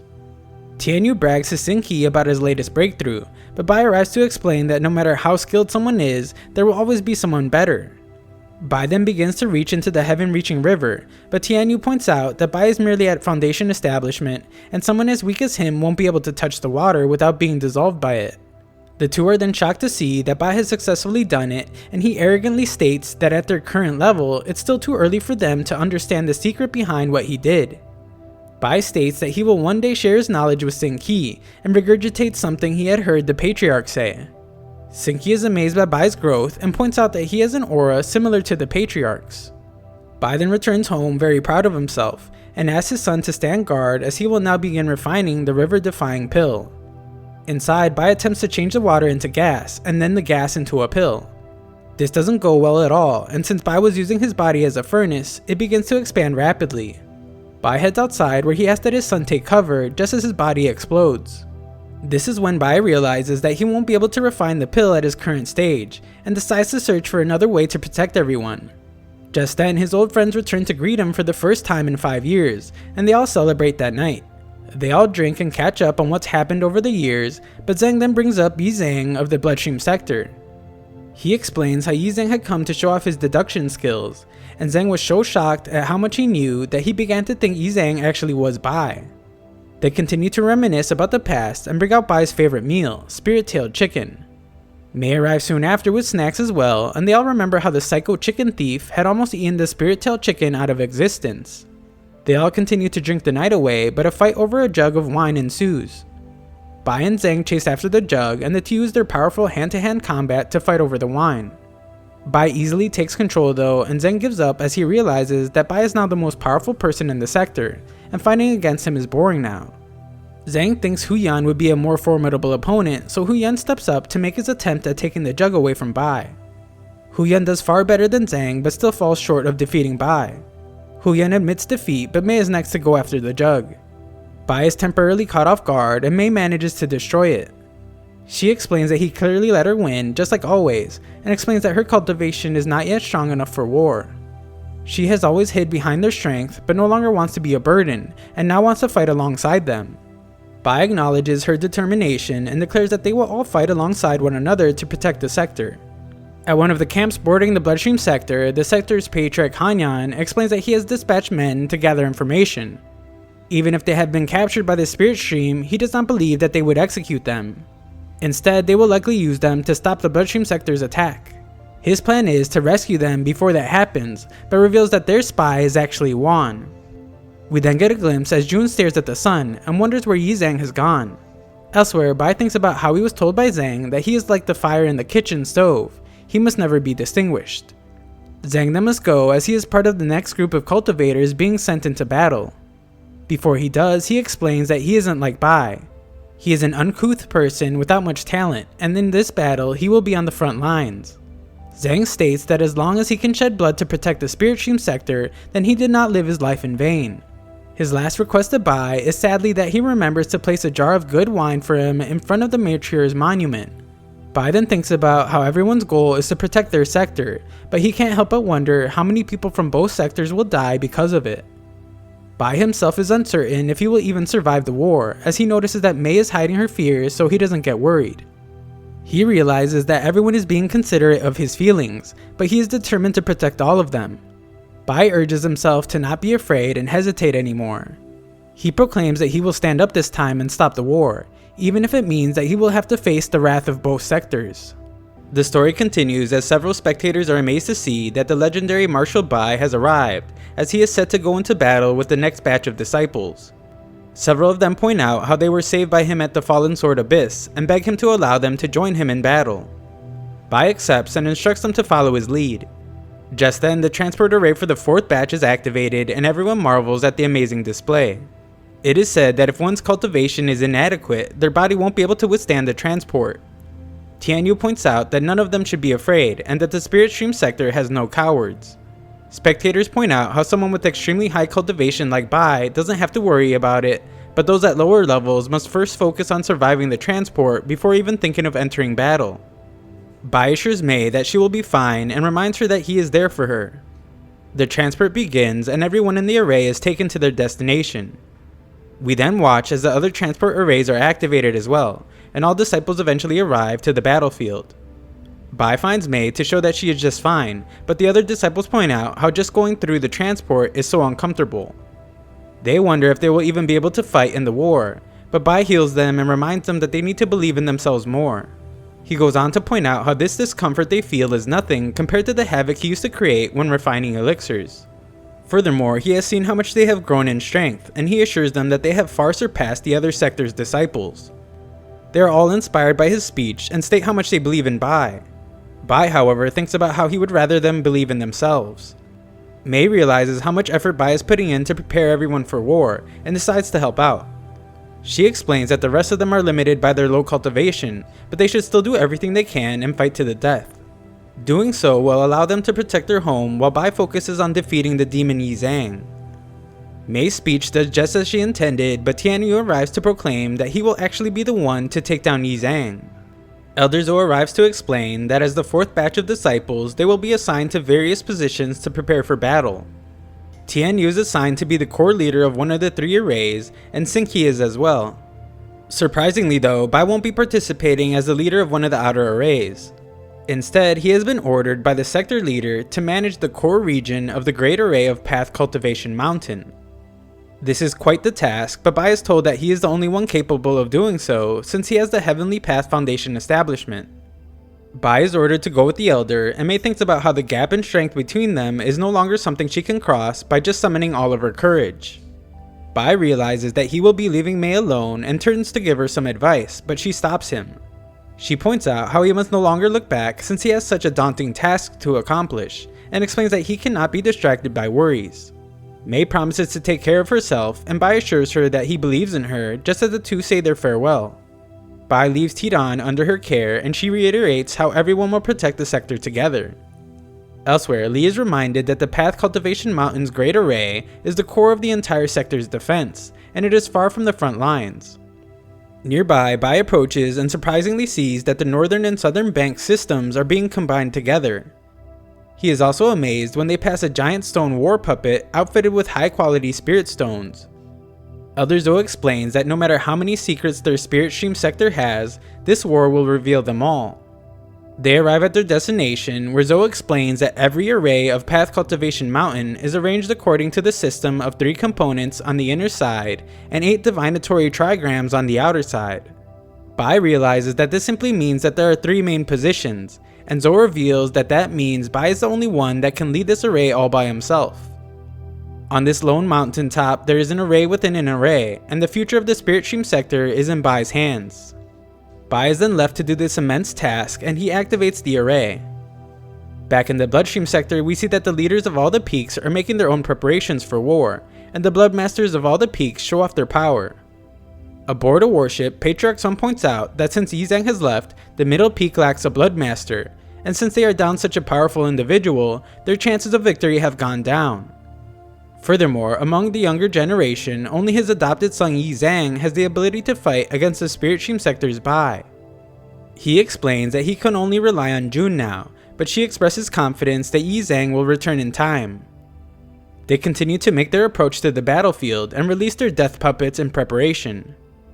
Back on the mountain, Bai points out how the array is extremely powerful, but it consumes far too much spiritual energy, and if the elders weren't constantly supplying him with energy, it would be very difficult to maintain it. Bai makes one final push at forming the array, and Tian Yu is shocked to see that Bai has actually succeeded. The array spreads over the entire sector, and everyone else is equally amazed by Bai's accomplishment. The sector leaders point out how the power of the array should be able to contend with powers at the core formation level. This array usually requires 3 Foundation Establishment cultivators as leaders, but Bai has amazingly just arrived and was able to directly activate Array Embodiment. Just then, the 9th mountain of the Spirit Stream reveals itself, and everyone greets the 1st generation Patriarch, Timu. He reveals that the entire Bloodstream sector has already moved out for war. He warns that there will be many deaths during the war, and even he may fall in battle. However, this war will determine the fortune of the Spirit Stream sector for the next 1,000 years. Timu demands that this war must show the entire cultivation world that even if the Spirit Stream sector must die fighting, they will never live in humiliation. Final preparations for war are then made as Bai puts the finishing touches on the array. Just then, Bai notices a strange fluctuation in spiritual energy nearby, and uses his Eyes of the Law to inspect it. He discovers that a collapsing blast array has been set up beneath the mountains, and once activated, the entire mountain range along with the entire clan will be destroyed. Bai now realizes that this was the sacrifice that Yuan spoke of, the sacrifice that everyone in the entire clan will have to make. Bai is in disbelief to realize that all his friends in the sector that he shared many joys and hardships with will all perish together. Just then, Bai senses the Bloodstream sector's aura approaching. Since he is also the Bloodstream sector's living ancestor, he is also able to determine that all the other Bloodmasters are on board battleships, and even sees Jun there. Bai points out that if the battle really does happen, then many people will die, and he wishes they hadn't come. On board the ships, the Patriarch activates an array and brings out several of their weapons they plan to use in battle. This includes dead puppets and the guardians Bai helped summon earlier. The Patriarch is amazed to see that the Spirit Stream sector still has their integrity, as they have chosen to fight to their deaths. The Spirit Stream sector is prepared as well, as Yuan states that the people who die in this battle will all be heroic spirits who will never be forgotten by the Spirit Stream sector. His message to the Bloodstream sector is that even if they win the battle, the pain they will suffer will be bone deep, engraved in their memory, and will never be removed. Yuan demands that the Bloodstream come so that they can show the power and resolve of their sector.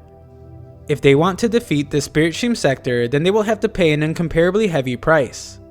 With those words, Yuan summons a gigantic cauldron, and Bai is shocked to see that the Spirit Stream's heirloom has been summoned as well. It is the Heavenly Horn Sword that was amazingly spirit refined 10 times. The Black Dragon appears on the battlefield as well, and seems to have some type of history with one of the guardians from the Bloodstream sector. With all preparations set, Patriarch Song initiates the battle as the Spirit Stream sector defends against their attack. The attack is immensely powerful, as we see that the Black Dragon wastes no time as it instantly unleashes an attack of its own. The Spirit Stream's giant stone puppets are the next to step up as they toss several boulders at their enemy. Blood Rippers are the Bloodstream sector's counter to them though, and despite the efforts of the Spirit Stream disciples, they successfully take down some defenses. Just then, Legacy Echelon members arrive to stop the Blood Rippers from breaking through, and Lee asks that Bai protect himself. The Blood Rippers' assault on the array is stopped as they are pushed back, but the Rippers then offer themselves as a sacrifice to the Blood Sword. Bai determines that if they can just continue defending, then the Bloodstream sector won't be able to sustain this attack for very long, and perhaps there is still a chance to avoid the war. Bai puts even more effort into strengthening their array, which keeps the Blood Sword from breaking the barrier, but it puts a heavy strain on his body. Just then, everyone is stunned to see that the Bloodstream sector's unchanging bone has appeared from the sky, and pushes the Blood Sword further. It is met by a sword from the Spirit Stream, but it is then explained that the outer array is starting to destabilize. Bai senses that something bad is about to happen, but understands that he cannot leave the main array as it is the most important defense the Spirit Stream has. Just then, everyone is devastated as they can only watch as a breach is made in the array by the unchanging bone. This breach allows the Bloodstream's devastating attack to begin to seep in, as several warships are destroyed. Disciples fight to the bitter end, and Yuan commands everyone to defend the breach. They attempt to do just that, but are shocked when the unchanging bone is making the breach larger. Bai is disheartened to see that the mountain peak being guarded by Tian Yu has been destroyed, and wonders why they must go this far. He wonders why they must kill each other, and states that they are all people he cares about, people he cherishes.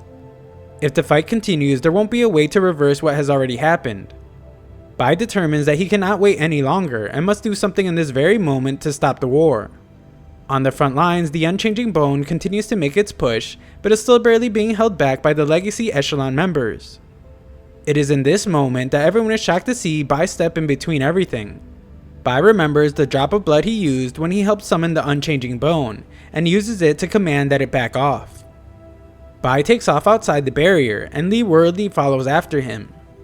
Bai thinks about how he used to cultivate just for the sake of having a long life, but now he only wishes for everyone to live.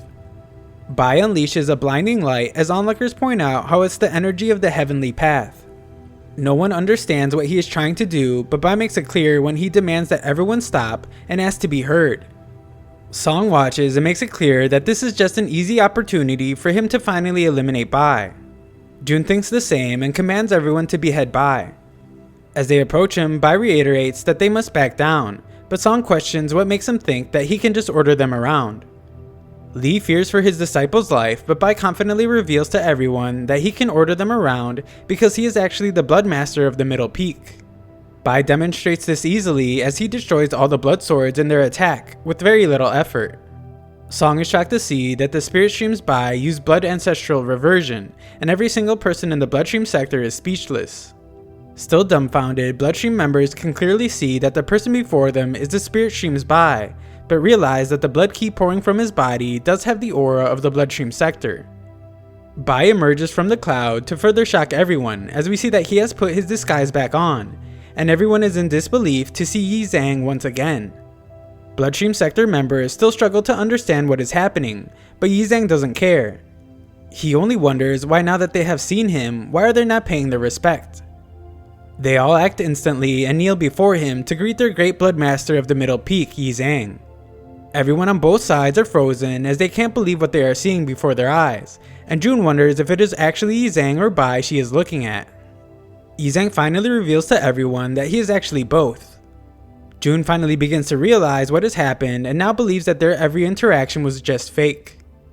Bai explains that he had no choice but to hide his identity, and loudly tells everyone that he is the Spirit Stream Sector's Bai, but also the Bloodmaster of the Middle Peak, Yi Zhang.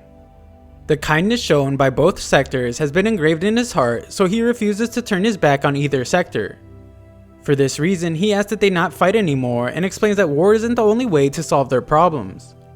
He knows that the two sectors just need to be able to trust each other, and Bai offers to become the link between the two of them.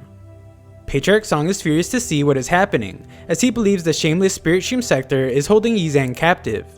This doesn't seem to be going as Bai had planned, as Li asks that Bai return while the Bloodstream disciples are ordered to rescue their Bloodmaster Yi Zhang. Li tries to order Bai back to the sector, but Patriarch Song attacks him in an attempt to retrieve his adopted son. Li is no match for the Patriarch, so Yuan arrives to be the one to fight him.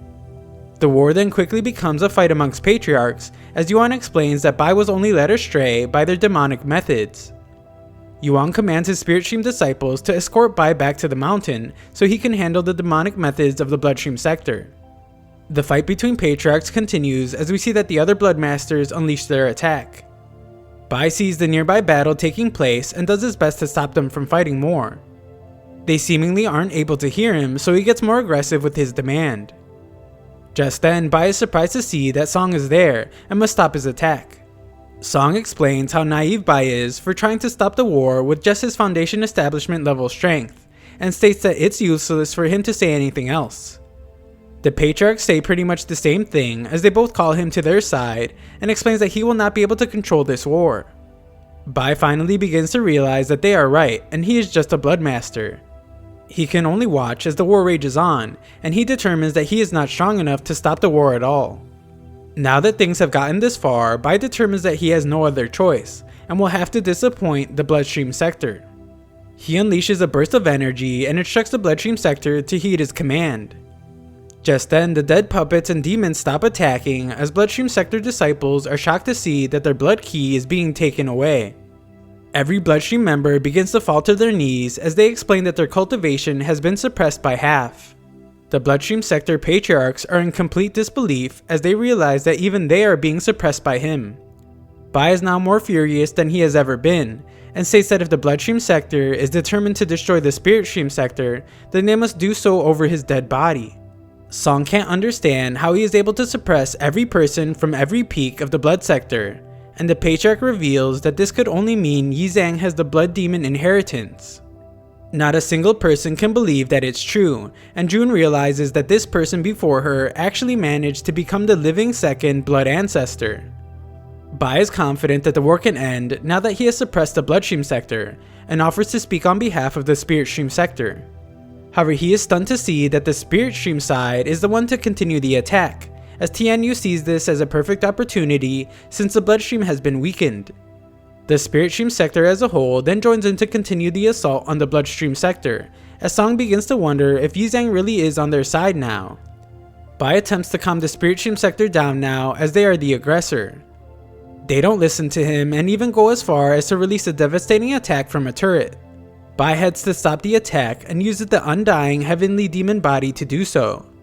This shocks everyone as it is an amazing combination of both Bloodstream and Spirit Stream techniques, but it consumes massive amounts of spiritual energy.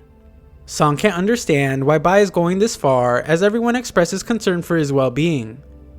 Jun commands everyone to never submit as Bai begins to realize that he was too naive and overestimated his own strength. He realizes that he must not hold back and decides to show everyone his true mastery of power.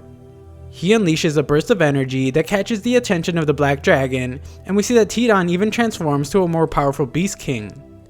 He exclaims to everyone that he is the honored disciple of the Spirit Stream, and also the owner of a Beast King. He understands that deep down, the two sectors don't really want to fight, but they both want the middle peak and have to fight a battle of survival.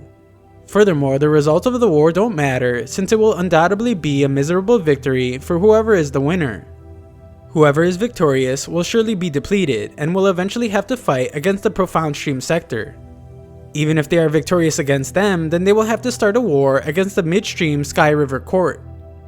If they somehow manage to win that war, then they will surely be the weakest middle stream sector and will eventually be swallowed and destroyed.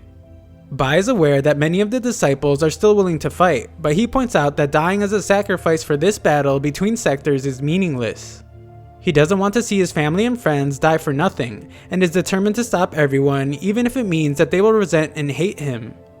Bai points out that they have a common goal as downstream sectors attempting to establish themselves in the unfamiliar middle stream. They can only trust in each other, so Bai recommends that they merge the two sectors together. This way, they can form a stronger sector together and even become the strongest sector to ever exist. After a short moment, however, Patriarch Song reveals himself and explains that all his words are nonsense. He states that Bai is only deluding everyone with his lies, and unleashes an attack meant to end Bai's life. The story continues as Patriarch Nian unleashes a devastating attack and Li frantically rushes to help Bai. Tidon and Jun do the same as the attack approaches, but Patriarch Song points out how the attack is the nascent soul cultivation full palm power. All the other patriarchs are in disbelief to see that Hanyan would use such an immensely powerful attack and join in the attempt to stop it. Bai uses his defensive talisman that have always helped in the past, but Hanyan explains that it is too late. The patriarch's attempt at stopping the hand eventually fails, and just the slightest burst of energy from the hand violently pushes back Li and Jun. Bai then brings out the powerful artifacts given to him by patriarchs, but already knows that the blood flame lamp and spiritual pendant can only withstand an attack at core formation level. However, Bai acknowledges that the patriarchs have already helped him drain most of the palm's power, and now he can only rely on himself. He gains some confidence as he reminds himself of how strong he has become and uses a divine talisman to bolster his power. Bai proclaims that he will definitely be able to turn things around and vows to survive this attack.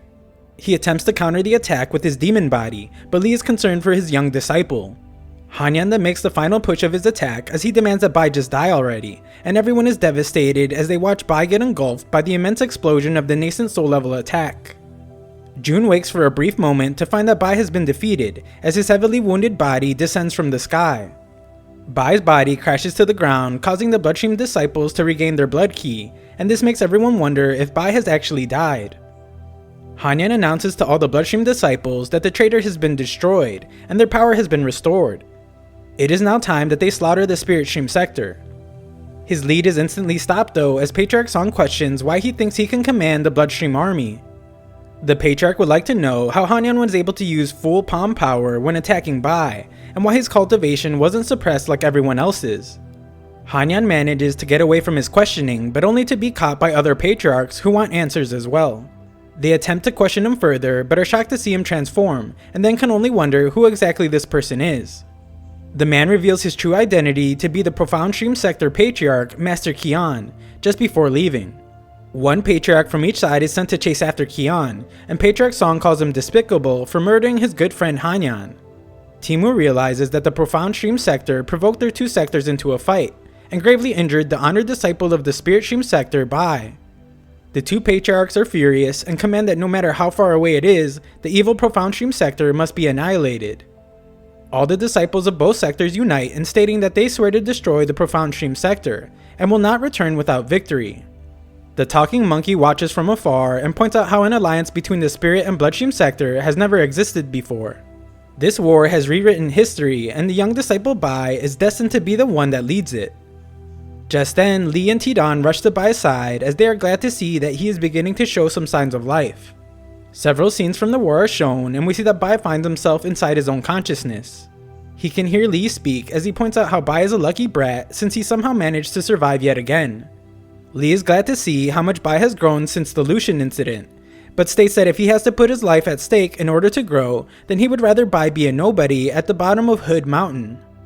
Li then explains that the Blood and Spirit Stream have called a truce and are attacking the Profound Stream sector together. He points out that Bai is to thank for everything and asks that he rest and recuperate. Li then reveals that the first generation Patriarch has just made Bai the young Patriarch of the Spirit Stream sector. He asks that he wake up very soon as numerous benefits await him. Bai then hears his friends as they all wish for Bai to have a speedy recovery. Soon after, we see that Mei is by his side as she points out that he has been asleep for many days. Mei gets a bit too close as we see that Bai has actually woken up and he senses that Jun has just arrived. Mei tells Jun to leave Bai's care to her and mocks Jun for being close to retirement age.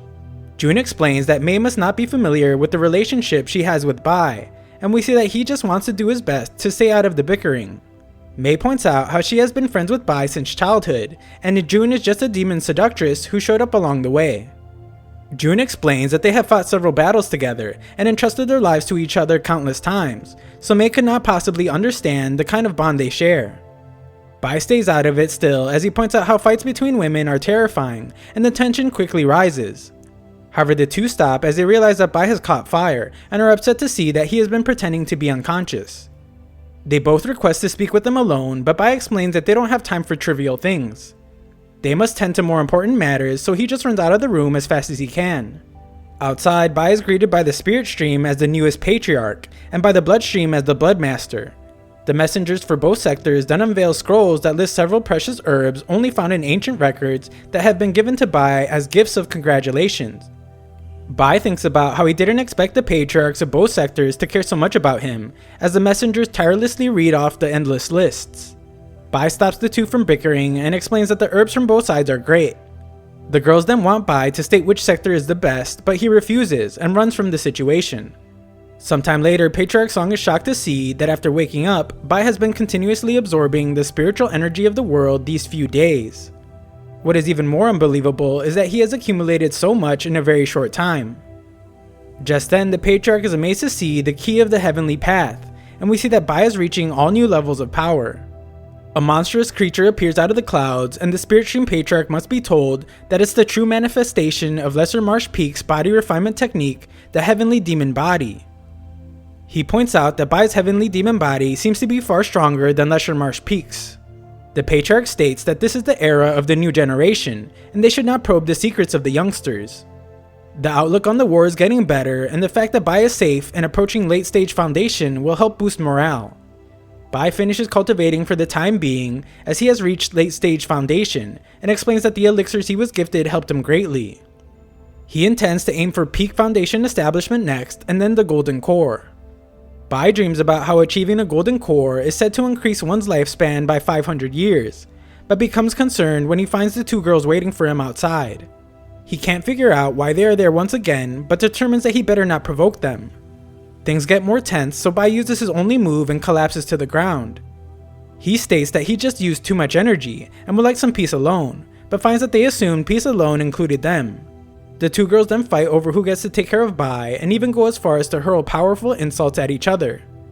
They prepare several dishes for him and then fight over which he should try first. This fight intensifies greatly as well, and Bai tries to calm the situation down by explaining that he will eat all the food. Bai faints from all the chaos and wakes up to find that he had been dreaming the entire time.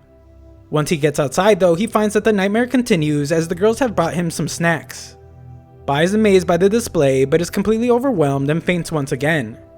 He reiterates that he just wants peace alone, but more bickering causes him to run away like always.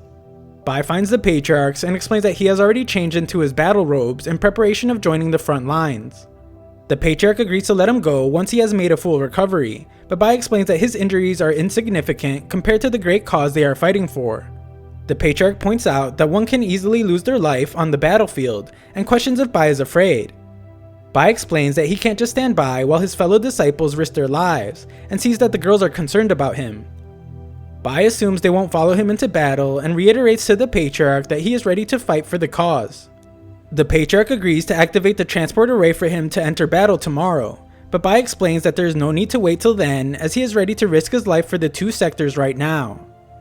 We then see that Bai has reached the border of the Profound Stream sector and Dan calls out to him from his pouch again. Dan explains that Bai has no use for him now and would like for him to let him go. Dan states that he only wants to live a normal life and has no aspirations to be anything more, so he asks again to be let go. Bai begrudgingly agrees, and Dan is glad to see that he has prepared a vessel for him to live in. They find a dead body that has died recently, and Bai wonders why a Pillstream disciple is in the Profound Stream sector's territory. Destruction can be heard nearby, and Bai thanks the terrified Dan for accompanying him for so many years. He says his goodbye, and Dan can barely hold back his tears as he thanks Bai for the vessel. We then get a glimpse of two people running from a group of attackers that are in search of a woman. She appears to show that she is a worthy opponent but must be rescued by her comrade. Unfortunately, he must pay the ultimate price for doing so. The girl attempts to get her revenge but fails, just as we see that Bai has arrived nearby to wonder what is going on. The fight is extremely intense, and Bai can tell that the power is from a golden core cultivator. The girl can hardly continue standing as we find that her name is Yi of the Pillstream sector. Her opponent explains that he isn't concerned about her peerless poison skills and wonders if she actually thinks that she can change the Pillstream sector's fate of being annihilated. The man is named Lin, and Yi calls him a traitor as he is from the Pillstream sector as well. Lin reveals that he is a disciple of the Profound Stream sector's master Kion, and he is no traitor. Yi points out how the Profound Stream sector has had 16 of their mountain gates destroyed by the Spirit and Bloodstream sectors, and they have lost half of all their territory. Lin explains that he isn't concerned about them at all, since their so-called alliance was only formed because of their ties to a child. As long as Bai dies, the alliance will fall apart in less than an instant. It is such a fragile alliance, so the Profound Stream sector doesn't mind them having their way for a while. Bai overhears how Lin wants to kill him, and acknowledges that the enemy of his enemy is his friend. Lin wants Yi to join their side, but she would rather die than be associated with them. Lin attempts to attack her for her ignorance, but everyone is shocked when the attack is stopped. They assume it's an ambush as we see that Bai has grabbed Yi to escape. They make it to safety as Bai explains that their opponent has strength in numbers, and helping her escape is all he could do. He states that she has no need to thank him and attempts to leave, but finds that the girl is following him. Bai can't understand why she doesn't just leave, but is shocked when Lin has caught up to them.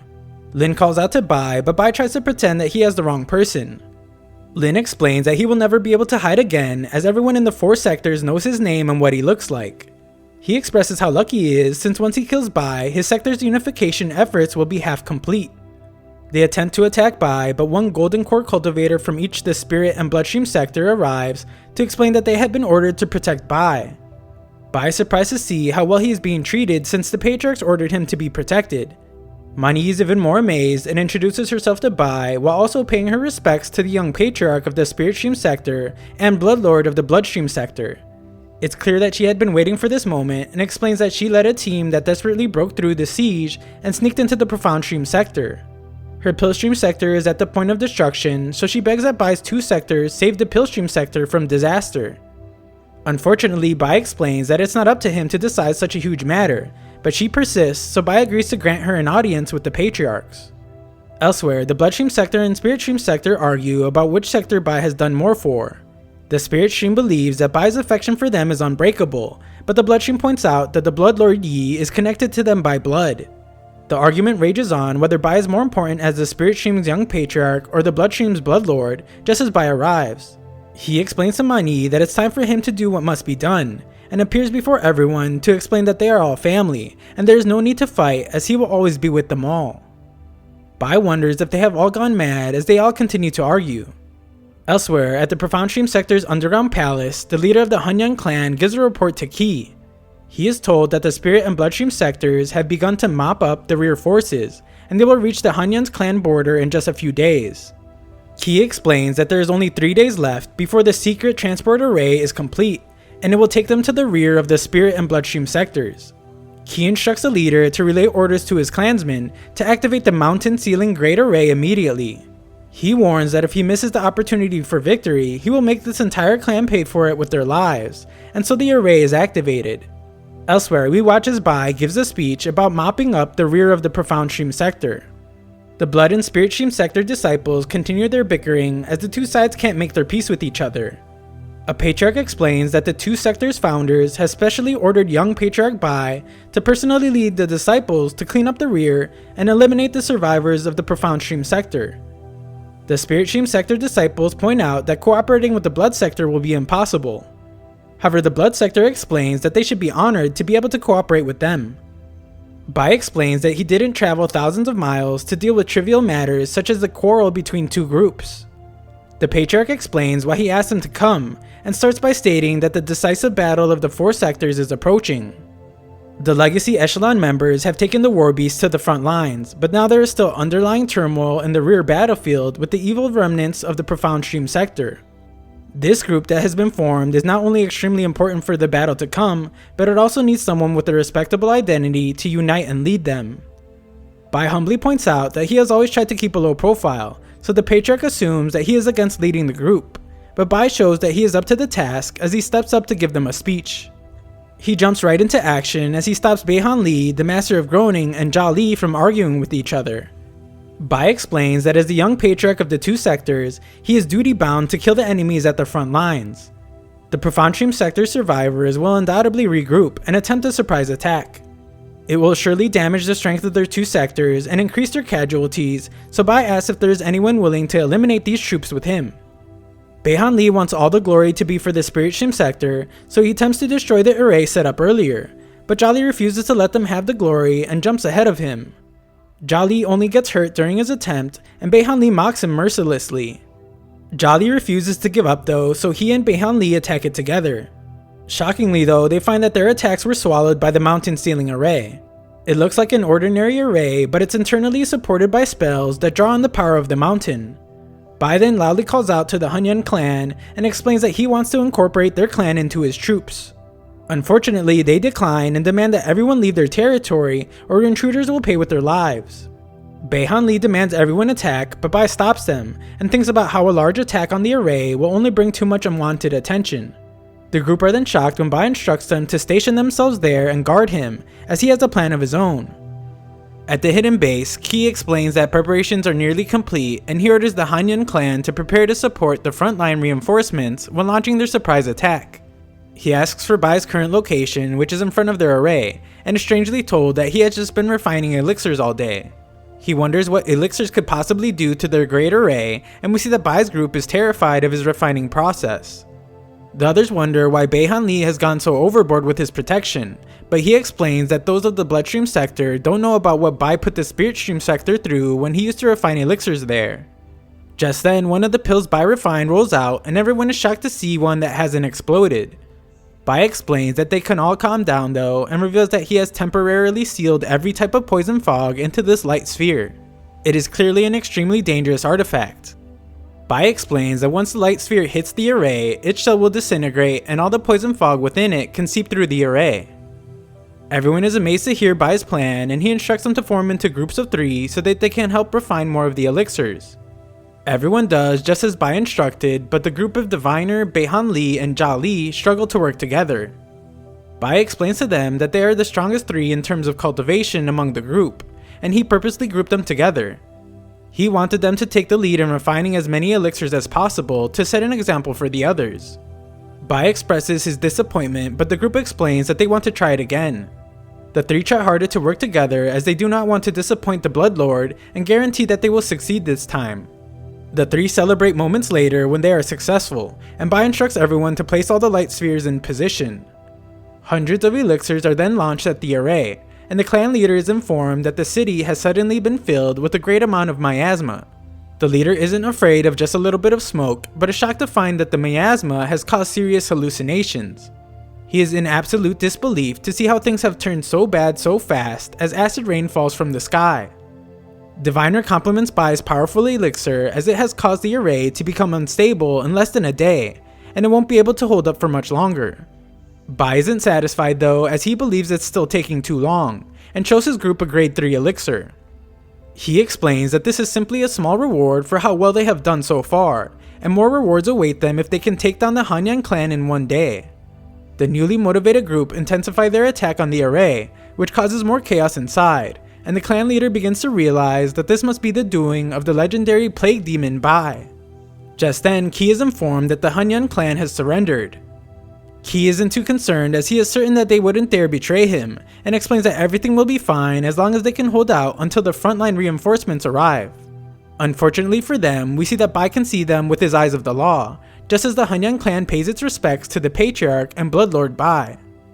Bai wonders if they had sealed themselves because they have some kind of hidden trouble.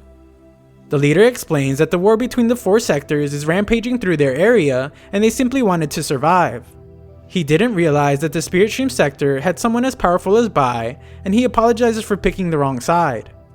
Bai then shocks the leader when he reveals that he knows about the group in the underground palace, and wonders if they will surrender as well.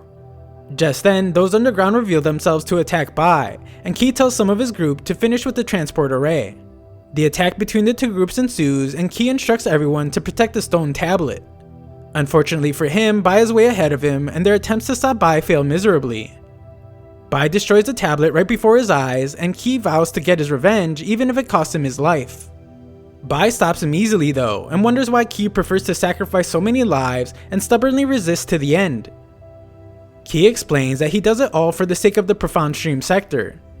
Even if it takes the lives of all his troops, he would not even hesitate in the name of the profound stream sector, but stops talking when he dies.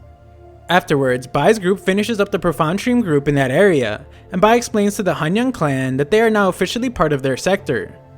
Bai explains that during the chaos of war, protecting all the common people is too great a task for him, but when it comes to protecting his close friends and sector, he will sacrifice everything.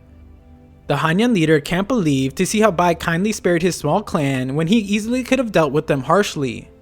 The leader is in complete awe and vows to sever all ties with the profound stream sector. He and his clan then promise to follow both the spirit and bloodstream sectors while readily sacrificing their lives for them. They begin a chant praising the spirit stream's young patriarch and bloodlord of the bloodstream, Bai. Bai's group joins in with the chanting as we see that Bai has successfully united the rambunctious group. The story continues as someone watches the fall of the Hanyang clan and reports that they have betrayed the sector. The array has been destroyed and the great elder protecting it has been killed. The man proclaims that it's finally time to make Bai pay for what he has just done, but also for things Bai has done to him in the past. We then watch as Bai and his group run through the profound stream sector, successfully conquering several areas. Thanks to the great elixir they use and a boosted morale after the Hanyang clan battle, this group was able to subdue the clans in the rear of the profound stream sector.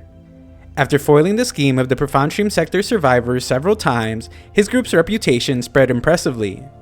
By not only showing their might but their kindness as well, most of the clans chose to surrender. The success in cleaning up the rear has not only greatly helped the front lines, but it has also brought Bai's group closer together. The group that was once filled with animosity is now united. Bai explains to everyone that he is very pleased with how they have performed, and reveals that those who have worked harder or sustained injuries will receive more rewards. The group chants about their great leader as we see that their mission has reached its final destination, Zuanho. All the members have their own ideas on how to attack the final clan, and a game of rock paper scissors reveals that they will attack by throwing pills. However, just then, a voice is heard begging for mercy, and a clan member explains that they want to surrender. With all the clans in the rear finally subdued, Bai instructs his group to head back to base. Jali, however, explains that the group is doing so well right now and recommends that they just head straight to the front lines. Bai must then explain to them that even though the clans are all defeated, there still might be some stray runaways. It is their job to guard the rear and to ensure that those fighting at the front lines don't have to worry about the rear. Just then, Bai sees that his old friend Sean is about to be destroyed by an attack, so Bai rushes in to save him. However, Sean warns that Bai needs to run away since their target is actually him. The leader of the attacking group then explains how incredible it is that Bai hasn't changed after all this time, as he still can't help but stand up for others. Bai instantly recognizes the voice and is shocked to see that this leader is Jidao. Bai can't believe his own eyes as he was certain that he had killed Jidao in the Fallen Sword Abyss. Jidao reveals that it is true that he had reached the gates of hell, but a flashback shows that a ritual was performed on him to bring him back. Jidao explains that once he thought of the fact that Bai was still alive, he simply could not allow himself to die just yet. Jidao expresses his gratitude towards the gods for bringing his prey directly to him, but for also having Bai only be accompanied by a mere group of stragglers. Jidao's plan is to kill Bai as he is certain the blood and spirit stream sector's troops on the front line will fall soon after. Sean asks that they all escape while he holds them back, but Bai is quick to remind him that he has never been one to sacrifice his fellow sector members. The enemies attack, but Bai's group confidently uses their gas-filled spheres on them. Sean is amazed to once again see Corpse Peak's Plague Fog in action, and sees that it's stronger than ever. Sean realizes that this is how his group was able to subdue the rear so quickly, and Bai gives him one to have fun with. Jidao wants to know what kind of sorcery Bai is using, and Bai is shocked to see that Jidao wasn't affected, making it clear that he is no longer a living person. Jidao injects his fallen troops with life as he explains that Bai is to blame for all the bad things that ever happened to him. Bai defends himself as he explains that all he is guilty of is being too merciful and leaving Jidao's body intact. Bai promises not to make the same mistake this time as he must ensure that Jidao doesn't hurt his fellow sector members. The intense battle begins and Shan wastes no time in using the sphere Bai gave him.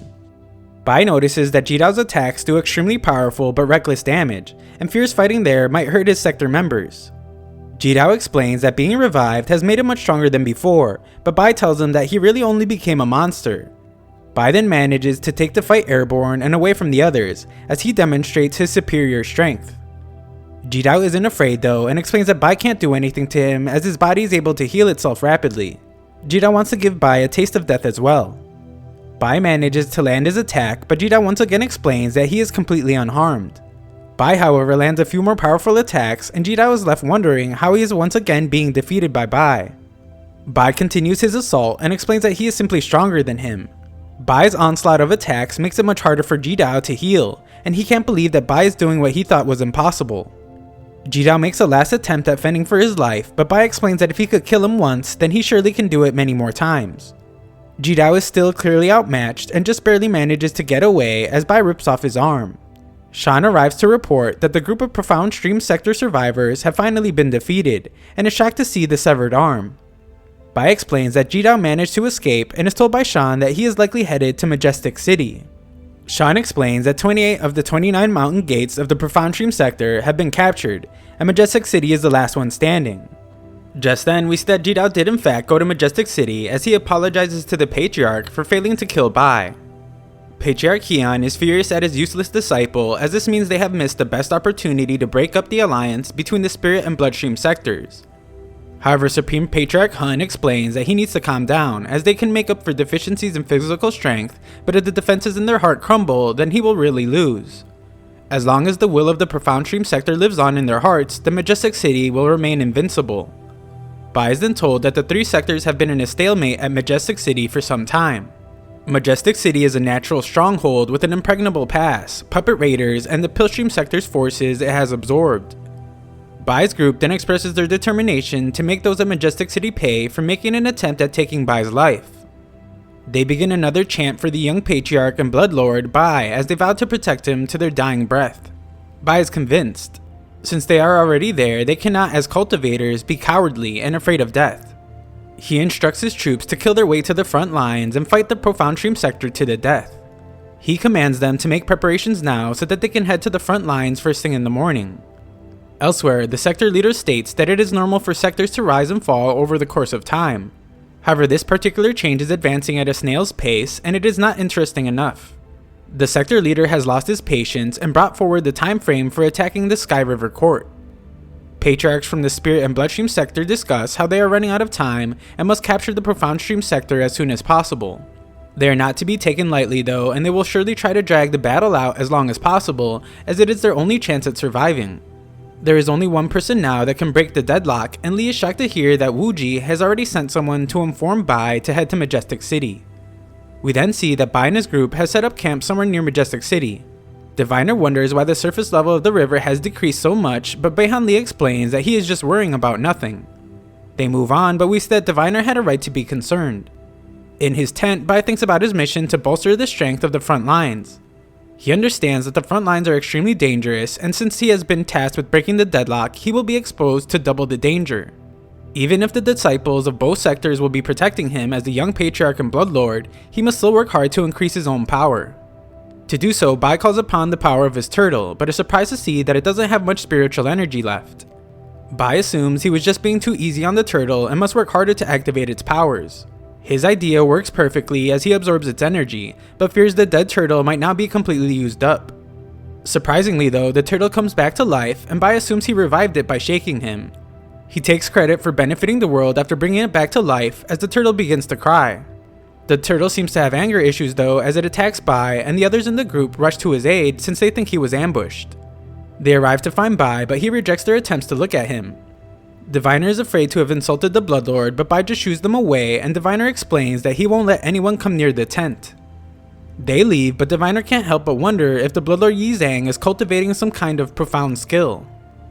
However, we see that what is really happening is the turtle has bitten onto Bai's face and refuses to let go. Diviner wonders what kind of terrifying skill he is working on, but his timing is very poor as Bai is released and the turtle goes flying into his face. Afterwards, the turtle explains to Bai that he had already woken up several months ago, and Bai is shocked to hear that he can talk. Bai realizes now that the Relic of Eternity truly is amazing, but the turtle is furious about Bai shaking him every single day since he found him. It was extremely maddening for him, especially since there had been a day where he was shook 1,000 times. Bai still wishes he hadn't been bitten so hard, but the turtle wishes he hadn't been tortured. Bai states that he didn't do it on purpose as he thought it was dead and just wanted to make sure its spiritual energy didn't go to waste. This only infuriates the turtle more as he explains that he had accumulated that spiritual energy over the course of several 100,000 years, but it is now almost completely exhausted because of Bai. The turtle can't wait to bite Bai to death, but Bai explains that if it wasn't for him, then the turtle would still be buried deep in the bloodstream sector. Bai is the next to get upset as he believes that the turtle is repaying his kindness with hostility. The two continue to argue, but the turtle gains the advantage and explains that Bai's fragile body wouldn't survive his serious attack on both Bai's body and soul. Bai loses it as he begins to attack, and Diviner warns that the others not approach his tent since Bai is working on a new and very dangerous skill. The turtle easily avoids Bai's attacks and even goes as far as to taunt him. Bai then calls the turtle sharp-tongued, arrogant, and conceited, but the turtle just throws it back in his face. This absolutely throws Bai over the edge as he grabs the turtle and throws it into a cauldron. The turtle isn't bothered at all and states that the fire in the cauldron isn't even hot enough to warm up his shell. It tells Bai that he needs to work harder to make a hotter fire and continues to taunt Bai. After some time, Bai is glad to see that the stinking turtle has finally gone quiet and he managed to refine it. Just then, Bai steps outside to find a huge wave is approaching them, and he instructs everyone to evacuate the area immediately. They begin to flee, and a closer look into the wave shows there is an ancient beast inside. Bai instantly realizes this and warns everyone to avoid looking in its eyes as it will drain their true energy. He struggles to hold the beast back, but is then shocked to see the little turtle there. Bai was certain that he had refined the turtle, but it explains that the last time it took a nap like that was when Bai was still a small egg. Bai is then even more shocked to see that the turtle has begun taunting the divine beast. The turtle states that he has lured the beast for Bai so he can take care of it easier. Bai attempts to tell the divine beast that he isn't the turtle's friend at all, and he actually hates it. The beast chases Bai anyway, and the turtle continues to taunt it as it explains that its master Bai will turn it into a stew very soon. Bai scolds the little turtle as he sees that his group has tried to stop the beast. Bai doesn't like that since they definitely won't be able to withstand the corrosive nature of the heaven-reaching river. He protects all his disciples from certain death and redirects the water away from them. Once he is at a safe distance from everyone, Bai thinks about a way to escape himself, but finds that the divine beast has already caught up to him. Bai attempts to maneuver himself to safety, but soon finds himself surrounded by more water. Bai uses his mountain-shaking strike to get away and determines that the beast should be giving up by now. Unfortunately, it hasn't, as the beast emerges from the river to consume Bai. Inside, he determines that all he can do is fight his way out, and we see that he cultivates to make the 7 levels of spiritual sea completely crystallize. He states that this capture is a blessing in disguise as he just managed to have a breakthrough, and it has greatly increased his strength. Bai is now able to easily escape the beast's body and demands that it continue attacking as its attacks only make him stronger. Elsewhere, the blood and spirit stream disciples work together to bring down a beast. Their opinions about each other have changed dramatically, as they promise to fight alongside each other in their next lives. The profound stream begins to take the upper hand, but Bai arrives to help a disciple in need.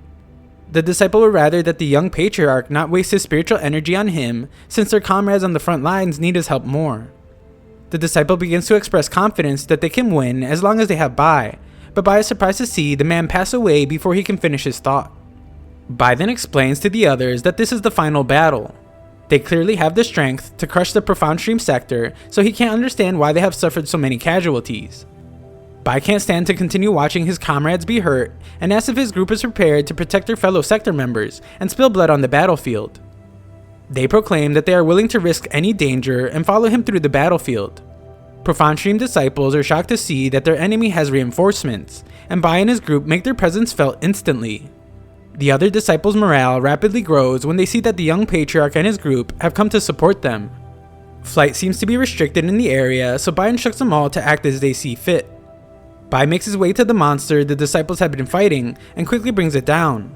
He then thinks about how Foundation level disciples are completely restricted from flying, while Golden Core and above disciples are being stopped mid-air.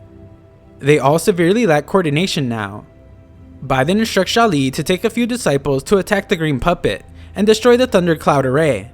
He sends Diviner and Bai Li to different parts of the battlefield to provide support and calls Tidan to his side. Bai then instructs Tidan to command all the war beasts to listen to his every instruction moving forward, and Tidan does just that. He explains that all the other disciples will work with the war beasts to carve a bloody path out of the battle with him. Elsewhere, Supreme Patriarch Hun is informed that the Bloodstream disciples have grown in strength and the Spirit Stream's war beasts are moving unusually. Their third group of green armored puppets has already been annihilated, and we see that Bai is tearing through the battlefield. Hun demands that their elite troops be sent to take care of Bai and his group, but Patriarch Kion steps up to explain that he has his own plan for eliminating them. Kion heads to the entrance and instructs a man named Lin Mu to prepare an array. Lin Mu explains to his Pillstream disciple prisoners that they will now become fertilizer for the glory of the Profound Stream sector as he uses them to activate his array. The prisoners point out how Lin Mu has betrayed them, but he ignores them and the Spirit Sacrifice Great Array is nearly complete. Nearby, the patriarchs of the other streams are shocked to feel the aura of a human flesh spirit stone. The Spirit Stream Patriarch calls Kion a scoundrel as he has completely abandoned all human ethics, and the patriarchs all attempt to take down the array. Kion won't allow them to interfere, and Lin Mu finally finishes activating the array. The array spreads through the battlefield as the patriarch's attack makes it through, but it's too late. The Spirit Stream is then shocked to see that the previously defeated puppets have not only come back to life, but have mutated as well. These mutated black puppets are far too powerful to compete against, so the Spirit and Bloodstream disciples are ordered to cover each other and retreat immediately. Hun, however, instructs the puppets to attack them before they can get away and purge them from the battlefield. Zhou fights against one of these puppets and determines that it has the strength of an early stage golden core cultivator. She orders her subordinates to help her split the array since it will then concentrate the damage on the main person operating the array. The puppet won't allow them to do their plan though as it attacks, but Bai comes flying in to save them. The puppet is furious to see someone attempt to stand against him, but Bai is unflustered and continues his attack. The puppet is clearly a powerful opponent, so Zhou joins in to help support Bai. Bai doesn't want them to help as they are all completely exhausted, but Zhou explains that they all share a common enemy. They will fight together even if it means using all the remaining strength, and Bai explains that he really admires their tough character. Zhou and her subordinates then use the power from their array to continue supporting Bai, which gives them the time to call upon the power of the Spirit Stream Array Giant. Bai explains to Zhou that a drawn out fight will only exhaust their energy, so they need to focus their spiritual power on one point and boost his attack. Bai instructs them to focus their power onto his arm, and it allows Bai to land a devastating attack. The puppet is taken down, but it shocks Bai when it grabs onto him. It has rendered Bai's giant immobile, and it tells Bai that he must now watch as his comrades will die because of him. The puppet hurls its sword at Zhou, and all Bai can do is helplessly watch. Bai rids himself of the giant so that he can catch the sword himself, and just barely manages to save his comrades. The puppet then explains that without the protection of Bai's giant array, he will surely die. It unleashes a powerful attack that puts immense pressure on Bai, and Bai does all he can to fight it. This pushes Bai to the level of power he showed earlier, and the Patriarch is shocked to see the key of the heavenly path. The puppet is completely dumbfounded to see a cultivator at the Foundation establishment level make an array exude the amount of power of someone with a mid-stage golden core. The puppet attempts to test Bai's true strength, but Bai stops it easily, and explains that although the black puppet is revered everywhere for its strength, his fight with it has been extremely disappointing. Bai then goes on to completely overpower the black puppet, tearing off its limbs, and terrifying the wielder inside by ripping its head off. Bai is victorious, but is still furious, and warns the Profound Stream sector to not even think about keeping a single one of the puppets they have refined using human lives. The story continues just after Bai has completely destroyed one of the mutated black puppets. Zhou is in absolute disbelief after hearing that Bai had escaped from the divine heaven-reaching crocodile, and now has just watched him destroy this nearly golden core level puppet. Bai explains that his confrontation with the divine beast actually helped him have a breakthrough in his cultivation, and he is just glad that he could make it in time to help them. Bai points out that defeating Majestic City will be a much more difficult task in every way, as it is situated in a place with a natural barrier, and they have also deployed all of their firepower. They can only get in the city if the right opportunity presents itself, and Bai notices the strange thundercloud again. Bai instructs Zhou's group to stay and heal, as he will head to other war zones to provide support. A close look under the thundercloud shows that a group of Profound Stream disciples are winning a battle. Bai Li is there as he explains that the Blood and Spirit Stream disciples will never surrender, and we see that Bai is making his way there quickly. Bai goes into the cloud as he is certain that there is something strange inside, and finds that his spiritual magnetic wings won't last for much longer inside there. He uses his eyes of the law to see spiritual bodies that he takes his time defeating, and we see that Patriarch Kion is impressed to see that someone was actually able to shatter his thundercloud array. Bai then appears before everyone, and their morale is instantly boosted as they are now ready to fight together with the young Patriarch. Bai instructs this group to follow him as there is another group nearby in need of help, and they will all go to defeat Majestic City afterwards. They defeat several enemies on their way to the other group, and we see that the other group is Jia Li's. They are being defeated by one of the transformed black puppets, and it mocks them for thinking they could ever breach Majestic City. However, just then, Bai reveals himself in tremendous fashion, and the disciples in the other group celebrate after seeing their savior. Bai initiates the attack and immediately shows his dominance as he takes out a mutated black puppet. He goes on to showcase his masterful use of his purple key cauldron, and Patriarch Kion notices from afar that Bai's presence has greatly boosted the morale of the spirit and bloodstream sectors, so much so that they have started advancing to the battlefront. Patriarch Hun isn't worried at all, as he questions what a foundation establishment cultivator like Bai could possibly achieve. He explains that they do need to keep an eye on Bai though, as he is very crafty, and they still need to restore the sacrifice array. The Profound Stream forces are then instructed to immediately intercept and kill Bai. They head out to do just that, and Bai becomes concerned as he notices that those troops are headed in the direction that Diviner is in. As the Profound Stream forces continue their march, we see that Song is on their path as well. Bai watches nearby and realizes that he won't be able to save everyone in time with his power alone, and if this goes on, then more disciples will lose their lives. Elsewhere, a man confronts Su Mei and explains that she had killed his brother at the Sacred Lands.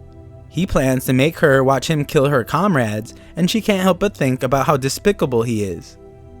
Bai continues to debate what he should do, and determines that his own powers are limited, so he just has to let everyone kill their way out. He provides the Blood Sector disciples with Blood Key, and the newly rejuvenated group goes on the offensive. This includes Song, who with the increased cultivation takes out several opponents. Bai calls everyone to follow him, and the Bloodstream disciples are eager to prove themselves to the Bloodlord. Patriarch Hun becomes even more furious as he now realizes that he must actually use all his main forces against Bai. Bai has consolidated the power of both sectors, and Hun wonders if it's time to launch the main offensive. Blood Sector Patriarchs notice what's happening and wonder what could have caused Bai to use so much of his Blood Ancestor power. Nearby, Su Mei is in bad shape as the man attacking her explains that she has been poisoned, and she should just give up since she can't use her full strength. We then watch as Beihan Li quickly approaches Bai as Bai is preparing an immense attack. Beihan Li proudly proclaims that no matter what Bai is planning, he will stand by his side forever.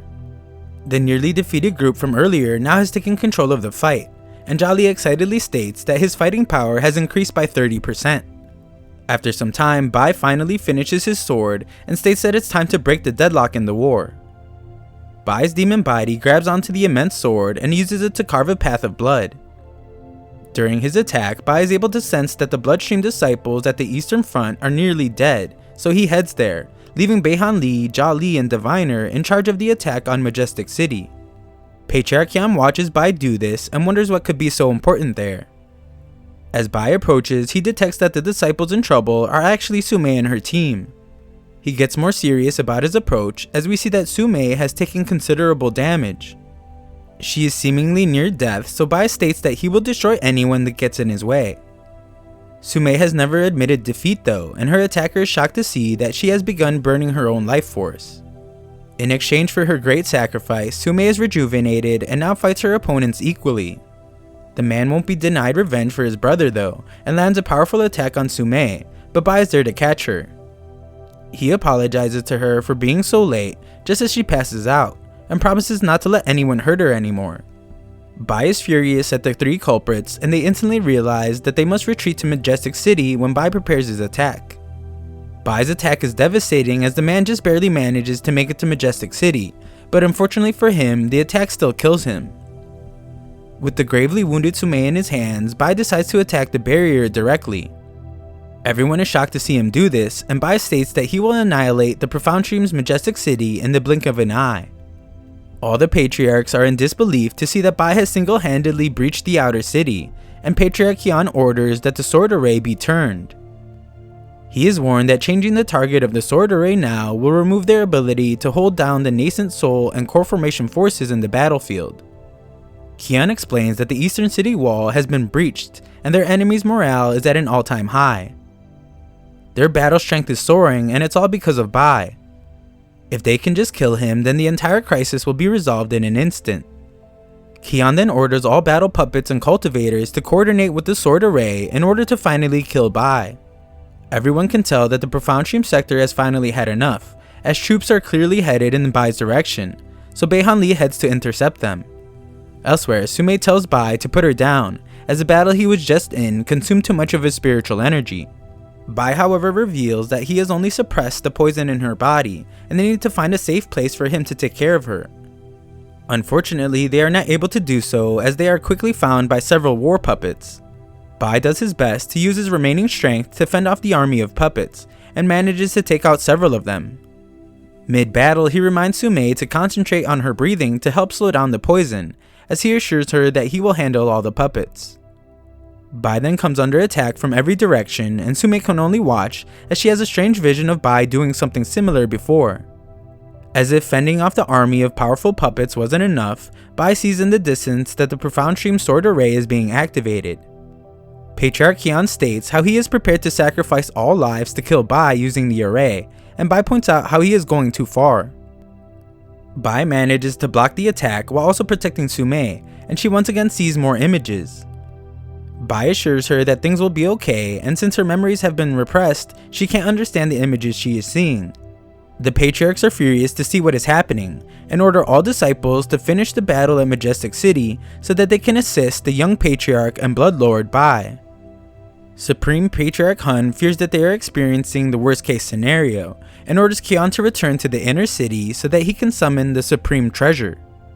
Bai continues to fend off the army, while Sume notices that the images show Bai risking his life to protect someone just like he is now.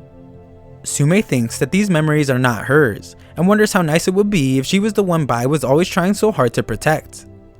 Sume begs for Bai to just forget about her and run, but he refuses. Bai explains that even if his spiritual energy is completely exhausted, then he can still go all out with his physical body. Bai then consumes an enormous amount of his golden pills and proclaims that as long as he is still breathing, then no one can take their lives. This manages to give Bai the upper hand for a moment, but he is still severely weakened and outnumbered. He thinks about how as long as he is still breathing, he won't let any harm come to Sume, but the situation is becoming more dire by the second. Just then, Bai's group comes to his aid, and he tells some disciples to take Sume to get healed. A bit later, Bai explains that he has recovered his spiritual energy, and it is now time to retaliate so that they can vent their anger. They begin their attack, but Patriarch Kion must go, so he leaves the defense of the outer city to Lin Mu. At the breach in the Majestic City wall, Bai tells the Profound Stream sector disciples to surrender as they are completely isolated. They are hesitant at first, but Bai explains that he won't kill any prisoners of war. They seem optimistic about Bai's offer, but a burst of energy wipes them from the face of the earth. Bai can't believe the cruelty he just witnessed, and Lin Mu screams from a distance as he explains that anyone who betrays the Profound Stream sector will be executed. Bai and his group then charge forward, where they clash with Lin Mu's puppet and his army. Lin Mu's puppet is extremely formidable as its attack easily pushes past Bai's, and Bai is forced to use his Flora weaponized technique. Bai goes in for a strike that is intended to end the puppet, but it absolutely stuns Bai with a powerful technique. He is severely injured after taking such a powerful attack as he barely manages to stand, and acknowledges that the person before him has a cultivation comparable to his own. Bai realizes that his strength is completely dependent on the puppet though, and decides that he must not hold back when fighting it. Bai prepares his attack, but the powerful puppet does as well. Bai's attack preparation involves using a drop of heaven-reaching river water with his undying blood to first break its armor. It's a unique attack that we haven't seen from Bai before, and it is powerful enough to destroy the puppet's attack. Everyone fears that Bai is outmatched, but Lin Mu praises Bai for his quick-witted counter. Lin Mu points out that it won't be enough to stop him though, and the two continue their battle. Bai uses his demon body as a distraction, and Lin Mu is surprised to see that Bai has actually used poison against them as well. Lin Mu reveals that he had been with the Pillstream sector for many years, and the puppet he wields is able to block poisons. Bai's confidence is unwavering though, as the puppet loses its ability to move, and Lin Mu is at a loss for words. Lin Mu can't understand what's happening as he feels cold and hot at the same time, while having the sensation of being filled with plants.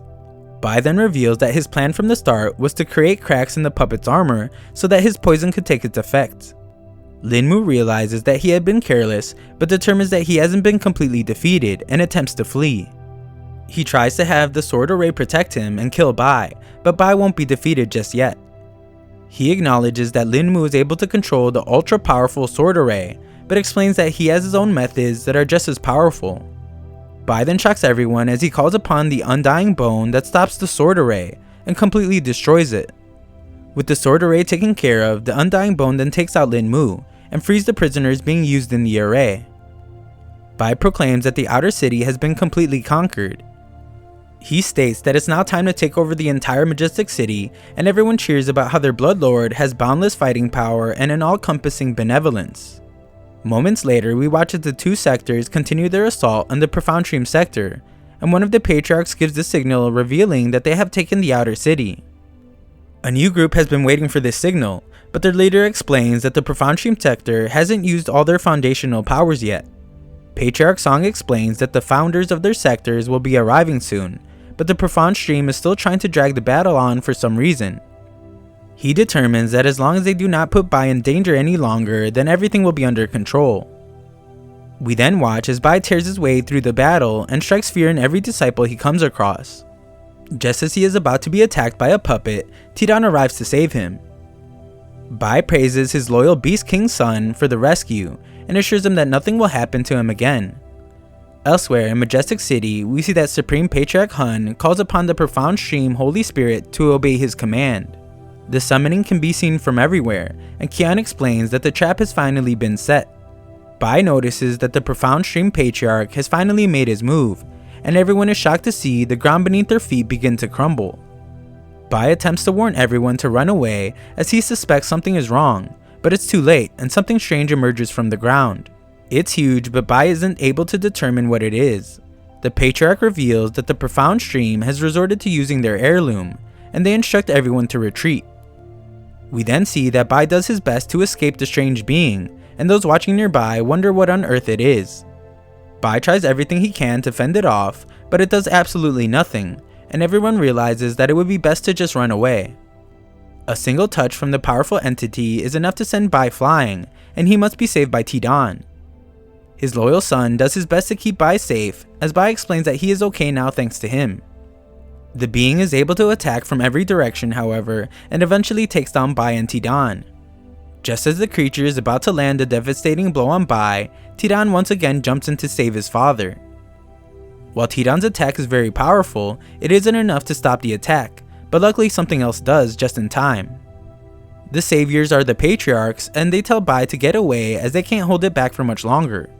Supreme Patriarch Hun watches though, and explains that he won't let him escape that easily. Bai can sense something powerful as Hun summons the rest of the gigantic creature, and the patriarchs are pushed back. Everyone is in absolute awe of the enormous beast, and Bai determines that he must lure it away from the other disciples. He recruits his loyal Beast King to help him attract the creature's attention, and while it does, Bai unleashes one of his more powerful attacks. Unfortunately, it doesn't do much, and Bai must rush to save Tian, who has been severely injured. Bai is glad to see that he is okay, but the patriarchs warn everyone to run away as this is a battle of sector heirlooms. The Spirit Stream Patriarch then summons a supreme treasure of their own, the Heavenly Horn Sword. The Profound Stream Beast has nowhere to run as the sword comes crashing down, piercing it right through the head. The Patriarch points out how the sword has incredibly been spirit refined 10 times, and all the disciples celebrate their victory. Bai then thinks to himself how if an item that has been spirit refined 10 times can easily destroy a sector's heirloom, then an item that has been spirit refined 100 times would be able to rule the universe. Normally, refining an item even just 10 times is nearly impossible, but with his chosen walk, refining something 100 times might even be possible. Zheng arrives soon after to explain that they have taken the Western City, and Bai points out how much easier it will now be for them to bring down Majestic City. Just then, Tian senses something and runs off in the direction of the Profound Sector's Supreme Treasure Beast. As he approaches, the Patriarch is shocked to see that a Beast King crystal has emerged from its corpse. It is a cultivation essence that is rarely seen in 10,000 years. What's even more amazing is that considering Tidan's recent cultivation, obtaining it will allow him to break into a higher realm at once. Bai points out how he has never seen Tidan so excited before, but the Patriarch notices something strange inside of the crystal. Bai notices as well and instructs Tidan to return immediately. The Patriarch of the Profound Stream sector watches from afar and reveals that it's actually too late to stop anything. Kion summons another supreme treasure called the Heavenly Bow Lock and explains that it took several hundred years worth of their sector's spiritual energy to condense the one arrow he is about to use. He states that Bai will surely die from this attack and unleashes the arrow. It is directed straight at Tidan, so Bai steps forward to protect his adopted Beast King son. Bai does his best to stop the attack using his demon body, but the Patriarch knows it won't be enough when he realizes that it's a Profound Stream's heavenly arrow. The other Patriarchs realize this as well as they desperately run to help Bai, as we see that he is barely holding on and asking for Tidan to get away as fast as he can. Bai manages to stop the large arrow, but Patriarch Kion reveals that his target had been him from the start, and we see that the main arrow is what ends up hitting the crystal. The resulting explosion is massive as the Patriarchs must take cover and Bai jumps to protect his Beast King son. Patriarch Kion celebrates his victory as he explains that he knew about Bai's deep affection for the Beast King and used him as bait to eliminate Bai. The other Patriarchs realize now that they had fallen into a trap from the start and point out how impossible it is to escape from an explosion of this scope. The founders of the Blood and Spirit Stream sectors arrive and question if the Profound Stream sector really believes that they can survive the fury of their combined power. The Spirit Stream Patriarch summons another one of their supreme treasures in the Spiritual Sun Raven, and the Bloodstream Patriarch promises to bury the entire Profound Stream sector with the Bloodstream Supreme Treasure, the Bloodstream Night Puppet. The story continues after the founders of both sectors have summoned their respective sectors' heirlooms, the Spiritual Sun Raven and the Night Puppet. The Profound Stream Patriarch Kion is shocked to watch all this unfold as he explains that the Spiritual Raven comes in a pair, and the other one just so happens to be in his possession. He summons the Pill Moon White Crow as he wants to test which of the two is stronger. Kion proudly proclaims to Supreme Patriarch Hun that Bai is now dead, and this is their chance to finish the war. Hun hears his message loud and clear and determines that it's time to begin the final preparations for their main offensive.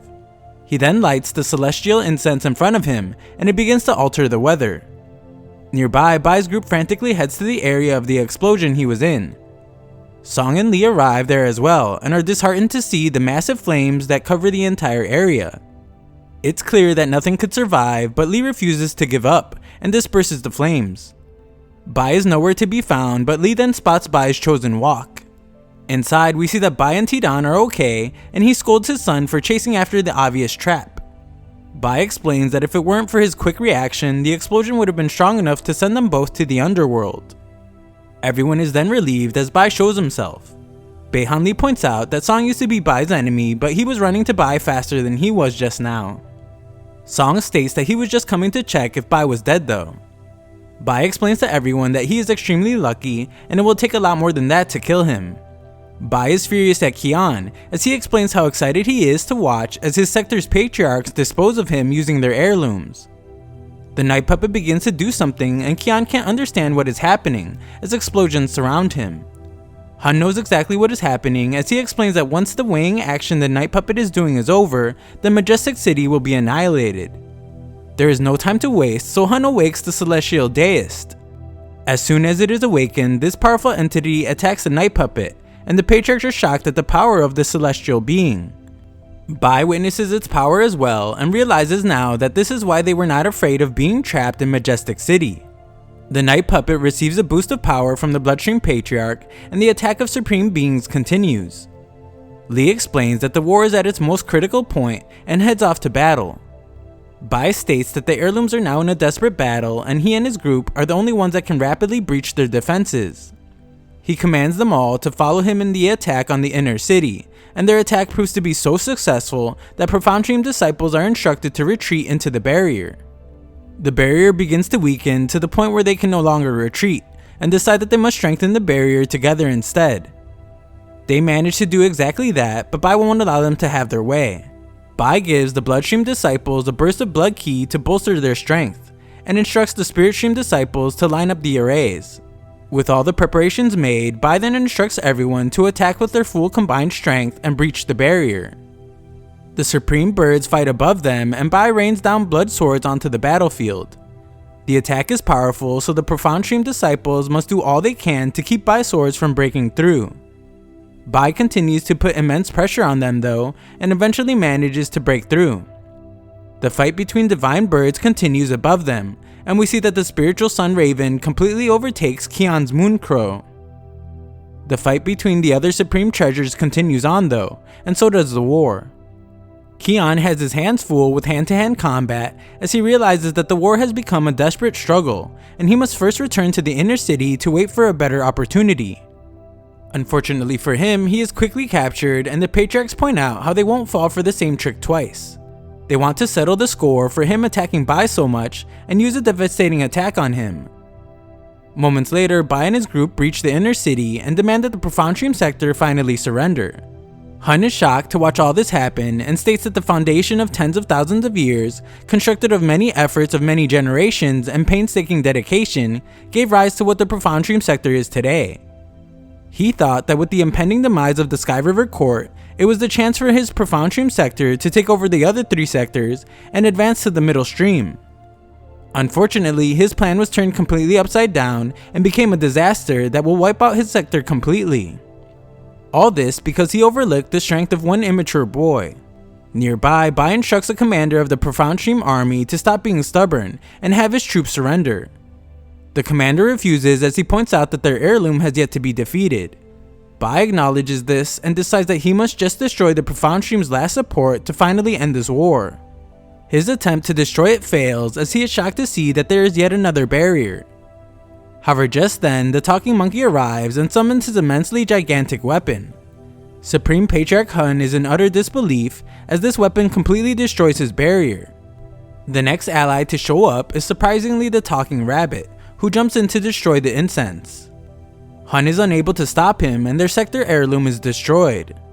Profound Stream disciples aren't sure what this means, and Hun explains that the battle is now lost. The thousands of years of progress that their sector has made was just ruined in an instant at his own hands. Bai appears before him to remind Hun that the celestial incense has been extinguished and to recommend that they surrender.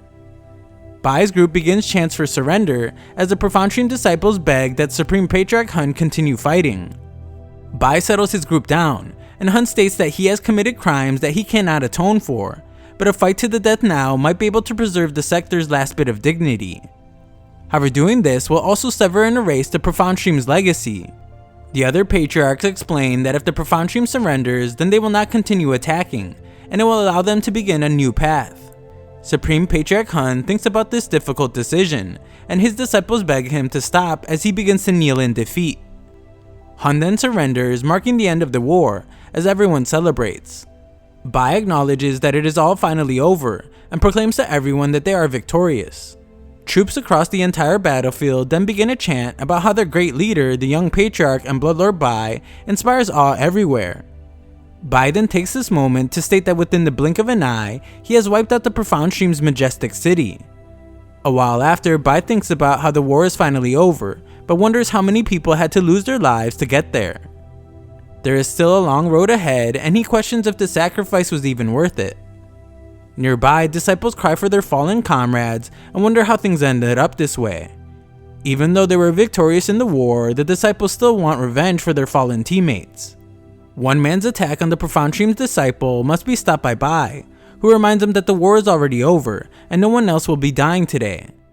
Zhou stops the man from stepping forward, but he can't help but tell Bai how gruesome the war was, and insists that the surviving Profound Stream sector members deserve to be executed for their crimes.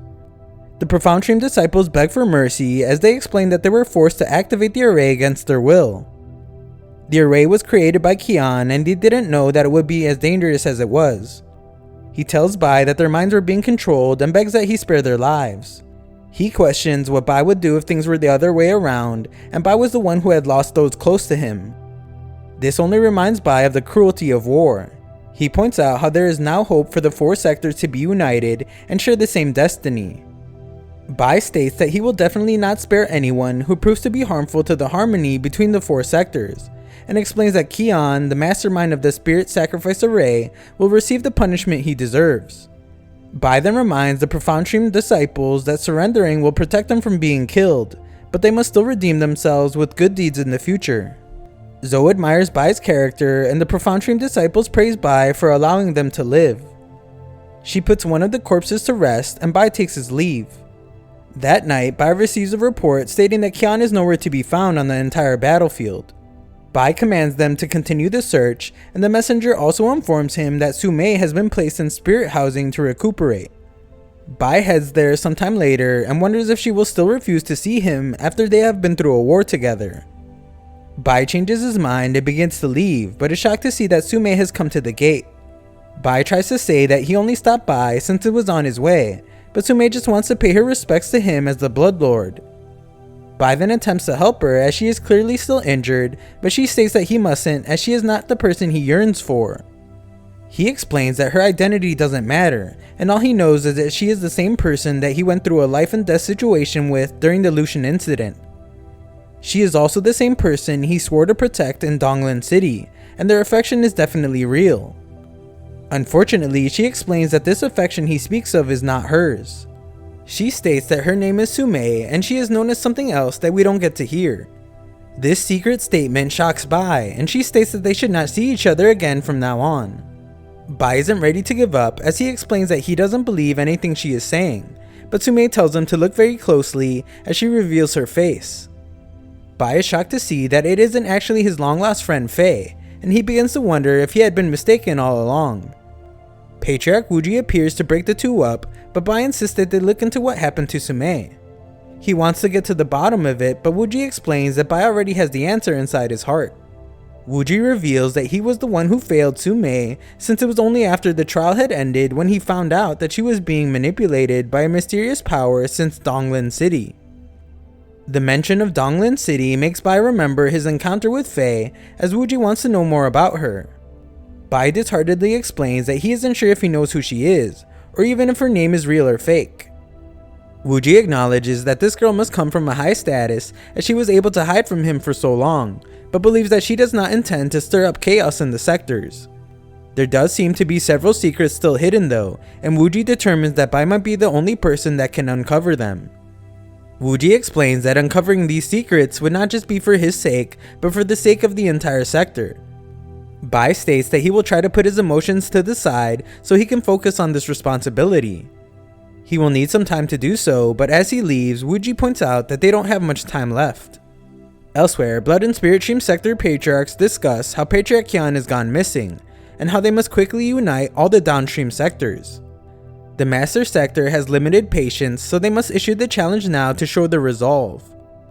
All founders of the 4 downstream sectors agree to unite, but realize that they will have to convince the disciples of every sector to go along with the plan. Patriarch Timu explains that they will need a highly prestigious, brave and resourceful person to be a role model for everyone, and everyone else agrees. Timu points out that there is only one person who has a truly compassionate and sincere heart. One person that is highly esteemed by the disciples of the 4 sectors, and has repeatedly stepped up in the face of suffering to protect the weak. This person is the Spirit Stream's young patriarch and Bloodlord Bai. Elsewhere, Bai is told that he has been invited to jointly discuss important matters with the other patriarchs, but realizes he must clean himself up first. We then see that the patriarchs are discussing how even though the Sky River Court is on the decline, old institutions don't die easily. Their newly unified group's path to advancing will definitely be difficult and dangerous. When they head to Wanli Mountain, their sector's name will serve as the new beginning for the 4 sectors. All the preparations have been made, and now they only need their final piece. In another room, Bai paces anxiously as he tries to determine the reason he has been invited to the meeting. He predicts that they want him to lead the battle in the middle stream, and becomes concerned when it seems like he might be right. Bai then acts faint and explains that he hasn't recovered from his old wounds, not to mention the fact that he has sustained new ones as well.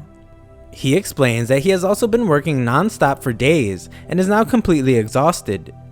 The patriarchs express concern for his health, but Bai stops them and explains that even if he has to drag his wretched sick body to war, he will do so.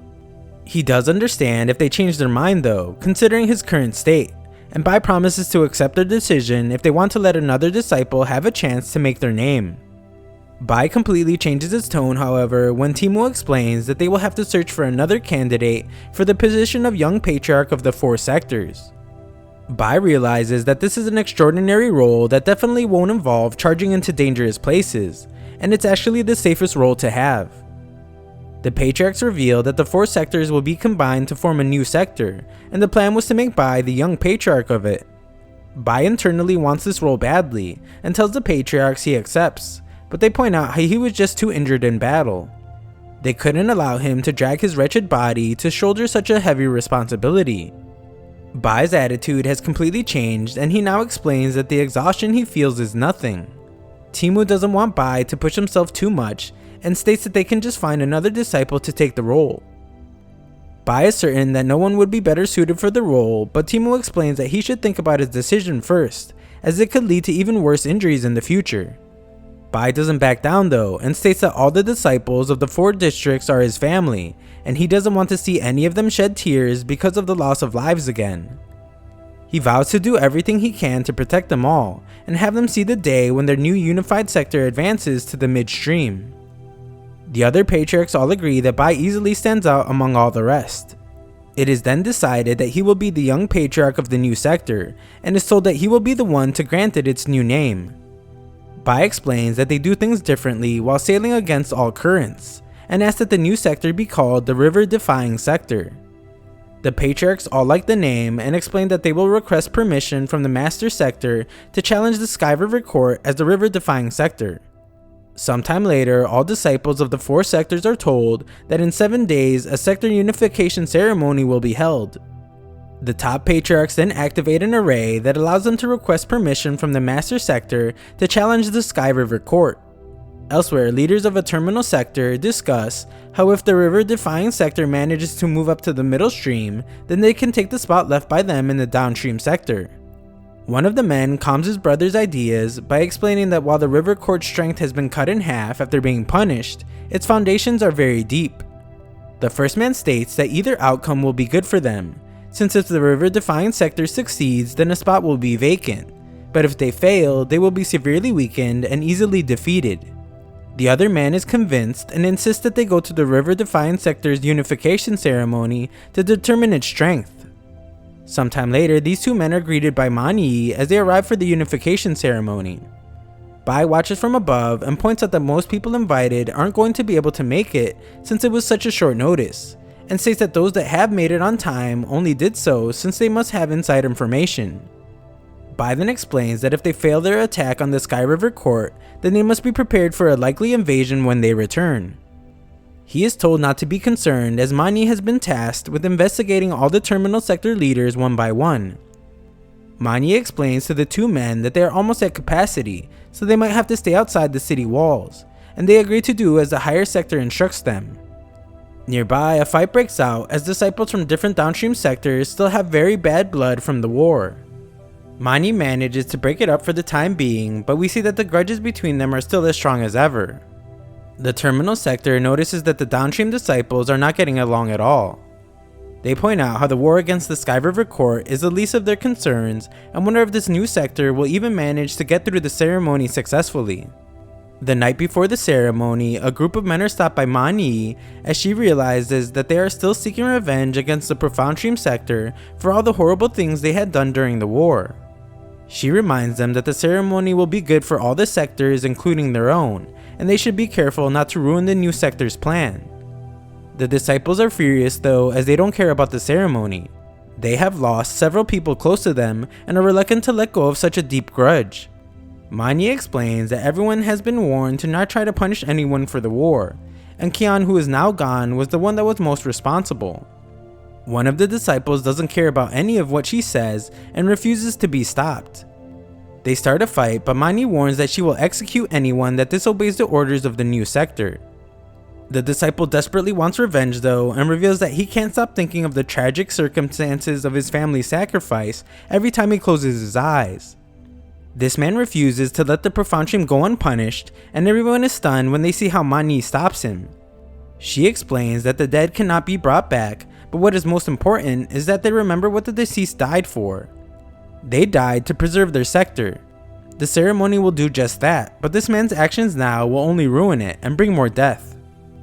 Manyi states that it is still his choice to make, but if he insists on revenge, then he will have to kill her first. The man reluctantly gives up on his demands for revenge, but Manyi explains that he must still face consequences.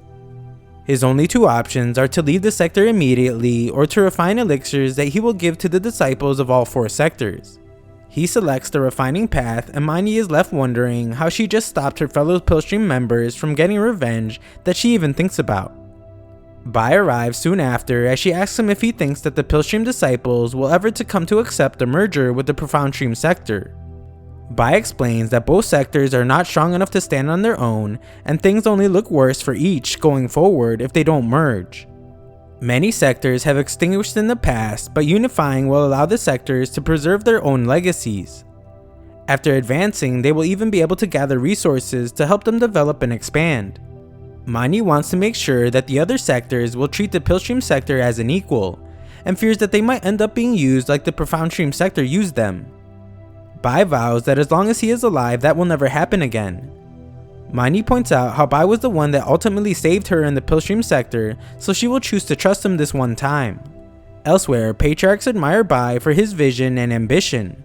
Hun points out how his sector wouldn't be in ruin if Bai was on their side, but expresses relief that the 4 sectors will be united the next day. The next day, we see that the ceremony has begun and several disciples are in attendance. There are many terminal sectors there, and they each offer gifts to the soon-to-be new river-defying sector. The lead patriarchs of the 4 downstream sectors arrive and explain that the master sector has been notified of their intentions to merge. The ceremony officially begins soon after, and the patriarchs all voluntarily renounce their sector's original names to join the river-defying sector. They explain that with the newly established sector, they will need an astounding disciple with formidable strength and high moral character to be the young patriarch of this new sector. This person will be tasked with leading them all, and Bai is called forward. Bai makes his way to the stage as he is amazed to see just how many people are there watching him. He meets with Li, who explains that the responsibility Bai carries from now on will be much heavier. The lead patriarchs then officially announce that Bai will be the young patriarch of the river-defying sector. From here on, everything that he represents and has will forever be connected to the new sector. If the sector receives an honor, so will he. If the sector is disgraced, he will also be disgraced. Bai is then asked if he is willing to sacrifice everything for the river-defying sector, and we see flashbacks of all the times Bai had fought for the other sectors. Bai is asked if he will do all he can to lead the sector to glory, and we see how he had just done that in the previous war. Finally, Bai is asked if he is ready to shoulder this immense responsibility, and he states that he is. He is accepted as the patriarch of the new sector, and he announces to everyone that he will always protect them. He will also lead them in victory over the Sky River Court to bring glory and peace to their new sector.